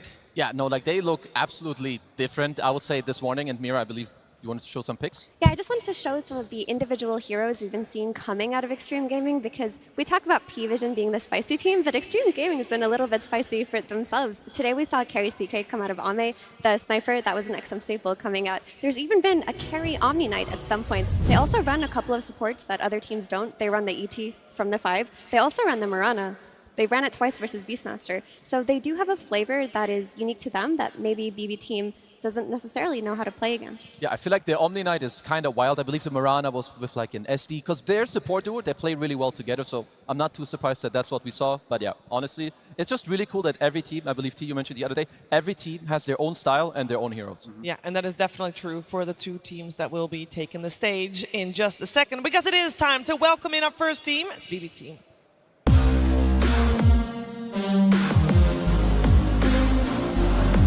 And we're back.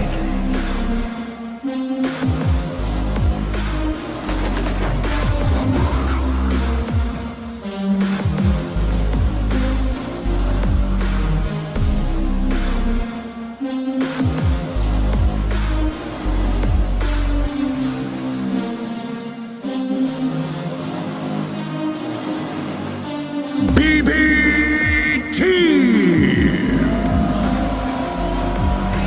We have seen it all from this squad. We have seen them struggle. We have seen them dominate and triumph. We have seen them go the distance on this very stage. Every single series here in Hamburg. Can they do it here again? Can they make it to a third game? Can they make it to we'll find out. Their opponents surely have something to say about that. It is none other than Xtreme Gaming. And we're back.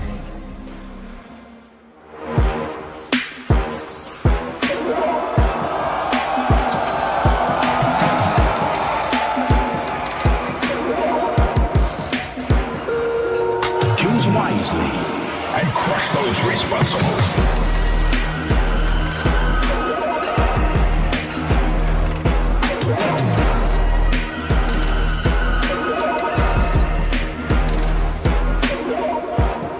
Xtreme Gaming!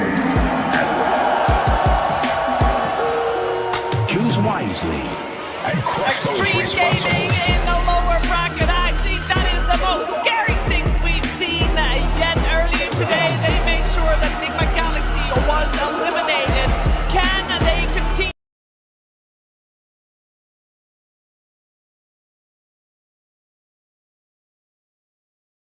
their lower bracket run to reach the grand finals? But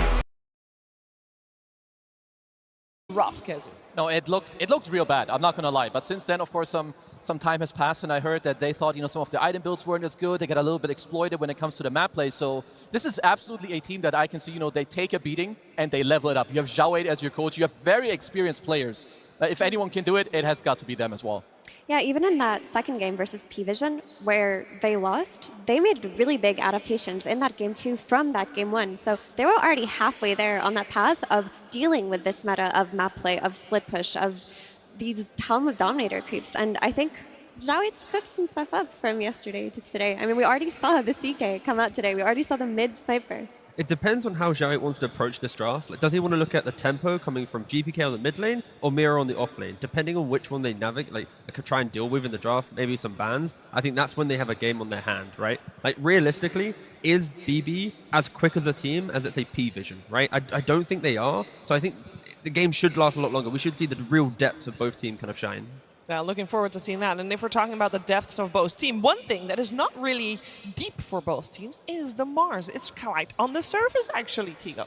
Yeah, of course. Coming into this TI, we do have some incredible specialists on the Mars. I did look at these stats this morning, so I don't actually know if it includes the XSS game he played, but that alone, we do have one of the best Mars players in the world, right, XSS. And I love the fact that throughout TI, both of Amar and XSS have played different styles of the hero as well. Like some are playing for more, BKB, refresher, utility, going to the front line. Some are playing for other types of utility with Lotus. Like it's really different types of Mars, but it is a privilege that we do have two of the best Mars players still in the tournament, and I honestly hope to see Mars here with XSS, because again, that game earlier, I I don't think I got the clip for it, but it was just iconic. So good, some of these arenas. I mean, this guy's Mars has been like famous for years, like ever since he started playing. His itemization, like you're talking about, he has like really clutch Lotus Orb, Lincoln Spheres, his spell usage. They're just very, very stable. Like this is an incredibly stable team. So I feel like they've got a pretty good shot in this series. And Xtreme Gaming are very team fight heavy as well. Unlike other teams in this tournament, they haven't really been winning by, split pushing and Helm of the Dominator. They've been winning by making it to late game, winning off of Ame's back, getting these clutch team fights. But what you just described there with team fight teams need time to get online, right? It's why pace hurts them a lot. So I think if BB wants to be competitive, they need to identify the scaling required and find new ways to play out the early game. Of course, we can entertain, Miro playing the likes of Lycan, but he's probably not going to get his hands on this hero. Yeah, I'm sure both teams have had a lot of fights. You can easily read that too in the KDA records, Kazu, that we have, I believe. Yeah, we've talked about GPK before, and I mean, if you're a mid player, this is the guy you're looking at. Because this guy, he's on this, like, his KDA is kind of out of this world. Like, you look at the other guys, Yuma, Rip, not here anymore, but his KDA is out of this world too. But GPK, I feel like he's really the one that has held his team together in, like, the toughest games. Sometimes, and a lot of the times too, you have Save and Meru who, like, join in. But GPK, to me, he has been the standout player. So if BB Team fans out there want to see them do well, they've got to put their eyes on GPK and hope that he can perform like he did in the other games. And the fact that we see, obviously GPK is there, but XXS as well. Two different roles. Does that teach us anything about the playstyle both of these teams have and maybe which player they give a little bit more priority in terms of how they play and maybe which heroes they get in the draft? It kind of shows that one team plays through their mid lane, right? And the other team plays through their off lane. When you have an off laner who's picking up Beastmasters, Lycans, Undyings, Mars, right, from XG, you're naturally going to want to play around early timings of do they have Arena or Tombstones or Lycan Shapeshift. To me, it's also like one of the things that you have for XXS, for me specifically. Maybe I'm biased because I'm an offlaner, but I think this guy has played so well. One of his, like the reason he has such a good KDA, I think this guy barely dies. Both him and XM, to me, have been incredible like standout players for Xtreme Gaming. Yeah, and on the topic of XM, he's no joke either. We talk about GPK, but XM has been crushing a lot of his lanes this tournament, and he's a very particular player because he started off playing mid by just playing gross heroes. He was playing the Vipers and the Razors and the Necros, and now he's just developed the regular mid hero pool. But he's still got those crushing the lane mechanics that GPK is famous for. So I am curious to see what kind of matchups we'll be seeing mid because XM cannot be underestimated. Yeah, like I remember, because you're right, it was around like, was it like KL with Azure Ray, he gets this like last pick Viper. He's like the anti-mid player. He's like, he doesn't care if he has top network, he's gonna make sure you don't have top network. And like then his team can use it, you have Ame, you're gonna carry me, don't worry brother, we're the A team. He's got a couple of standout heroes as well. We saw he was 3-0 on his Lesh, 3-0 on his SF. Like, these are heroes that kind of carry from the mid lane, do a lot of damage for your team. And if you're talking about XXS playing heroes like Mars, these teamfight anchors, your mid player, being a Leshrac, capitalizes off of that incredibly well. And I saw a couple of heroes also overlap with GPK, obviously most notably the puck. T, does that mean that we're going to have the puck be very contested in this upcoming game? Yeah, I'd like to think so. Or maybe BB allow the puck to go to the other side and suddenly you get a Shaker or a Void Spirit or a DK coming out from BB. I think what they're showing from BB is the fact that they are able to pick anti-puck heroes. They're not truly afraid of it. And yeah, mid lane, it's going to be so critical for this series. That DK in particular, it looked solid yesterday. Yeah. They looked very comfortable running that DK plus Hoodwink, taking a page out of Falcon's book in that sense, and running a kill combo that makes your mid game a lot easier.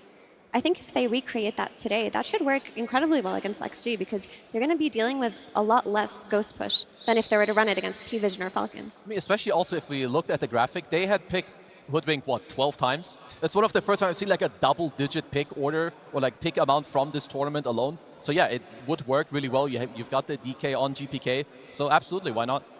Yeah, we also have these two teams that they are very familiar with each other already, so that might be something to come into play as well, unless you guys are thinking that maybe in the last month or so, or maybe in the last week or so, too much has changed. But overall, in terms of games, it is... Well, in terms of series, it's somewhat even. In terms of games, not so much. It is a BB team that normally, when they do win, they win 2-0. So the amount of games is 4 in favor of Xtreme Gaming, 8 in favor of BB team, and that's quite a difference. But this was the previous version of BB team, the one that stomp their lanes. They haven't been that kind of BB 2 months team this ago. TI. Yes. I mean, for some reason, laning stage is not working out for this team, but that is why they were such a bane to Xtreme Gaming. Xtreme Gaming in the past were a team that really needed to come out of lanes even or at least doing fine because they played for that late game. But it's also, so I say, XG, you're a team that just didn't show up in the entire year, right? Like coming into TI, it was like, okay, here we go again. Arme, you might get out of group stage if you're lucky. No one really predicted them to, dominate the group stage. So I think that, the TI magic is in the air for clearly both teams, it seems. Yeah, the pressure is on. Both of these teams, of course, would love to reach top 4. Top 3, because they have already reached top 4.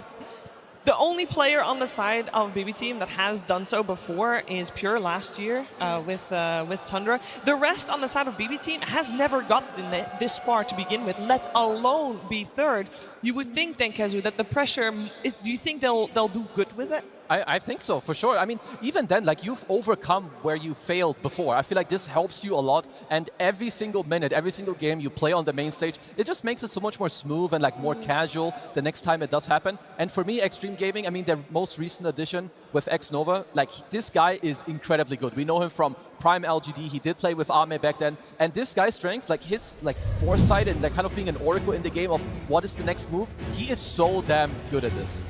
Yeah, quite an overlap here, by the way, between Ame and Pure in their carry pools. Yeah, but I think it's the unique heroes that are making me so excited for this series, right? The fact that we've seen Ame go for the CK to try and counter the troll. We've got a Bristleback where maybe it didn't really work out. We went for the Battle Fury to deal with a Broodmother. Like, there's interesting ideas coming out from both teams and how to kind of break down the meta of TI. And that is, again, the treat that we have. We have 4 teams, very different identities.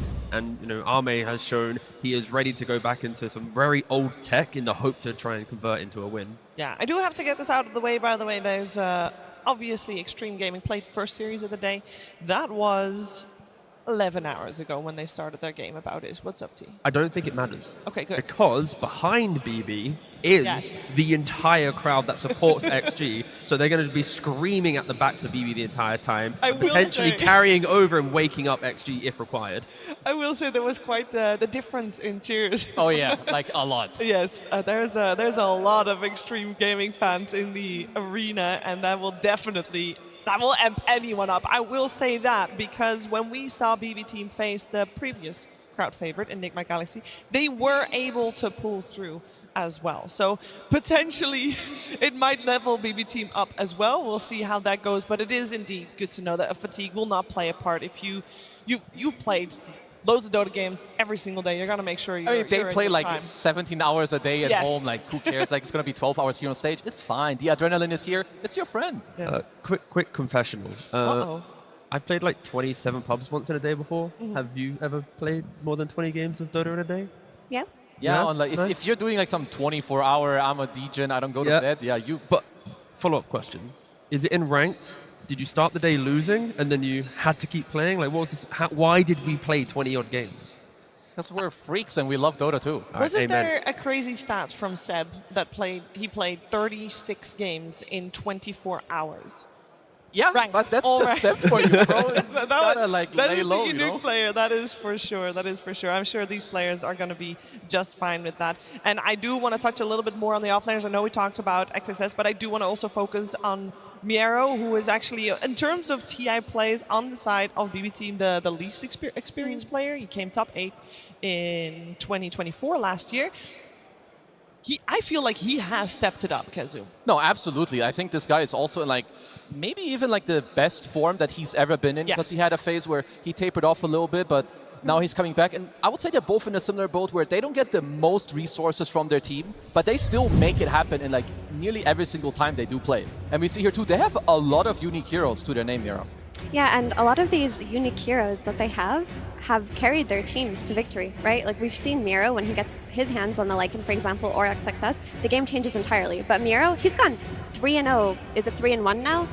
Or 4-1? I think he won another game on this Bristleback, but he carries when he gets his hero. You look at XXS, he'll play that offlane Undying sometimes. He'll be like that big bad that his team rallies around really early on, then transitioning into utility where he can unsave Ame. They are very individual in this sense, but you are very right. They take a lot less resources than the rest of their team. Now, I honestly hope to see Bristle, Lycan, or Center for him. These are the type of games where Lycan through map pressure, Centaur through scaling, and then the Bristle, of course, like you just mentioned, it's just chaotic energy. And any of these heroes will give BB a very good shot in this series. What kind of priority do we feel like they'll take in their draft in terms of roles? Are they going to try to get those offlaners first? Is there one player in particular, one role in particular? It will start with Hoodwink. Okay. If that's banned, then maybe it'll go towards offlaners. But from how they've been drafting at the moment, it's along the lines of Hoodwink or Shaker / offlaner. Okay, well, let's find out what's going to happen. It is finally time to get into the draft of the first game. BB Team versus Xtreme Gaming. Game 1. We've got Xtreme Gaming on the Radiant side, BB Team on the Dire side. First pick to Xtreme, and means overall last pick going the way of BB Team. We'll see how that will go. A couple of usual suspects already eliminated in the sense that the Lycan is there, the Naga is there. The Mars continues on from previous series as well. First phase ban, Beastmaster, Shadow Fiend. And I will say, I feel like, you know, we see that Marcy on the banning side of Xtreme, and we basically have not seen Marcy over the last few series, I feel. It's been kind of ignored, but they're putting it back on the map. Yeah, we've not seen it too much. Same with the Shadow Fiend ban. I don't know if there's much more that I should be looking into, because sure, you only have one ban in the second phase. Generally speaking, SF is good against like offlaners that lack armor, you know, like your Bristlebags, or if you really want to rely on Aegis. So I don't know if there's something that I missed the last couple of days in POBs, or if they're really just trying to protect something for later. Yeah, it feels like one of those type of bans where, like you mentioned, it's starting to set the foundation of if there's a Shadow Fiend and then they're flexing it, and maybe it's a carry and they dominate the safe lane. They also want to secure the rest of their draft. Yeah, I think that what they wanted to do was make sure that XM doesn't get that mid hero that will counterpick those typical melee styles. Yep. You know, like the Earthshaker that just came out for Xtreme Gaming. With XM, you can't take any risks. He's 3-0 on that hero right now. If you give him a lane for it, he will always pick it. Yeah, and we've got to see too, because we have seen the co-op response. So Xtreme Gaming, of course, they do take that out because it is one of the better responses.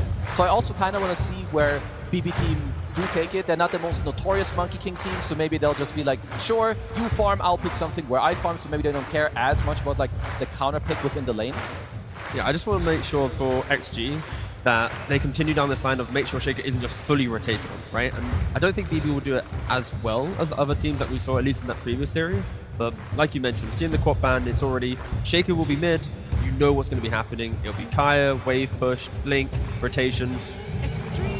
And they did flex Shaker to offlane earlier today. There is a chance that if they see something even better for the mid lane, they might just throw that Earthshaker, give it to XXS. Yeah, I'm not gonna lie. XXS, when it comes to like spellcasting backliners and like you enable your team to like play the fight that they want, he excels on all of these heroes. 10 seconds remaining. This is an unusual opening from BB Team, I want to say. The Templar Assassin, this early. Based on the flex to Shaker to offlane, I don't mind the TA because it can, because your second pick, you'll have last pick in the draft, you can now follow the Shaker the entire time, and be it mid or carry TA, you're going to be able to bully the Shaker, right? We don't see mid TA that much, but it is a GPK specialty, and if you can get it through, you will do it. Yeah, the flex is always open there, but I wonder if there's an element of, let's just make our safe lane have an easier time than it has been having. Let's just pick a very stable laner for Pure, one of his signatures, and make sure that he doesn't get his heroes banned out later on. That is a step in a very helpful direction for Pure, at least. I mean, I like the safe lane TA a little bit more than mid, because I do think like when you, sure, it's a very good hero, it farms a lot, it does very well in those lanes, but you don't help your team very much. And I think BB Team, they rely on GPK to open up the map, or at least be able to help you defend the areas that you need to play in. The only time that you could put the TA mid is your carry becomes very sacrificial. Like, the only, realistically, you need like a Skidder style carry in that safe lane. Well, no surprise in the safe Hoodwink. I'm sure that XG knew this was coming. BB Team are very happy that they do get their hands on it as well. Now you just need your Hoodwink kill combos, right? You know, your Centaurs, your DKs from mid, anything that can set up to take advantage of this hero's early game impact. So for XG, we're most likely just looking at their double support, something that they've played a lot. So they'll go with the Bane. I wanted to mention that they play a lot of ET, which would have been available in this moment. But you get the Bane Snap, two heroes that honestly can do quite a lot on the map, whether it is set up to be your 1+1 or the follow-up damage into the Shaker, and two different saves. And when you want to look at like the regional differences from our top teams that we have left, XG always wants stuns. They always want ways to take fights. And like you just mentioned, that layering, you've got the Cookie for a save, you've got Nightmare for a save, you then have Cookie for a stun, you have Grip, you have Slam. There's so many ways for them to save, kite, and prolong engagements that if BB mis-execute, TA can be quite a volatile hero. When you blink in, if you don't have the pike and ways to disengage, if you're getting locked down, you can just get 100 to 0. Yeah, Pre-BKB, of course. By including Vayne so early in your draft, you're making it an anti-carry draft as well. You're making sure that this TA that goes picked first does not go unpunished. I would say it's kind of a crazy silencer game, if that's something that BB Team would want to look for. You're good against both the subs, you combo break Earthshaker. But then if you do want to put your TA safe lane, I would say it's fine, like it's pretty good. With the Storm too, I feel like the layering would go well, but otherwise if they want to go for comfort, I think the Katomi Disruptor and Naga, they both look so damn good, and there's nothing wrong with those on this stage either. I've loved watching Katomi play the Disruptor. Yeah. I feel like there's this kind of aura around him that if the game's difficult, he just tells his team, guys, no matter what, once I get to Blink Acronyms, I will find that status stomp, I will find that time to have that turnaround potential. Are we surprised at all that they are no longer keeping the TA as a flex? No, not really. Like, it's two good lanes against Shaker no matter what. Storm mid v Shaker and TA safe lane like we already mentioned. I just want to say this is the first Storm Spirit game for GPK this tournament. It's one of his signature heroes. It's one of his most famous heroes over the years, but we haven't seen it yet this tournament. They took a page out of Pvision's book a little bit from that first game that they had versus Falcons, where they put the Storm mid, they get the Oracle to secure the runes, and they just play around him. It's very clear here that BB Team are wanting to play through GPK this game. Which is honestly very interesting. I do like the Oracle pick here. Uh-oh, we've got you've got AM against at least Oracle and Storm. Don't deal with this hero very well. I would say Hoodwink is like so-so. Yeah, TA can tempo, but giving Ame your 18 pick in a game where you're setting him up pretty well, I'd be pretty happy if I'm XG.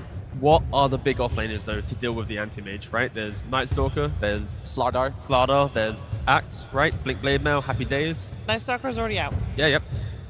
LC, Huskar if you're Falcons. That's true. We'll see. On the other side, we are, of course, looking for the bans that BB Team will do, mostly also for XXS, assuming that the Shaker is going mid. Do you still want to place the Shaker mid with the Storm there? Or do you want to rotate him? You definitely can. I think there's not a real issue with doing it. I mean, the good thing is you have the choice. I'm trying to think. So you know that the TA is safe lane. I think a different hero would pressure the TA more. I think for XG, Shaker goes mid, find the offlaner, right? Create tempo, like you're saying, pressure that TA. Shaker will go 50-50 with Storm. It's whatever, right? Storm will hit some creep, you play for Rune, life goes on. But I think if you shut down the TA, if you bring life, and also it's an independent offlaner around minute 4-5, if things are to be tri-laning into Angemade, to take some fight there, you can free up your support. So I think a sturdy offlaner is critical for XG. I'm kind of trying to think of what that would be, because a lot of the heroes that I could think about that kind of like own TA quite hard in lane, or heroes I would like, they don't like Oracle too much. Like some, Darkseer would be kind of cool, you get a lot of auras, it's cool stuff for you, but Oracle makes that a lot harder. They do so long to ban out the Shrek. I wonder if they could do something like take away one of the anti-mage counters by picking it themselves, because they get the pick out of the ban phase, right? Like a Slardar? Yeah, so instead of banning Slardar, you take Slardar. That could be something. If they feel like that there's 3 heroes in total that really ruin you, and if you take those out, you secure his game, that's an option. I'm going to go for a hero suggestion, but please tell me if you don't like it. Don't just hype me up. Will do. Brewmaster XG. Chill off lane, you can be relatively independent, you just send in the clones, you kind of delay the game, you're anti-early game skirmish, you buy time. We don't see it too much, but with the Shaker, the Brew, so much team fight control, Ame will be the shining star of the draft eventually. It is. It's like an OG counter into Oracle, because you find the backline, you can lift up the hero, you have like the overall rotation, and like you can collapse on the TA, which is kind of nice. I would not be opposed to that. Maybe it doesn't give you like a super cool lockdown into Storm, but maybe they don't really care because you've got the AM to cover that anyway later on in the game. What if it's just an offlane Shaker and they just want to pick some XM Sniper or something ridiculous? Sure, he's playing against Storm, but Sniper does beat up Storm in lane, even though he gets jumped later. Or Death Prophet. Oh, yeah, this guy is nasty. Yeah, I love this map. That's a great pick. It gives so much forward-thinking attitude, right? Like, if it is DP to be versus Storm Spirit, Storm can never rotate. You hit Exorcism, you're going for that tower. Hoodwink and Oracle, when they rotate towards that mid lane as well, it's not going to feel that good into the Exorcism. The silence is going to be incredibly valued too. Yeah. Just being able to run into this Oracle, silence him, make it so that Storm is threatened early on, and just the ability to kick Templar Assassin out of that safe lane early on is going to do so much, because you take away this tower from the TA, suddenly Anti-Mage is there with his helm, taking all of the farm in that area. TA is not ready to rotate to the other side of the map yet. Yeah, I really, really love this pick. It just goes to show, like, there's a specific few players that will take completely different heroes. There's so few mid players that would even look or think about the Death Prophet here. Let's see BB Team. Just a classic old chill Sand King. You know, you get your offlaner, you get your Blink Stun. I will say, after XG banned out those two heroes, they should be quite happy to see a Sand King. I don't mind the Sand King for the fact that Miro can go very quickly for Blink Dagger, and when XM's going towards hands with Exorcism, if you do get that blow up, if you do get that 100 to 0, it kind of buys time for you to then smoke up, go find an anti-mage, get a kill. But it is, if you miss that spell, if you don't hit that 100 to 0, you're going to feel really bad into an anti-mage. It's like anti-mage for Sand King, also a pretty good lane for the anti-mage. Yeah, your lane is miserable with Yeah. Sand King here. Yeah. Like, you're putting him into a losing lane. You're basically saying that, okay, our supports are going to play with Storm Spirit. We know where the runes are spawning. Let's just throw a Sand King into the triangle and hope he catches up. That's kind of a tall ask to do this time around, because that triangle is going to be needed by the TA and not the Sand King if she gets her tower taken from her by the Death Prophet. You guys are kind of painting a pretty grim picture for BB Team, not gonna lie. Zhao has drafted a beautiful draft. It looks great, it looks amazing, and I'm not going to try and hide the fact that I just love looking at their draft. But the thing with BB is, like, even if their drafts look weird or their laning looks weird, they always find these moments. So on paper, I don't see it happening. But fast forward 35 minutes, I'd be like, of course, they do that, right? So yeah, I'm just going to wait and see. But draft-wise, I think, yeah, there's so many layers to XG's lineup. I mean, the advantage in my mind that BB Team should have is potentially some of the lanes, like if GPK lanes goes well, first Aegis should be theirs with the TA, but I'm on board. I think that XG found a really good way to slow down what BB Team want, so I feel like the director kind of cooked this game.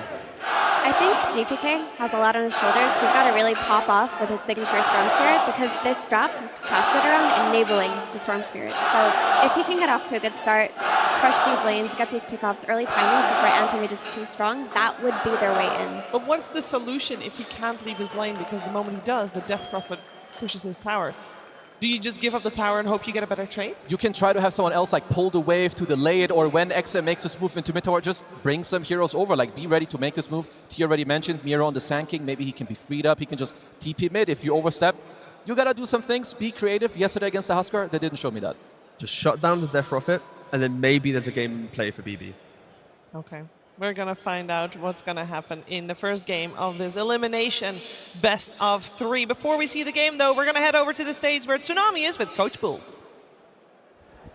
Thank you very much. Yes, I am joined by Bulk of BB Team. Again, good to see you, dude. What you been up to for the last 4.5 hours?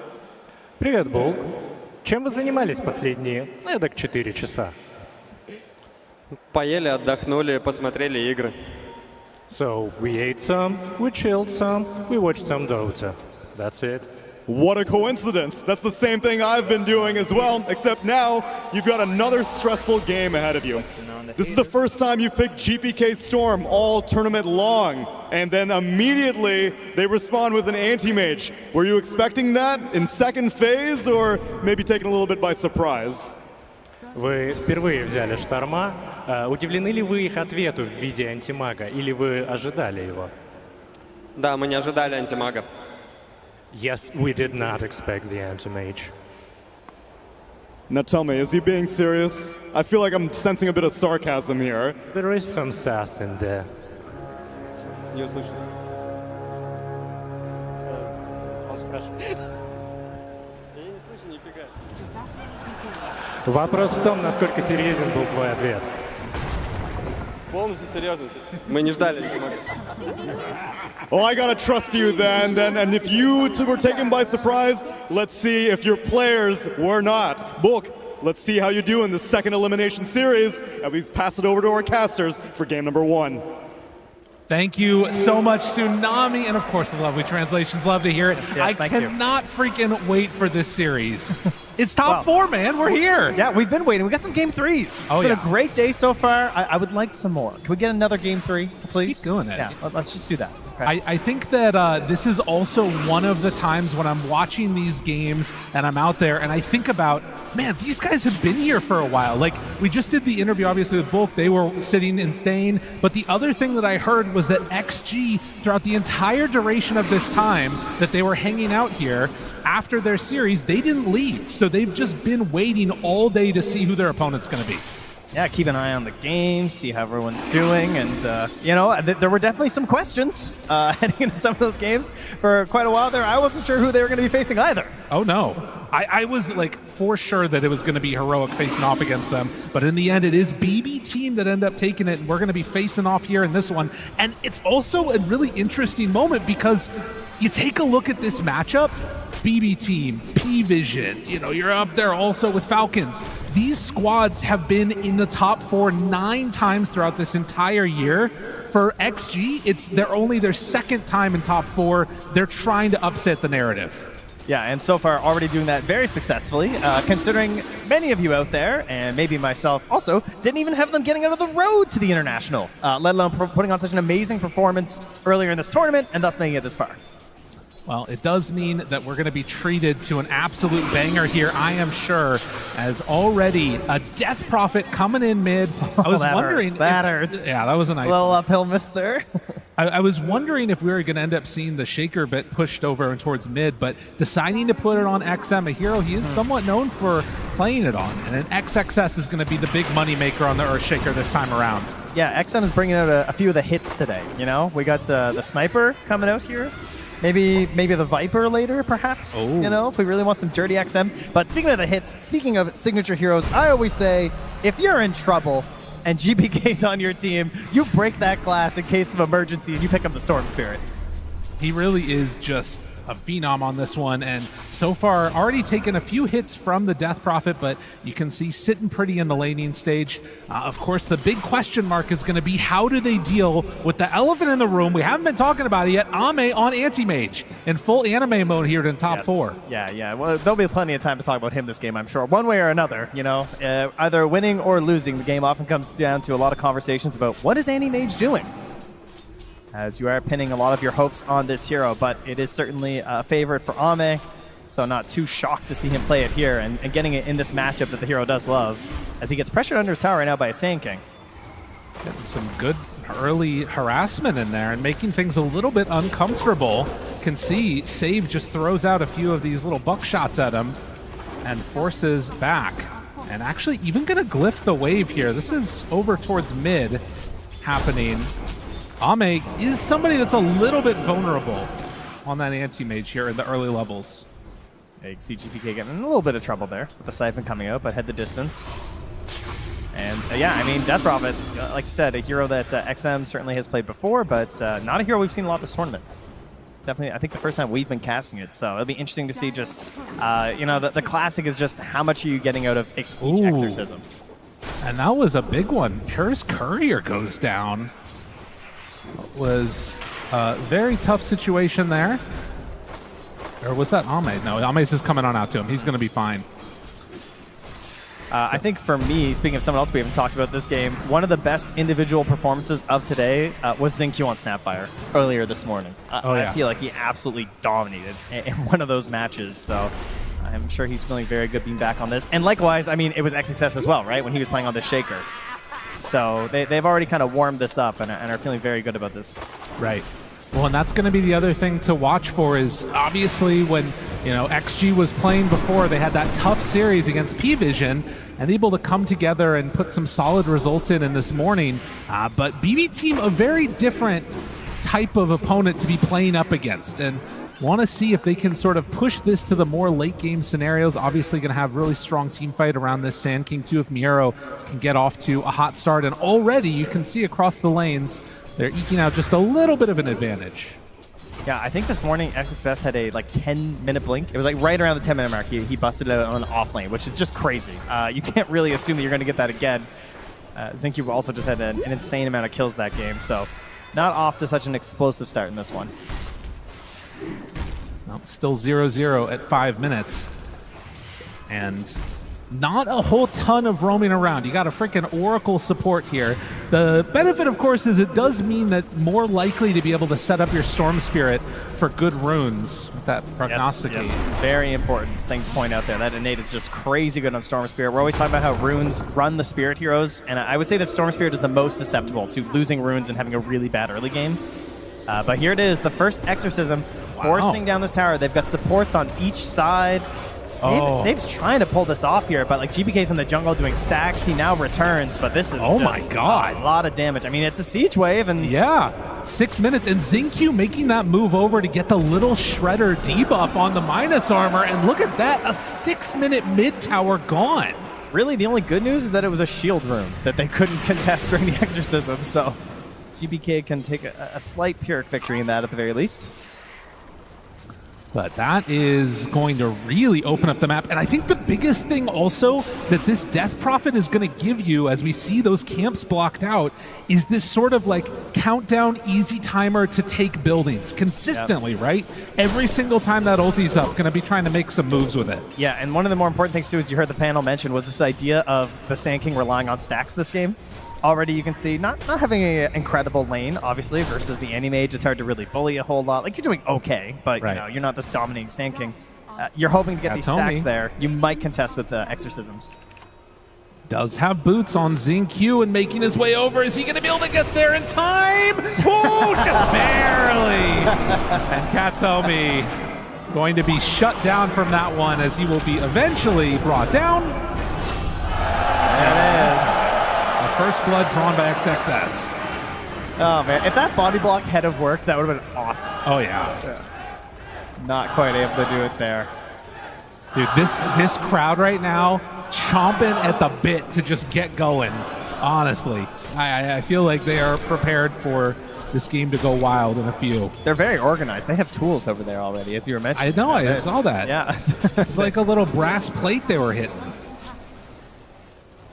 Getting the chanting organized here.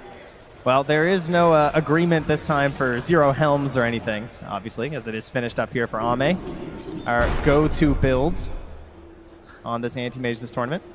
As has happened time and again, and XM does not get the benefit of knowing where the rune is, so Storm bottles up the haste, and XM realizing it's going to be gone, but does have ulti ready. I want to see what XM decides to do with this. Is he going to play for a more farming-oriented gameplay, or is he going to try and sort of bully down these lanes? I mean, it would be nice to just move towards your Shaker, I would think, you know? Try and take that top tower, make things a little bit more difficult up there for Pure. On the other hand, you could just say, hey, the lanes are going well. You're already just kind of chilling on the wave right now as XXS. Could wait to respond instead and just keep controlling mid. But the Ghost is starting to meander a little bit towards the north. GPK. X-Nova's coming through the Twin Gate. All right, we got a plan forming here, perhaps. But this is the other thing that you do have to be concerned about. A haste rune with the Storm Spirit could turn stuff south pretty quickly. And X-Nova... XM actually just goes straight back. He's like, there's waves coming in. That's not full commit, and X-Nova just goes right back through the gate. I mean, they have this trap on there, which is really nice, of course, to keep an eye on these support rotations. Burrow strike the helm, tries to do some damage. Nice. Was not able to get there in time to take over another one, so the gold is handed over. And while this is happening, while the Ancients were blocked, GPK was able to take out 2 triple stacks over in the jungle. So he is building up his own net worth to try and contend right now with that Death Prophet. Yeah, unfortunately, though, you know, trying to get your Galvanized going, those do come from kills alongside levels, and not able to get one with the haste rune is a little painful. Nero is calling for a defense here. And thinking about it, this is a dangerous move to make with level 6 there. The cookie they got Oracle gets the stun, but it is going to be Bane in trouble. Now the turn on to Nero, but the save is there. Oh, false promise doing some work, but XM does have the ulti ready and just has to TP out with 1. Now Ame gonna chase down Katomi, find that finish, and will move immediately into the tower. Nah, not what they're really hoping for. You don't get a good initiation there. You get the save from the Oracle, very nicely done, at least to get Miro out, but there's no conversion there from GPK. They still get the tower knocked down, and now that's the mid-tier 1, the bottom tier 1 gone, and the classic Ame getting so much space. Yeah, and on a hero that will make good use of it as well. Only 1 point up right now in that counterspell and ready to start working his way through the bottom of the map farming. And this is what you want to see for XXS. Will manage to do a nice little chunk of damage there and does have his Blink Dagger now done. Man, this guy is crushing it on Shaker today. Actually ridiculous how fast he's getting these. All right, so at the very least, because he's farming up with the Echo Slam, of course, there's not going to be this like immediate movement. But when it's back up, I mean, you know, you got 4 points Aftershock. You're very happy to start making maneuvers across this map. And you got to imagine Pure is the prime target. Or, I guess, ending GBK's life would also be great here to try and start working on these Galvanized charges, as he is going to get smoked up now by Save. Only has an Illusion Rune to work with this time. Scan does connect, though. Oh, but I know that Ame is here. You know? I guess if Miro's here, too. Okay.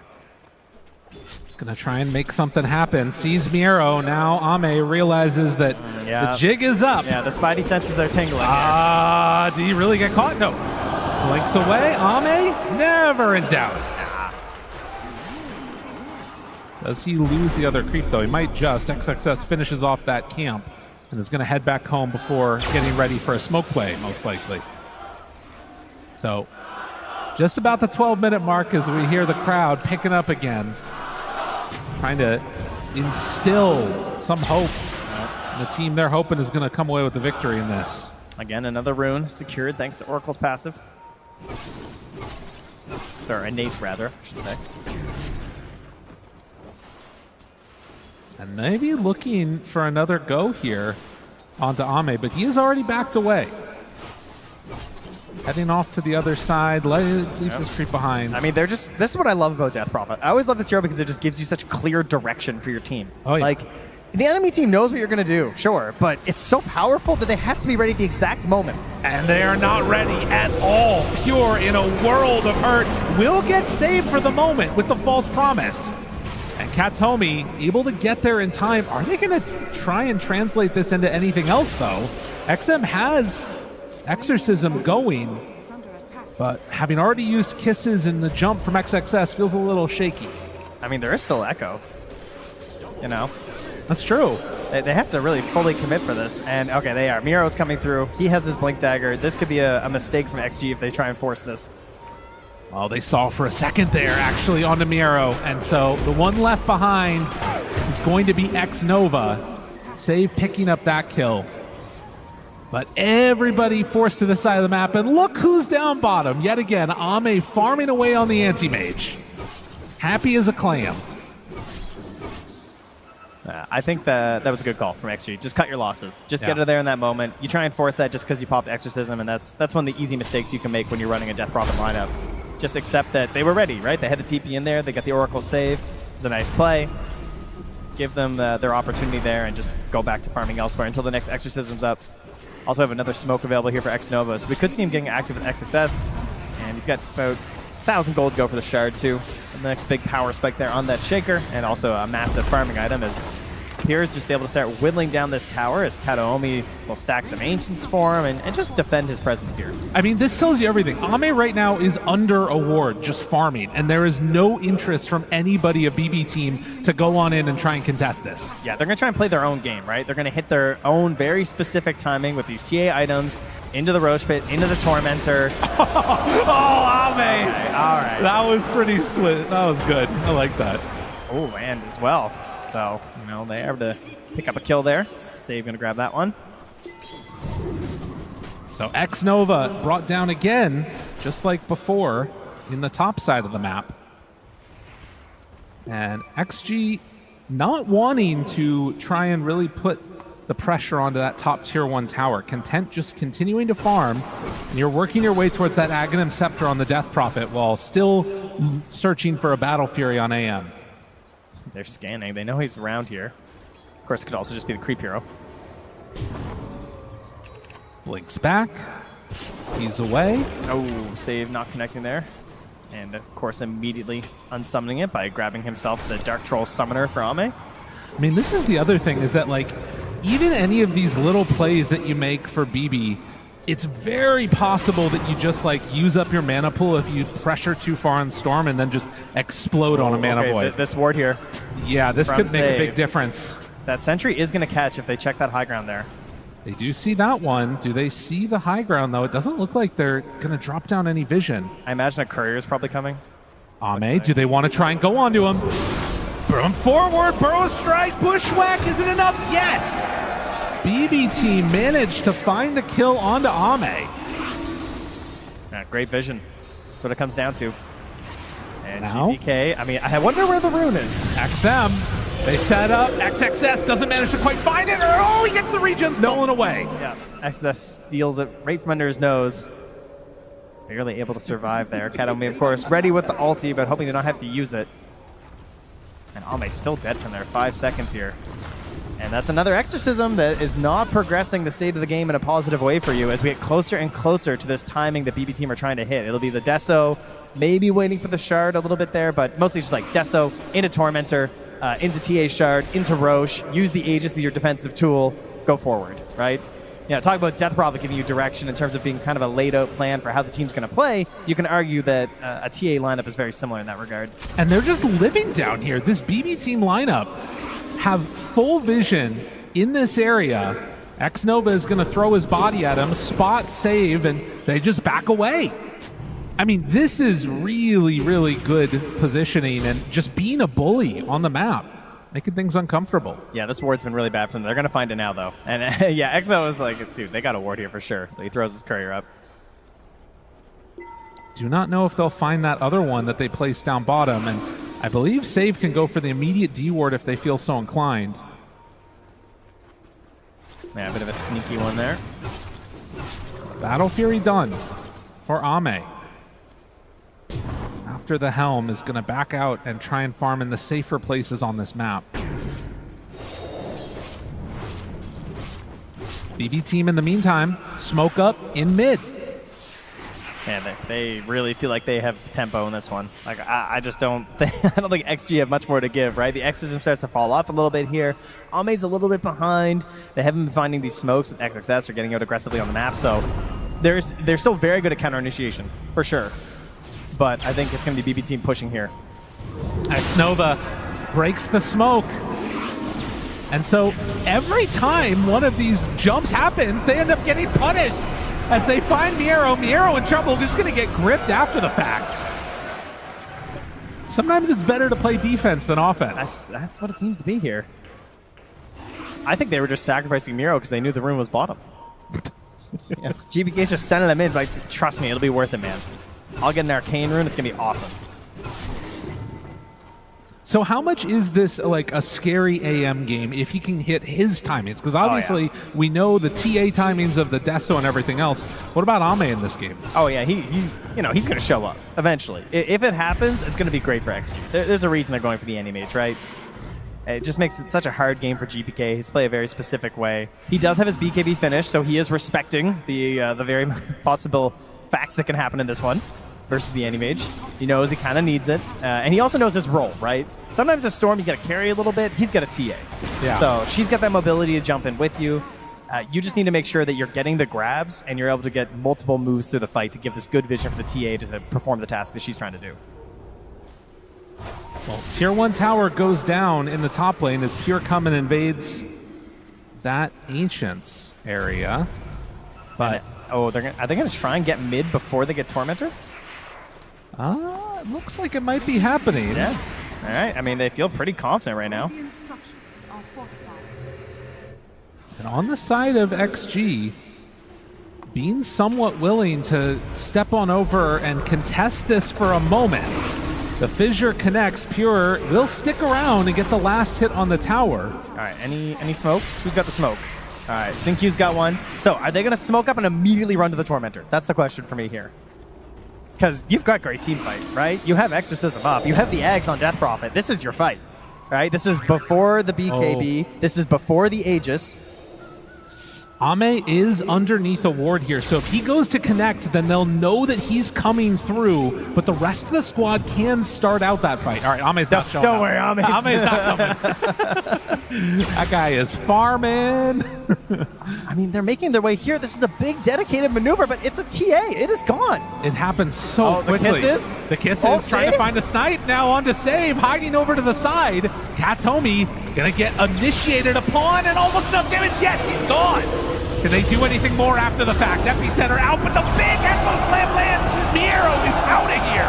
XXS will fall to the follow-up Aftershocks. Pure still sticking into it. Trying to do what he can, but X-Nova is there. He manages to blink away just before a grip comes out. The slow is there. Bushwhack at the ready, needs to dodge away. Not gonna happen. Xingqiu also gonna be going into the graveyard. I mean, it looked all right for a moment there, didn't it? You know, you get this kill in the Miro, you're like, okay, this was kind of worth it. They also did get the buyback there on Kanomi, so something there. It is a net worth gain technically for them, but of course, you know, the Tormentor goes the way of save, and they're still in a good position to make their way towards the Rosh here pretty soon. And that's a full Hurricane Pike as well, finished for Pure. So that's going to really be quite annoying for this DP in these fights. It is very much a Ame PvE for the moment, and then throw bodies to try and slow things down as much as possible. You know the way that XG are trying to go. The question is, are BB Team building up enough of a lead right now to sort of mitigate things for when the anti-mage comes online? Yeah, it's kind of annoying when your carry is just farming creeps and theirs is farming more creeps and heroes, you know? Yes. It's a bit of a tough one. You're not wrong there. Snova getting some good wards down around the map, but it is an Aghanim Scepter now completed for the Sand King. They have so much damage. Yeah, they hit hard. And they, like, you're not going to have an aura hero, right? Like, you've got, I mean, I guess technically sometimes DP, but not happening in this game. Oh, no. Just going from that Ags into the BKB. Now considering a Ghost and a Plate Mail. Ooh, Ame just barely getting out of that one. Miero's still on the hunt, but chasing an anti-mage is not really going to put together good results. No, and of course, they are largely magical damage outside of the TA, but we do have that break. So if Save gets the right shot, they can still explode Ame. Manta done to try and match the tempo. Is underneath a trap right now, though. Sees the silence now onto the Hoodwink, who backs away under the Glimmer Cape. XXS scouting things out. Pure is there. Fissure not going to connect. BKB out from GPK. X-Nova trying to stay alive. XM low HP. Pure now getting hit by the kisses. And Ame right on top of him with the save at the last second. Will it be enough though with the Echo Slam to combo it out? They use so much damage and Pure is able to survive through it. But the cookie to back away, and XXS chased after by GPK with just the smallest amount of mana in the world, but the hits, they come out from Pure as he managed to find the Hurricane Pike and not quickly enough able to dodge in the fog. Oh my god, it's so tough for the DP to deal with. Has a Plate Mail to try and sustain, but at this point in the game, like, you're just trying to stay in these fights and use your ulti, use this Aghanim Scepter, and it just doesn't feel great. You saw right there at the end, too, the Mana Void just not able to hit in time, as right on point was the Oracle there. Katomi, nicely played. Ame's going to try and find his own answers here. Try and just keep moving up the charts here. He's currently considering a butterfly, perhaps, but to no surprise at all, they make their way into the Rosh pit here. So much knowledge with this lineup, you know? Oh, yeah. It's really, it's the new Tide TA. It's just Oracle TA. It gives you everything. You know where runes are, you know where Rosh is. When it's popping up, it's very good. Look at this. Next up, GPK is also queuing a Lincoln Sphere. So having more answers there for the Mana Void. Yeah, the Mana Void. Also, I mean, just a grip, right? Like, yeah. It's super great. If you're going for this BKB, immediately X-Nova says, okay, well, Storm needs to jump in and initiate. I'll just target the Storm, and now BKB and Lincoln's. Got yourselves a problem. And again, it just comes back to the freedom that you're getting on this Storm because you have this TA. Like, you are just a playmaker on this Storm. Miro, does he decide to go in there? XM, they find him. Rest of the team a little ways away. The punches, the damage from the Aghanim Scepter is enough. Katomi just a little bit late on that one. So Miero giving up a very important kill there. This is your sort of timing push, and if they smoke up and try and fight right now, oh, there's an opportunity. Yeah, they have Echo Slam here too. I mean, if they could just bring Ame as well. trying to make his way, but there's so much vision here too, right? Oh, and Ame, does he show on this creep wave? Understanding the danger, he will back out. He sends in one illusion, he's baiting a bit here, but they don't fall for it. But that death on Miero, I mean, this could have very easily been tier 2 towers gone. It's tactical, you know, it's just him and Kataomi. They're the only ones dying. Right? Together, they are the 7 kills of XG. Everyone else is deathless. Bit of a tough one for the Sand King, who does still have that Blink Aghanim's done and is working towards that BKB. He's taunting. He's taking it in stride, you know? That's true. He's all right with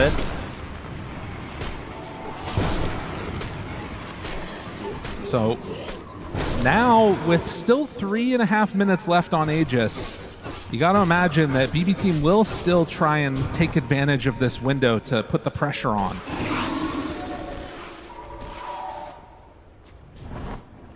Success getting set up in the tier 2 tower on the top side.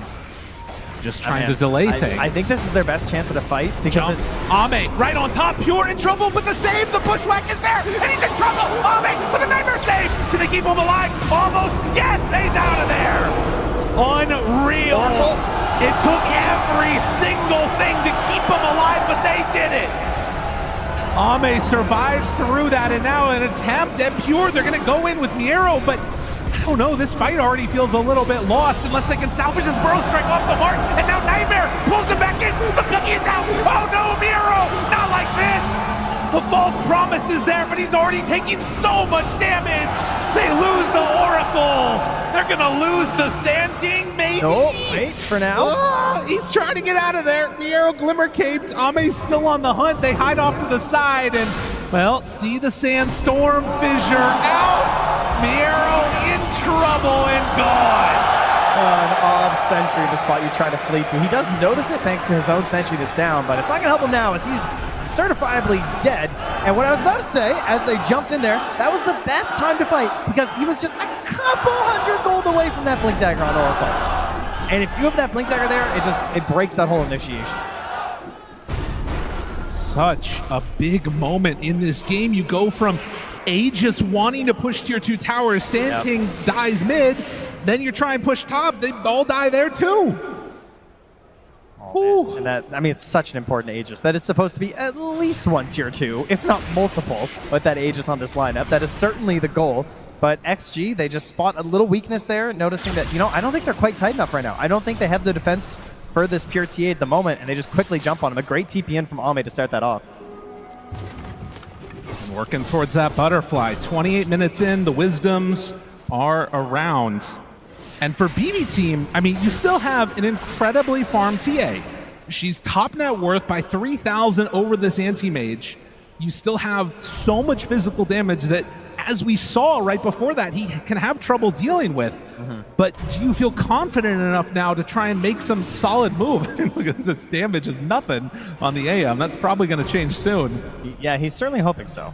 I mean, Ame is almost into the butterfly. It'll be a bit of a small window before the MKB appears, but if he's forced to go over this MKB first on Pure, that also means he's still not getting in towards a BKB. Right. Which, I mean, there is a lot of just random magic damage and control in these fights, so it's a pretty hazardous game to not have a BKB, but of course that's because he is an Oracle, so he's counting on Kataomi to make up for the fact that he does not want to buy this BKB. Kataomi going to be the one to watch for.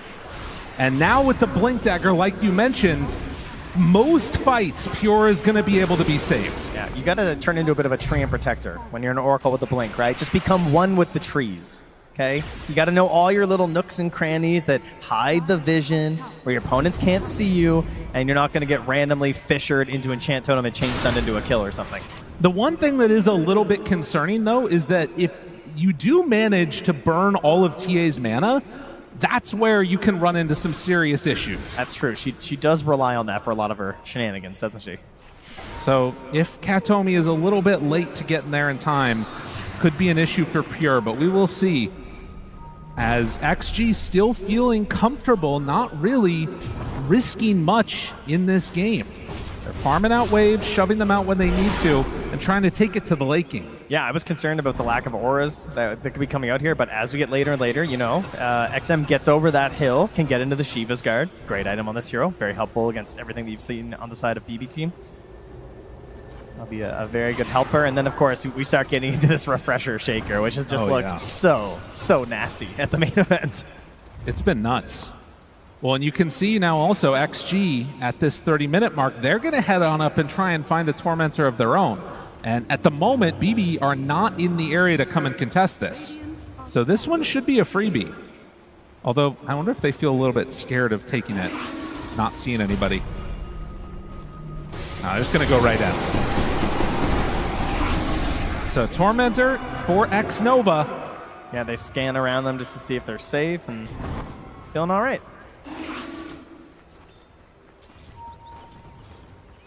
And a very even game. You can see Save here is queuing up the Scythe device, thinking, you know, that's a support player that's not feeling the game. They're not feeling their teammates in a game. When you're behind Scythe at this point, it's like, all right, I'll put it upon my shoulders, I suppose. Well, also on Hoodwink taking that greedy enchantment too, so less damage from the right clicks and hitting creeps, but does get the GPM bonus. Gem done on Death Prophet.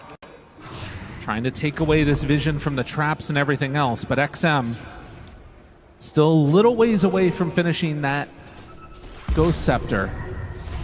They're pinging him out, looking to find XM. Drop the trap, back away, bushwhack there, hits but the dodge! And XM gets the BKB off. That was nice. X Nova, well positioned. I mean, he saw it coming. Yeah. Unfortunate they had to use the BKB charge there for that. That's true. I mean, perhaps that could open something up for the Rosh. I mean, I guess they know, right? So they're going to know if it opens up for the Rosh. We don't. Again, that entire side of the map pretty well held by BB. Traps all over the place. They've got sentries down too. You can see invis heroes if they're passing by. Just a solid wall that's all over near that Rosh pit. And it's actually only going to be a minute away, so they should get it on Radiant's side. Yeah, if they can just obviously take note of that, thanks to having TA. Again, the N8 lets you know when Rosh is going to spawn, so they want to just really control this bottom wave. Save's already on it. Keep the mid pushed out. They have Templar Assassin with the traps, which can be very helpful for this as well. Even if you don't have a Helm of the Dominator creep, there are other ways to push waves, it turns out. A few of them at the very least. Ame taking the more classic approach to the Helm of the Dominator, just as the wolf following him everywhere now. Is sort of near the Storm Spirit, while Katomi is going to back out after being spotted by the Bane. You know, 10 years ago, carry players just bought a Helm and all the creep did was stack Ancients. Remember that? Oh, yeah. That's all it did. It just sat in the Ancients stacked the whole time. They'd take the range creep. So now, as Rosh is capable of respawning, XM was stepping over here and trying to make a little bit of a move, and they're going to smoke up as 4. Oh, clearly hacking here. They also know the Rosh timer somehow. And the ping is for the TA. Do they want to jump? There are people right behind her. Kataomi must be just sweating buckets right now, man. Like, don't get caught. Don't get Not caught. afford to get caught. The jump in, Cookie. GPK not wanting to get stunned by that one. They're throwing in the anti-main illusions to start to burn GPK's mana. That is so frustrating to play against, and now they manage to get away from the bushwhack, and GPK is completely out of mana for this fight. All right, that's not good. Oh, man. If they go in and try and do this right now, I mean, he does have bottle, so he can bottle back up for a little bit. It's not a lot, though. You know, it's not great. No. Rosh is going to roar, let him know what's happening. It's an amplified damage rune. I mean, it's the rare time the GPK doesn't get the rune because it's Rosh time, so they're trying to help Pure with this.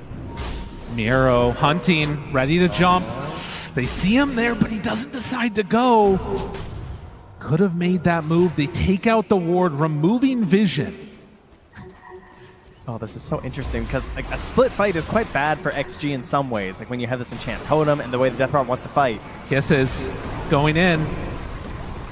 The Rosh backs out, starts heading this direction. The Rosh is low enough now, and it's going to start heading up to the north. BB Team are in a weird spot for this. I wonder, could he have just exorcismed right now and stay mid? And just follow, follow Rosh? Walk the Rosh? I mean, I'm ready to find out, Lyrical. I don't know. I'm wondering if they're going to try and come and get over here in time. Xnova's trying to get a nice ward here. Getting good vision for this fight. That's a brilliant place to put this right now. Taking good advantage. Immediately pinged. Yes, they know. Kataomi's on it. Kataomi knows exactly what's going on. Wait, no, he does find it? No, he sees it. Yeah, they get it. He does show for a moment, but there's nobody nearby. Xnova caught. There it is. Fissure, the cookie to the far side. He's in trouble, dead. Xnova does have buyback, uses it immediately. Success thinking about jumping to the low ground. Miero, no more BKB, has to burrow strike to get away. Now, XM has used the exorcism. They're going to put pressure on BB Team and say, come and fight us here. Rosh starts to go down one way or another. This is going down. Our BB Team going to be able to come and steal it away, though. The bushwhack out connects to the moment to jump in. It's there. It's on the ground. He gets it. Miero makes up for what happened earlier. Snatches that Aegis. XM stuck in the pit. They decide to jump on out. Does he have the save? Yes, he does. False promise. Ame caught. Pure trying to hit him. Jump in. GPK finds his man, but the cookie away again. And when all is said and done, all that happened was the buyback from Xnova. The Aegis is gone. Okay, and we get ourselves a little bit of a Radiant bounty as they're the ones who get the kill, and we reset. All right, this is a sign. I feel like we're going late on this one. This is how it's happening. God, we have some massive items, though, for 37 minutes. Oh, yeah. Like, look at Pure. He's just a beast. The timing here. I mean, again, this vision plays down. Really good vision control this fight coming up from BB Team. Oh, as back in the world of the living not so longer, Miero is gone. Kataomi able to make his escape. He is level 24 now on the anti-mage. Oh, he's dancing now. Watch out, everybody. Hamburg, it has been a long day, but I need to know, are y'all still up right now, ready for this game? Who here feels like XG is going to come away with the victory? Oh, it's getting louder. They're realizing you said XG. They're like, oh, those guys. Oh, yeah. And can I hear from any BB fans who feels like they're going to be able to come away with this series? I feel like XG had it maybe. I'm not sure. That was close. Tell you one thing, it's full in here. Oh, yeah. Y'all are very impressive. That's what happens. Get here on the weekend. Stay, watch some Dota. Have yourselves a wonderful time. Well, I mean, I hope these players are having a wonderful time. I know if I get to play Dota all day, I have a pretty wonderful day. Generally, you know. Well, there's ups and downs. I was going to say, based upon the games we play together, I'm not sure that's not true. But you see right now, this next couple of minutes, they're saving on to the greedy. I think that they're recognizing that they're going to need to be able to scale into the later stages. And that is a sort of a weird scenario to be in, I feel like, particularly for an Oracle, right? Because you basically need to like wait for things to go wrong and then save the day, and often you're still ended up in a bad spot. Save the day? That's right. He's trying some secret agent maneuvers down there. Almost runs into XXS and Xnova. That ward is going to scout out GPK, but not looking to make any serious move that way. Ame goes straight for the BKB. Yeah, that's a nice 6 slots he's got here right now. Pretty well filled in here.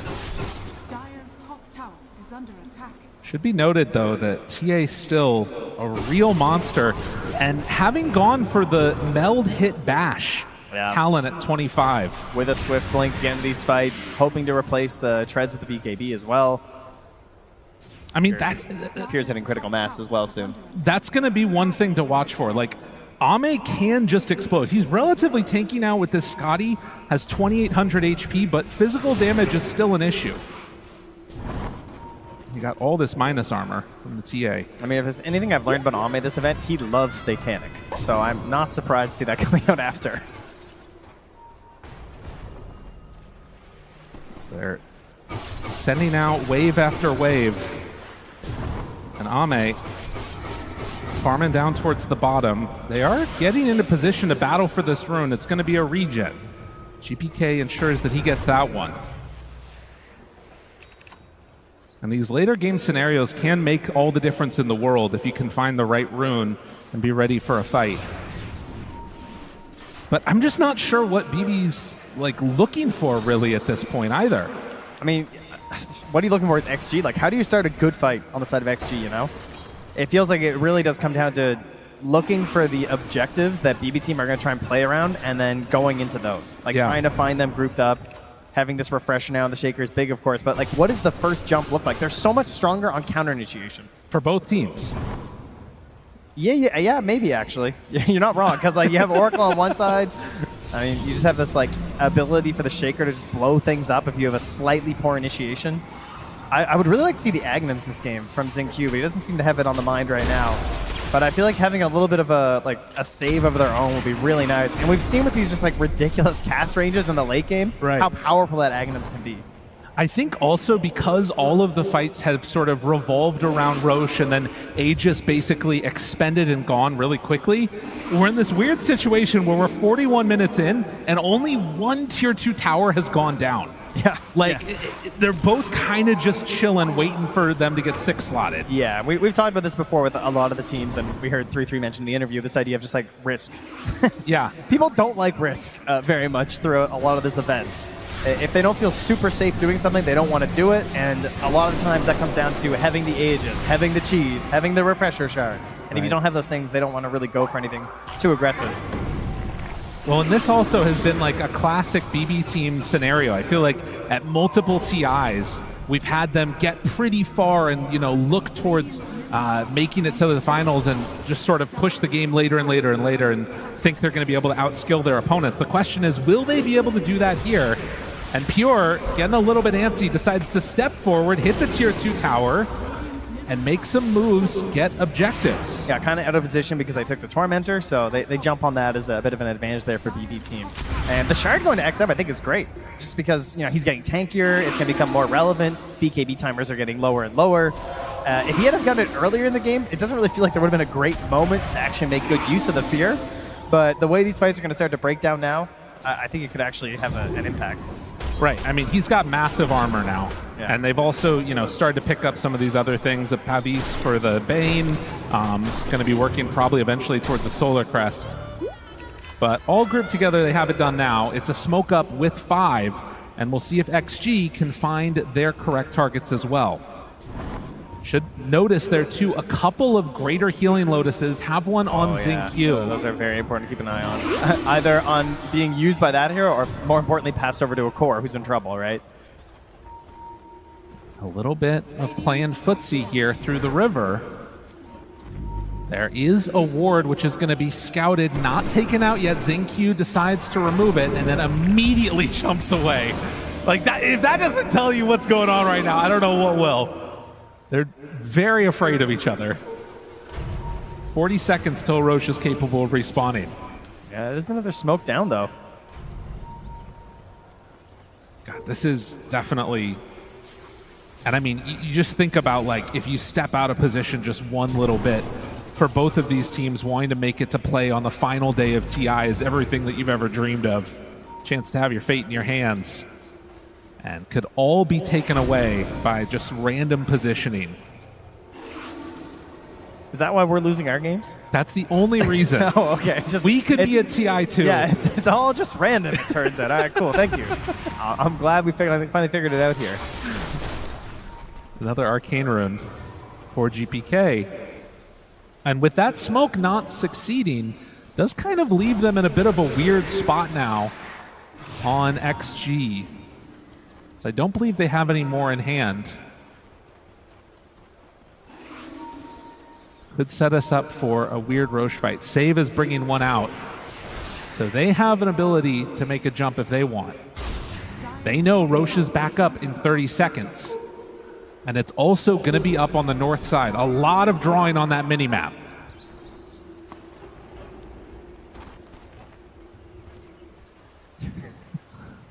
They're waiting.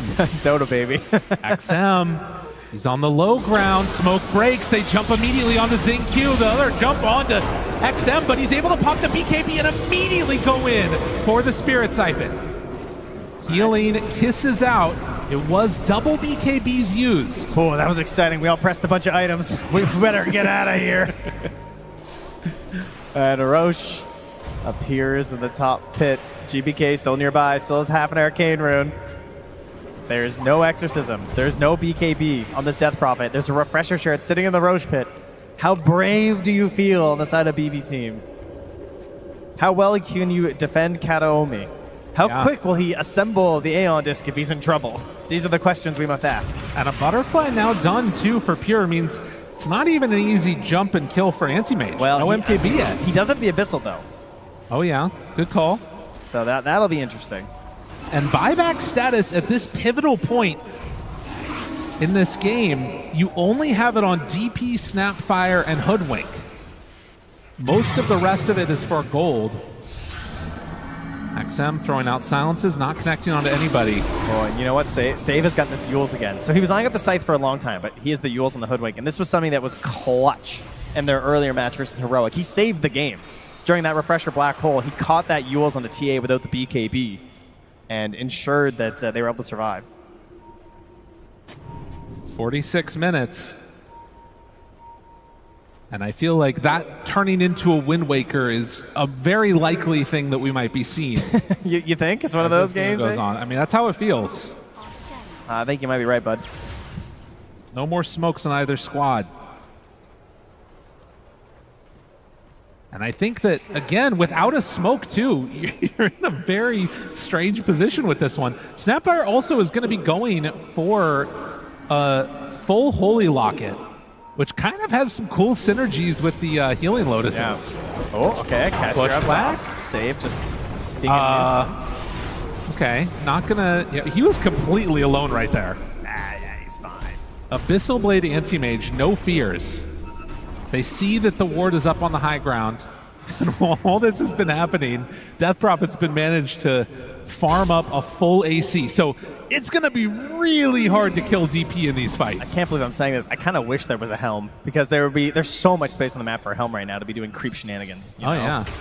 Yeah, Ame sold his. He's done. Yeah, he's got rid of his. Bottom lane is just at a stalemate down there. No one's able to make a push on it.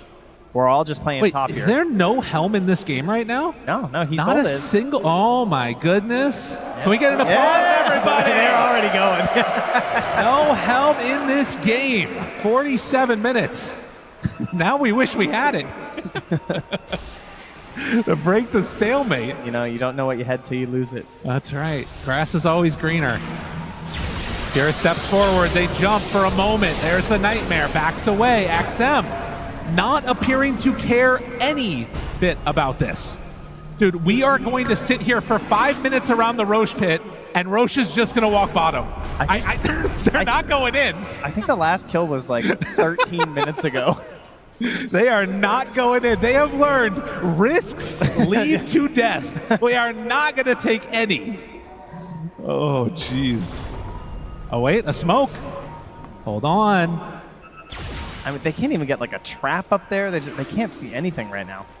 Did you learn? Ame, he's going to TP back towards the rest of his squad. Oh, here comes Save. Xingqiu jumps away. Miro finds the follow-up and a good control onto all the other heroes. They try and back out. XM onto Katomi, keeping him out of this fight. And X-Nova is living for forever. And there's the jump onto Pure. Eliminated. What? Oh, no. Oh, no. Not like that, Miro. As the Sand King gets brought down, GPK low on mana, hoping to escape from here. But they're going to take what they came for. XG onto the Rosh. You know, these teams, they're hydrophobic. Don't cross the river. It goes very poorly for you, it turns out. And the way that started to right save, he gets aggressive there, he plants off sentry on the high ground. That's what gives him this kill right on the Xingqiu, and you're like, okay, looking good. Gets annihilated. Double grab in the back by GPK. But look, where is it? Where's my TA? Where's my Oracle? There's Kataomi. Just being walked down by XM. He can't get back in. He can't use false promise. TA needs you. She's counting on you. Oh, and Miro just burrow strikes. Okay, it's better than it looked, but it looked really bad. I will say he burrow strike to the low ground, but he didn't get halfway across that little valley there and just ended up getting pushed back in. And you can see Pure right now just looking. hand in his face, trying to figure out what do we do now. 30 seconds without this TA, and buildings starting to fall. XG, they were patient. They waited. They stood on their side of the river. Yeah, there is a tier 2 bottom. They knew. Save has pushed this out. They're not going to give up quite yet. You know, I don't think XG can get a dominant finish here yet. Oh, no. No, it's still not an easy go with TA respawning, but a lane of racks in the mid, I mean, it causes some issues. Oh, it certainly does. Dota Plus still doesn't believe. 50-50. I don't know, guys. I can't figure this one out. All right, never initiate. Never.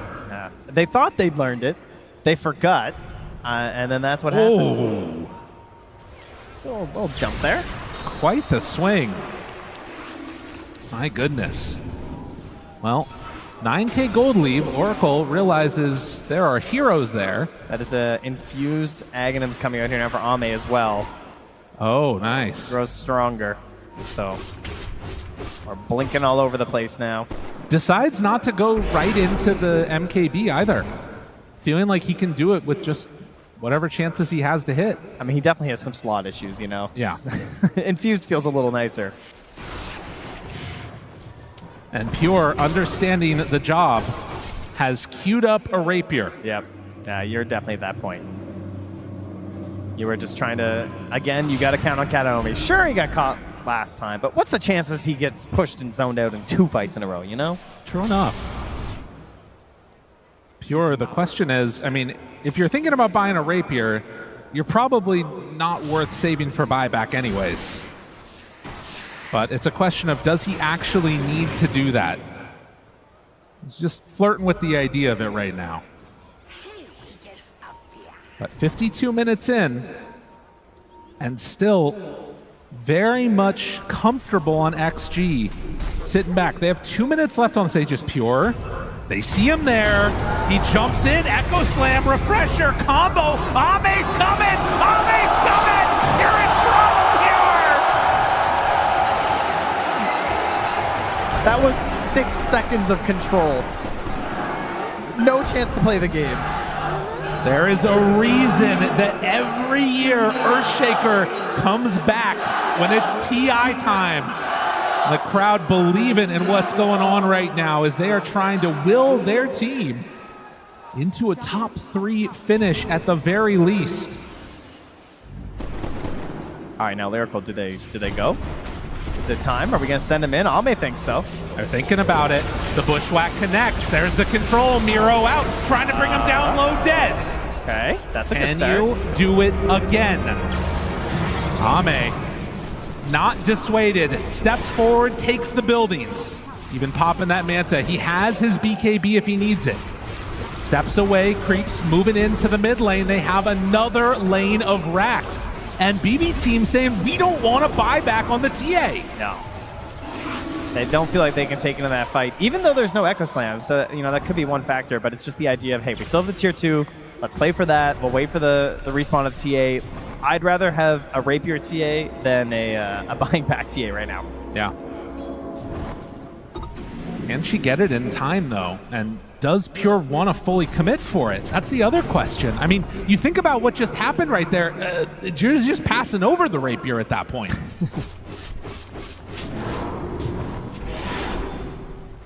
Dota Plus moves slowly and steadily into the favor of XG as we get later and later into this one. And now we're trying to get some wild ideas here. An Abyssal Blade for the Sand King. Thinking ideas, plans. This was an Owen idea in the green room, and Fog yelled at him. It's true, he did. He's like, Abyssal Sand King. And Fog's like, yeah, until your Stinger procs it or something. You know, like, and then it goes on cooldown. That's a fair point. It is a fair point. You don't get your match. Wonder if we see it here. Also, I love Owen. I think that Miero and him probably should have different ideas about Dota, though, at this point. A bit worrying that they don't. Pure on the low ground. XM takes the tier 2 tower. One more tower and rack stand between XG and Megas. I feel like we've had a lot of these situations in this tournament where you're sitting on the high ground and you know it's coming soon and you're thinking, okay, are we going to buy the rapier? And then the fight comes and it feels like they never quit for the rapier, and then someone just gets blown up and the game ends. Yeah. You know? Well, they did go for a different route. You can see that Curry over there on the left side of the map is picking up a refresher for Storm. Okay, the double pull. So all right. GPK trying to be that one to help his team and push him over the edge here. And then we did see as well in that last series, the overload attack bounce is going a little bit crazy in the late game with the Shard. So refresher is bought. And I mean, the other thing to keep in mind, XG got here by playing it safe, by dodging away from fights. Are they really now going to try and take that move up to high ground when Rosh is capable of respawning in just a minute and a half? It feels like they're just sort of trying to block BB Team in their base while everybody else farms whatever they can, build up more of a lead. I mean, Ame's almost level 30. You might as well, right? That's true. Come on. Moonshard in there too. He can start passing some around. They do see him on a trap. Does that signal it's time to go with Ame very far away from the rest of his squad? I mean, they have a smoke. This is a surprising maneuver with no smoke if they're going any further than the Wisdom. They at least feel like they can go for the Wisdom.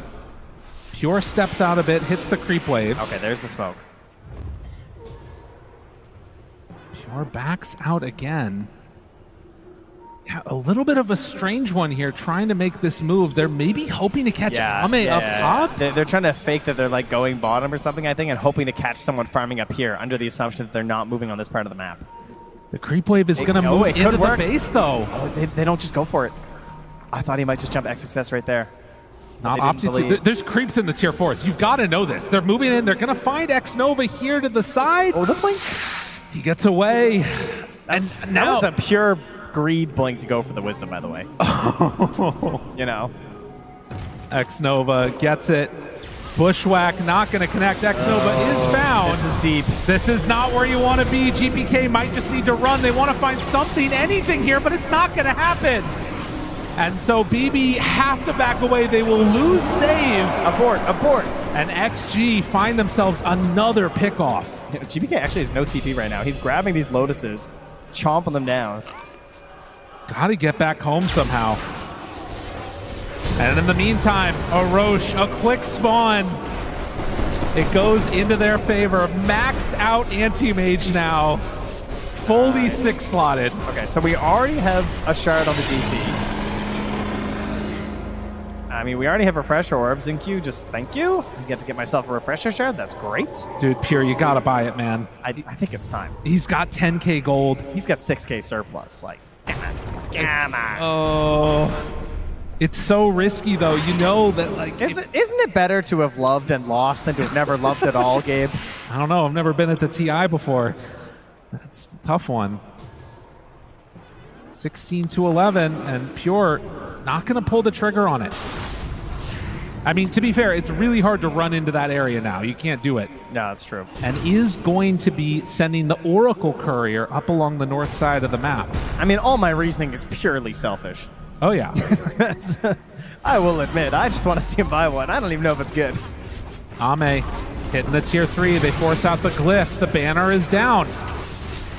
I mean, the damage is just not quite there. Pure showing for a second.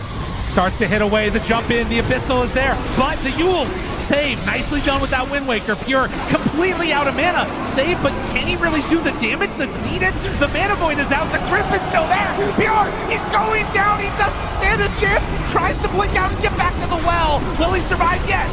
Maybe a chance here for a turnaround. GPK making big moves for his team. Do they have enough to kill Ame? No! Ame, he stays alive. Where's Pure? XM jumps in. Pure is back. Trying to hit onto XM there, but it's not enough damage. They take down the racks. They find their targets. XM, Pure, you're out of here!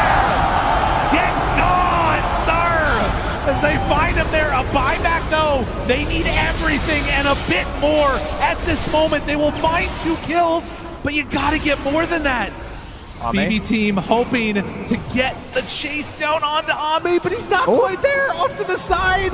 They know which way he went. The silence is there. The jump from GPK, but he can't go. Mana Void is back up. He's out of juice. He can't keep going. Now Pierre's going to buy the rapier. He's decided it's time. Oh, they've got to do it now. I mean, it's way too much to deal with here, but they do have a rapier on the TA, but it is megas. It's 60 minutes as well, so they can take this time now to grab some neutrals. They have not had a lot of opportunities over the past while, being locked in their base. 21,000 gold lead for XG. Mega creeps. But it doesn't mean this game is over. With a rapier in hand, with the potential for more buybacks, it's not completely over. Because you still have buybacks on Storm, on Sand King, and on Hoodwink. Yeah, GBK is, of course, a very annoying hero when you're going high ground. If Storm buys back, just instantly right back into the fight with this big AoE pull. Just when the helms are gone, the Books of the Dead come back out. Yeah, perfect. Just what we need. Dude, are they going mass Book of the Dead? How many have they got? We got an Outworld staff. We got a couple so far. Yeah, another one evolved for the Earthshaker. Oh, yeah. Oh, yeah, plus 40 strength. That's nice. Storm actually keeping the Whisper of the Dread and going for Timeless. So he's just looking for that max spell damage that he can possibly do. It's just the pull, Spider legs instead of Helm of the Undying for Pure. Okay, yeah. Trying to open up, obviously, the slot with the the Rapier's already there, and wants the Refresher, which he now has. So, a lot of pressure on that one. There is a Helm of the Undying, though, going over to the Bane. Snapfire picking up the Stygian along with the debuff. All right. GPK refilling. The side of XG moving up the mid lane behind some mega creeps. XXS, he's lurking, baby. They've got all of theirs right now on XG. Still only 2 on the Dire. And a Refresher picked up now for Pure on top of everything else. Control onto GPK. GPK in trouble, save. Now the pullback. There's the Burrow Strike. How much do they have in the tank? He's gone. Ame, 1 life. GPK gonna go back to Fountain. That was a very good hold. XXS is waiting, though. If they try again, the Shaker lurks. Save, picking up a Divine Regalia, so he's actually going to have some damage now, potentially. Coming out from that Sharpshooter. Is it enough to save their towers, though? They're going down quick. Yeah, they need to come back in. The Books of the Dead, Miero, very, very low as he killed off those creeps. They find him now on a Zinc Q, but there's the jump. GPK able to back away. Rosh low, but Pure. Oh, XXS! He did it to him! GG is called. They have had enough. XG. Come in, wait for their timing. Did they ever wait? And end that game. They waited, and they waited, and they waited some more. And BB Team, well, they were happy to oblige. We had this giant stalemate around the Rosh. BB Team decided it was time to go, and unfortunately, it did not work out well for them. That one is one of those games that for BB, you gotta feel bad because it was like they got most of what they wanted. I do think that first Rosh, that was a tough one. Miero had a rough game on Sand King, and that one death that he had when they were moving in towards that mid lane, it felt like that threw off so much of the tempo that was coming in. But the crowd appreciating what they say. I think Zinc tried to go out the wrong way. That's the problem with glass doors, It can be very confusing. It's like a bird over there trying to come on through a window, but Zinc able to get out. That was one of those matches where it felt so many times like they just could maybe pull it away, but that Aegis fight, oh man. Things broke down because we have 2 lineups that very clearly tell you what they want to do, right? Like we have these exorcisms that are just rolling from tower to objective to tower and going through, and you have a TA that's trying to go for this Tormentor into Rosh, and when both teams know what they're doing, and we just stand around for a while, and both get solved, it's just like, what are we going to do? What are we going to do? We'll have to find out in game number 2, but before that, we're going to head on back to the panel, let them break it all down. Thank you very much, gentlemen. There was a lot to break down in this game because there was a lot of things happening other than kills. That's what we're going to talk about because there weren't that many kills at the start of the game, but there were definitely a lot of moments that we should highlight. that caused us to have a game like this, Kazum? Yeah, there was, so the early game was, I would say, even quite fast, right? You have a lot of towers being taken by XM. He's going around his DP, like helping stuff here and there, making space for Ame, kind of, you know, the recipe for what they always want. But we also had some really good Roshan fights, some Aegis steals, like such as this one, because this game, it had very low kill score, but when the fights did break out, there was a lot of back and forth and very many small plays that made it that way. Man, it felt like BB Team were so close in this game. Like, so many of these fights could have gone either way. Oftentimes they were going on AM or going on DP. They were getting them so low, but not low enough before some kind of save came up into a reset, into an incredible Echo Slam by XXS. But Xtreme Gaming, they had patience. They had such a good formation around Ame. They knew how to protect him. They knew how to stall into the late game. They cooked here too. Yeah, I feel like after some early game map mistakes from XG, they realized that if they were to be aggressive on the map, concede some additional space, then BB would just flood the game and just take over absolutely everything. So I think that's why they slowed it down. This was the third worst game in regards to kills per minute, by the way. Like, this was like one of the slowest games that we've seen so far at this international. But yeah, for XG, I do respect the fact that I think they self-identified these errors, and then, you know what, we'll put them on a timer, we'll make them come to us. I mean, you can tell that there is a lot of stress and like, yeah, not frustration, but yeah, there's a lot of nerves and like stress going on right in these games, because you can tell there's a lot.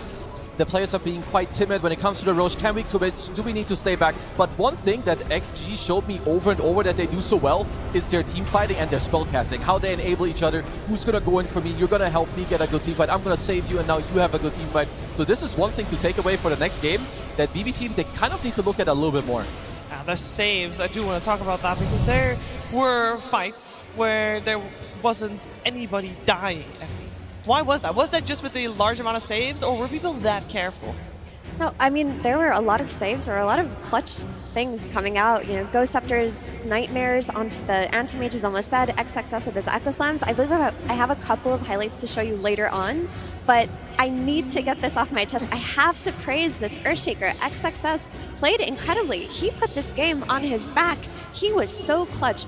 I forgot how clutch this player could be, because we haven't seen him on LAN in a while, but he's just someone who, when he won ESL Bangkok with Azure Reg, he was just like putting his whole team on his shoulders, on his Enigmas. When his entire team seemed to be choking, he was finding the good plays. In this game, he said, "Leave Pure to me." Every single Echo Slam in the late game, he found him. He found him with his refreshers. In every single fight, he had one job, and that was to catch the Templar Assassin, and he nailed it. That's the beautiful thing with these slow games, right? They have all this time to think about how they actually want to take the fight. So when the fight does present itself, they execute it perfectly. Like XXS, like you said, on the Shaker, but again, the support, there's so many things you can praise about, because we didn't have many team fights. So the team fights we did get to see, it was just magical for the side of XG. Yeah, like to me, XM and XXS have been the standout players. I know, you know, people like to talk about Ame, the Uncron King, the support. Of course, they're all very important, but when it counts, I feel like XXS, he comes in so clutch. Like his spell casting, what he does, where he is, it's just so, it's so flawless and beautiful.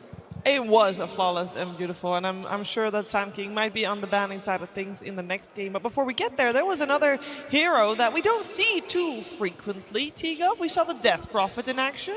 Yeah, and unfortunately with Death Prophet, you can kind of know what's going to happen. Towers will be falling, and I feel like the reason why this game was so kind of slow in regards to getting kills, because XG focused first the mid tower at the 6-minute mark, but after the mid tower, they moved to the bottom side of the map. I was expecting them in the draft to move to the top tower, pressure Pure, make him overlap his farm with the Storm Spirit, but they wait for the third Exo to go to top, and when they do move to top, they jump Pure, Katomi's in a beautiful position, they keep him alive, they kind of keep this tower, and then when you fast forward throughout the game, this tier 1 tower survives for so long. It's why Pure was able to have such an exceptional game with his farm, with his economy. If that Exorcism, that second Exo was top, this game could be very different. They could have snowballed the game, they could have built up this lead. So I think a couple Exos not used correctly does make the game difficult, but still, props to XG, identifying the mistakes that they made and scaling into the better team fight. It's also kind of crazy that, so they do go there, and I agree too that they could have gone there earlier to like kind of secure it, but they go there with the Exo, with the Snapfire ult is like running down. It's just a TA with Refraction, but Katomi being there, with the Oracle, which seems to be gaining a little bit of pace from the last series too, just making all the difference to, you know, allow Pure to be there and have a good game, which I'm very happy that he did have a good game for, what, 60 minutes? Yeah, he had a good game. Anti-Mage maybe had a little bit of a better game though, Effie.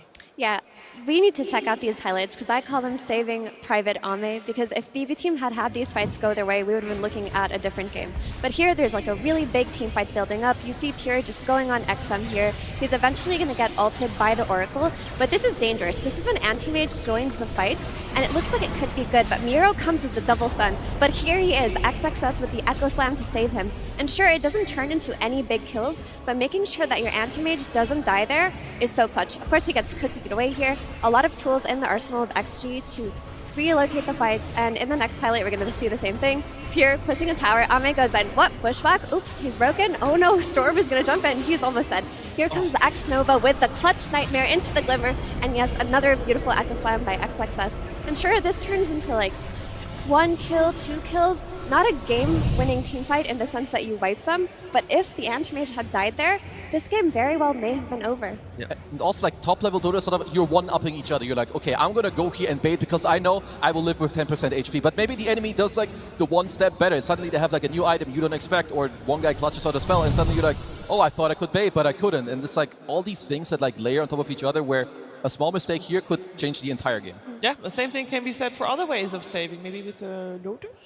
I think so. I'm a big Lotus enjoyer, as people who have been listening should know by now. But these items are very important, especially in kind of a snoozer game like this, where, you know, you can go to the side lane, you pick up some Lotuses, because not only the Lotuses, but also look at their neutral items. All they want is cast range. X-Nova, he has 3 different slots of healing Lotuses. Same with Jinkyu. You have the Monocle, they also took the enchantment with even more cast range, because all they need, they're not going to get gone on first. They're going to save each other, or even when they did get gone on for the one time, there's Greaves, there's Lotuses to each other. Now suddenly you bait in your team further. We saw it in the triangle fight. Now they get to turn the fight around because suddenly BBT, they get dragged in. And yeah, it's all from small things leading up to this.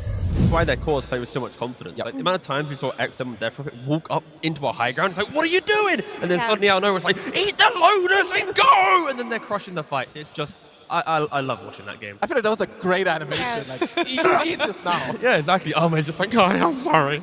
It was full faith the whole time. Yep. And again, XXS on that Earthshaker, like, we forget how good he was when he won that ESL Malaysia with Azure, but he was just clutching it the entire time. I mean, this Shaker, it's got to go up in priority for heroes that you look at when you're drafting against XG now. It's a hero that could go mid, but you could also just give it to XG's offlaner and he could win the game. Yeah, we're going to see what's going to happen in that second game of the series. But before we do so, we are going to hear from Purge because he checked out the other team fights. That's right. There were so many good fights that I just had to look at more of them. Here's the Tormentor fight at the 20-minute mark. Part of the reason this game was so close is because both teams did such a good job avoiding deaths. And as a result, there wasn't that much of a gold advantage that was able to be attained from these fights, and it just kept the game close and close and close. So fun to watch. The Oracle does die at the start of this fight, though. He's going to buy back immediately and jump into this fight. Miro is going to get shredded. XXS almost survives. And watch this follow-up here, because Pure's kind of sensing blood. He really wants to get this kill, and he's frankly got the damage. But watch for this like Fiend's Grip that could come. At the exact same time, Kataomi, who did buy back, starts running to the right. So a dangerous moment here. And the fact that Pure uses his Blink Dagger to go into the trees here helps ensure that he is absolutely A-okay in this moment. He doesn't have to worry about getting ulted from the Oracle. Everyone else gets the semi-escape. Safe's going to grab the Hoodwink. Is going to grab the Snapfire on the left. So this was actually one of the most convincing fights that we had for a long part of the game. 35 minutes now, 15 minutes later, and they're actually just equal. Save uses his third skill, which does increase his cast range, just to plant a ward. Huge cast range for this, to put this here. They actually don't have a good frontline hero on their team. They're basically all squishy heroes. Makes their lineup very difficult to play, but they do have the Oracle to defend at least. But when they do get a good catch like this, they can kill the supports quite easily, but then they're going to resume kind of playing in a kite way, because they can't really find the good goes until they can clean up all of the backline. And in the meantime, the Aegis steal, they had Save just did like a random stun, ended up grabbing Vision, and this allowed them to actually snatch the Aegis, which further elongated the game. Not too many kills happened as a result of this. Miero gets saved as well. Everyone disengages. They maybe could have pressured Ame in this exact moment, but XXS had this great fissure into Aftershock, which delayed the TA even getting there to that nice vacuum. So the teams are just backing themselves up in incredible ways. And here's the last fight that I'll show you guys here. 48 minutes or so, we're going to see the same thing from Save. He's going to scurry forward, plant wards, get really good vision, and they get lucky and find the Snapfire right away. And she should be dying here.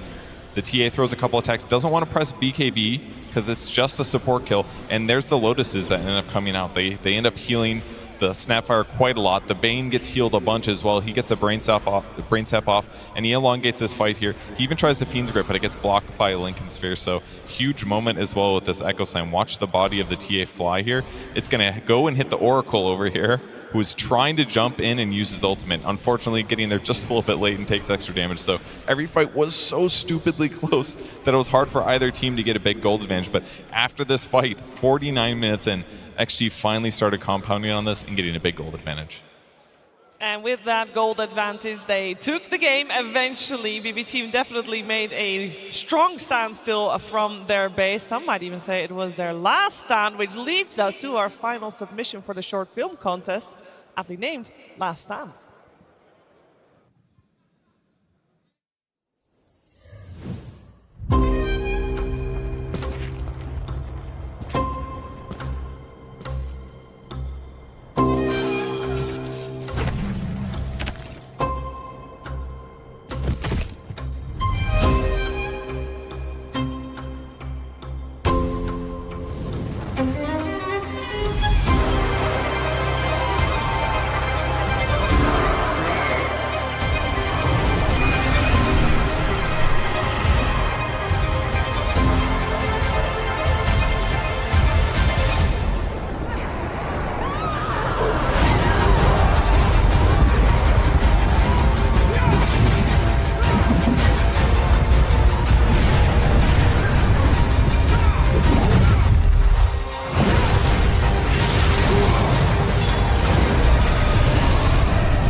All these submissions are so good. After the lower bracket finals tomorrow, we will know who would be the best. And that is going to be a tough choice. That is for sure. We are going to focus our attention on our upcoming game because elimination on the line. Xtreme BB Team won potentially 2 more games in this series. And that first game was very close. It took very long because BB Team was able to hold on. Because normally, when you're semi-surprised by an anti-mage, I still don't know if they were surprised or not, it goes a little bit faster. This is not a fast game, and I'm sure that nobody's going to get caught off guard. What I gathered from the interview with Bulk, he was being sarcastic. I think they knew the anti-mage would come out, and they thought that the hoodwink sharpshooter with 2 stuns to layer on top of it would be enough. They thought they would outpace it.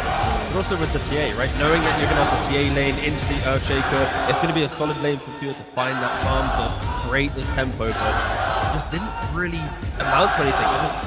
Both teams had so much discipline, but if you rewind the game and watch different fights, when they went aggressive, they fell short. So both teams realized that they couldn't really fight, and of course they did drag out. But again. I mean, and they were so close as well. Like, there's a few key moments where maybe, you go backstage, you talk about this game, and you're like, okay, there were these 2-3 moments where they saved the army with like 100 HP, 200 HP. Maybe one of them goes like, sorry, bro, like I had this one spell, I was out of position, I had my blink ready, I got my blink cancelled.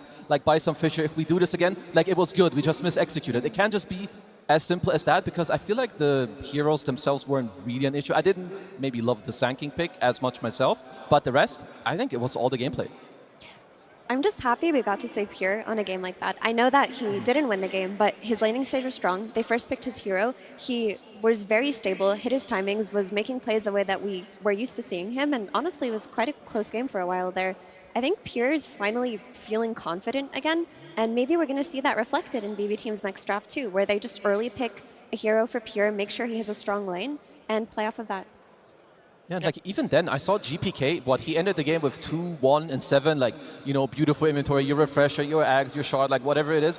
They know that they can still all count on each other. Sure, maybe a slight off game on Mira. I don't think he was really set up for success, but this also gives you confidence, for the next game. Everyone, you had the strategy you want, you overall played well, some small mistakes here or there, and that's about it. So go into the next game, be confident, trust in each other, and just let it happen. Yeah, and for everyone that would think that maybe BB Team doesn't have the momentum behind them, obviously they lost game 1. They have done this before, losing that first game and then coming back in both of the games afterwards. In particular, they did that against Nigma Galaxy, who also had a large crowd favoring them, just like Xtreme here today. So potentially that will be an option for them here today as well. But I do think that game 1, the indication that it gives for this upcoming game number 2, I kind of feel like we're going to see a slower paced game, T. Potentially. I think the main thing we're going to learn is, can GPK pick his hero as openly as he did, right? Like, he didn't know who he was playing against. He picks a Storm. They get the anti-mage. They get the Death Prophet. If he's going to do this again, XG probably have some of the counters in mind, because I think today we've seen XG counter extremely hard, right? There's a Troll Warlord in the series earlier, they go CK, get that jump, that explosive damage. You have a Storm Spirit, there's an anti-mage and a Death Prophet, so maybe BB's adjustment for this series is trying to hold a couple more cards closer to their chest, because Xiaowei is not afraid to just pick some of the big counters. I kind of like that, because also, like, not just that, like that they're open to doing it, but look at XM. If you expose yourself with whatever counter, like even if it's the most random hero that maybe no one else plays, he will play it. He's going to play Viper for like one of the first times on the main stage just to ruin your game. So maybe try to make it a little less hard for this guy to be as toxic as he is. We're going to find out what they have in store for each other, guys. It's time for game number 2.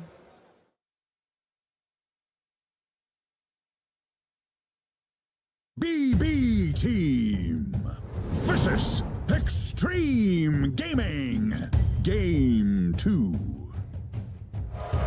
Here we go, Xtreme Gaming, Radiant side, BB Team, Dire side. First pick goes the way of BB Team. That means overall last pick for Xtreme Gaming. Having that trump card at the end might prove important.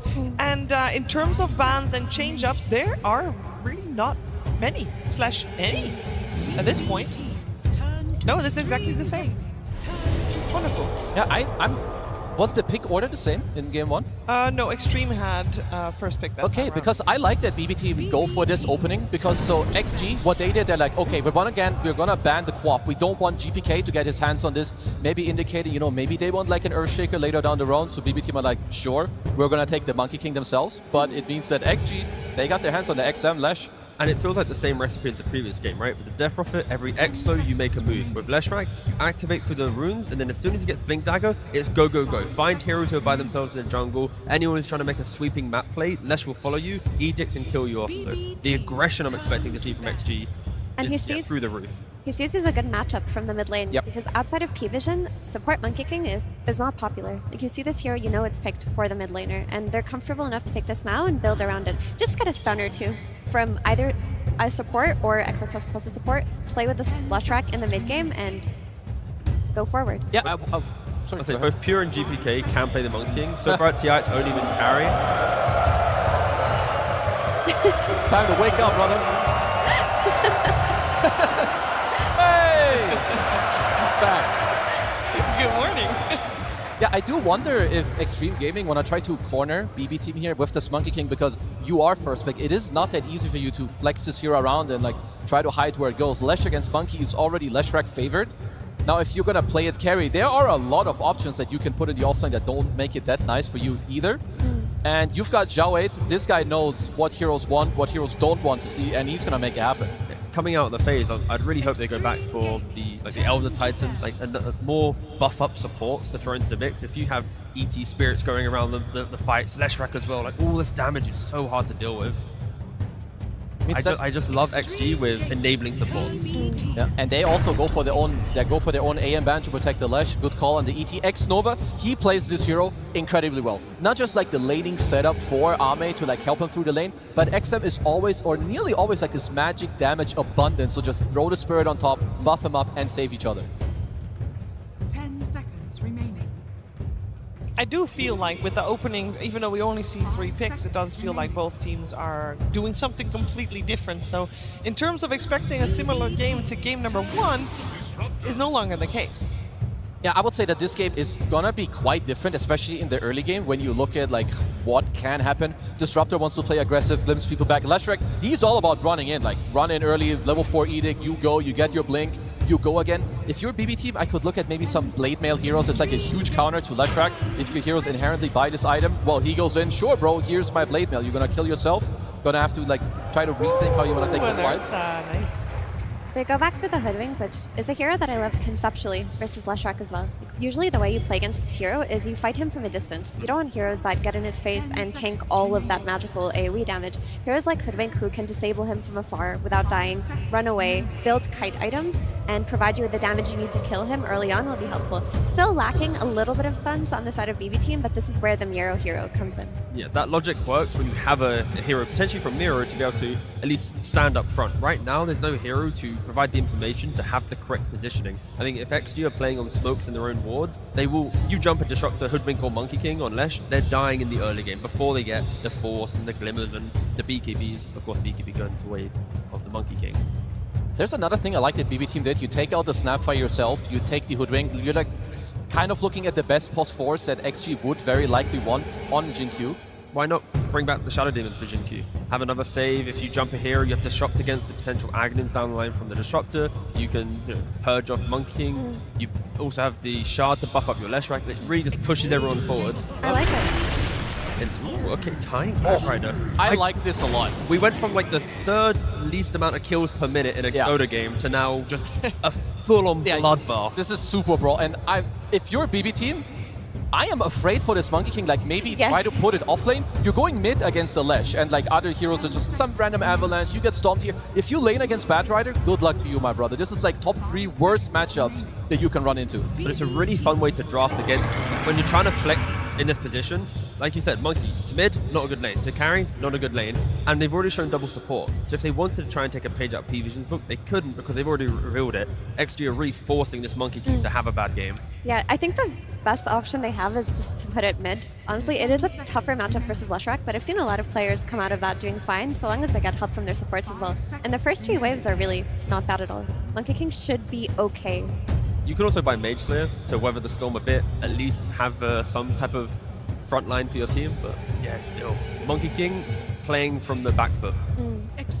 So BB Team, they have to pick out of phase, so you need Purest Hero, which is 99% sure if they do want to pick a new carry, you're going up against Tiny Bat. So Batrider is kind of in the, case where you don't want to pick too many types of carries against it. Ooh. So they're banning mid still because they don't think it...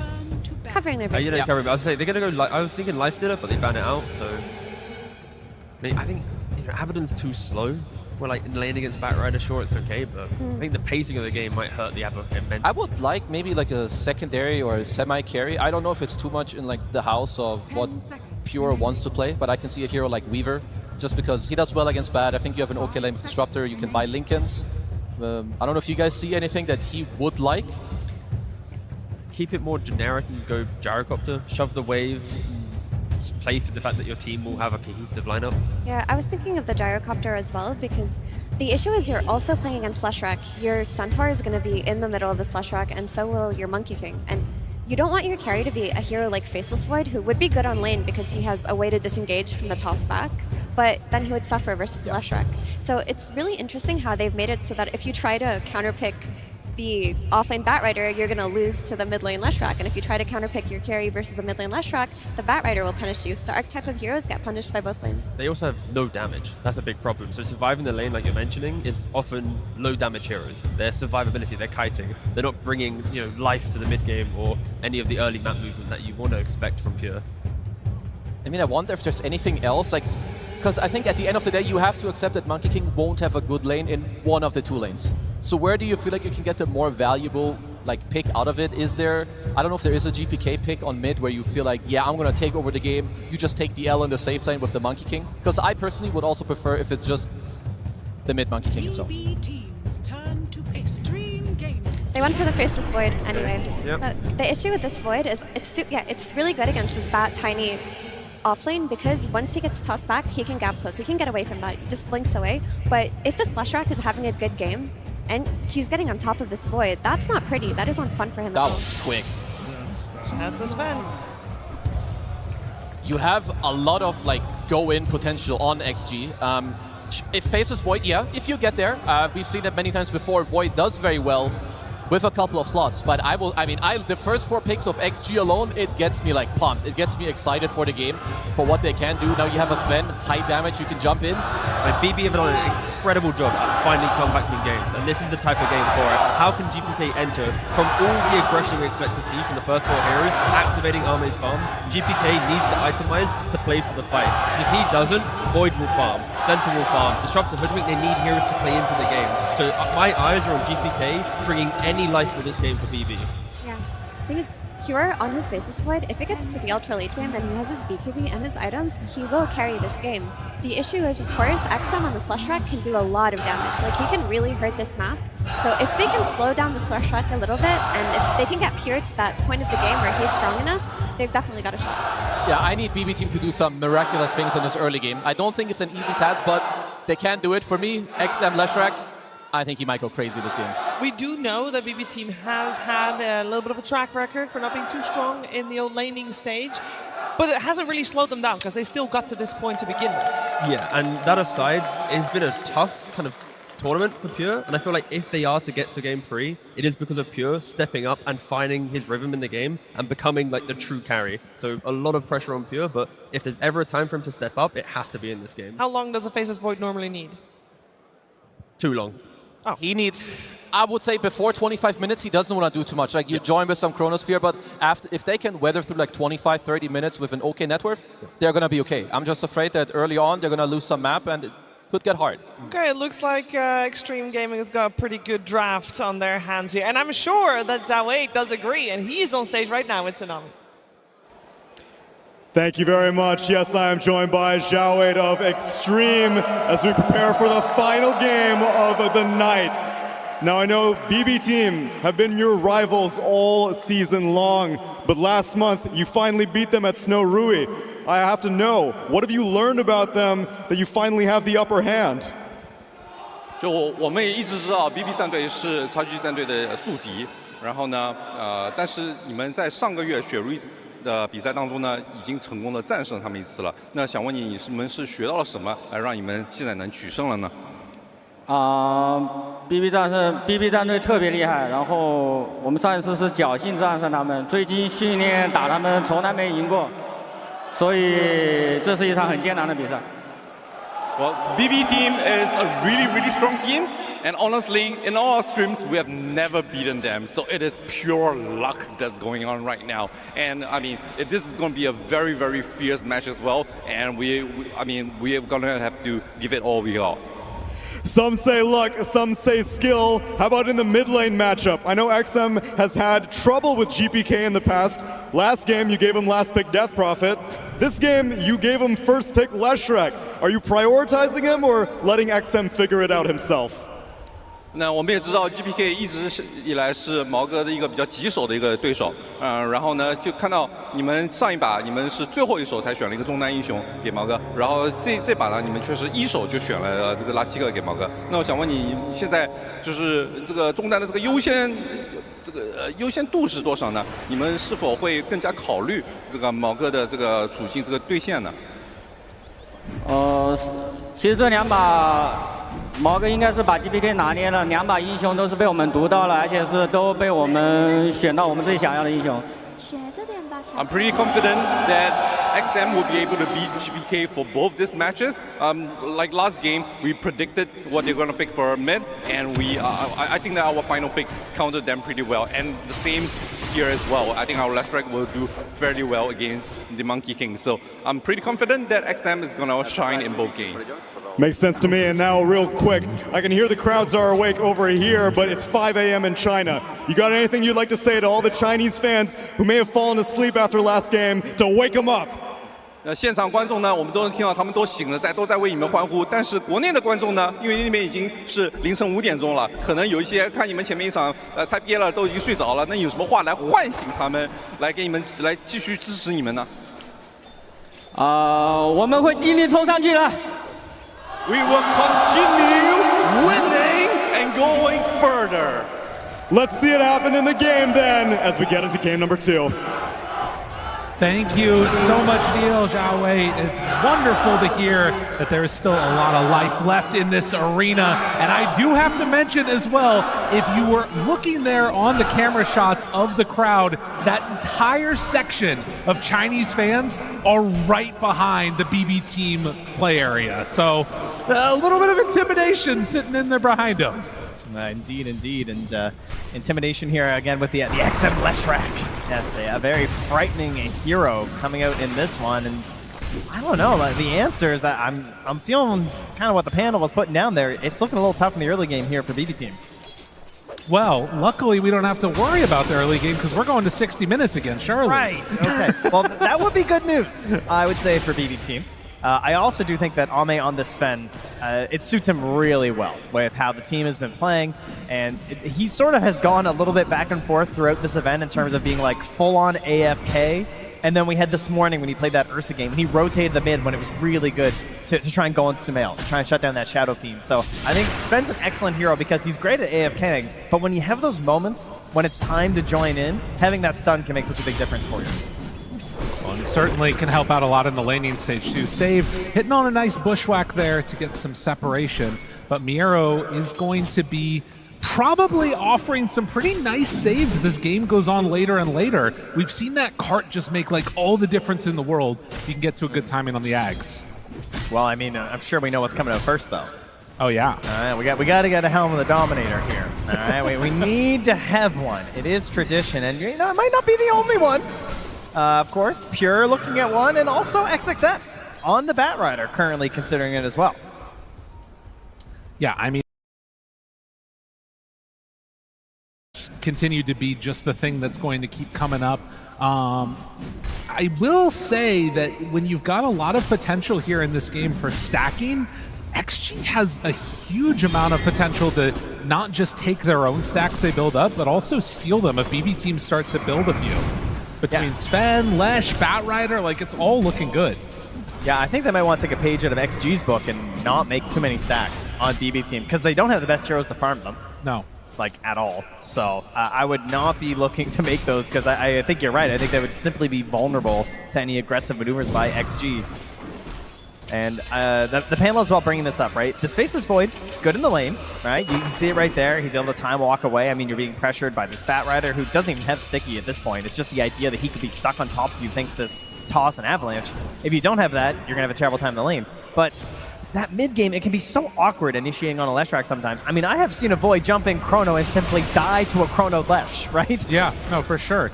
And particularly if you like get to the later stages and you get to the Nihilism, coming out with an Aghanim Scepter, you can maybe even save your own allies by turning them ethereal. There's a lot of potential ways that that could go.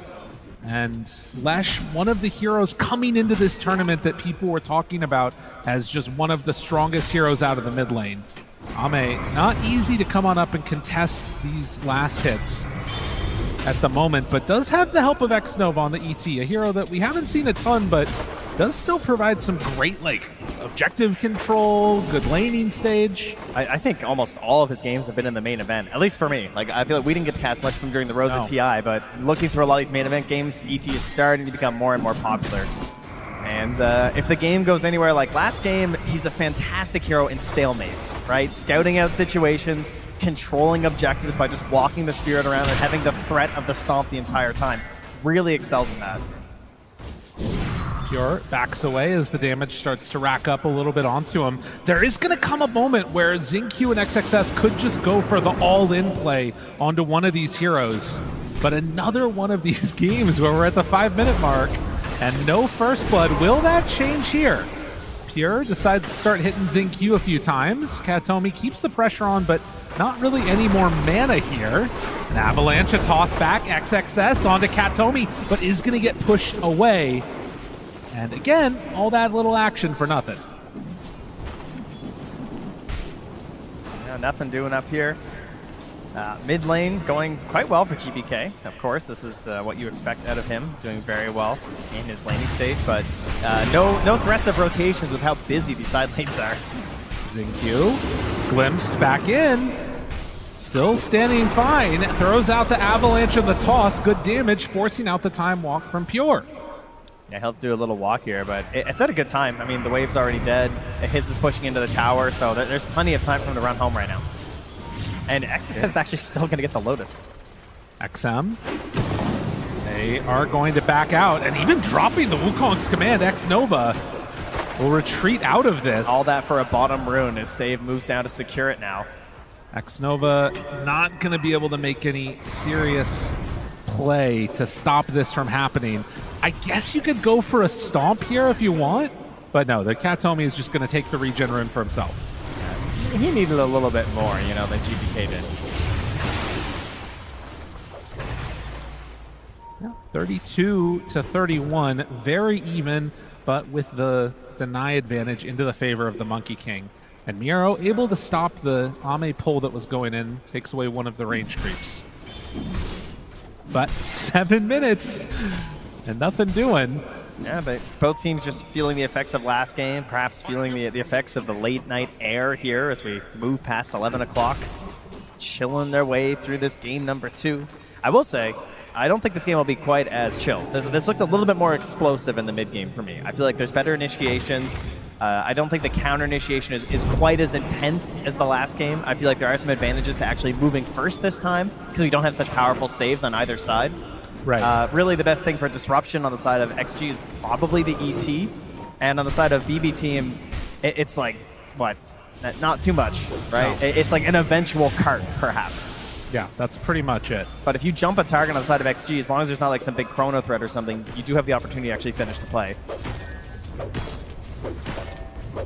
Of course, for BB, going to be looking to see if GPK can make some solid moves around in this one and set himself up for success. I will say that for the Monkey King, this new facet, the changing of the guard, is super annoying to play against these melee cores. You think that you got the Monkey King caught, and suddenly he's just able to jump away. And you can see up here that it's Xingqiu on the lane. Well, that's because XXS was back using his helm. He clears out one of the camps and brings a Hellbear Smasher up here to help out. Save. Waiting for somebody to show up. The Lesh is there. This could be chance here. Has a Fairy Fire, a bottle, and spotting him out. They jump on in. Able to do some good damage, but XM living for the moment. Then the avalanche, the jump away. GPK down low, but manages to draw that first blood. Now XXS wants to hunt, gets him there with the lasso. He's going to get glimpsed out, and the heal, is it going to be enough? No. GPK goes down to the combo, and a 1-for-1 there. Yeah, slight edge to BB Team, but very important that you come back and at least get some sort of a punish there. But man, I don't know, XXS, he's looking pretty solid. Like, he's going to really start accelerating right now. He's stacking up both of these camps. He's got his helm creep. He is in a position to get very large on this Bat Rider, and he's going for that aggressive build on the drums. Unfortunately, he doesn't get the ancient stack, but still has quite a bit to go back for. Pure picking up the Lotus now, playing underneath the ward. We'll see where they end up going. Also, if there's any attempt at trying to like pressure down the towers, it's a strange thing for BB Team. Like, you've got the double helm creep, so there is some options there of trying to play aggressive, but the way that BB have tended to play, it's just sort of trying to maximize farm instead. And Miro actually sending in his creep on the bottom side is playing near X-Nova and the Lesh. I mean, I think that's the play. I think we're chilling, bud. You know, I will say, I was out in the arena, walking around. The chairs are comfortable. Oh, yeah. So that's great news for all of you fine folks out there. Because it's been a long day, and I don't think it's ending anytime soon. The way that things have gone so far, it doesn't seem to be. Haystern claimed for the Lesh. And, of course, we'll use that time to run back and farm up some more creeps. Has the option to move in, but why do that when there's creeps to hit? Of course. I mean, creeps are worth a lot of gold. Absolutely. Right? That's something I've learned watching a couple thousand games of Dota. Well, that's kind of cool, though. Miro just going to go straight for the Blade Mail. I mean, this is going to be an issue in this game. Like, if you get into that Blade Mail for the Centaur, the Lesh will just blow himself up. And XM is going more for the initiation type of build, taking that blink. as opposed to trying to stand tall in a fight. This is I need some Lotuses build. Yeah. I need a little bit of help. As God, I have to agree with Kezu. T-Gub's animation was fantastic. Oh, yeah. That's exactly what it looks like when you're shoving. Like, that's how I envision it when I'm just shoving the Lotuses down my core's throat. Like, live, damn it, live! You know? You can tell that T is... It really hurt him going on that big MMR grind, you know? You can tell there's some trauma there. There's always some left over. The core just won't do what you want them to do. Absolutely. Got to do it yourself. Ame back along the bottom. XXS. Do you think that's why the core players are building so many helms? It's like a support that just listens to you. Yeah, it's like you can actually just control your support and tell them, go stack this. Oh, hey, could you go catch that wave? And you get all the gold. Okay, exactly. This all makes a lot of sense. Now I'm understanding the meta's true meaning. As soon as they saw that creep hero, they were like, okay, we got another hero. We're ready. Success taking full advantage. Lose a tower, don't care. E-farm Ancients. Yeah. Oh, yeah. Diffusal Blade done. XM might be in some trouble there. Drops the chrono down. Pure kind of killing himself, but it's not going to be enough. Ame. Stun. The combo. The toss. Oh, he gets out just barely. Now Kanomi. Able to live. Ah! They take down XM. X-Nova is way deep right now. Unfortunately for him, will not be able to take down Katomi. Dude, not dropping, they're trying to kill me right there is criminal. Come on, buddy. I know you got him. They're ready. Man, I feel like this is now also what we were kind of hoping to see. Helm creeps running down lanes. Okay, do not say that. Oh, that's what we were hoping to see. Helm creeps running down lanes. Well, that's what I was hoping at least. It was either that or them farming, one or the other. Yeah, you're right. I guess we don't really have a great option here, do we? Ame unbothered. Getting towards that echo. And you can see that ping down lane. It does feel like GPK wants to head on in and start hunting. Okay. I mean, he's got his Diffusal Blade. It's a good aggressive option here. Harder to hunt on this version of the Monkey King, though, right? As you were pointing out before, he doesn't go for the Tree Dance facet, which has lost a lot of its luster with the nerfs. I guess with this combination and Static Storm up in a second, save Katomi could, combo together to take down Ame, maybe even themselves.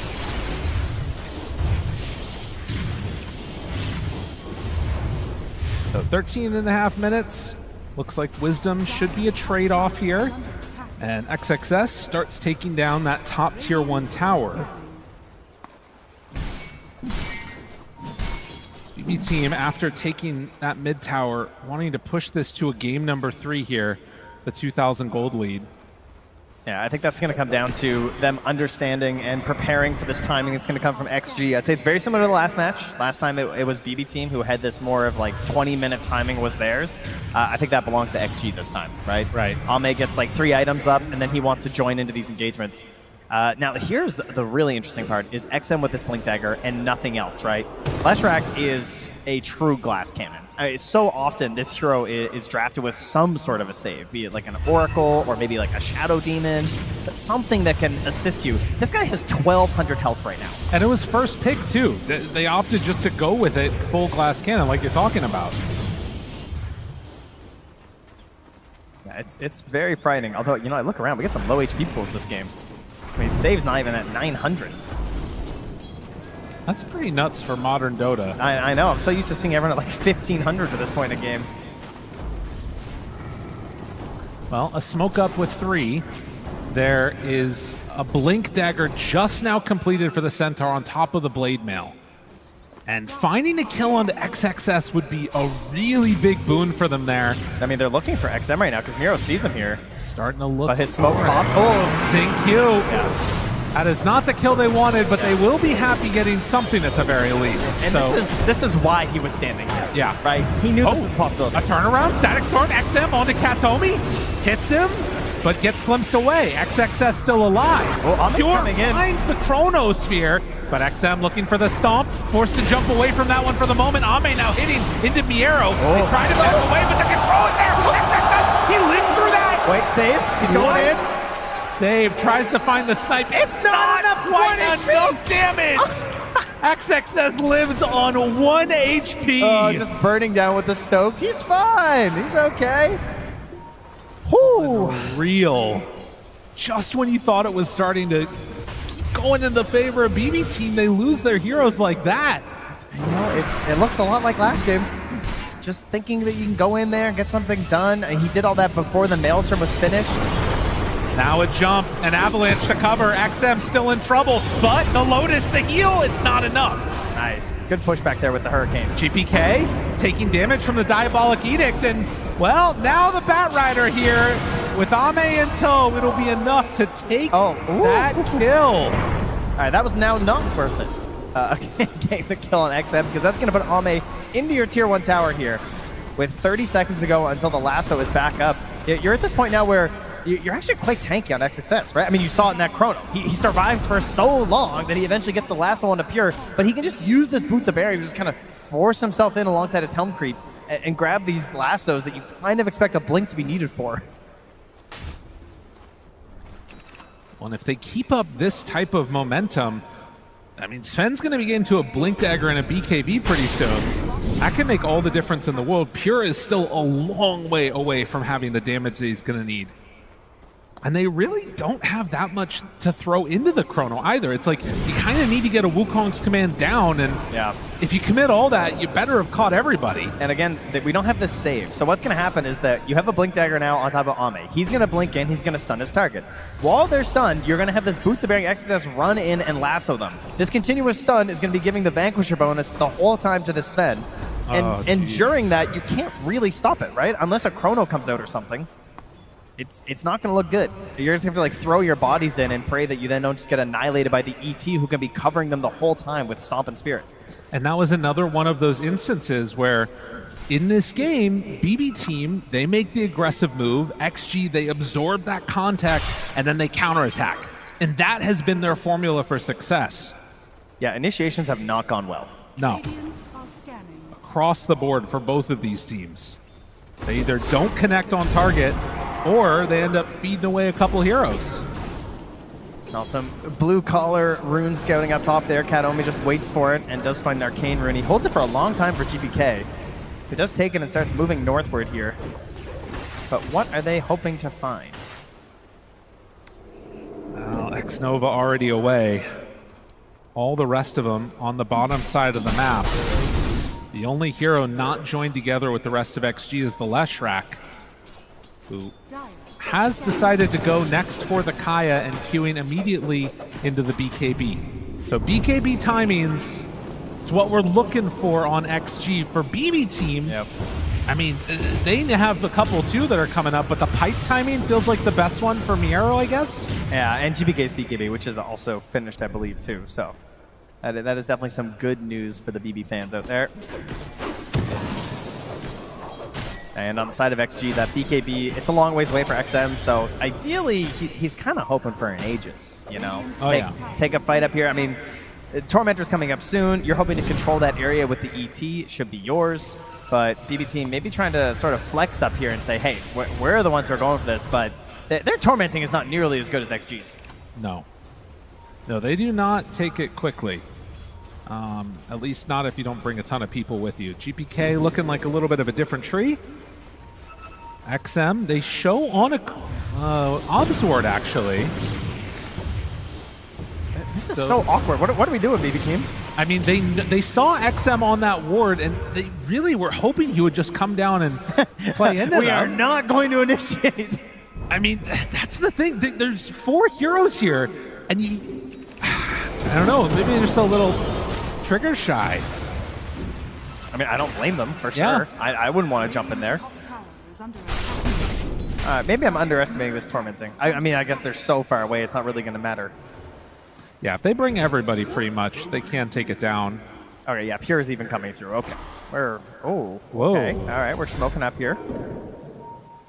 I mean, there were so many of these last rounds where, okay, nope, they smoke on a couple, but it was like, if they're here, we smoke. You know, and then they're just throwing Kataomi at the wave. Okay. So Tormentor goes to Kataomi. Oh, he's feeling feisty. Is he going for this? He's thinking about it. Retreat. Get out of here. Dude, you don't want Did we left? He's sneaky. Oh. Come on. Do it. Katomi. Maybe coming. he can do it with the they're glimpse. TPing. He's like, I just got Tormentor. I'm good to feed. I mean, yeah, he's realizing that's not going to work. So drops down the Thunder Strike and then backs away. All right. Back he goes. Miro, in the meantime, sends his creep into the tier 1 tower. Catapult going to do some good damage to that one. It won't quite go down. Is within deny range if they wanted to do that. But it seems that XG want to keep their tier 1 tower alive if possible. Xingq been playing so defensive in this series. Again, dude, everybody has been playing so defensively. It's true, but like, I mean, you have this Solar Crest, Soul Ring, Tranquil Boots build, right? I mean, how many? Like, it's just so tempting to go Blink, but Blink really wouldn't help him that much in these situations. Yeah. It's going to be very valuable once the fights actually begin, but we're not there yet, and No. he recognizes that. Almost that BKB done. I will say in this game, I feel like Chrono late stage does just sort of beat everything in a way. Like it sometimes can be that difference maker, and you know, putting the hopes and dreams of your team on the back of Pure so far has not been a bad bet. Like, he's had some up and down performances, but when push comes to shove, he has been able to pull things together there. He's been trending upward. Yes. You know, him and 9 Class both. As the event goes on, they're gaining more and more power.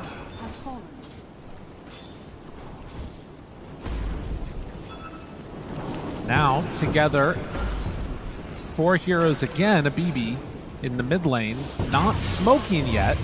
XM, he's just going to farm down on the south side of the map. They're going to try and hunt him here. Shows for a moment, but immediately blinks out. I mean, that's all their BKBs ready. Are they going to start the Rosh now? This would be a pretty bad time for BB team to really commit for this, because that's BKB Bat, BKB Leshrac, BKB Sven, and they're going to smoke up. Yeah, this is a huge power spike for XM. All right, now here's the question. When BB team smokes, it's been very hazardous for their health. Will it work out well for XG? Have a lot of ways to get out of the fight. Have the Chrono if they need to run, they can drop it. They have the Stampede, Katomi. Oh, nicely done. Will break that smoke, ends up giving up his life for it. And then he's just hitting creeps. There is no insta rush to Rosh or anything. Well, I say that. I saw a ping, but nope. All right. Abandoned ship. They're like, Ahmed, come on, it'll be great. Come hit Rosh. It's going to be so much fun. He's just got the music playing in his headphones. Oh, you know, yeah. He's not listening. He checks his watch. It's like, it's not 30 minutes yet. I'm good. They're making their way towards it, but it is going to be a cool minute. And Vale, Miro looking towards Ashivas. Wouldn't mind that one bit. Yeah, kind of an interesting game to go for it. A lot of mixed damage on the side of XG, right? We got magic. We got a lot of physical. We got a little bit of pure coming out. So kind of hard to get this like super secure aura that just does everything. Listen, crowd, I'm going to ask you to do one more thing. We don't have Lycan anymore, but can on 3, can I get an AU? 1, 2, 3. Wow. Oh, thank you. I needed it to come back for just a moment. That's all I needed. It kind of works, you know. Nighttime's coming in 30 seconds. That was the signal, too, for... listen, whenever anything gets a little bit dull, we'll just howl, and then things will start happening. They went in to hit Rosh, but now it's over. And then Rosh is going to start his great migration. Oh, yeah. Smoke up from XG. Oh, there's a good one, though. The old basher on the monkey. Obviously not as broken as it once was, but still going to be a useful tool in this game. Okay. Nighttime falls. They're smoking up. Dude, that spot right there that Katomi is by has had so many wards dewarded in this series. It's a graveyard of wards. Oh, Xingq, does he just go? He plants the jump. Avatar onto 3! Oh, but then the BKB reaction. Jumps away. Dude, this is all just for a tiny. They've used everything. Just so run. much. XSS pulls on Impure. The stun is there. He's gone. Oh, and XM is there with the follow-up. Now on to the Centaur. Tries to TP away. No. Dude, Xingq just tanked everything. He just jumped in and they just mashed their faces all over their keyboards. They hit every single spell just for him. And then you just get XXS strolling on in. He's like, I don't have a blink dagger. I don't need one. I got Sync Q. I'm going to pick you up, and your Faceless Void is going to get absolutely vanquished by my Sven. A very big moment in this game. XG, when they hit their initiations, it works well. Finding 3 heroes up there. And now into the next phase of this game. XM has an Aegis. Playing in his Leshrac. BB Team, if they want to stay in this tournament, they got to find some way to outlast that and then scale into the late game. Because the early game pressure that was, if it was ever possible, is gone now. Yeah, and this is the dream, right? Pushing in at this part of the game with a Leshrac, with an Aegis, feels so powerful, level 18. And you unfortunately have Chronosphere on your team. And one of the best counters to Chrono in the game is the Aegis. Just makes it incredibly awkward for Faceless Void to play his game. He wants that one and done perfect spell that just secures the fight for his team, and you just can't get that versus the Aegis. This is going to be a tough one. Actually going for that Glimmer, kind of a cool pickup, but you sort of wonder. There's been a couple of times at this tournament where we've seen carry players or whoever else off to the side trying to farm while your high ground is getting slammed into. XG, do they want to try and take it to the late game, keep farming, or are they going to try and take this early advantage that they've built up? I mean, right now they're just hunting Helms, and the Greedies are coming out on both sides. Bat, Tiny, and Disruptor picking it up, so they know the name of the game. Oh, as well for X-Nova. Greedy, greedy, greedy. Katomi, forced staff to get away, does have Glimpse, uses it now, and immediate TP away. He's burning, he's burning, he's burning, he's gone. Jeez, from downtown, that avalanche. Ame manages to clean up and get the last touch there, taking the top spot now Here on the net denies worth. the tower with his Helm Creep. Very good. Getting whatever they possibly can. The Greedy there for X-Nova too, as you can see. I mean, this is one other nice part, at least, is the Faceless Void will start to scale into some more damage with the levels. Took the level 15 time lock damage and is getting close to that 20. Yeah, that would be a big moment for him. I mean, likewise, it would be nice if they could get some more levels on their Monkey King too, who's just at level 16 right now. Kind of struggling. Yeah, but Ame gets the Daedalus. That one can hurt. Oh man, this Vanquish is just, it's so much damage. Crowd feeling it right now. Oh man, I don't blame them. Everything's been going their way. It's looking good. I mean, the score line just says 8-6, but the important kills have certainly been on the side of XG. Oh yeah. A couple of those big objectives. I mean, it is not an enormous lead at this point, but the bigger problem is this Aegis and how much you're able to get around the map, trying to bully and push BB Team into areas where they don't want to be, where they don't want to farm. Credit to BB Team. They have spent a lot of time chasing these Helm Creeps, and they have not gotten a tier 2 yet with this Aegis. Yeah. I think at some point we're just going to see them fully commit down mid or something. That might be coming soon, since there's only 2 minutes left on this Aegis. But you really want to secure a tier 2 with this if you're XG. And there it is, that level 20, man, those levels are coming quick on Pure. He's getting a lot of space right now. Just, I mean, he got punished a bit earlier today, right, with some of these plays where he was farming really aggressively, trying to just go for every little bit he could when he was in a situation where they were falling behind and they needed him to catch up on these levels in gold. Yeah. So far, he's getting away with it. And trying to make his way towards a Lincoln Sphere, so he'll have some more damage there. A Chrono onto XXS could be an option if he shows, but XXS is backing away. He's really annoying too. I mean, he's got 27 armor. You know, it doesn't feel great targeting the bat either, because if you mess up, if he survives, you just get lassoed.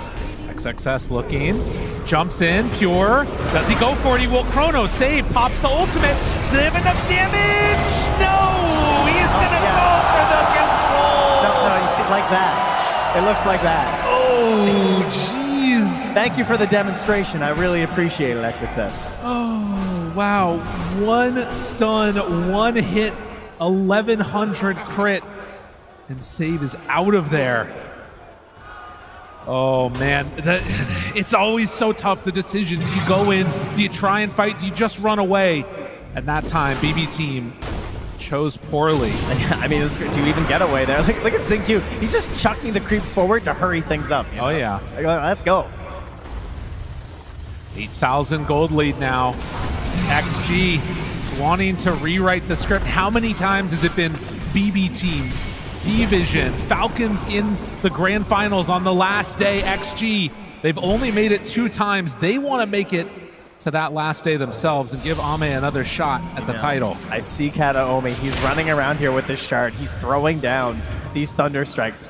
He's trying to get to that Eggs. That is certainly a massive turnaround item that he could go for here. He gets a glimpse back here on XM, who pops his BKB late. Yeah, all right. And gets out. Tormentor time here. XG takes this one down for themselves, and it's going to be X Nova that gets the shard. Okay. Oh, that actually is really scary with the Sven. Yeah. So it allows you to put an alt cast on where you can appear where you stomp. So if you have this really secure stun and disable, typically you're playing the back line, and that doesn't give you the physical reduction. You're not able to remove their armor. But in theory, versus someone like this Faceless Void who has 20 base armor, if you were to alt cast in on top of him while he's stunned, he's already getting obliterated by Sven, but he's really gonna get obliterated by Sven. He will go to no armor. Yeah, he'll just get. It's actually gonna show the hero get cut in half. I guess he does have the helm. There's the Kobold. People love that Kobold. In absence of Howls, we will take Kobold. Yes, although we do need him to take a big drink for everyone in the crowd. That is the key to the Kobold can. Get hydration. Yes, very hydration important. Hydration is happiness. Smoke up, 10K ahead. BB Team, do they have an answer to this? XXS is looking. Running away or sacrificing Kataomi? Kataomi? Is that an answer? Well, it's not a great one, but it is an answer. Pure jumps back. Oh, they find it right away. Oh, but there's the chrono, the turnaround, the TP out. Can he escape the damage? Oh, it's close, but he gets out just barely. All right. Okay, so, not the best to have to do that, but he lives. He lives. The only thing worse is dying while doing that, and boy, that was close. But he's out, he survives. That does mean no chrono here for 2 minutes, though. And that is also when Rosh may be respawning here. Yeah, if you are a BB Team fan, you want a Rosh spawn of at least a minute after this 40-second mark. And for XG, instant would be very nice for them. And it's just chrono. I mean, you look at these fights, right? And you see the triple BKBs on the course. And you think, like, how do you stop them? There's just nothing else they have that's going to delay that, of course, except for Kataomi, who is getting there. Yes. He will be the key, which, I mean, he was also the key last game, right? There was this massive pressure on him. Ame, not even God Strength, forces out a lot. Miro will stampede. Oh, XXS? Hold on. Oh, if Miro gets caught there, no. It's a different centaur. He still doesn't have blink. Yeah. So. Killed my brother. Kataomi drops the static storm. Oh, XM does not appear to care. Yeah, he's not going to waste it this time. He's just Gale guarding and walking it off. Yeah. But we're almost there on Disruptor. Has just about the amount of gold that he needs to finish it off. Okay, so this morning, Pure was playing Nature's Prophet, and he got punished many times doing this exact thing, right? They had these defensive wards down here, knowing that's how Pure was going to farm to try and recover in a game like this. Currently, XG, they don't have those wards. They don't have the vision down here, so he's going to get away with it for now. On the other side, GPK, while Ame takes this tower, is going to go for a bit of a sneaky play trying to get the wisdom. Xingqiu is like so ready for this. And yeah, GPK realizing what's going on is just going to TP out. Oh my god, and not a second too soon. Yeah. That could have been a bit hazardous for his health, so he'll get out, and XSS is going to grab the other. So double Shrines of Wisdom and activate an Amplified Damage Rune as well for XM. Things are looking all up for XG as Rosh will appear in the Northern Pit. So the one other thing about this is Kataomi did not show any of the pieces of his Aghanims. That's true. He's been hiding it this whole time in his courier. And has a smoke. So there is a decent chance that they will not be expecting this on the side of XG. If you are BB fan, this is the biggest hope that they got. They have a really greedy ward here. Xnova immediately finds it. Like, this is just the greediest ward that you can go for. Because they know they got to win this Rosh fight. They want to catch them off guard here with the Ag Scepter.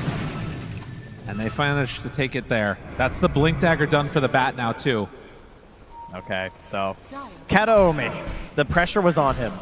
And unfortunately, he was not able to rise to the occasion in several of those very pivotal engagements last game. His Oracle had some issues, didn't get his blinks off, got chased down by the opponents, couldn't save his cores. Now he has the most important item in this game on the Aghanim Scepter, this Disruptor. He is their chance to turn this game around right now. Don't let it get to you, you know. Oh, no. No, of course not. They jump away after the smoke breaks. It was on a tree. GPK the one showing. Miero shoves out that mid wave. Bottom is pressuring in a little bit. There isn't a creep to continue that movement down south. And it looks like Ame is actually just going to go back to deal with it. Let's decide to go for the Pyrrhic Cloak. So if BKB is down... Oh, wow. Yeah. Really falling on his sword down here. Oh, okay. I'll go clear the wave, guys. You know what? Don't mind me. Very nice for him. It's a big sword to fall on. Doesn't quite have 25. Would be another big window for him. But the Giant's Maul for Pure, and still a ways away from a Scotty. It's about 4,000 gold behind the Sven. Crippling Crossbow maybe could make the difference. Xnova has drawn a wraparound play here. He's got big ideas. I think Kataomi is still not shown this Aghanim Scepter. That's being very sneaky. And they'll go for another smoke play now. He does have another one after as well, in case this one doesn't work out. They've been saving them. That's a swift blink on Ame, my goodness. Nero sends out his creeps first. Vision is really good for XG here. They break on Vision, jump forward, stomp, not going to connect. Do they have anything else? Xnova backs away. XXS jumps in. Lasso out. The sleep is there. Pulling him out of position. Ame, he goes in. Immediately caught there. Oh no, it's XM. Yeah, they got Chrono to dead. Now trying to back out. They've used Chrono. They've used Static Storm. Ame's still pretty far back. He can't get in. So there you go. They had to double drop it onto XM, but it did secure the kill. He does also have buyback on XM. And the cooldown's not that bad, right? Like, by the time Leshrak's back, you've got Static Storm again. This is not Chrono, right? So even if the Chrono's not back, at least you're going to have that Static Storm available. And they don't have the confidence to go and control this Rosh pit without the Leshrak. That's going to delay things to the point where it might move down south. Yeah, they're already starting to send themselves down to the bottom side of the map. GPK farms up a bit. He's working towards a nullifier. They're going to see Ame here. No one's going to join him, though. It's just Pure and Nero's creep. I do think if they catch wind of this on XG, I would like to see these bottom wards. Because like, it was so pivotal in the earlier match for BB Team that I think it's something they should be thinking about. Finding those catches down here south. Yeah, like you know Pure's going to greed for these. In fact, there's even a ping from Ame. He's like, hey. You take care of that. Help me out here, please. So I think this is going to be full Scotty done. Okay, you know, I didn't know if he'd get there. He's almost, you know, he's level 24 now, too. Trying to find another Chronosphere after this by going for a refresher. Another one of these games with low kills going late. Both sides very afraid of just making one step incorrect and throwing away whatever advantage they might have. Interesting choice here from Xingqiu. He's gone for the Wind Waker. So he's probably going to need a cast range assistance, right? It's a little tight, depending on the spacing of the Chrono. He might not be able to get the save that he's envisioning if it's layered over top of the Static Storm again, right? Yeah, that is an issue. And then the other problem, I feel like we almost always see backtrack get taken for the Faceless Voids nowadays, but I wonder if there's any world where, because you've got like such weird positioning and save, that you take the bigger Chronosphere. It's hard to imagine. It's just like if you just dodge one Sven hit, though, it's there's just too much value. That's true.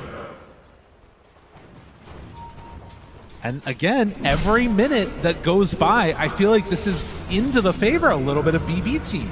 They're getting into this next tier of items. They will find a lasso, but the stomp is there for the counter initiation, and XXS is in trouble. XXS is gone. Xingqiu, he might be next. Do they have any way to get XingQ out of here? Under control, Wind Waker to try and back out. BKB! Nice, oh, BKB. Miero with the reactions and GPK! Oh, the chrono! It's perfect! It catches Ame off to the side! XM is very far away! Ame down! Ame down! That is 3 dead, huge kills, and BB Team finding their way back into this game here have just gotten a team wipe. Okay, Miro struggled in that last game. He did not have a good time. That was a sick BKB. Oh, perfect play. Like, perfectly in time and have completely brought down this lead. They want to push this to a game number 3. 8,000 gold swing off the back of that fight. You know how that started too? Is that we had this scouting by the creep there of XXS. He's running his purge creep through and they're all smoked up there on BB Team. And he kind of scouts out and he's like, yeah, this looks like a free rune. I think I'll go and take this rune. It was not free. In fact, it was incredibly costly. It's a full-on wipe. Unreal. I mean, and we just said it, right? As this game goes later, BB Team have some answers. And particularly when the fight slowed down, you get all your big ultimates again. Let's watch it again. Oh, this is, yeah, like, and then he just spots GPK. He's like, oh, I can grab this guy. And then it's almost like a defensive static storm, right? Because it stops XingQ from helping. And this is the issue with the Wind Waker, right? He can't actually help. He's thinking, oh, maybe I can do something here. And then this BKB. Oh, my goodness. Oh, my gosh. And then the chrono, too, like, just... You needed to be so perfect with your spellcasting here. This is what they're talking about the panel. This is an ease of execution thing where, like, things just look a little bit easier for XG. You gotta play like this on BBT to win these fights. They have a hard challenge ahead of them. They've got to be perfect, but that last fight they were. And another one of these moments where it's the counter initiation that wins, you know, and for XXS, a little bit greedy not to pop his BKB right there, right when he jumped in for the lasso, but not anticipating everybody was just going to be sitting behind that Monkey King. And now it gets easier for Kataomi. He finishes off that Blink Dagger. Yeah. Huge for the Disruptors throughout this entire tournament. One of the most popular heroes for a good reason. I will say, the other thing you got to be careful about right now with BB Team is not letting that last win get to your head. It could turn just as quickly the other direction, and Sven could end your dreams of moving on right here if you take a bad fight. That's true, but they got better chances at it now with the refresher finished here for Pure. He's got 2 chronos to go for. Do they have what it takes? It looks like first they're going to be going up, and a smoke as 5.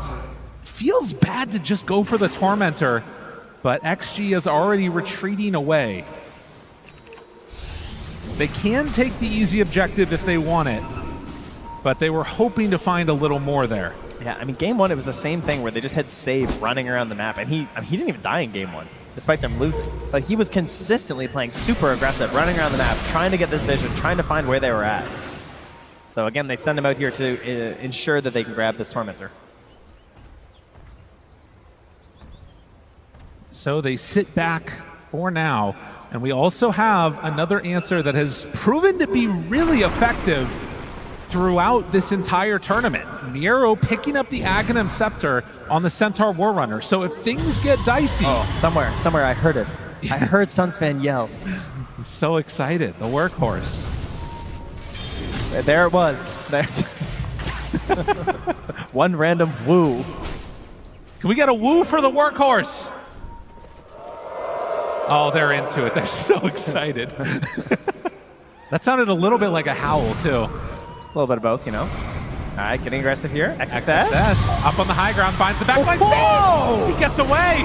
And Pure, thinking about dropping it, decides not to. Interrupted by XingQ. A little bit of hesitation there means that XXS gets out.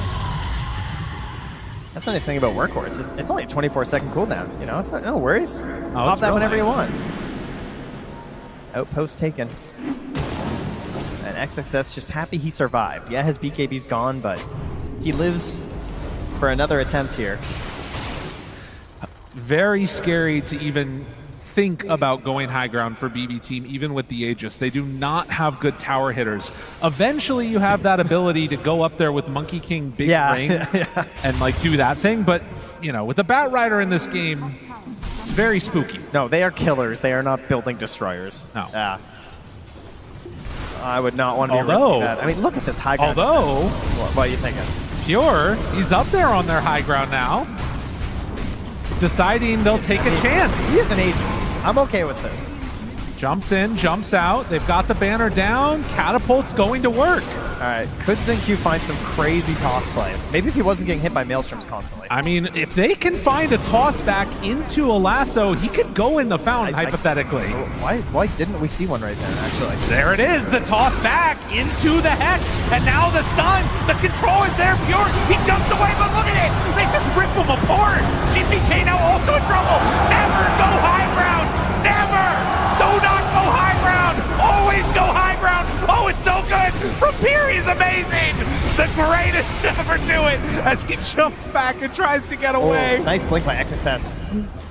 Baits him over to the side there. Ame still here, still scary. TP in their face. It's a bold move there by Miro. That was never going to work. Another TP, it's under a ward. Okay. It actually was still really bad for BB Team. It was still quite bad for BB Team in spite of the turnaround. XG win that one. They didn't finish the melee racks either. You can hear the calls, echoes of ROTK, Jayo from the crowd. And Ame searching for a refresher.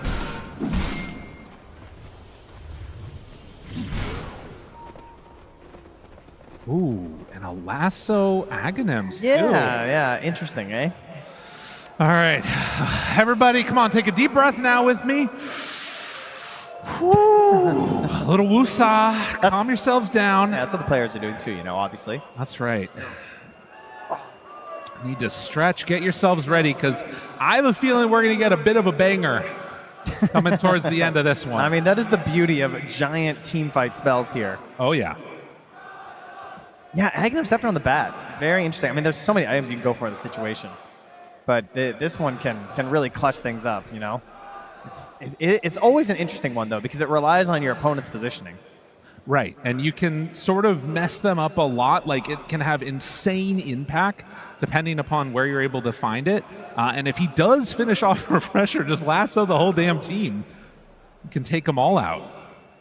But again, at this point in time, up 4K net worth, BB Team on the verge of elimination if they make a few too many mistakes. They have a strong late game team fight lineup, but XG, they don't need that many to really completely swing this on its head. Ame can find 1 to 2 big crits playing on this Sven, and everything could fall apart.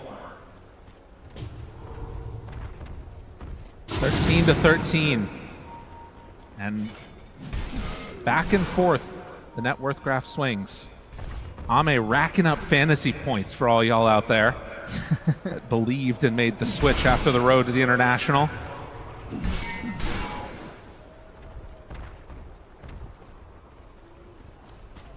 But a smoke up happens now.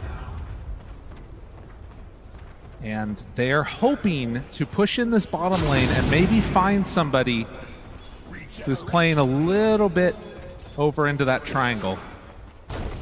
Actually can maybe even just steal that away if they want. There you go, XM. Get the party on. Yeah. Just keep hitting all those buttons there. Did go for the backtrack on the Faceless Void, as anticipated. Geez, that's a tough one to keep note of in these chaotic engagements, isn't it? I mean, I can't believe how long he lived there. I thought he was going to die. Yeah. As you said, he was dead. He's alive. Does have the additional ring. Also keep in mind, these teams have been here playing Dota all day. That is true. XG's first game was at 10 a.m. It is now approaching midnight. BB Team also playing in the second series. They are putting on a hell of a show out here for all you in the arena and watching at home. Thankfully, Dota players are very used to this. You know? Oh, yeah. They actually probably played less games than usual today. So just one more game. Just last game before bed. Just one more game. Don't worry. It is feeling like those kind of games for sure. Both of these matches so far here. And of course, after going for an eggs on the bat, he's then taking for the refresher, a refresher on the Centaur as well. We're going to have a lot of refreshers this game. Everyone's just going refresher. Oh, I'm excited. This is going to be good. Things are going to be crazy. I do think the saves on GPK, if he gets the ring down, that could create some pretty intense havoc, because you just, I mean, he's going to be dealing out tons of damage. It's also just like the Abyssal Blade on the Monkey versus the Sven. I feel like that's going to be really crucial. Right. Because you got to slow Ame down during these BKBs. Because if he's just able to swing, it's over. I mean, he's got MKB. He's hitting for a gajillion damage. Smoke up BB team. Tree leading the way. This is into vision that Xtreme have, and they see the Spirit immediately. Okay, scan from the Dire. They know no one's up there. That's going to let them go up to the high ground. Rosh. Pierce feeling aggressive. Capable of spawning. He sees one up on the high ground. The jump. Miero wants to find him. Stun is there. GPK also controlled. Hex is out. Follow-up keeps him inside. Ame finds the backlines on a save, but there is the chrono down. Do they have enough damage? GPK is doing a lot. Ame in trouble. Ame gone. SXS soon to fall now too. And as Xingqiu has nowhere left to go, BB team, they are too strong. It's a big wraparound move there, coming up the high ground. They jump in aggressively. It looked a little dangerous. Pure jumps out, but Miero jumps in confidently there, and then the workhorse onto the Monkey King. That was pretty slick. They are not done yet. As they BB tip team, each other. They're ready to keep this moving. A team that in the past have been known to tip their opponents or tipping each other, finding some appreciation for what they're seeing. What a growth. That's so nice here, as they're going to start moving up this mid lane, maybe trying to put some damage on this Rax they missed out on last time. There's no Rosh to claim right now. Oh, he's feeling so sneaky on Kataomi. From the blink now, he's picking up the Shadow Blade.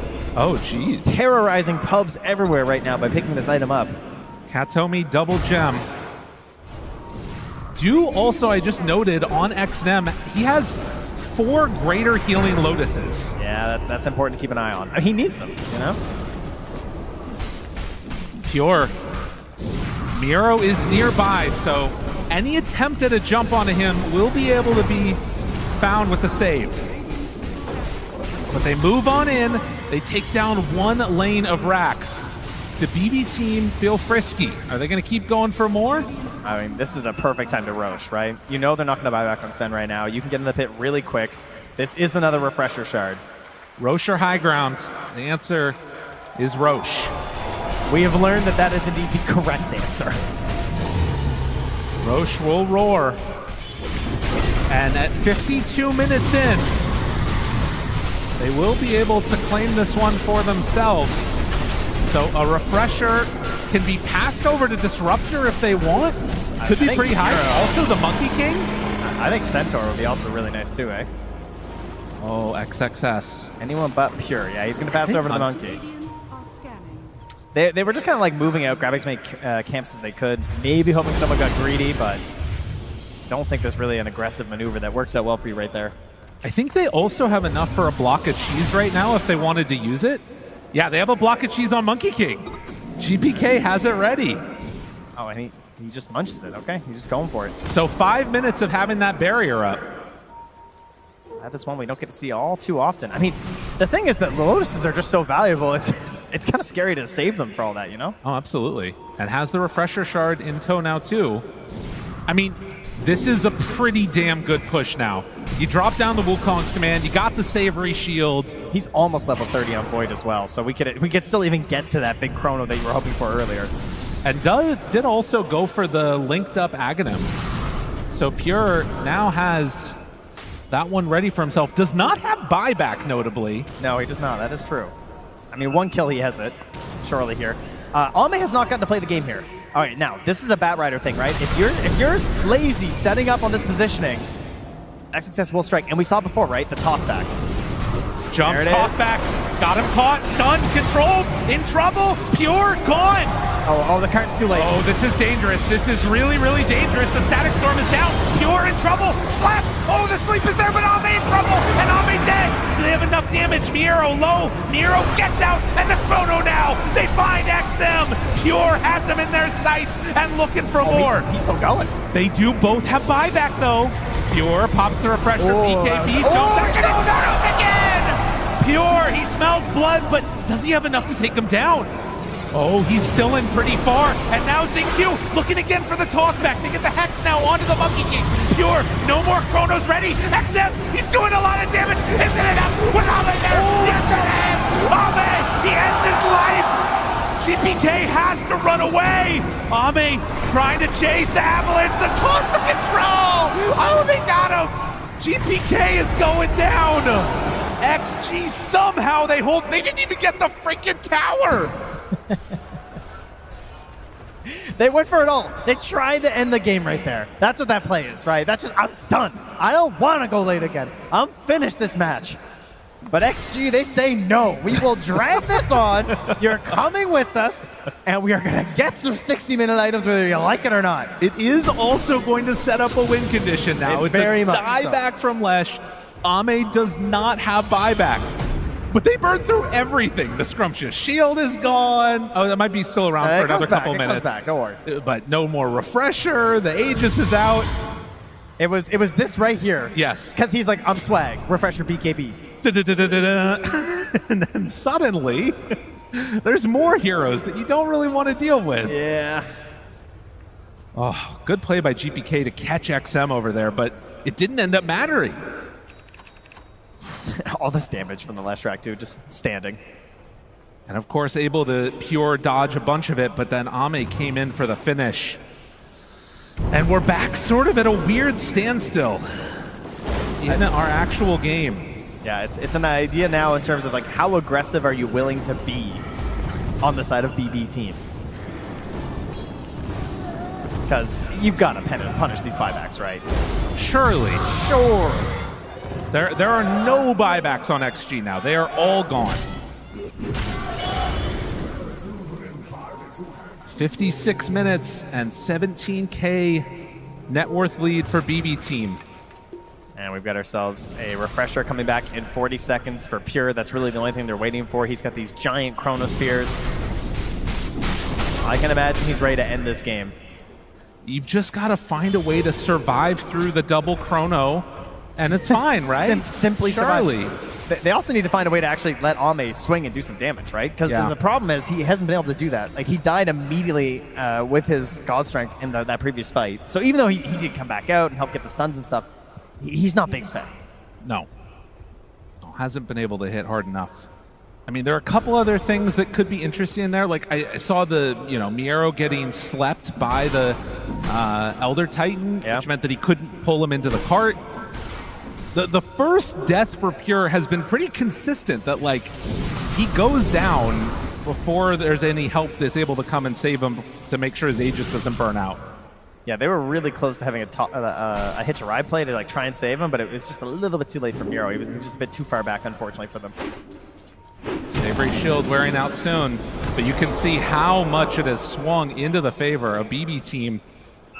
Gaben thinking that we're going to a game number 3, and that amplified damage certainly makes me feel similarly. Oh, yeah, come on. You gotta enjoy this. I mean, I can't imagine resisting this. They're going for the tier 2 top. They want to make sure they can end this game. Oh, save. Is he feeling feisty? Maybe with a scurry ward placement, perhaps? Oh, that's a sneaky one. That range is so insane. That's so sneaky. Yeah, if they catch somebody there. Also worth noting, though, that Tiny double toss charges. I mean, he's been very good with them. Xingqiu making the moves. Jumps in. Finds Pure. Big chrono. There it is, the Aeon disc for the moment. One chrono down, no chance for a kill. Double lasso! They got him! Oh, damn! GPK, you gone! Miero now not able to get in for the save. XXS wants to hunt. It's all falling apart. Miero, no, not like this. The stun, it's not enough. The curls him out of the park with a second salvo. Pure's gonna start to die in this, though. In the duration, is BKB wearing out. He finds the kill onto XM. Now turning to Ame. Pure, he's got to do so much with the buyback in mass. The Lotus, he's just stunning himself. Xingqiu That is full power Ame. He's getting his chance to swing, and you are indeed decapitated. An unreal play. Pure again goes a high ground for seemingly no reason and then ends up getting punished. Oh my goodness, big hits.